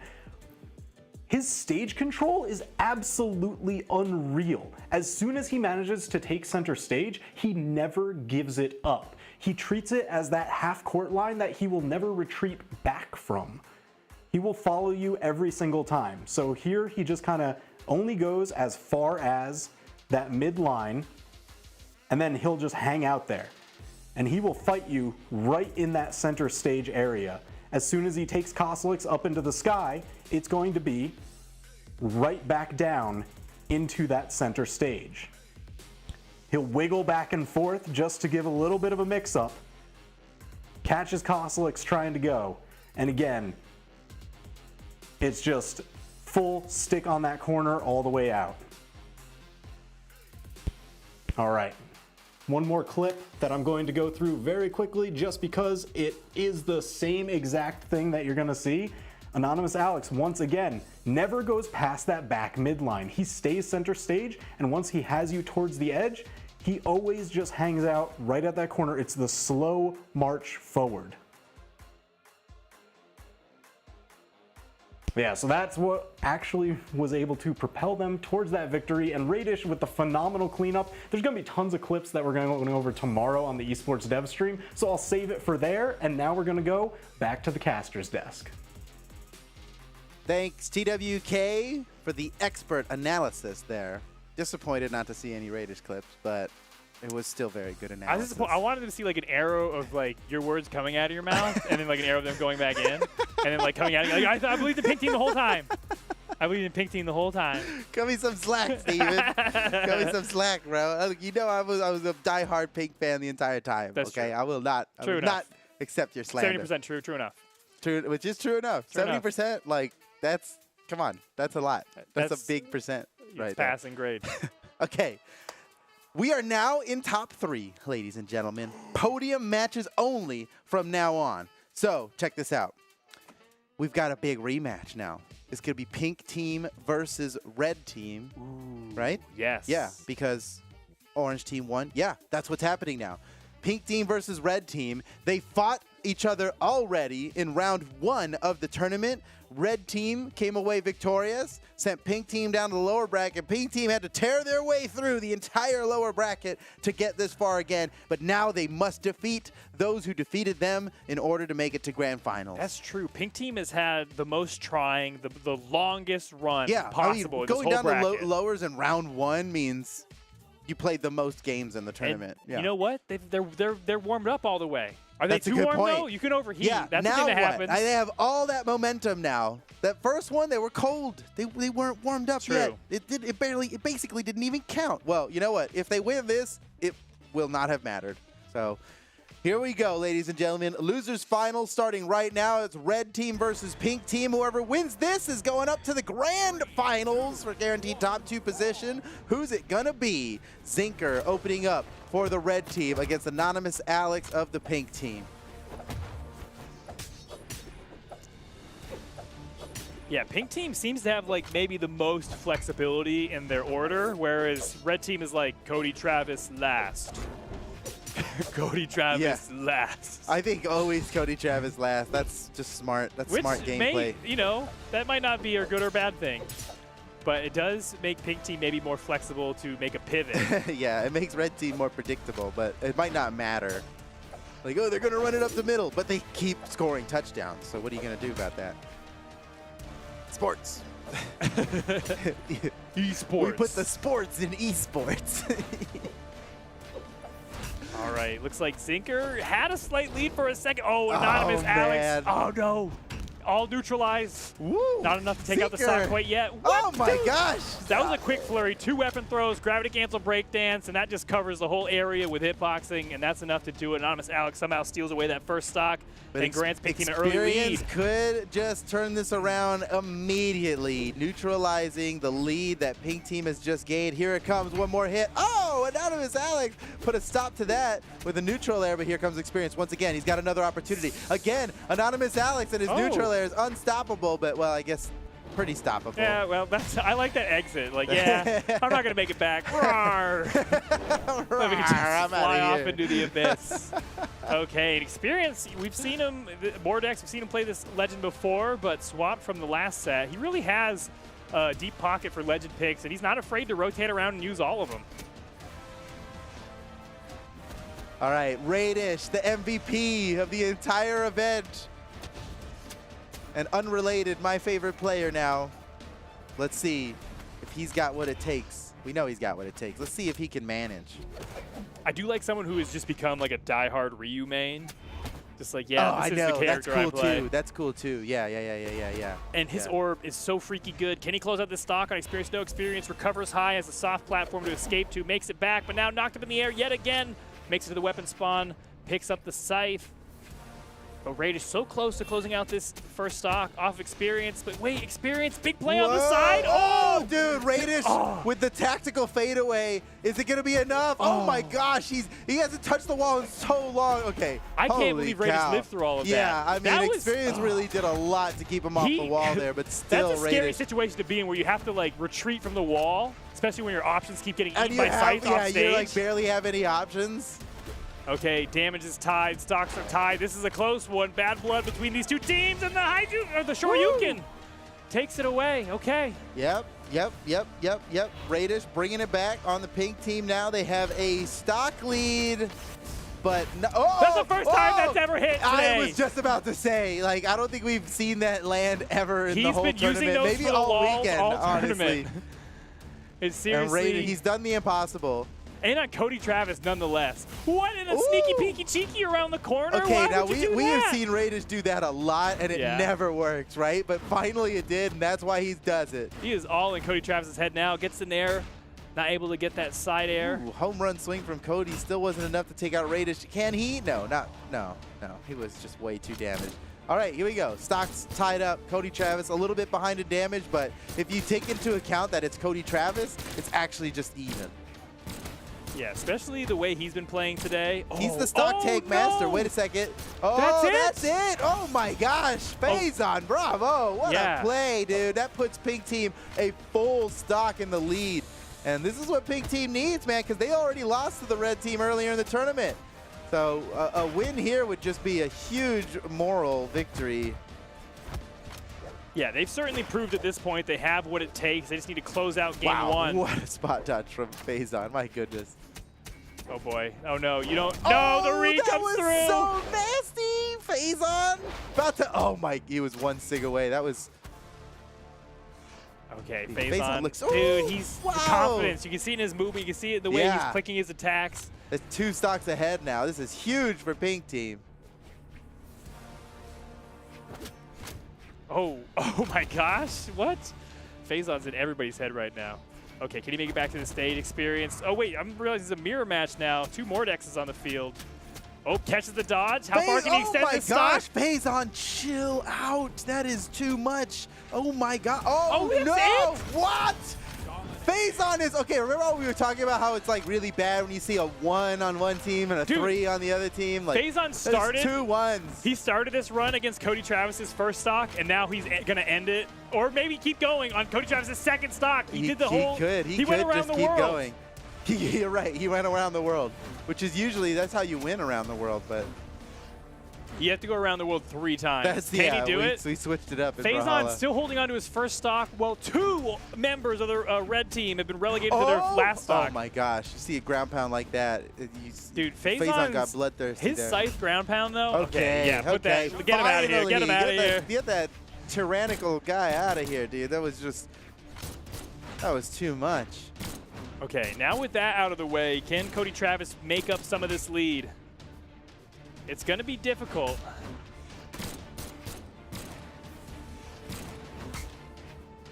All right. Good damage from Anonymous Alex. Ooh. Nice way to find his way in with the blasters. Cody Travis laying on some pressure of his own. Oh, no, the weapon throw knocks him away.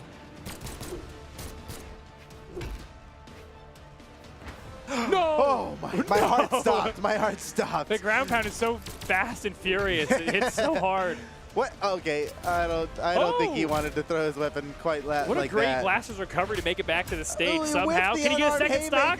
Cody Travis is making him pay. Oh, no, yet another chance, another opportunity. Okay, so like 2.5-ish stocks ahead. Pink team is sitting pretty here. There we go. That's only 2 stocks now. That was good. All right, we like that, but now it's the Demon Radish coming back. Demon. And, first he picks up an orb. This has probably been his predominant damage dealer. Yeah, I want to say that this is the staple, dude. He's got the Hadouken on here. He's got the pivot bicycle kick. Oh my, that's a lot of damage.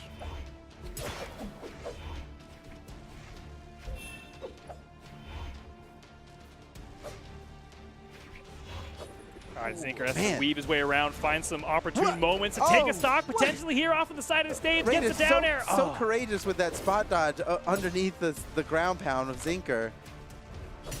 Radish is intent on taking more stocks. The one stock is not nearly enough for Radish. Oh my, he caught him with the side thing. I can't believe it. Yeah, and he slide charged it off the soft platform to make it just a little bit more flashy. Yeah, it was flashy.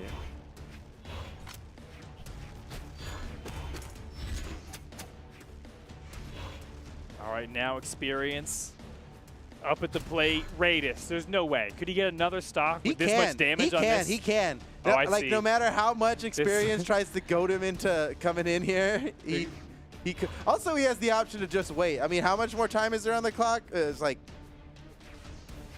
15 minutes or something. He can wait it out. His team's got enough of a stock lead that they'll just take the win. But no, that's not Radish's style. Oh, that was crazy. But he makes it back to the stage. Somehow the ground pound smashes him into the floor.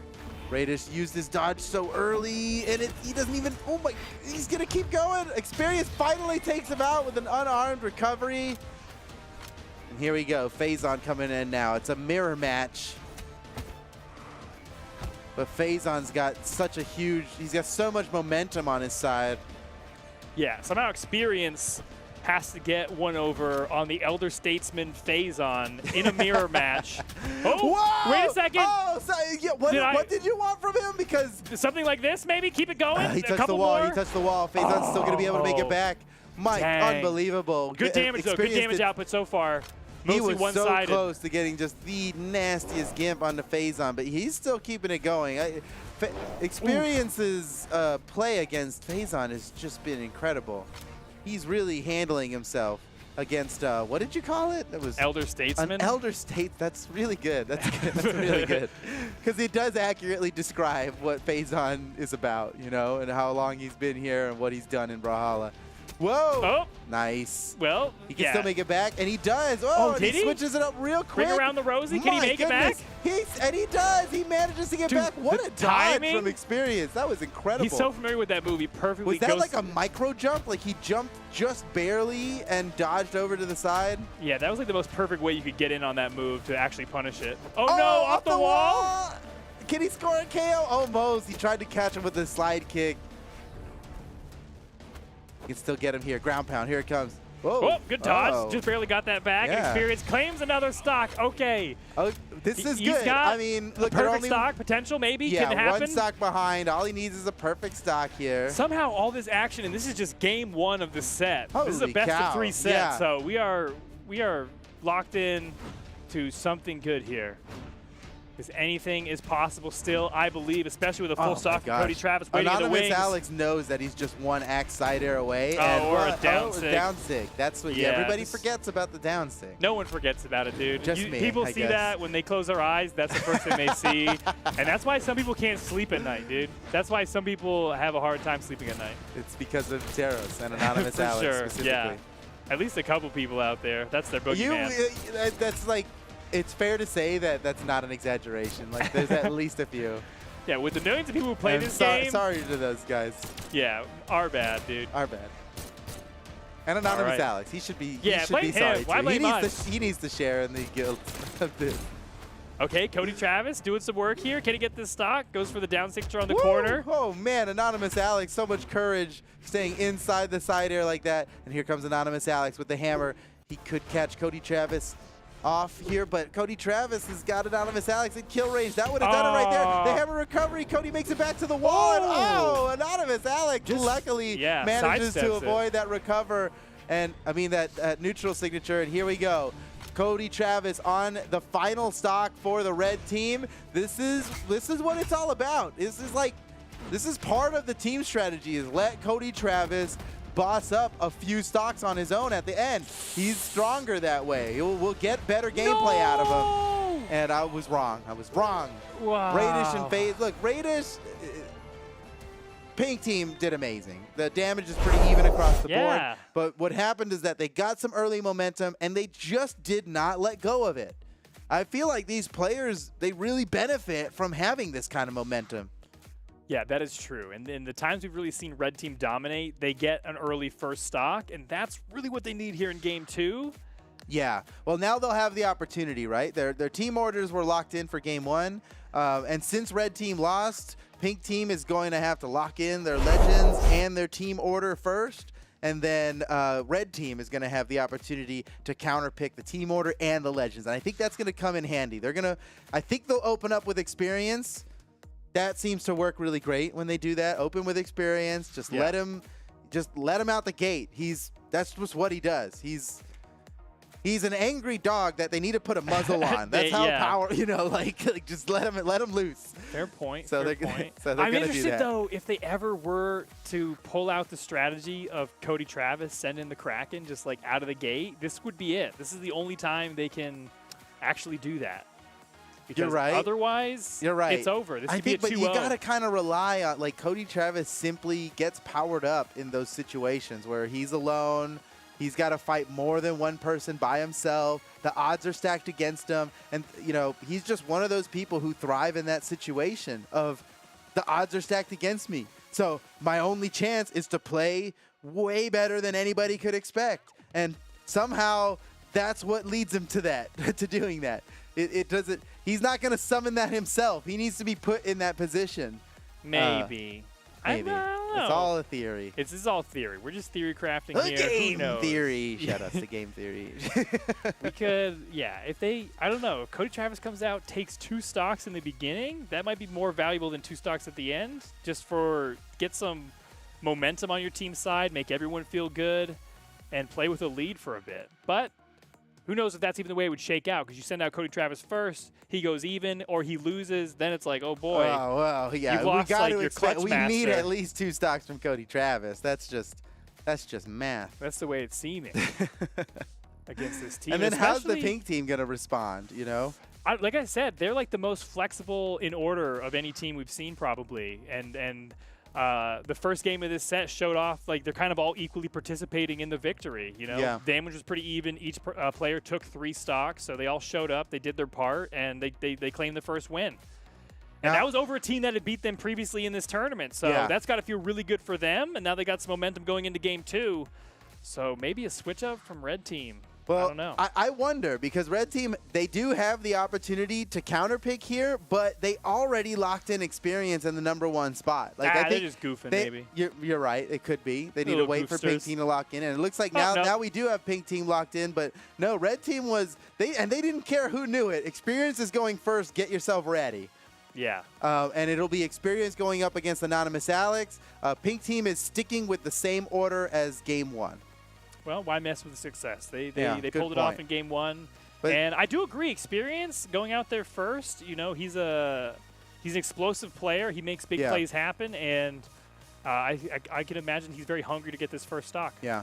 Well, in the same thing happened in winners final, right? Against orange team, red lost game 1, and then they switched up the team order to put experience first. That's And they right. dominated game 2. Yeah. So can we expect the same thing now? Is the power of experience going first that much that it's just going to be able to take them out like that?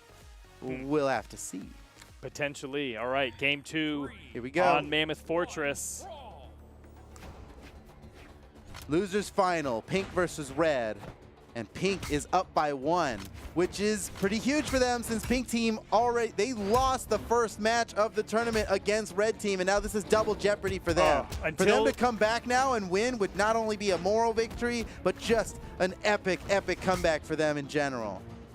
Good start for Anonymous Alex, though, so far. Yeah. Has gotten most of this damage, already has experience in orange. And with Teros, that high force, he could claim a stock pretty quickly in an opportunistic situation. They got to be counting on experience to take this first stock. I mean, that's the whole strategy of this, is to open strong with experience, because that's what he's capable of. Anonymous Alex seems to be putting a stop to it, as experience is now in knockout range. He just lost his weapon. Anonymous Alex can finish him off right there, and yes, with the neutral air, he managed. Anonymous Alex takes a pretty huge lead against the red team now. He is not even halfway through his stock. Yeah, you feel pretty good about a lead like this, but It's not out of hand yet, and Zinker could close it out quickly, maybe, potentially. Has to keep him away from this weapon spawn. Does a good job of it there. Oh, nice read on the gravity cancel side light. Comes spiraling in, dealing some more damage.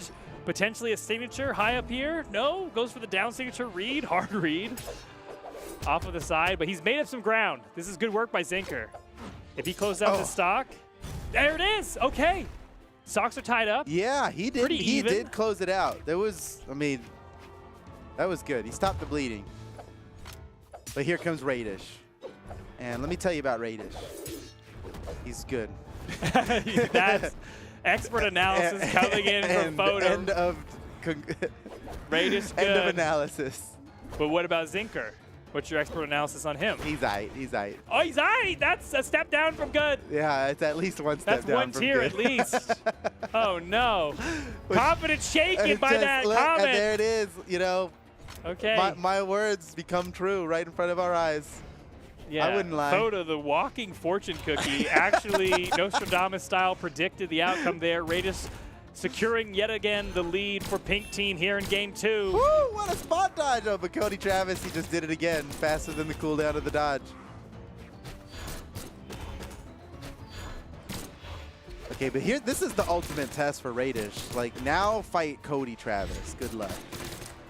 Yeah, that is a good test for any brawler looking to prove their merit. Yeah. You think you're good, but then you fight Cody Travis Tough one decision. time. He's like, do I go against Cody's axe off stage unarmed? Yeah, I do. Instead of go get the weapon. Wow, that's a courageous yet foolish move. I don't know. That's why we love Radius, though. He's a bold player. Yeah.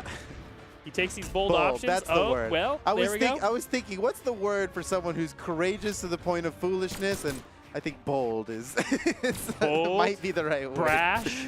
Brash. Foolhardy. That's the one. Let's just call it Radish. Yeah. when that happened. That's very Radish of him. It does sound like an adjective. Oh, okay, Cody Travis might finish it now. Oh my, he had Faison sweating. It looked like it was a real checkmate position, but Cody Travis just let it rip a little too early.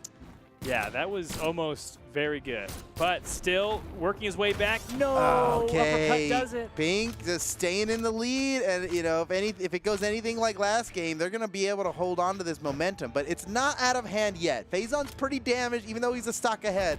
He is very damaged here, and experience could take him out. But not at this rate, man. Faison just did so much in that small amount of time. Experience really wants him off the edge. Get over here. Let's go. Gauntlet battle off stage. You won't. You won't? Oh, he won't. You're right, he won't. Yeah, nice dodge down. Man, Experience gets that a lot. Out of a combo starter, he'll dodge down and punish on the ground. There it is. And it costs him.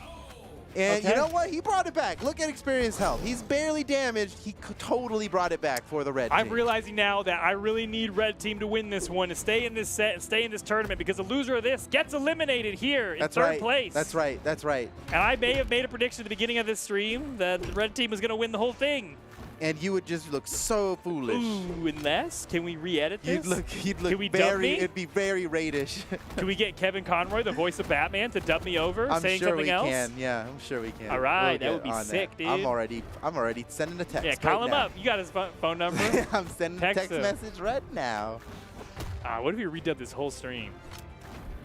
Just a do-over? yeah, that'd be good. With our exact words. Oh no, okay. Not looking good for that prediction as red team trails behind yet another stock. But Anonymous Alex has got some damage on this stock. He's in orange, dark orange almost. Nice hot swap onto a second axe, picking up good damage on Zinker's stock and starving him out of yet another weapon. Red team is really relying on Zinker here to end Anonymous Alex's stock without taking too much damage. Yeah, this is a crucial pivot point for their game plan. I think you're right. Yeah, Zinker's he's got to handle this. That's a good start. Okay, it's barely enough. Here he goes. Anonymous Alex still doesn't have a weapon. Now's the time to strike. He's chasing him down. Anonymous Alex not afraid to fight unarmed. Now he's got the axe. This could be bad news for Zinker. He is still looking for the opportunity. Surely a downlight recovery will take out Anonymous Alex here.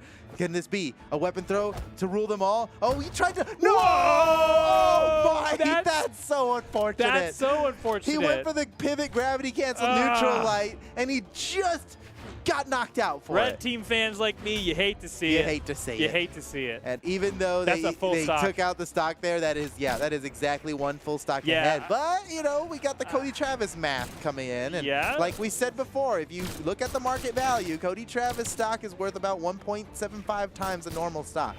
So. I don't know. Pink team is, so far, all members been doing pretty well in this matchup, so I'm not sure. That's unprecedented. We don't know what to do with that. Yeah, our computers, the wheels are spinning out of control. There's smoke coming out of them. Radish is handling his own against Cody Travis, but Cody Travis does seem to be getting the better of him here, and he could just end it right now. Oh, this is it. Can Radish make it back, or is Cody going to get the edge guard?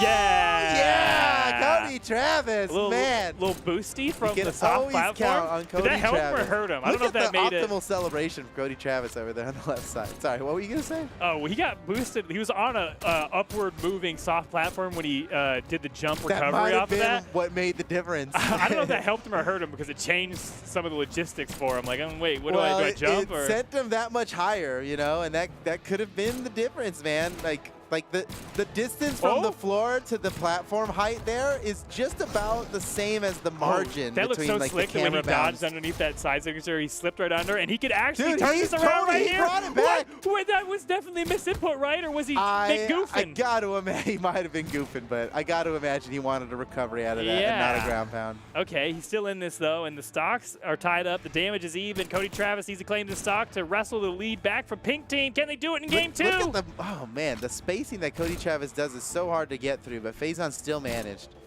Uh-oh. Cody Travis, can he bring his team back? Oh, no! Man, okay, but he did a lot there. Yes. Well over a stock taken from by Cody Travis, and now it's up to Experience to take out Faison before this lead gets out of hand. If not, Faison's going to start running away with a lead for the Pink Team, and since Pink Team already has one game under their belt in the set, if they win, they're moving on to Grand Finals straight up. Okay, wait, Experience. Oh, okay. Man, okay. I thought maybe something downward. Downward, probably better. But damage is damage, and we need a lot of that. Yeah. Oh, no, get out of there.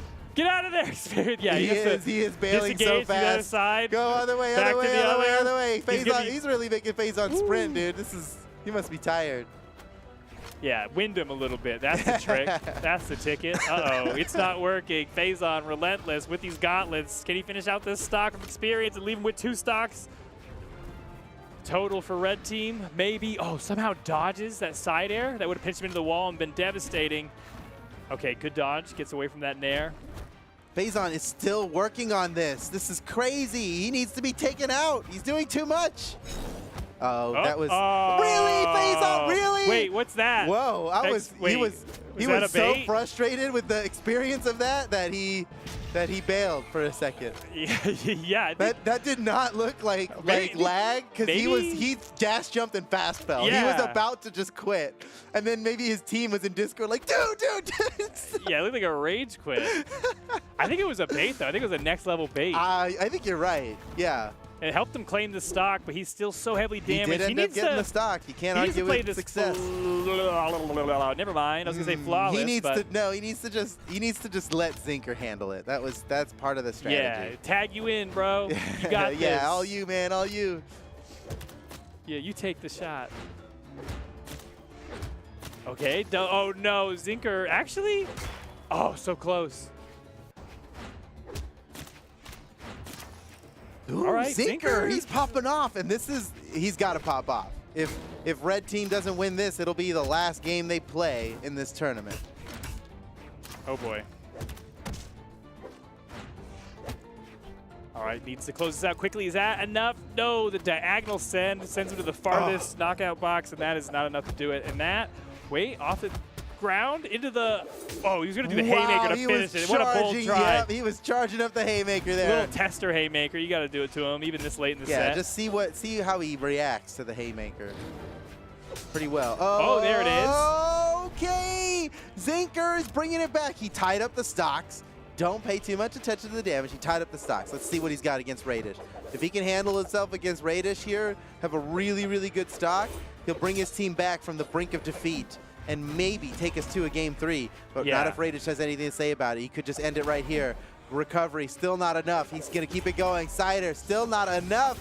Hadouken, he's got to take him out somehow. No! Oh, he scared him off the side. He dodged away. He couldn't make it back. And now, once again, boy. it's up to Cody Travis to take 2 full stocks by himself. But this is what he specializes in. He's the master of the 2v1. It's just a different kind of 2v1 where you have to take him on one at a time.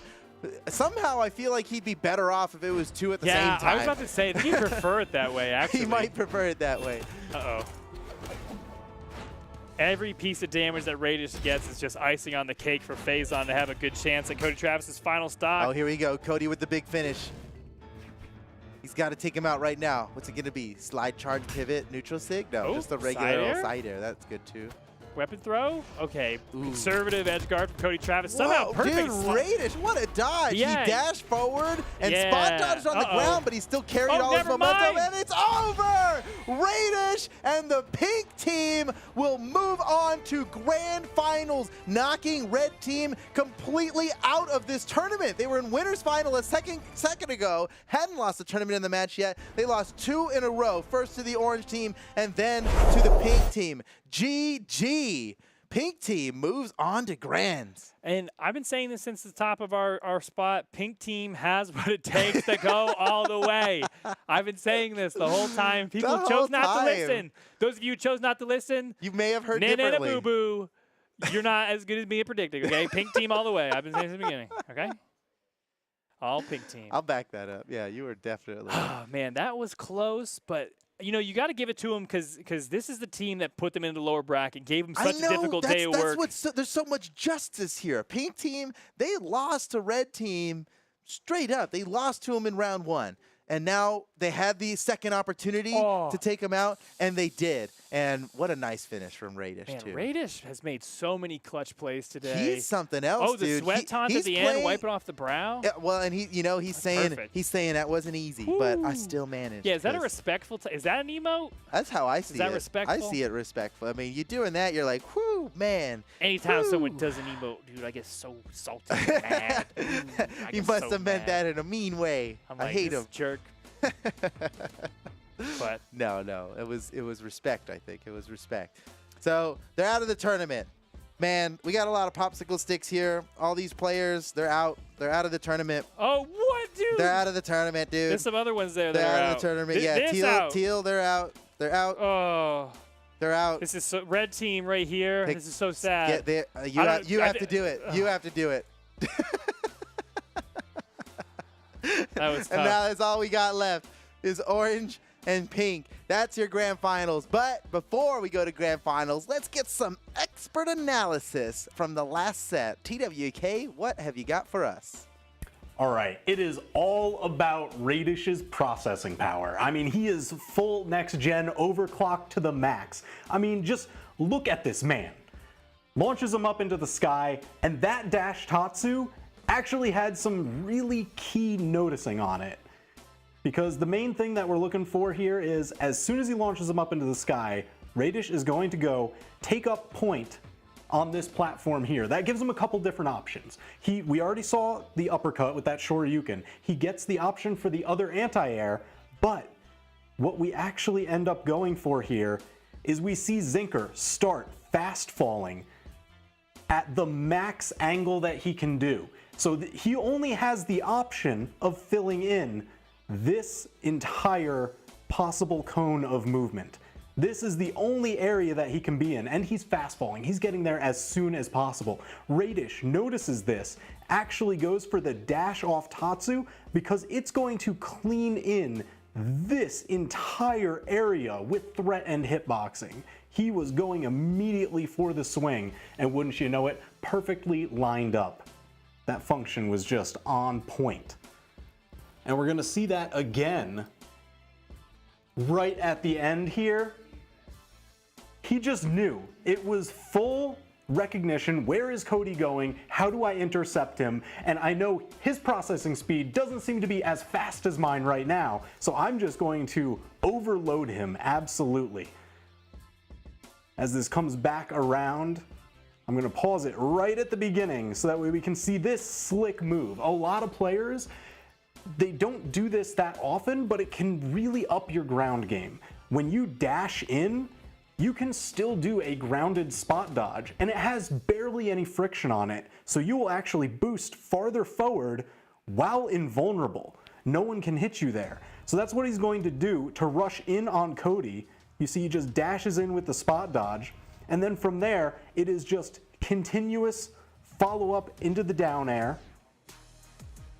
And as soon as that hits, it's going to be the follow-up into the weapon toss, immediate ground pound.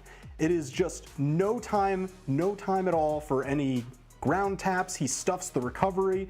He just had him completely locked out. It's that kind of overrun moments and the explosiveness that I absolutely love seeing in Radish, and he just shined in that last set and hopefully can do the same thing in grand finals. So we're heading back over to the desk. TWK. Wait, they didn't hear. Thanks, TWK. That was good. That was awesome analysis. And had the proper amount of Radish clips in it. Yeah, all of them? I think so, yeah. Is that enough for you yet, Boda? Yes. Are you satisfied now? This is a good stream. We are really good at this. All right, ladies and gentlemen, it's time for grand finals. The pink team versus the orange team. Of course, the orange team is on the winner's side, so they only need to win the one set. That's Boomy, Capsar, and Pierre. And then on the loser's side, they'll have to win 2 full best-of-3 sets against the orange team to come away with a victory, and I think they can do it. Phazon, Radish, and Anonymous Alex, do they have what it takes? Wow. What do you think? Well, Steven? I know you've been all pink all day, but this is different. This is grand finals. What do you think's gonna happen? I think, this is the toughest decision I've ever made in my entire life. You need to do a coin flip? Yeah, let's do a coin flip. Okay. All right. Okay, heads, it's pink. Yeah. And tails, it's orange. All right, tails. Wait, what? Okay. Wait, you did a coin. I don't call it in the air. I messed up the coin flip. Forget that I said anything. It's tails, so orange is gonna win. Orange is gonna win. So does that count for anything? Yeah, you're really good at that. Oh my gosh. I ruined it. All right, well. Whatever, dude. These players will play Brawlhalla better than we do coin flips. Let's watch this grand finals action. Phazon, Radish, and Anonymous Alex versus Pierre, Capsar, and Boomy. It's grand finals, ladies and gentlemen. Here we go.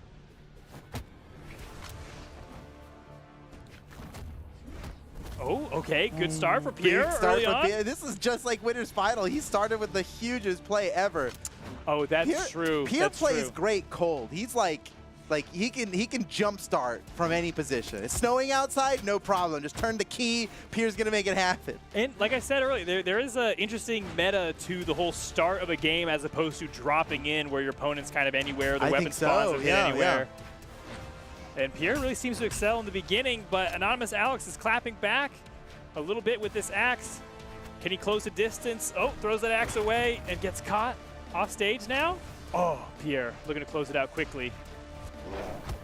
I mean, it must be disappointing for Pierre. He's not going to beat his best time on quickest stock. Whoa, Pierre might be in trouble here. Oh, man, Anonymous Alex was so close to ending it so early for Pierre. Oh, yeah, that's nasty. That's nasty. Wait, that's so good. He got him. That's just, hey, that's fair game, dude. You can't be just going above a Taros like that. All that lead for naught. Anonymous Alex comes away with the first stock of the game. Okay, well, here comes Capsar to even things up. Anonymous Alex, very, very damaged. Capsar doesn't need much, and that'll do it. Evens up the game. I mean, perfectly. He did not take a bit of damage there. Yeah. Excellent play from Capsar. Dead even heat here. Good start on Radish's first stock. And keeps it rolling. More damage to come. Radish off stage with the gauntlets. We've seen him pull off some tricky plays earlier. Is he going to make the next highlight reel? That's what we're all wondering. This is Radish. Come on. You just know it. Ooh. His Shoryukens, he's landed a couple, but there's definitely... Yeah, they're starting to cost him now. Whoop. Oh, but then he switches it to the other one with a crazy name. Oh, goes for it again. Ethan with a punish, picks up some damage here. Catches him trying to land. Yeah, keep it. Dude, those weapon throws. Bop, bop, bop. Very accurate. A couple more. Yeah, I mean, with Orb and Gauntlets, two of the smallest hitboxes on weapon throws, so you got to be really You got to be precise. extra precise. Yep. All right, here comes Capsar, potentially about to finish Radish's stock. Oh, there's the pogo. Now a weapon throws all he needs to finish it off. Oh. And, well, or just, you know, just cover up the zone so he can't get it. The throne zone, more like the it. We're throne back. zone. Welcome to the throne zone. All right, Capsar takes the lead, but he is very damaged. This one thing this match is very close. Okay, wait.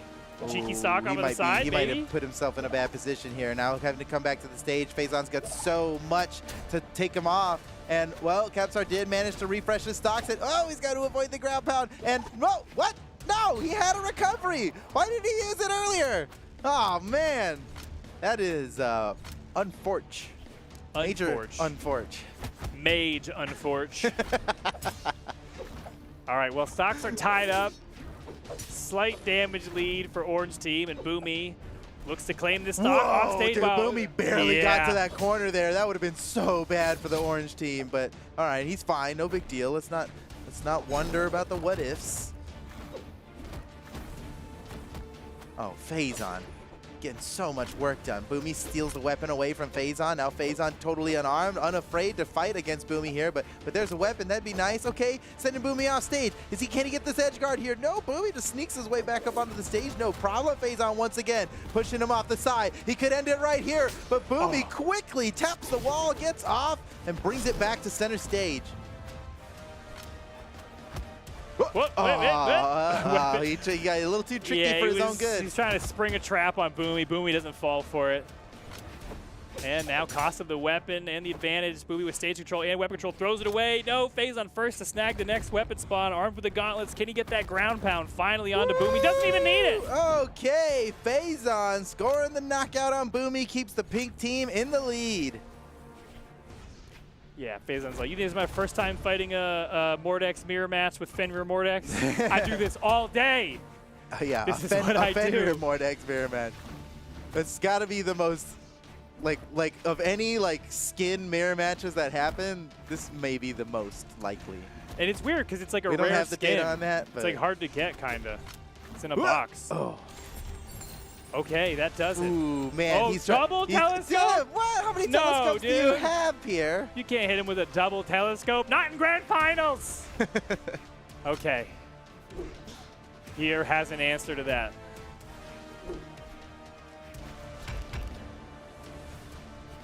Well, the stocks are extremely even right now. Anonymous Alex starting to pull away with a lead here, but that's nothing Pierre can't handle.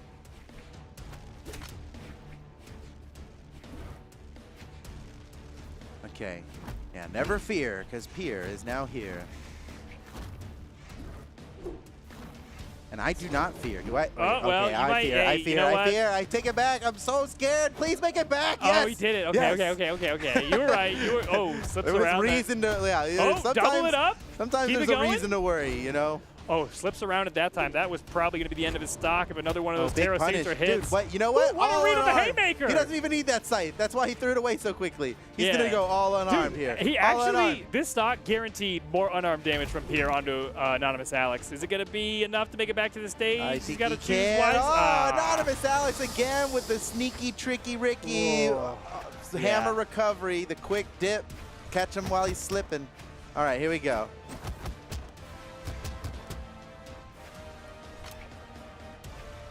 Okay, and oh, well, you know what? The stocks are no longer tied. Anonymous Alex is holding on to the lead. Ooh, well, man, that was a great loosely. option from Capsar. I thought it would work. I He's mean, got, certainly the side air wouldn't have killed, so the recovery was optimal, but man, it was just, he kissed the kill line up at the top there. Yeah, but he's did holding not on by get 2 knocked fingers. out. He has like 2 fingers holding on to the lead, and his grip is slipping maybe, and there it Hey! goes fully. Okay. Okay, it's tied up. Yep. Perfectly tied. Don't even worry about that damage. Pretty much. Negligible amount of damage there. Ethan It's with tied. the weapon It's advantage. tied. Can he hold it down? No. Radish quickly fights his way in, kicks his way through, picks up the gauntlets, and now is ready to enter this battle once again. And is yet to be touched on his second stock. Well, he's got Ethan dark orange closer to the red. Oh, Oh, look at the way he was ghosting him right there. He just was following his position. Yeah, it's Peter Looking to Pan's get that. shadow over there. That's exactly what it was. He almost got the uppercut from it, but now swaps off to the orb. Oh, falling. Hadouken, and then the move he never will hit, but you got to do it to him. Oh, wow, dude, Radish a near perfect stock against Capsar. That is so good. And here comes Boomy now. He's got to pick up the pieces. Oh, wow, he was very close. This is a lore battle here, too. Akuma versus snap. Ryu. Oh, it's so appropriate. It's so appropriate. Okay, let's see. There's a lot of weight behind this and not just the stakes set out for today. Okay, the dunk off on the edge. The canon of Street Fighter will change based on how this match goes. Yeah, we have that pull. Yeah, we sure do. Oh, and look at that. Boomy. He did. He totally did it, dude. He picked up the pieces. He Pretty completely swift made about up it, for that. Didn't take very much damage on his second stock. Evens it up. Let's go. Powered up from that. Can Boomy take a stock off Phazon? Oh no, dunked off the side of the stage. Phazon goes out could there. End it right throw. here. Oh my gosh, so close. But it's not over. Okay, Boomy has got a response to Phazon's attacks from earlier. Oh no, he barely missed the neutral light. Phazon got a big punish off of it. And whoa, what? Yep, getting freaky with it. He is, yes. It's the only way to describe that. All right, something else. Oh, fakes him out. Man, do that wiggle to fake him out. Like, am I going to edge guard you? Am I going to hold center stage? Whoa! Oh, that was nice! Gravity cancel side light to the recovery for the finish. Boomy takes the lead now. Is that a for two the orange tee? That's or two, a 3-stock run for Boomy? That's 2 stocks two for stocks? Boomy. Okay. Yeah, but a full 2. Like he came in to somebody who was at white health. True, so true. That's pretty big from Boomy, and he's still going. He's still going. How much damage could he put on Anonymous Alex here? If he takes a 3rd stock, that's definitely a god tier even stock. if he just takes Anonymous Alex to like, well, to light yellow. That's what I was gonna say. To light yellow, that'd be perfect. That'd be perfect. Yeah. No, he did it. That's awesome. Orange team's win condition is Anonymous Alex being the first one to light yellow. There's no way they can lose a lead like this, right baby. Where they want him now. I do that all the time. We're playing. We're like light yellow. we're like 10 damage please. ahead. We're like unlosable, unlosable. And that's the way they got to feel right now. But Anonymous Alex, okay, Pierre actually playing with that mindset, tacks on some more damage.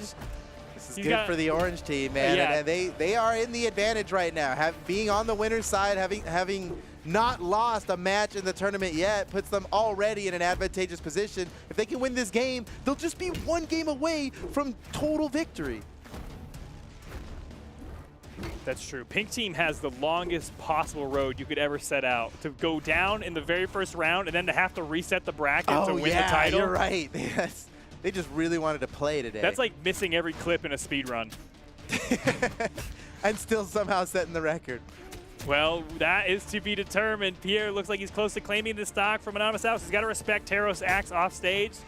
All right, wait. Both of them have to fight their way to that weapon spawn. Ooh. Okay, that just barely nipping at the heels of Pierre. It surely would have knocked Pierre out. Oh, but that'll do it. Okay, orange team takes the lead. They've got a stock advantage, but Pierre is very hurt. All right, at the Radish, moment. do that thing you do so well. Yes, yes. Go crazy. This is couple uppercuts. This is what he does. First weapon, love to see it from Radish. Bicycle kick off the side of the stage. Close out so many stocks today that way. No, not this time. Pierre finds his way back. That'll do it. Oh, yeah. it is. Just been enough to do it. And that, you know what? You don't feel too bad about that if you're Radish, especially. He's one of those players, I bet he prefers me playing a little bit from a disadvantage, maybe. Has a chip on his shoulder. I can see that, yeah. He likes the opportunity to be able to prove himself against the odds. Oh, and he is playing this pretty immaculately so far.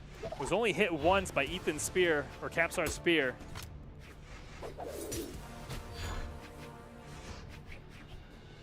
Ooh, he's shuffling around. Oh, look how quick, look how quick. Oh. He's giving him the shimmy, you know? It's like he's giving him the Street Fighter shimmy. Classic. That's so. Oh, that's it? That's huge. No, he can't make it back. Oh, what a nice down air, dude. The bicycle kick actually stuffed Capsar's recovery. That is so unfortunate for Capsar. And he held on to at least half of this stock, maybe even more than that. Yeah, this is really good for Pink Team here. But this is Boomy we're talking about, dude. He's a beast. He could definitely take out both of these stocks from Radish and then Phazon. But Radish He seems to be holding his own here. Whoa, luckily did not get hit by that. In the last set we watched, though, against Red Team, I talked about how Radish just had to do enough damage to make it winnable for Phazon, and then what happened?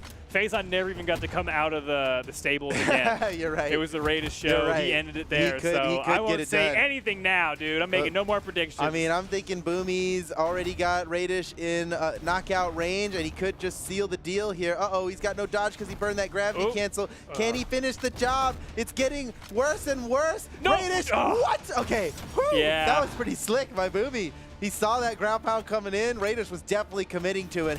He saw the victory. He saw the checkered flag in front of him. Yes. It was a mirage, though, because Boomy quickly swiped that away. It was like a bullfighter. Yeah, that was, I mean, yeah, I agree with Radish on going for that full attempt on the ground pound. He's left Phazon with a very winnable 1v1. This could be, wait, Boomy. Oh, what? Oh, he was so counting on Phazon coming in for an attack there that the jump down there turned out, it just messed him up. He had a dodge, momentum. right? He wasn't sweating. He had a dodge. He might have even had his recovery. I'm not sure what happened He definitely to him. had a pocket full of side airs. Yeah. Gauntlets, you know what I mean? You got unlimited side airs. Why? That shouldn't have been the end of Boomy there. I'm confused. Well, you know, almost to go next tripped anyways. up. Here we go. Maybe we'll see. Okay, here. yeah. So, What happened here? Dodge, side air, air. yeah. Jump. He No didn't even sweat. have the red. Recovery. He has another jump. He has a recovery, and he has a dodge. So what happened to Boomy there? Unfortunate. I don't know.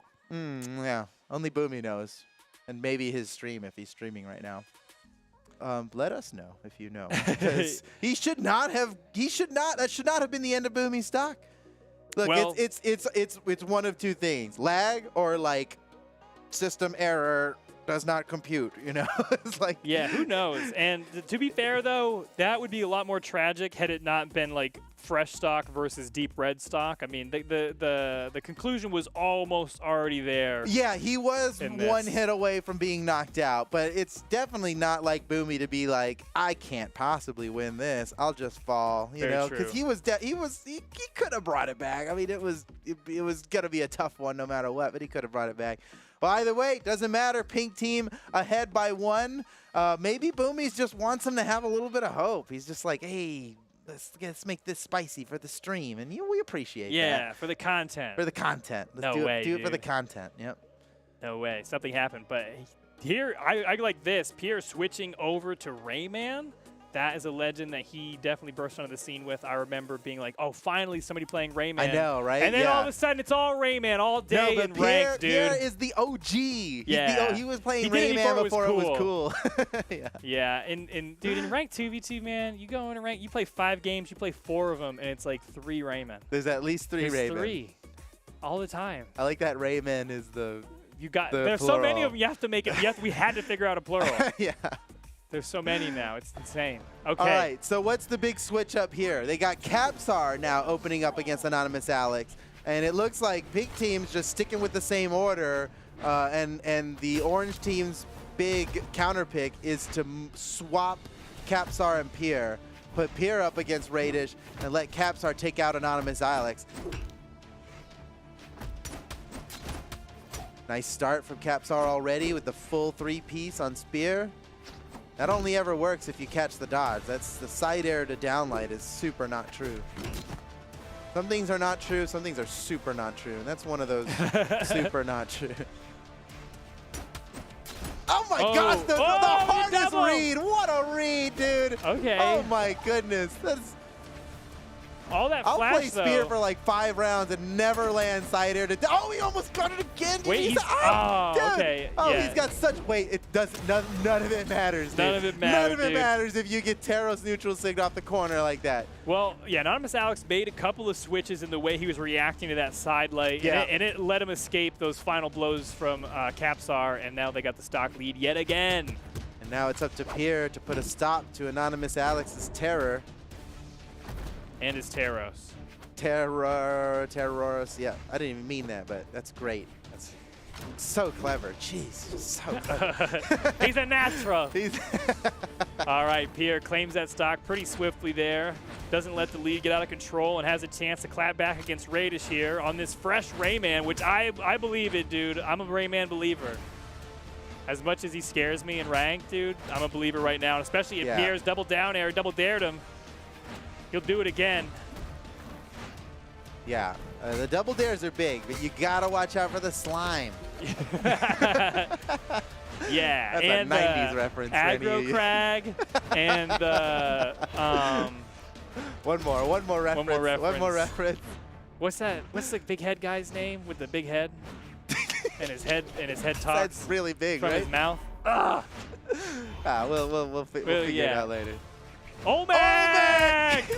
Look out for Olmec. And we hit him with the full 3-piece of 90s references. Okay. It only took 2 minutes of this match. On to but the rest we're of this back match. into it, and it's tied There up. has been a great match happening while we talked about all of that. And Radish and Pierre are very close to being knocked out. Oh, Pierre might just get ended right here. Radish looking for the Ooh, and it has to avoid that weapon throw as well. I like the bounce off the wall for the weapon throw. That was the only way he was going to land a weapon throw at that point. There was no other angle it was going to work. Pierre, a little too, he can see that he can see that stuff coming. He's not about to just get knocked out like that, but it was a good attempt from Radish. No wall needed for that weapon throw. The the down air. Okay. I was not going to say back X down into air, I'll it. be honest.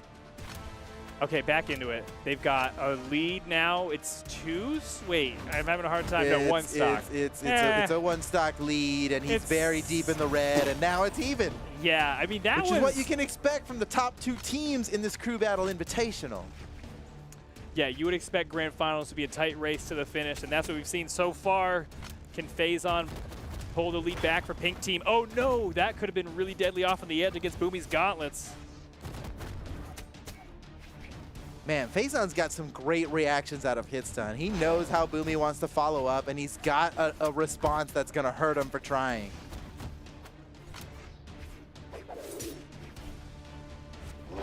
Oh, okay. Man, Hard really gambling on that one. If you jump, you're dead, bro.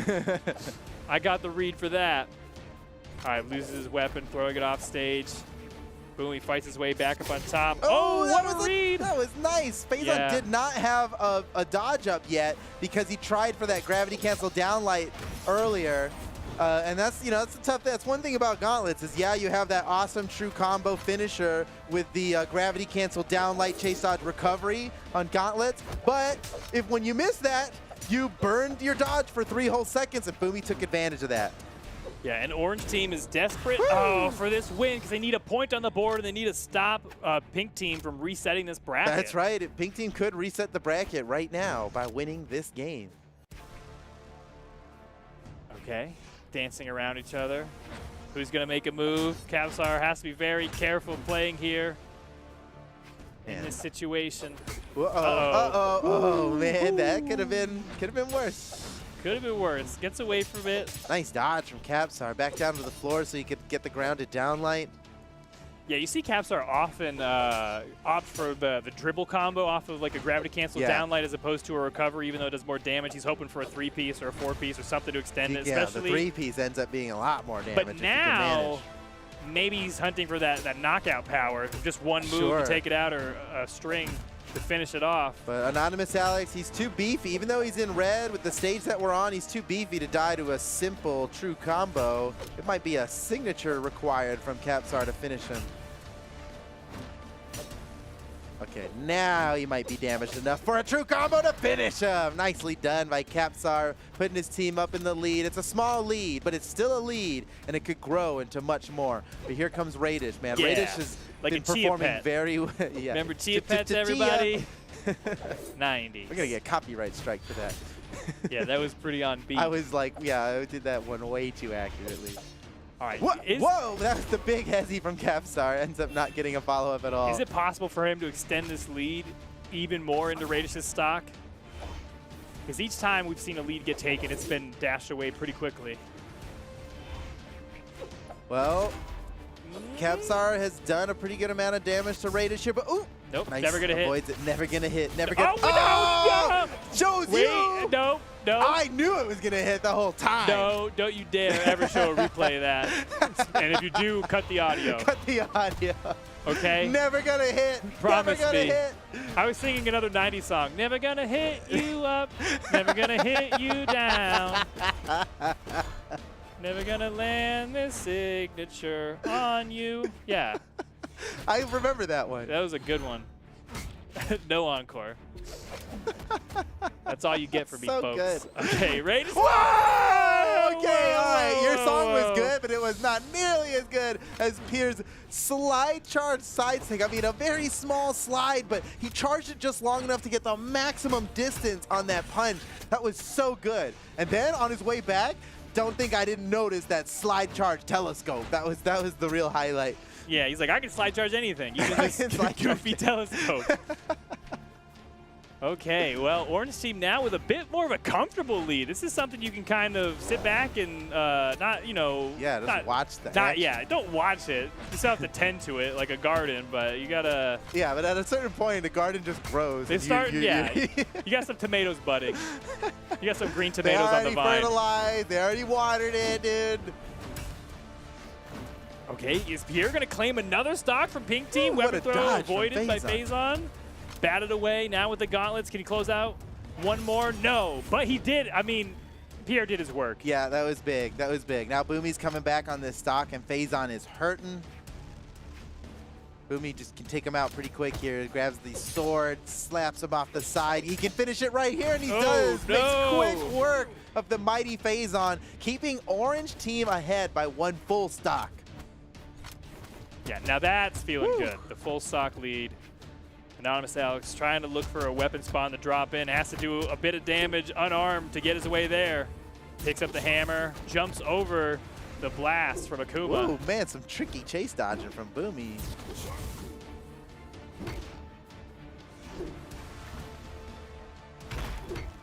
All right, Anonymous Alex with the stomp side air, but Boomy catches him, neutral light, keeps it going. The combo, the damage just never stops. Oh my goodness, Anonymous Alex, he's hurting so bad. Leave him alone. Okay, he's got the axe now. And suddenly the mood all changed. Oh, yeah. Boomy's like, Boomy didn't even get hit by that. He still chose to back way away from it. He didn't even want to get hit by a lingering anything. Yeah. Just get me out of here. He's right. He was right to be worried. But he's still in the lead. Let's not forget. I mean, even if Boomy loses this interaction here, he will still have put his team at a huge advantage. Ooh, he's still alive. Dips underneath. Oh my gosh, he avoided everything. Anonymous Alex, he sent everything his way. Boomy now with weapon advantage and stage control. Oh, Anonymous Alex goes for the breakdance. It's not enough, but okay, the slide kick, gravity cancel neutral signature, unarmed for the finisher. Anonymous Alex has tied up the stocks, but only just barely. I like, he went. Man, if he neutral sigged instead of recovery, that would have been enough to but knock it might him not out. have hit. I don't know. Would it have hit? I think he just thought the recovery is way easier to land, and I just think he thought it was going to knock out. And honestly, I thought so too. It didn't make very much of a difference in the end. Yeah, in the end, he just finished him anyway. I suppose he was just counting on his skills to finish the job. And Orange Team maintains a full stock lead. This is huge. Coming to the final stocks of the game here. Everybody only has one stock, and Anonymous Alex is out. Oh, yeah. The first person to drop out of this game, Anonymous Alex. Now with one stock apiece, Radish and Faison left to, I mean, if they get this win, it's 2-0. We're going to the reset bracket. That's right. But if Orange Team claims a win, then it's a game tied 3, set. and they'll just be one game away from victory. Oh, and that would be a sweet place to be, and certainly what they're looking for here. Capsar has to play this carefully, does not want to lose this stock, has to keep all advantage that they have, and now he's got a damage lead, even though they're over full stock ahead. Yeah, the damage they're lead still is pushing there. a damage lead. Capsar really getting it done. Ooh, man, he went for the hard read finisher. That absolutely would have finished the job. Radish already used his dodge. Here comes Capsar with the pogo finisher. I was totally going to say pogo. Oh, what? No thrown? Hand on the head? No, he's sweating. It was respect. No, that was not. That was hand on the head. That was as a face palm? Yeah, I think that was face. Yeah, whatever you call it. Hand on the head, face palm, whatever. That was a BM classified taunt. Uh-oh, and he pays for it there. Okay, Faison. All right, Faison's got to take 2 full stocks in order to come away with the victory. It's possible. And reset this bracket. This would be huge for Pink Team. Now, is this the big Costco value pack of miracles? No. Is it at least a 3-pack of miracles? But it is. Oh, please, it's take it a back. 2-for-1. He needs the Yeah. He needs a BOGO on miracles. The BOGO. Buy one, free. Get one for a lot of effort. Yeah, not free. Nothing's free in this game. Oh, and with all this damage he's taking, it's getting the path to victory is closing. Yeah. He's dropping his coupons all over the place, and I don't know if he's still going to be able to cash in on the BOGO. He needs something dirty off stage. Maybe. Those Scythe ground pounds have been netting him some pretty early KOs. We've seen it all over today. Ooh, so close. Pierce slaps him off. Faison got disarmed, and Pierce going to steal that weapon away before Faison can get it. Can he get it done unarmed? He doesn't have to. Snatches away the weapon. What a dodge, and a great punish from Faison. He's so damaged that there's nothing else he can do. Orange team ties up the set now 1-1. Next game wins. But if pink team wins, it'll be a reset. If orange team wins, they will have won the entire tournament. Pink team will have the opportunity to counterpick their team order and legends this time, and maybe that'll be the big difference for them, because orange team with their counterpicks got the job done. What about the pink team? Yeah, that's true. They made all the changes they needed. Oh, I didn't see the stats from the last game. I missed them. I blinked and I missed them. Oh, man. I was going to do some crazy deep analysis on those stats. Ooh. Woo, man. All right, what a game. Here we are in grand finals. The set is tied up 1-1. It's a best of 3, which means it all comes down to this one here. Orange team could just close this out. And I don't know what's going to happen, man. I cannot make a prediction on this. Let's see how the pink team counterpicks here. It looks like orange team's going to go with the order of Capsar, Pier, and then Boomy. Keeping Boomy in that anchor position has been working very well for them. Yep. How's the pink team going to respond? They are contemplating. We can see that they have not made a decision yet. Oh, there's the first decision. They're front loading. They're going to front load with Faison. Okay. I like it. Okay. Yeah, and then see? Radish in the anchor. Good. I like it. I like it. They're just really switching it up now. Previously, they've been keeping Faison aligned with Boomy, thinking that maybe Faison's the only one who can, like, control Boomy, and sometimes Boomy does get out of control and start taking stocks like crazy, so that makes sense. But I think they're just trying to pull something different out of the pocket now. Let's go with something we haven't tried before. Maybe it's going to work. Maybe we can reset this bracket and beat them in the second set. And it's going to be Faison, then Anonymous Alex, then Radish. I don't think we've seen them run this order at all in the whole tournament. Yeah, I'm not sure of that. I mean, they all seem to be pretty dead set on their legend pick, so really the only big change up they could do is player order. Yeah, or the map, or maybe the map. Like, we haven't fought on Small Brawlhaven in any of these games. True, and you do have a Taros. They've got the opportunity here. Yeah, but it's all going to come down to what? Okay, Nope, Apocalypse. That doesn't matter. We're going to Apocalypse. All right, here we go, ladies and gentlemen. Grand final. No reset yet. Could be. I don't think they got our fist bump. I didn't leave them hanging, guys. Don't worry. Here we go. Faison versus Capsar. So now it's like they really switched up the matchups here.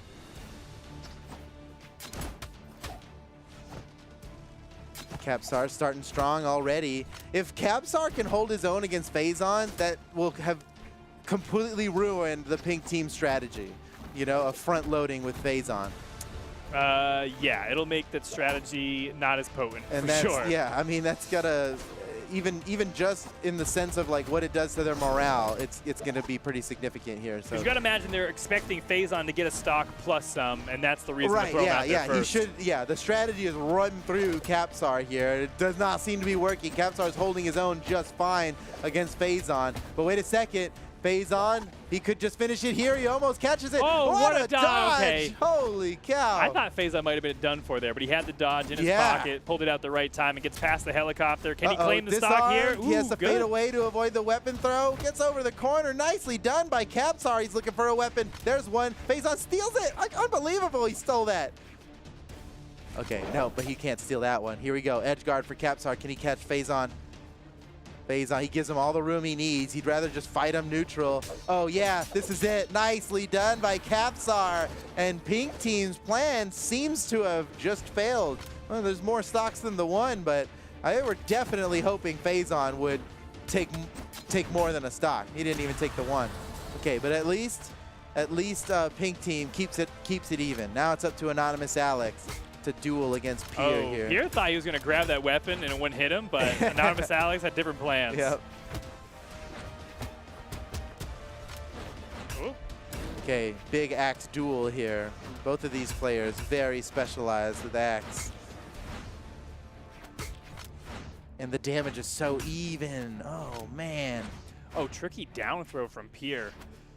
Just to fake him out. Anonymous Alex loses it. And he does it again. See that? Wait, Anonymous Alex is in trouble. He's sweating. He can't make it back. Actually, I think he might have been able to make it back, but Pierre caught him with a perfect ground pound. 3 taunts. That's so many. 3 taunts in like 15 taunts seconds. Per second. That's a lot. Off the charts. That's a lot. Pierre is really trying to claim the title there. Oh, man. But there's a different title you should be concerned with, Pierre. Man. This is bad news. I mean, even if Pink can equalize here, it won't be that equal because they still got Boomy waiting in the wings, and the Pink team's usual anchor has already lost his first stock. Hey, so it'll be up to Raiders versus all Boomy. People, you gotta believe in the Raidish anchor. You've been hyping him up all day. I know, but just look at the numbers, dude. The numbers. You know I don't believe in numbers. Half of them are imaginary. Math isn't real. Okay, so we can't believe in them. Dude, Pierre is really using that down throw, re-grab to just throw people off. Oh, that's big Radish. Radish is in trouble. Oh, nice, no. Pierre. Oh, my gosh, that was good. Okay. Telescope, sweat. Yeah, he's got the order. That's the rotation for Pierre, yeah. He knows what he likes. No way! No. Uh-oh. What in the world, dude? That was wild. What happened? And it worked. Whoa. Why do you ever stop playing this legend, dude? He is Rayman. He is the OG Rayman. All these other people coming in. Yeah, they're pretenders to the throne. This is the man. This is the man of the Ray. And you might think that's Raidish. No. No, even though that would make a lot of sense. Oh, okay, yeah, fade away. Oh, what? No. It was the How bait. did he get Ultimate bait. Wait. Oh, man. Oh, I was expecting boxing gloves to come out, but no. Goes for the ground pound. Can Pierre claim another stock? That would be way. That would be too much, dude. That's like worth his weight in gold if he does that. Yeah, when your opponent's team is just one game away from winning the tournament, you can't let them get 2 stocks ahead. That's just too much momentum to come back from. Oh, and he bats away the ground pound attempt by Phazon. And the man, look, he had to pull out the telescope. No, I mean, he please. was just trying to see how far away. He was so far away, he needed the telescope. Another one? What else has he got? Yeah. Yeah, what do you got in your time? Yeah, let's see. How many? I was going to say what he's having his right stick, but he's probably playing keyboard, right? Or no? Do we know? I think Pierre is a keyboard player. Who knows? It's hard to tell. Been a while since I'll have to watch the way he gauntlet ground pounds. That's how I know. When they really whip and nay that gauntlet ground pound, I'm like, that's not keyboard. Must be keyboard. I don't know, man. You'd be surprised with these. I would be, controller because I'm not that good at it. I mean, you've seen Acno, dude. He plays with controller all day, and he's got those kinds of moves on Gauntlet. That's true. Not everybody's Acno. I guess they don't have an excuse anymore. All right, but yeah, you with your Johns. Pink team needs a. They need what? Because I think they're bringing it. Depending on what you're asking for, I think they're about to deliver. They need a sock in the next 5 Here seconds. It comes. 5, 4, 3, 2.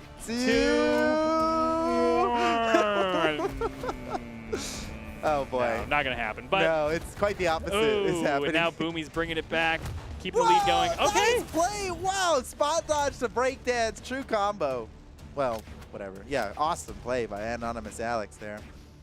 Ties up the stocks? No, the stocks are still not tied up. That's bad That's what news. I'm saying. That's why I was trying to calculate what they needed. It's a few stocks and like soon. But wait, Anonymous Alex, he is intent on delivering that order you put in. Yeah. I'll take a 5-second stock here as well, just as easily. Yeah, it comes with extra since your delivery was delayed. Yeah, no tip. Sorry. Oh man, Capsar steals the stock away, and that keeps the orange team ahead by 2 stocks. Oh man, they seem to be on their way to a tournament win here. Yeah, we are quickly approaching the end of this whole tournament. A long day, a very long path set before the pink team. They've had the hardest run you could possibly imagine, and yet they've made it. They've clawed their way from the depths of despair to make it to this point, and they can't let go yet. This is it, potentially for them. Yes? Oh, what a play Oh, from that's it? Radish. Oh, my. Okay. All right, another one Radish of those. as the anchor, big stock. And we saw Pierre absolutely popping off on his last stock. Yeah. New turn at bat, though. He's got to have a good start. There's no other way, dude. He has He's to get got to struck have out a good. here. He needs gotta to really. get skunked. Okay, hot swaps on So the far, weapon. so good. Radish keeping anything out of his hands. Yep. Radish is intent. He's dude. When the pressure's on, when his team needs him, Radish is there.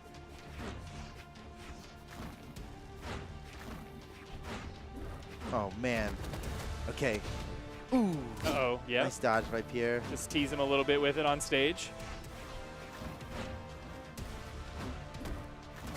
Oh, Pierre catches him on the recovery there, out of his dodge and everything. Again? Oh, man, he almost had it. Wait, Oh, doesn't wait, even need it. Perhaps? One more Radish, of those? yeah, he could take this stock and actually even up the stocks. This would be so huge for Pink Team. If Radish can, oh, the Hadouken nearly got it. Man. Pierre really playing with gravity there. That was close. This wall was like down one brick sig? You think shorter. down sig? It can't possibly land, can I it? would, no way. I'm helping him out, everybody. No way that lands. Definitely not. No Trying way. to reverse caster curse him. Yeah, no way. Trick the universe into. Okay, that was actually dangerously close. No way. Pierre is kind of lucky to make it away from that blast with his life. Can he hold on for much longer? Oh, No. Radish, he did it. He equalized the Stocks tied. stocks. Stocks tied. Oh my gosh. Big but tie. He's very, No. he's hurting. He's hurting. not. There's an asterisk behind the word tied here. Yeah, so what? His stock's the same color as Boomy's hair? Who cares? Who cares? Who cares? Uh-oh. Oh, All right, man. well. Ending with the recovery there ended up being bad news Oh, he for got him. the touch. Well, I mean, he got snuffed Nice. out at the end, but I Yeah. think he did. Somehow he made it back for a second touch. It's tough to end your recovery back to the stage with the orb recovery because that recovery attack leaves you very vulnerable. Even though you can steer it, Yeah. when it's just up against the wall like that, it gives Boomy all the time in the world to punish it. All right, well, it's Faison's turn to take up the mantle of who needs to get another stock. Yep, there's a lot of pressure on Faison right now, and this could be his last stock of the tournament, so now's the time to deliver. He may not have another chance.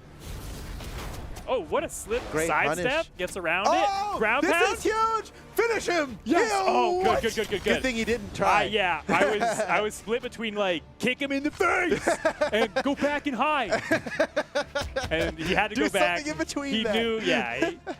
He knew he had it. Yeah. Boomy's that snare was might have smart. caught That him, was got him a smart. chase dodge, and that would have been Man, it couldn't have been much better for Faison there. That was great. So he tied up the stocks again. He's at a damage deficit here, but against Capsar, he might have a shot at equalizing here.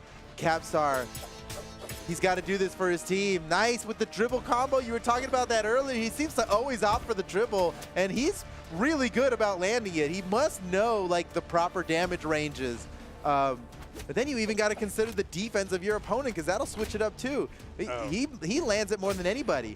Oh, no. man. That's probably the last sword recovery that Faison can take, though. Yeah, he's got no more extra lives in this situation. His defensive options now are basically do not get hit. That's an about option. it. It's always an option. Yeah, it's always an option, Don't get everybody. hit. Yeah, the game's easy. Don't get hit. If you and never then get hit your hit, you will opponent. win. Two-step Whoa! process, wait. Oh! Please. Oh my gosh, the dodge came back just in time. He was below sea level. That's the only reason why he made it back, or he didn't get KO'd off the top from that recovery. He was below the floor of the heard stage. that neutral stick go off. The stocks and damage are so even right now. Capsar can just that'll anything. So that'll do it. tense. On the throne, Capsar takes the lead. Okay. But this is actually the tightest they've had this race since the very beginning, essentially. And yeah. that is maybe Anonymous Alex, he could tie it up right now. Oh, what a dodge from Capsar. Nicely reverse done. neutral sync. No, the scoop to do it. Look at the stocks. It's totally even right now. What's it going to be, dude? Reset or tournament victory? I was not expecting from the lead that Orange team had for so long in this match. I wasn't expecting to be this close coming to the end of it, but here we back, are. Dude, tooth and nail. They can do this. Anonymous Alex, he's looking for the neutral stick. I can see it in his eyes. You can see it in his robotic He doesn't, eye dude, sensors. He's the least neutral syncing Taros player on Axe I've ever seen in my entire You're right. life. He hasn't done a single axe neutral sync. It's all about the down sig on Axe and the neutral sig on Hammer. or like the quick dip recovery. Oh! No, Pierre's Wait. gonna see that miss in his dreams, dude. Well, maybe if he. But he's gotten hurt so little that he's not really too worried about it. Maybe have a memory of a goldfish and just forget about it and move on to just taking this stock. That might be the way to play it mentally. Oh, and that's not enough yet. Anonymous Alex feeling blessed right now. Can't believe he didn't get knocked out with that one. Yeah, Anonymous Alex needs a dirty stock. You need something sneaky cheeky to hit and work for Still him. not Off down, stage, throws the maybe. weapon, Hammer maybe. recovery. Axe down sig? Neutral sig? No, Oh, that's that'll it. do it. Oh, okay.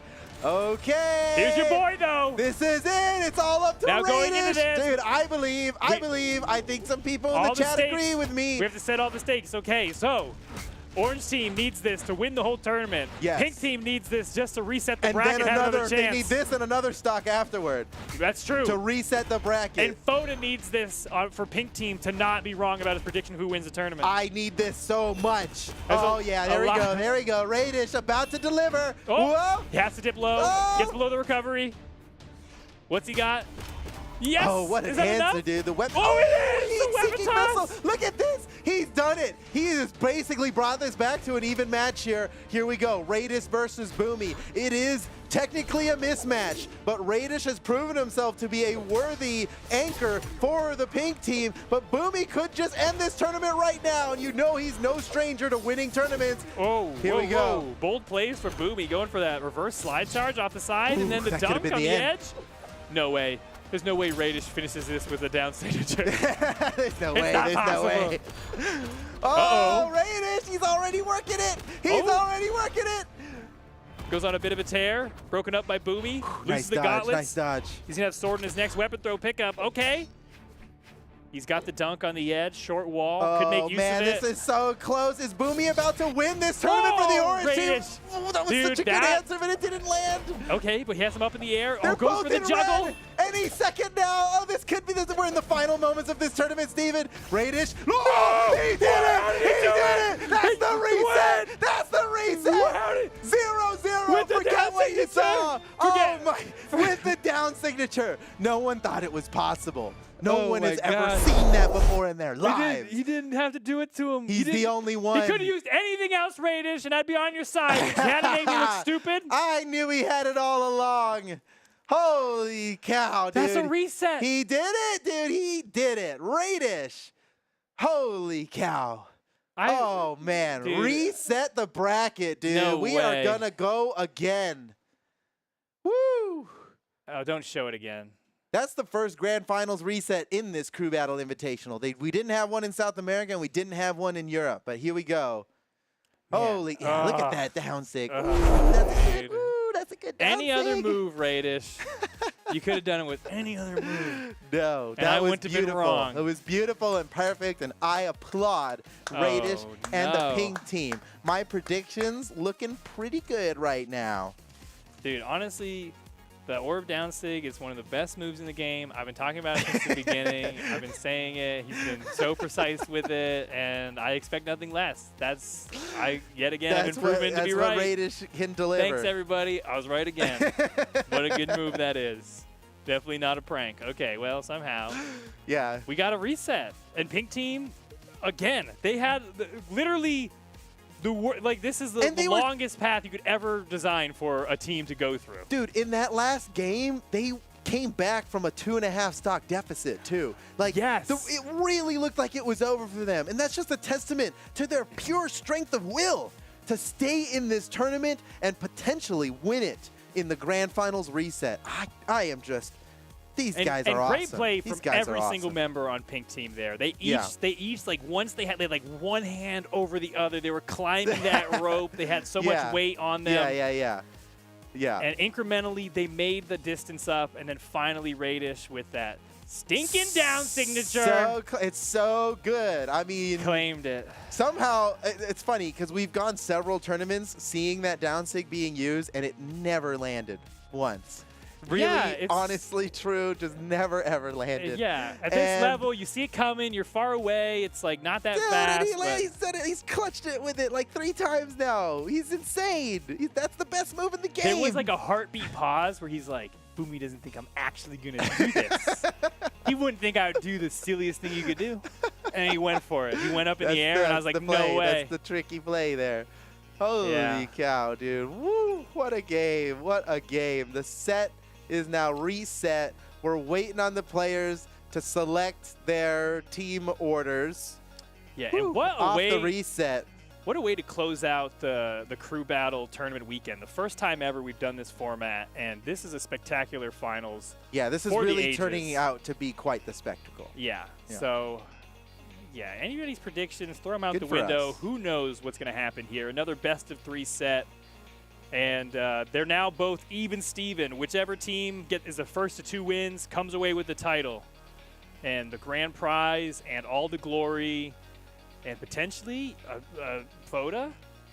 Burrito bet? No. What?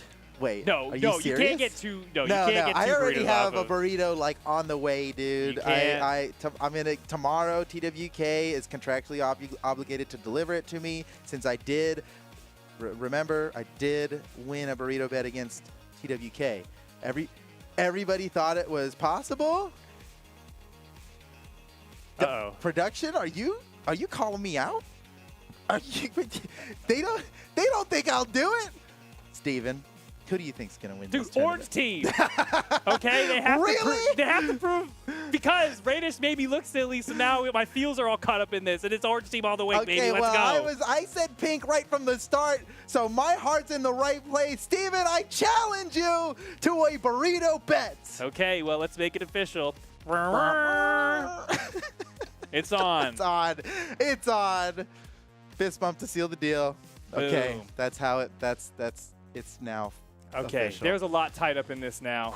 Yeah, this just got real. I mean, there was already thousands of dollars on the line for these players, I but know, like and I was already sweating. But There's a burrito on the line now. Let's get serious, okay? No more messing around. Woo! Here we go. Grand finals reset now. We're doing it again. Pink team versus orange team. Pink team, the greatest team in the world, versus orange team. They're okay. They're all right. They're not burrito good. But you got to be happy to see Game 1 take place on Brawlhaven, I think. I was just about to say, yeah, we haven't seen any Brawlhaven from these two teams fighting each other, and that's sure to make for a spicy finish here. I think High Force maybe gets the best, is favored on this map. I'm not sure. I want to but say that Anonymous Alex sure is going to benefit from being on a map like this.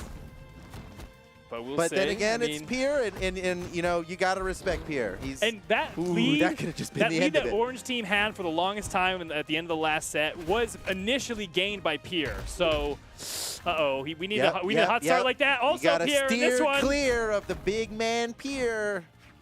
I shouldn't be rhyming for your team. I don't care. Whoa, yeah, no. Anonymous Alex. Okay. That's all right. Can't think of a single word that rhymes with Alex. Or anonymous. Hippopotamus? Anonymous, hippopotamus. Okay, wow. I like these neutral light resets from Anonymous Alex. Pretty good. Finally steps back. Gets. Oh, no, the front part of that down team, smasher? they got too much momentum. Now that they know a burrito, surely one of them was They watching. do They're have a like, guys, there's a burrito on the line. Okay, let's get serious. They have a disgusting amount of momentum. Okay. Okay. Cut short a little bit by Capsar there. He did put a stop to it, but now Radish is coming in. Yeah, but he's just a middleman this time. No longer the anchor.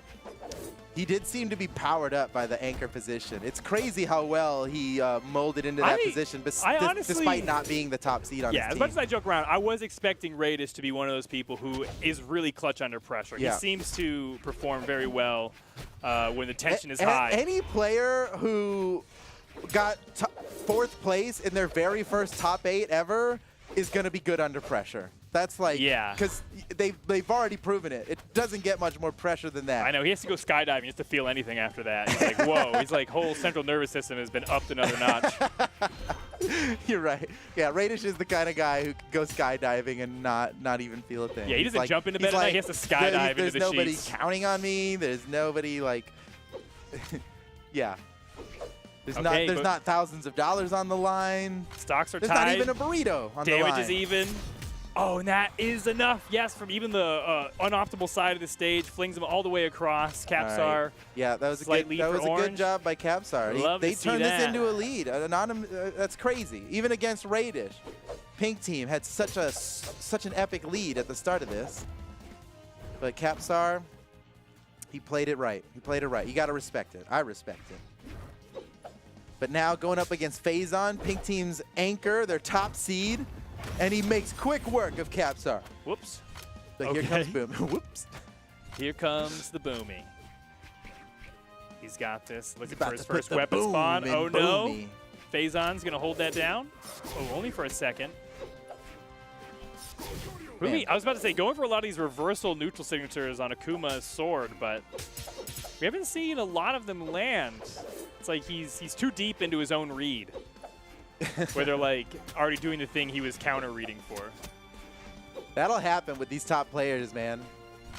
The reads will just go full circle to the point where they're like doing the basic thing again, and oh no, that's not basic. Good. That's we like not basic that. at all. Like to see that. Oh man.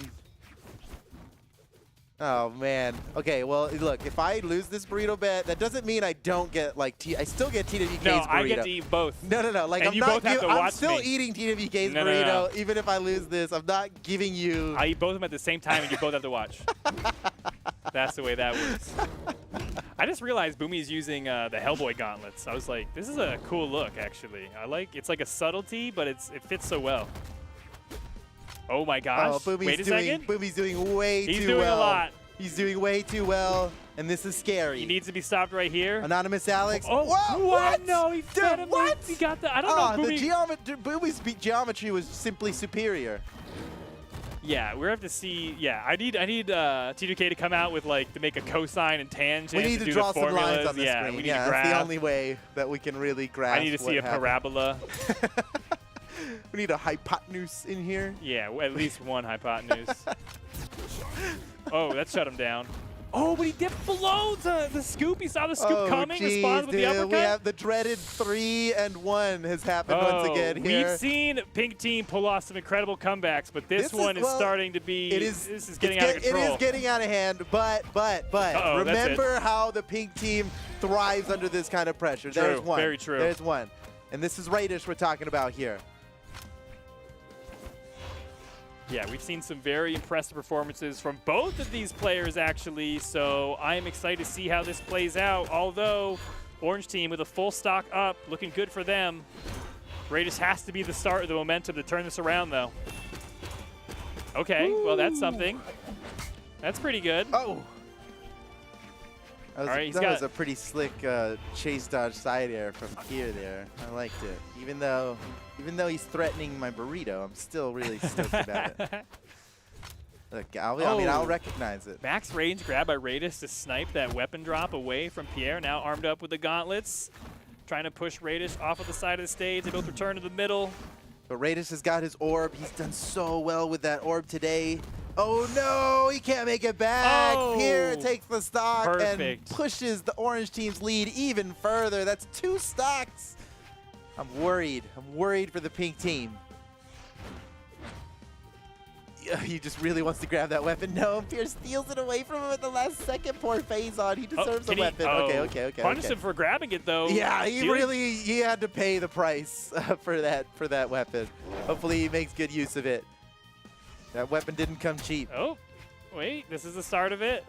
Limited options. Oh, just run barely away, grab a fades weapon. away. He's got it. Punched off the side. Pierre, he survives, but he used his dodge early, which leaves him wide open for Faison's ground pound. Nicely done by Faison. There's Pink Team still a stock behind, but maybe Faison could do the damage to Capstar here. But Capstar, he has really been handling himself in these matchups very well. So I'm not feeling great about it, but I'm ready to see it. I'm ready to see it. Oh, no. Relax. Oh, my. Is that a 2-stock lead now for Orange Team? See the burrito drifting away. I don't know. Pink Team is very impressive with their, they put the brakes on, they hit the E-brake, they hold their own. But yeah, 2 full stocks this late in the game. Oh, but wait. Anonymous Alex. Dude, no one's better at dodging the close range weapon throw than Capstar. Unfortunately, the neutral sig's more important to dodge. 1-stock lead. You can't possibly come back from a 1-stock lead. Can't possibly.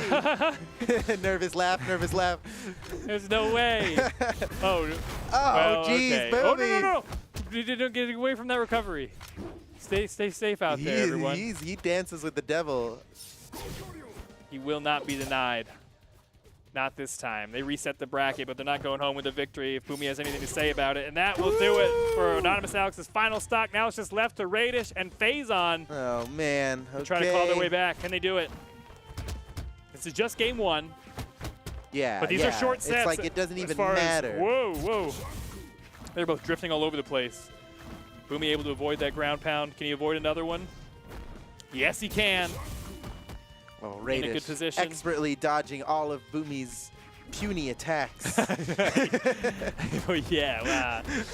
Everybody knows Val known for her puny attacks. Well, you know, with his Ryu versus Akuma, this is a straight-up lore battle. That's true. That's true. Ooh, off the side, Hadouken, no No. chance. Oh, yeah. Not again. Deja Boomy's vu, learned. deja No vu, deja vu. deja vu. He's That was going a to land learning it, dude. experience. Oh, man. Fool me once. You know how that goes. I don't even have to finish it. Uh-oh. Whoa, that was- almost worked. No. No. Man, Get back up. Dude, Raiders, Boomy. he's... Ah! Oh, yes, dude. Man, With the this- mix-up, Boomy had a hard time burning that corner. Yeah, Tossed him the stock. seriously, that was masterful corner guarding. Nicely done by Radish. And the stocks are not tied up yet, but just watch, just wait. Oh. Whoa! No. Whoa! Don't you dare. Come on! Oh my God! Everybody, hey, we've all seen it before, dude. Yeah, so is Pierre. Apparently, Time to retire he's that seen down this orb. episode. But the down Ooh. axe? Yeah, Now that's the down move I can get down with. That is what I was worried about, and he seems to be. He's got his trigger on the finger. Wait, finger on the trigger. Either way, Yeah, one you thing. either touches push the it other. or you pull it. Either way, it'll go off. Look out. Oh, what a weapon throw to stop the bicycle kick. Gets his way out of there, but oh, can't hang on for much longer. Gets taken off Look the at top. that. The stocks are tied up just like that. A little bit of that Oh, they Radish are. magic, dude. We need another handful of Radish magic. Just a fistful, actually. Right in his eyes. Oh, there's the we first need part of it. Capsar to just run into some of these. That'd be helpful. That would be helpful. Woo! Oh, no. Yeah, that was optimal. All right, nicely done. Here we go. Phazon stepping in. This is now, have I ever told you about how Phazon's like my favorite player and I believe in him a lot and that... Nope, never. In fact, actually, no. What do you mean? I tell you all the time, dude, all the time. He does have the ability here. He's got a damage lead. He's got him on stage. He's got his recovery. Yeah, dude. Oh, yeah. How is this possible? Totally tied it up. That's such a lead. It has been diminished right in front of our eyes. Phazon, he knows what's at stake here. He is about to take this guaranteed. Boomy does not stand a chance. No. Look, Boomy's a great player. He's a great player. He's a good guy. But he's not going to win this against Phazon right now. Yeah, I mean, this is a pretty No- storied no battle bias. just between these two. They've competed so many times in tournaments. I don't know what their win rate is against each other in 1v1, but I'm sure it goes back and forth across the years. And now it Yeah, comes down I got to to them. imagine their lifetime record is pretty even. Uh-oh. Way high up. Boomy's looking for the early KO off the top. Not going to get it, but he deals a line shift. Oh, no, he didn't get the slips. grounded version. He wanted the air version No, there. he got caught by the toe, dragged down to the depths. Phazon could not finish off the stock. Boomy maybe gets to say, hey, let's finish this up here, okay? Phazon's in trouble, man. This is a very small stage. Boomy's got him maybe in knockout range. Ooh, not. I don't know if he can survive one more of those. Oh, watch out. Oh, Boomy steals the weapon. He's got weapon control. He's got stage control, and he gets the big finish. Oh, man. Pink team goes down. Orange team just needs one more game to come away with the tournament victory. Oh, I man. mean, let's be honest. To Pink Team's credit, that was incredible, yet again, late game comeback The for them. comeback, dude. They got the sauce. They like, were- when it matters most, Yeah. they are there for it. And it would be awesome if they could bring that same fiery passion to their first few stocks. That would help a lot. Like, Yeah, just yeah. doing Hey, the that's a math good in my point. head. I have a calculator down here you can't see. And Why don't they, do that in the beginning? Do the preemptive comeback? Has anybody tried that? The preemptive comeback. But like while we're just winning, pretend. comeback? Like, just look like, oh, dude, I only have one stock right They now. need some that's like hypnotism. To like, you're down by 3 stocks. You need to get 3 uncontested. And they're like, ahead by 1 stock? That seems to be the difference. Like Pink, they really thrash when their backs are against the wall and there's no other option but to like play out of their minds, and then they bring it out. But man, Orange team, they played well. They played well. Okay, looks like Orange team is locking in with the same order, opening up with Pierre, Capsar in the middle, Boomy at the end. And Pink team in their counter picking. Whoa, they changed legends and they changed orders. They're going to open up with Radish, of course, on the Ryu. But now Anonymous Alex will not be playing Taros. I don't know about this one, guys. I don't know Anonymous Alex by anything other than a Taros. Well, he hasn't. Oh wait, he just backed off of the Undertaker. He's like, whoa, did Foda say that he isn't? No, don't let me affect anything. They are not listening to me. You're competing. To turn this off, dude. You don't need us yammering in your ear. That's no help. Okay, Anonymous Alex is going with the Undertaker. We are in unknown territories here. Now, he does get the hammer shared between the two legends of Taros and Undertaker. I don't know. And then also Phazon with the big switch up to Petra. Yeah. So Pink team's got 2 Petras. I mean, it's Ryu. Right. Ryu, Undertaker, Orb? Petra. This is like... They're really buying in on Orb being the play also. Oh, yeah. 3 orbs on the Pink team. Crazy. Is the orb the best weapon now? Is that the consensus? I'll tell you in like 5 or 6 minutes. Yeah. 1 or 2 more games to figure that out. We're about to find out. I love that Pierre is going with the Rayman. Like, I'm just a nostalgia guy, you know. And this is when I imagine Pierre back in like 2018. Yeah. I remember Rayman. He's the guy. He was one of the early adopters. All right, ladies and gentlemen, Grand Finals continues on Small Brawlhaven once again, but this time Radish is opening up for the Pink team. Let's see if he can handle Pierre at his best.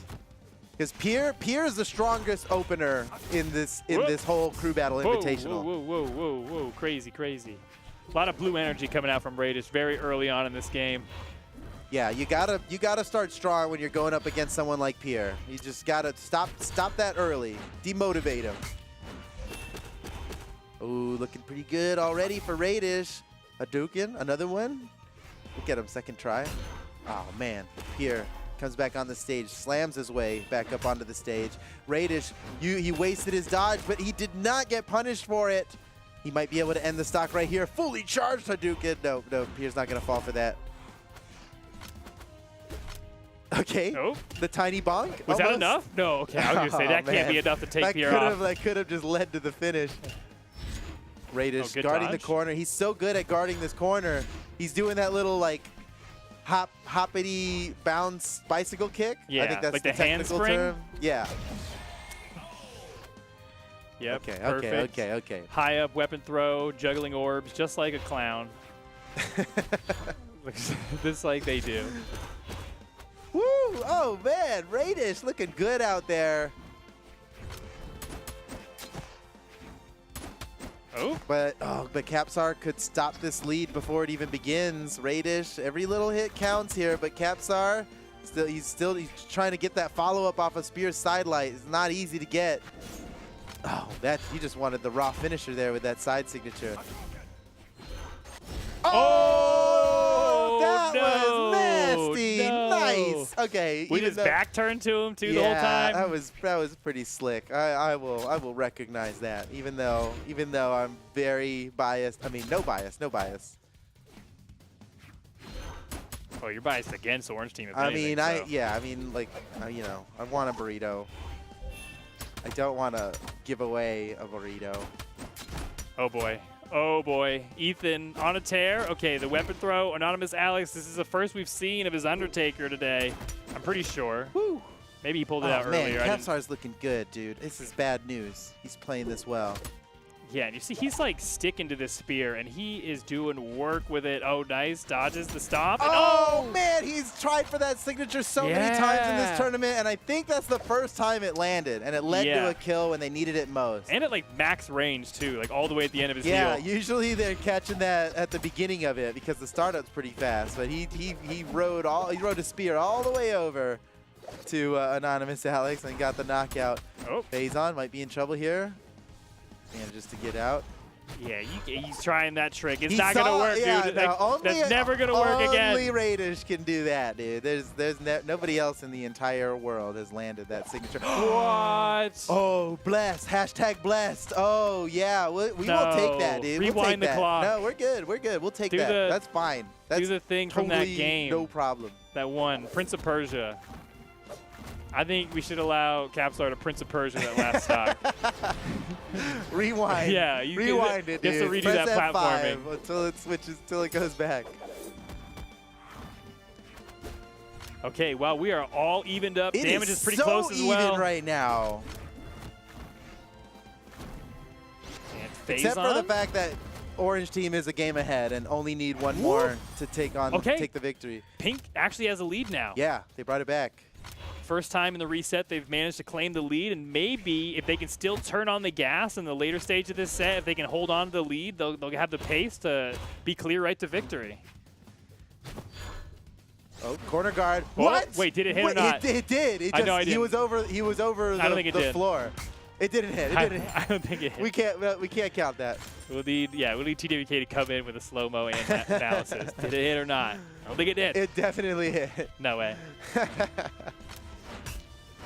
I know it seems impossible because it wasn't Radish. No, the truth is out there and it missed. Okay. Stocks again tied up. Pierre has a bit of damage lead to come back from here. Throws the axe away. Now has to find his way to new weapon spawn. Oh, perfectly placed. Gets another axe. Oh man, nice with the gravity cancel sidelight on Radish. That's good play by Pierre. Look at the stocks and damage, man. This is so close. Pierre trying to catch him with the fake weapon throw, the pump fake. Radish now with his orb, his patented orb. He owns it. Oh, that was big. That was bold. Oh my gosh, that was brash. Bold. That was bold. He did it. That was brash. You are right, Steven. Man, he just really went out there and got that one. I mean, that's crazy. Radish didn't even get to do like the stuff that he does to avoid the edge guard. Pierre just put a stop to it before it even began. Oh man, Anonymous Alex nearly caught him with that one. Oh, wait a second. Second and third glove hits. Potentially in third trouble glove here? never misses. We all know that. But for the second to also hit, that's big time. That's a lot of damage.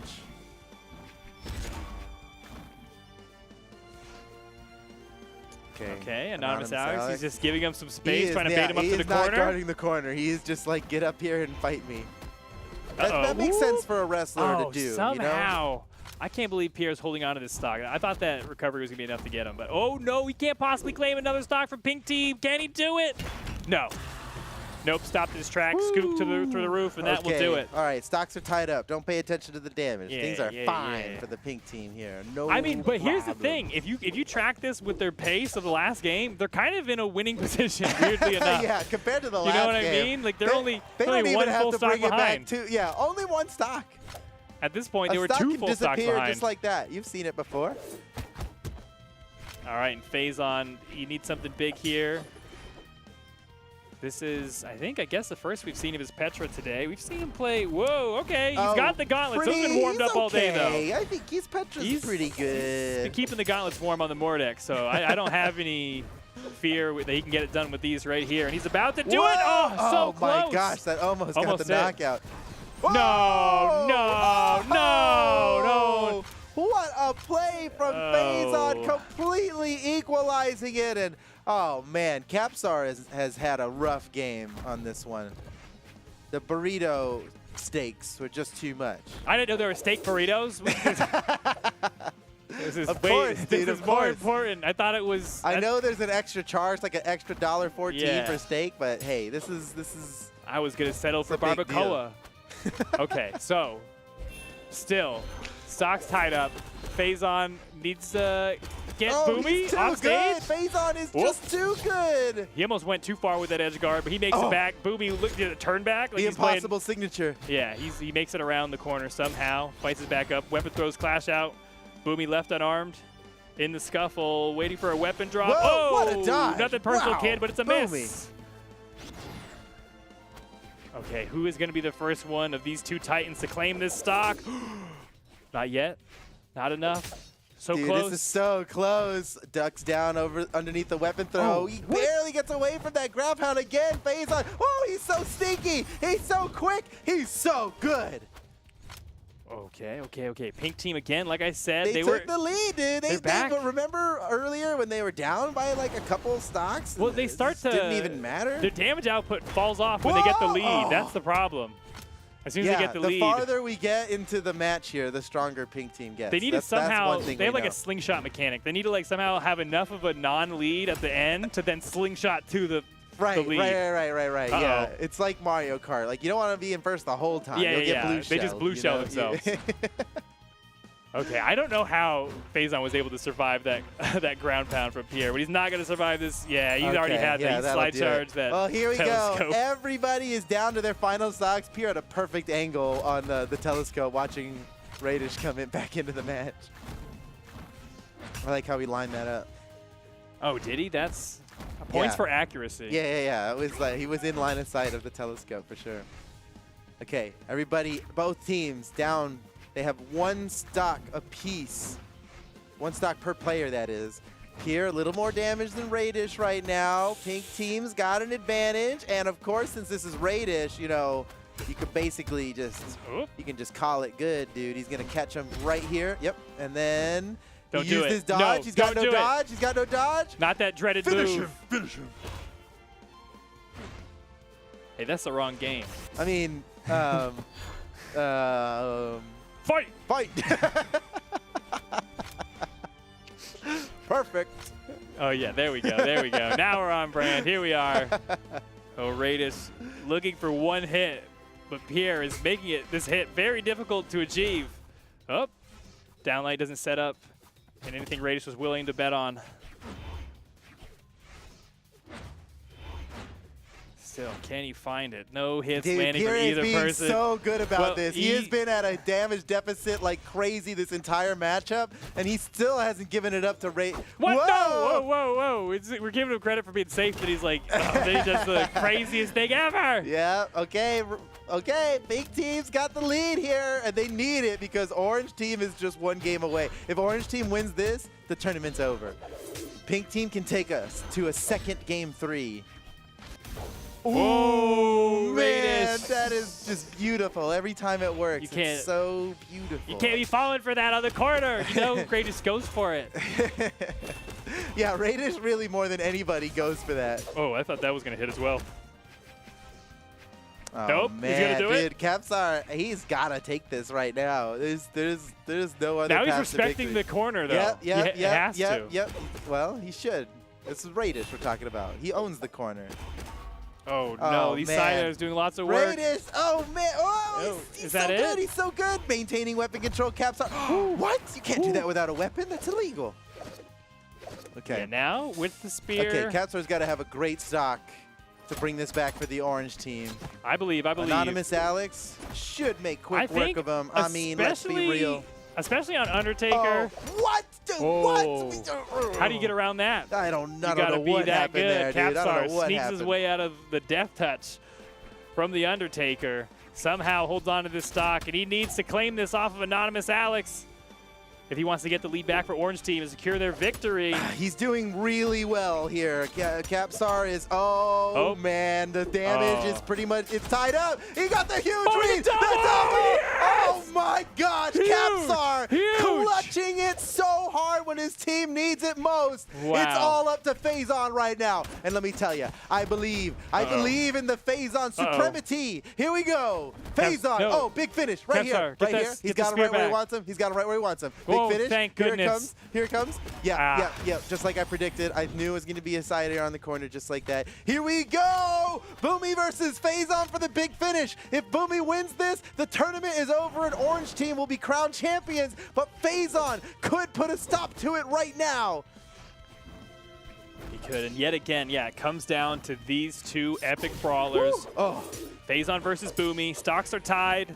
They each have their whole team on their backs. Oh, no! Oh, keep it off the top. Boomy, come on. My heart I stopped. believe. Oh, ground pound. Whoa. This is a really dangerous gauntlet duel. Oh, my God. That was kind of scary off stage. Oh, no. Boomy's getting the better of Phazon on this. It's slight, but it's all the difference that you need. Oh, wait that might be it. Whoa, man. That was a great ground pound attempt by Phazon. It would have done so much, but Boomy just got out of it too quick. Phazon's in trouble. On a small stage like this, he's basically in knockout range. Boomy looking for the finish. Oh, he's one hit away. Phazon, no! I mean, yeah! Boomy and the Orange Team. Woo, man. Oh, my gosh. Orange Team are the champions. Oh, my goodness. The North American Crew Battle Invitational is over, and Boomy, Capsar, and Pierre are your champions. And I lost a burrito bet. Oh, man. Dang it. And it was double or nothing, as I recall. So that's What? Hey, as I recall. Relax, dude. Relax. I'm not made of burritos. Yeah. I barely earned one the other day.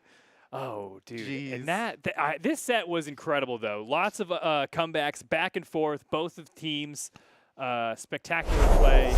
That was really fun to watch. I mean, I commend both teams for that. They put on a show It for really everybody. was awesome, man. I mean, that was so much back and forth. That was the first reset we had in all of the Crew Battle Invitationals we've done this weekend. And, man, it seriously went back and forth. Also super cool that Pink Team all the way, like the entire losers bracket won. They lost their very first match of the day against Red Team. They had to face off against them again in the lower finals. They overcame that, came back up to Grants, reset it on them, but just so close at the end, man. No. Do you want to do the honors? No, I can't. I'll do it. I can't. Oh, Woo! man. No. Dude, this is me on Monday with my 2 burritos, dude.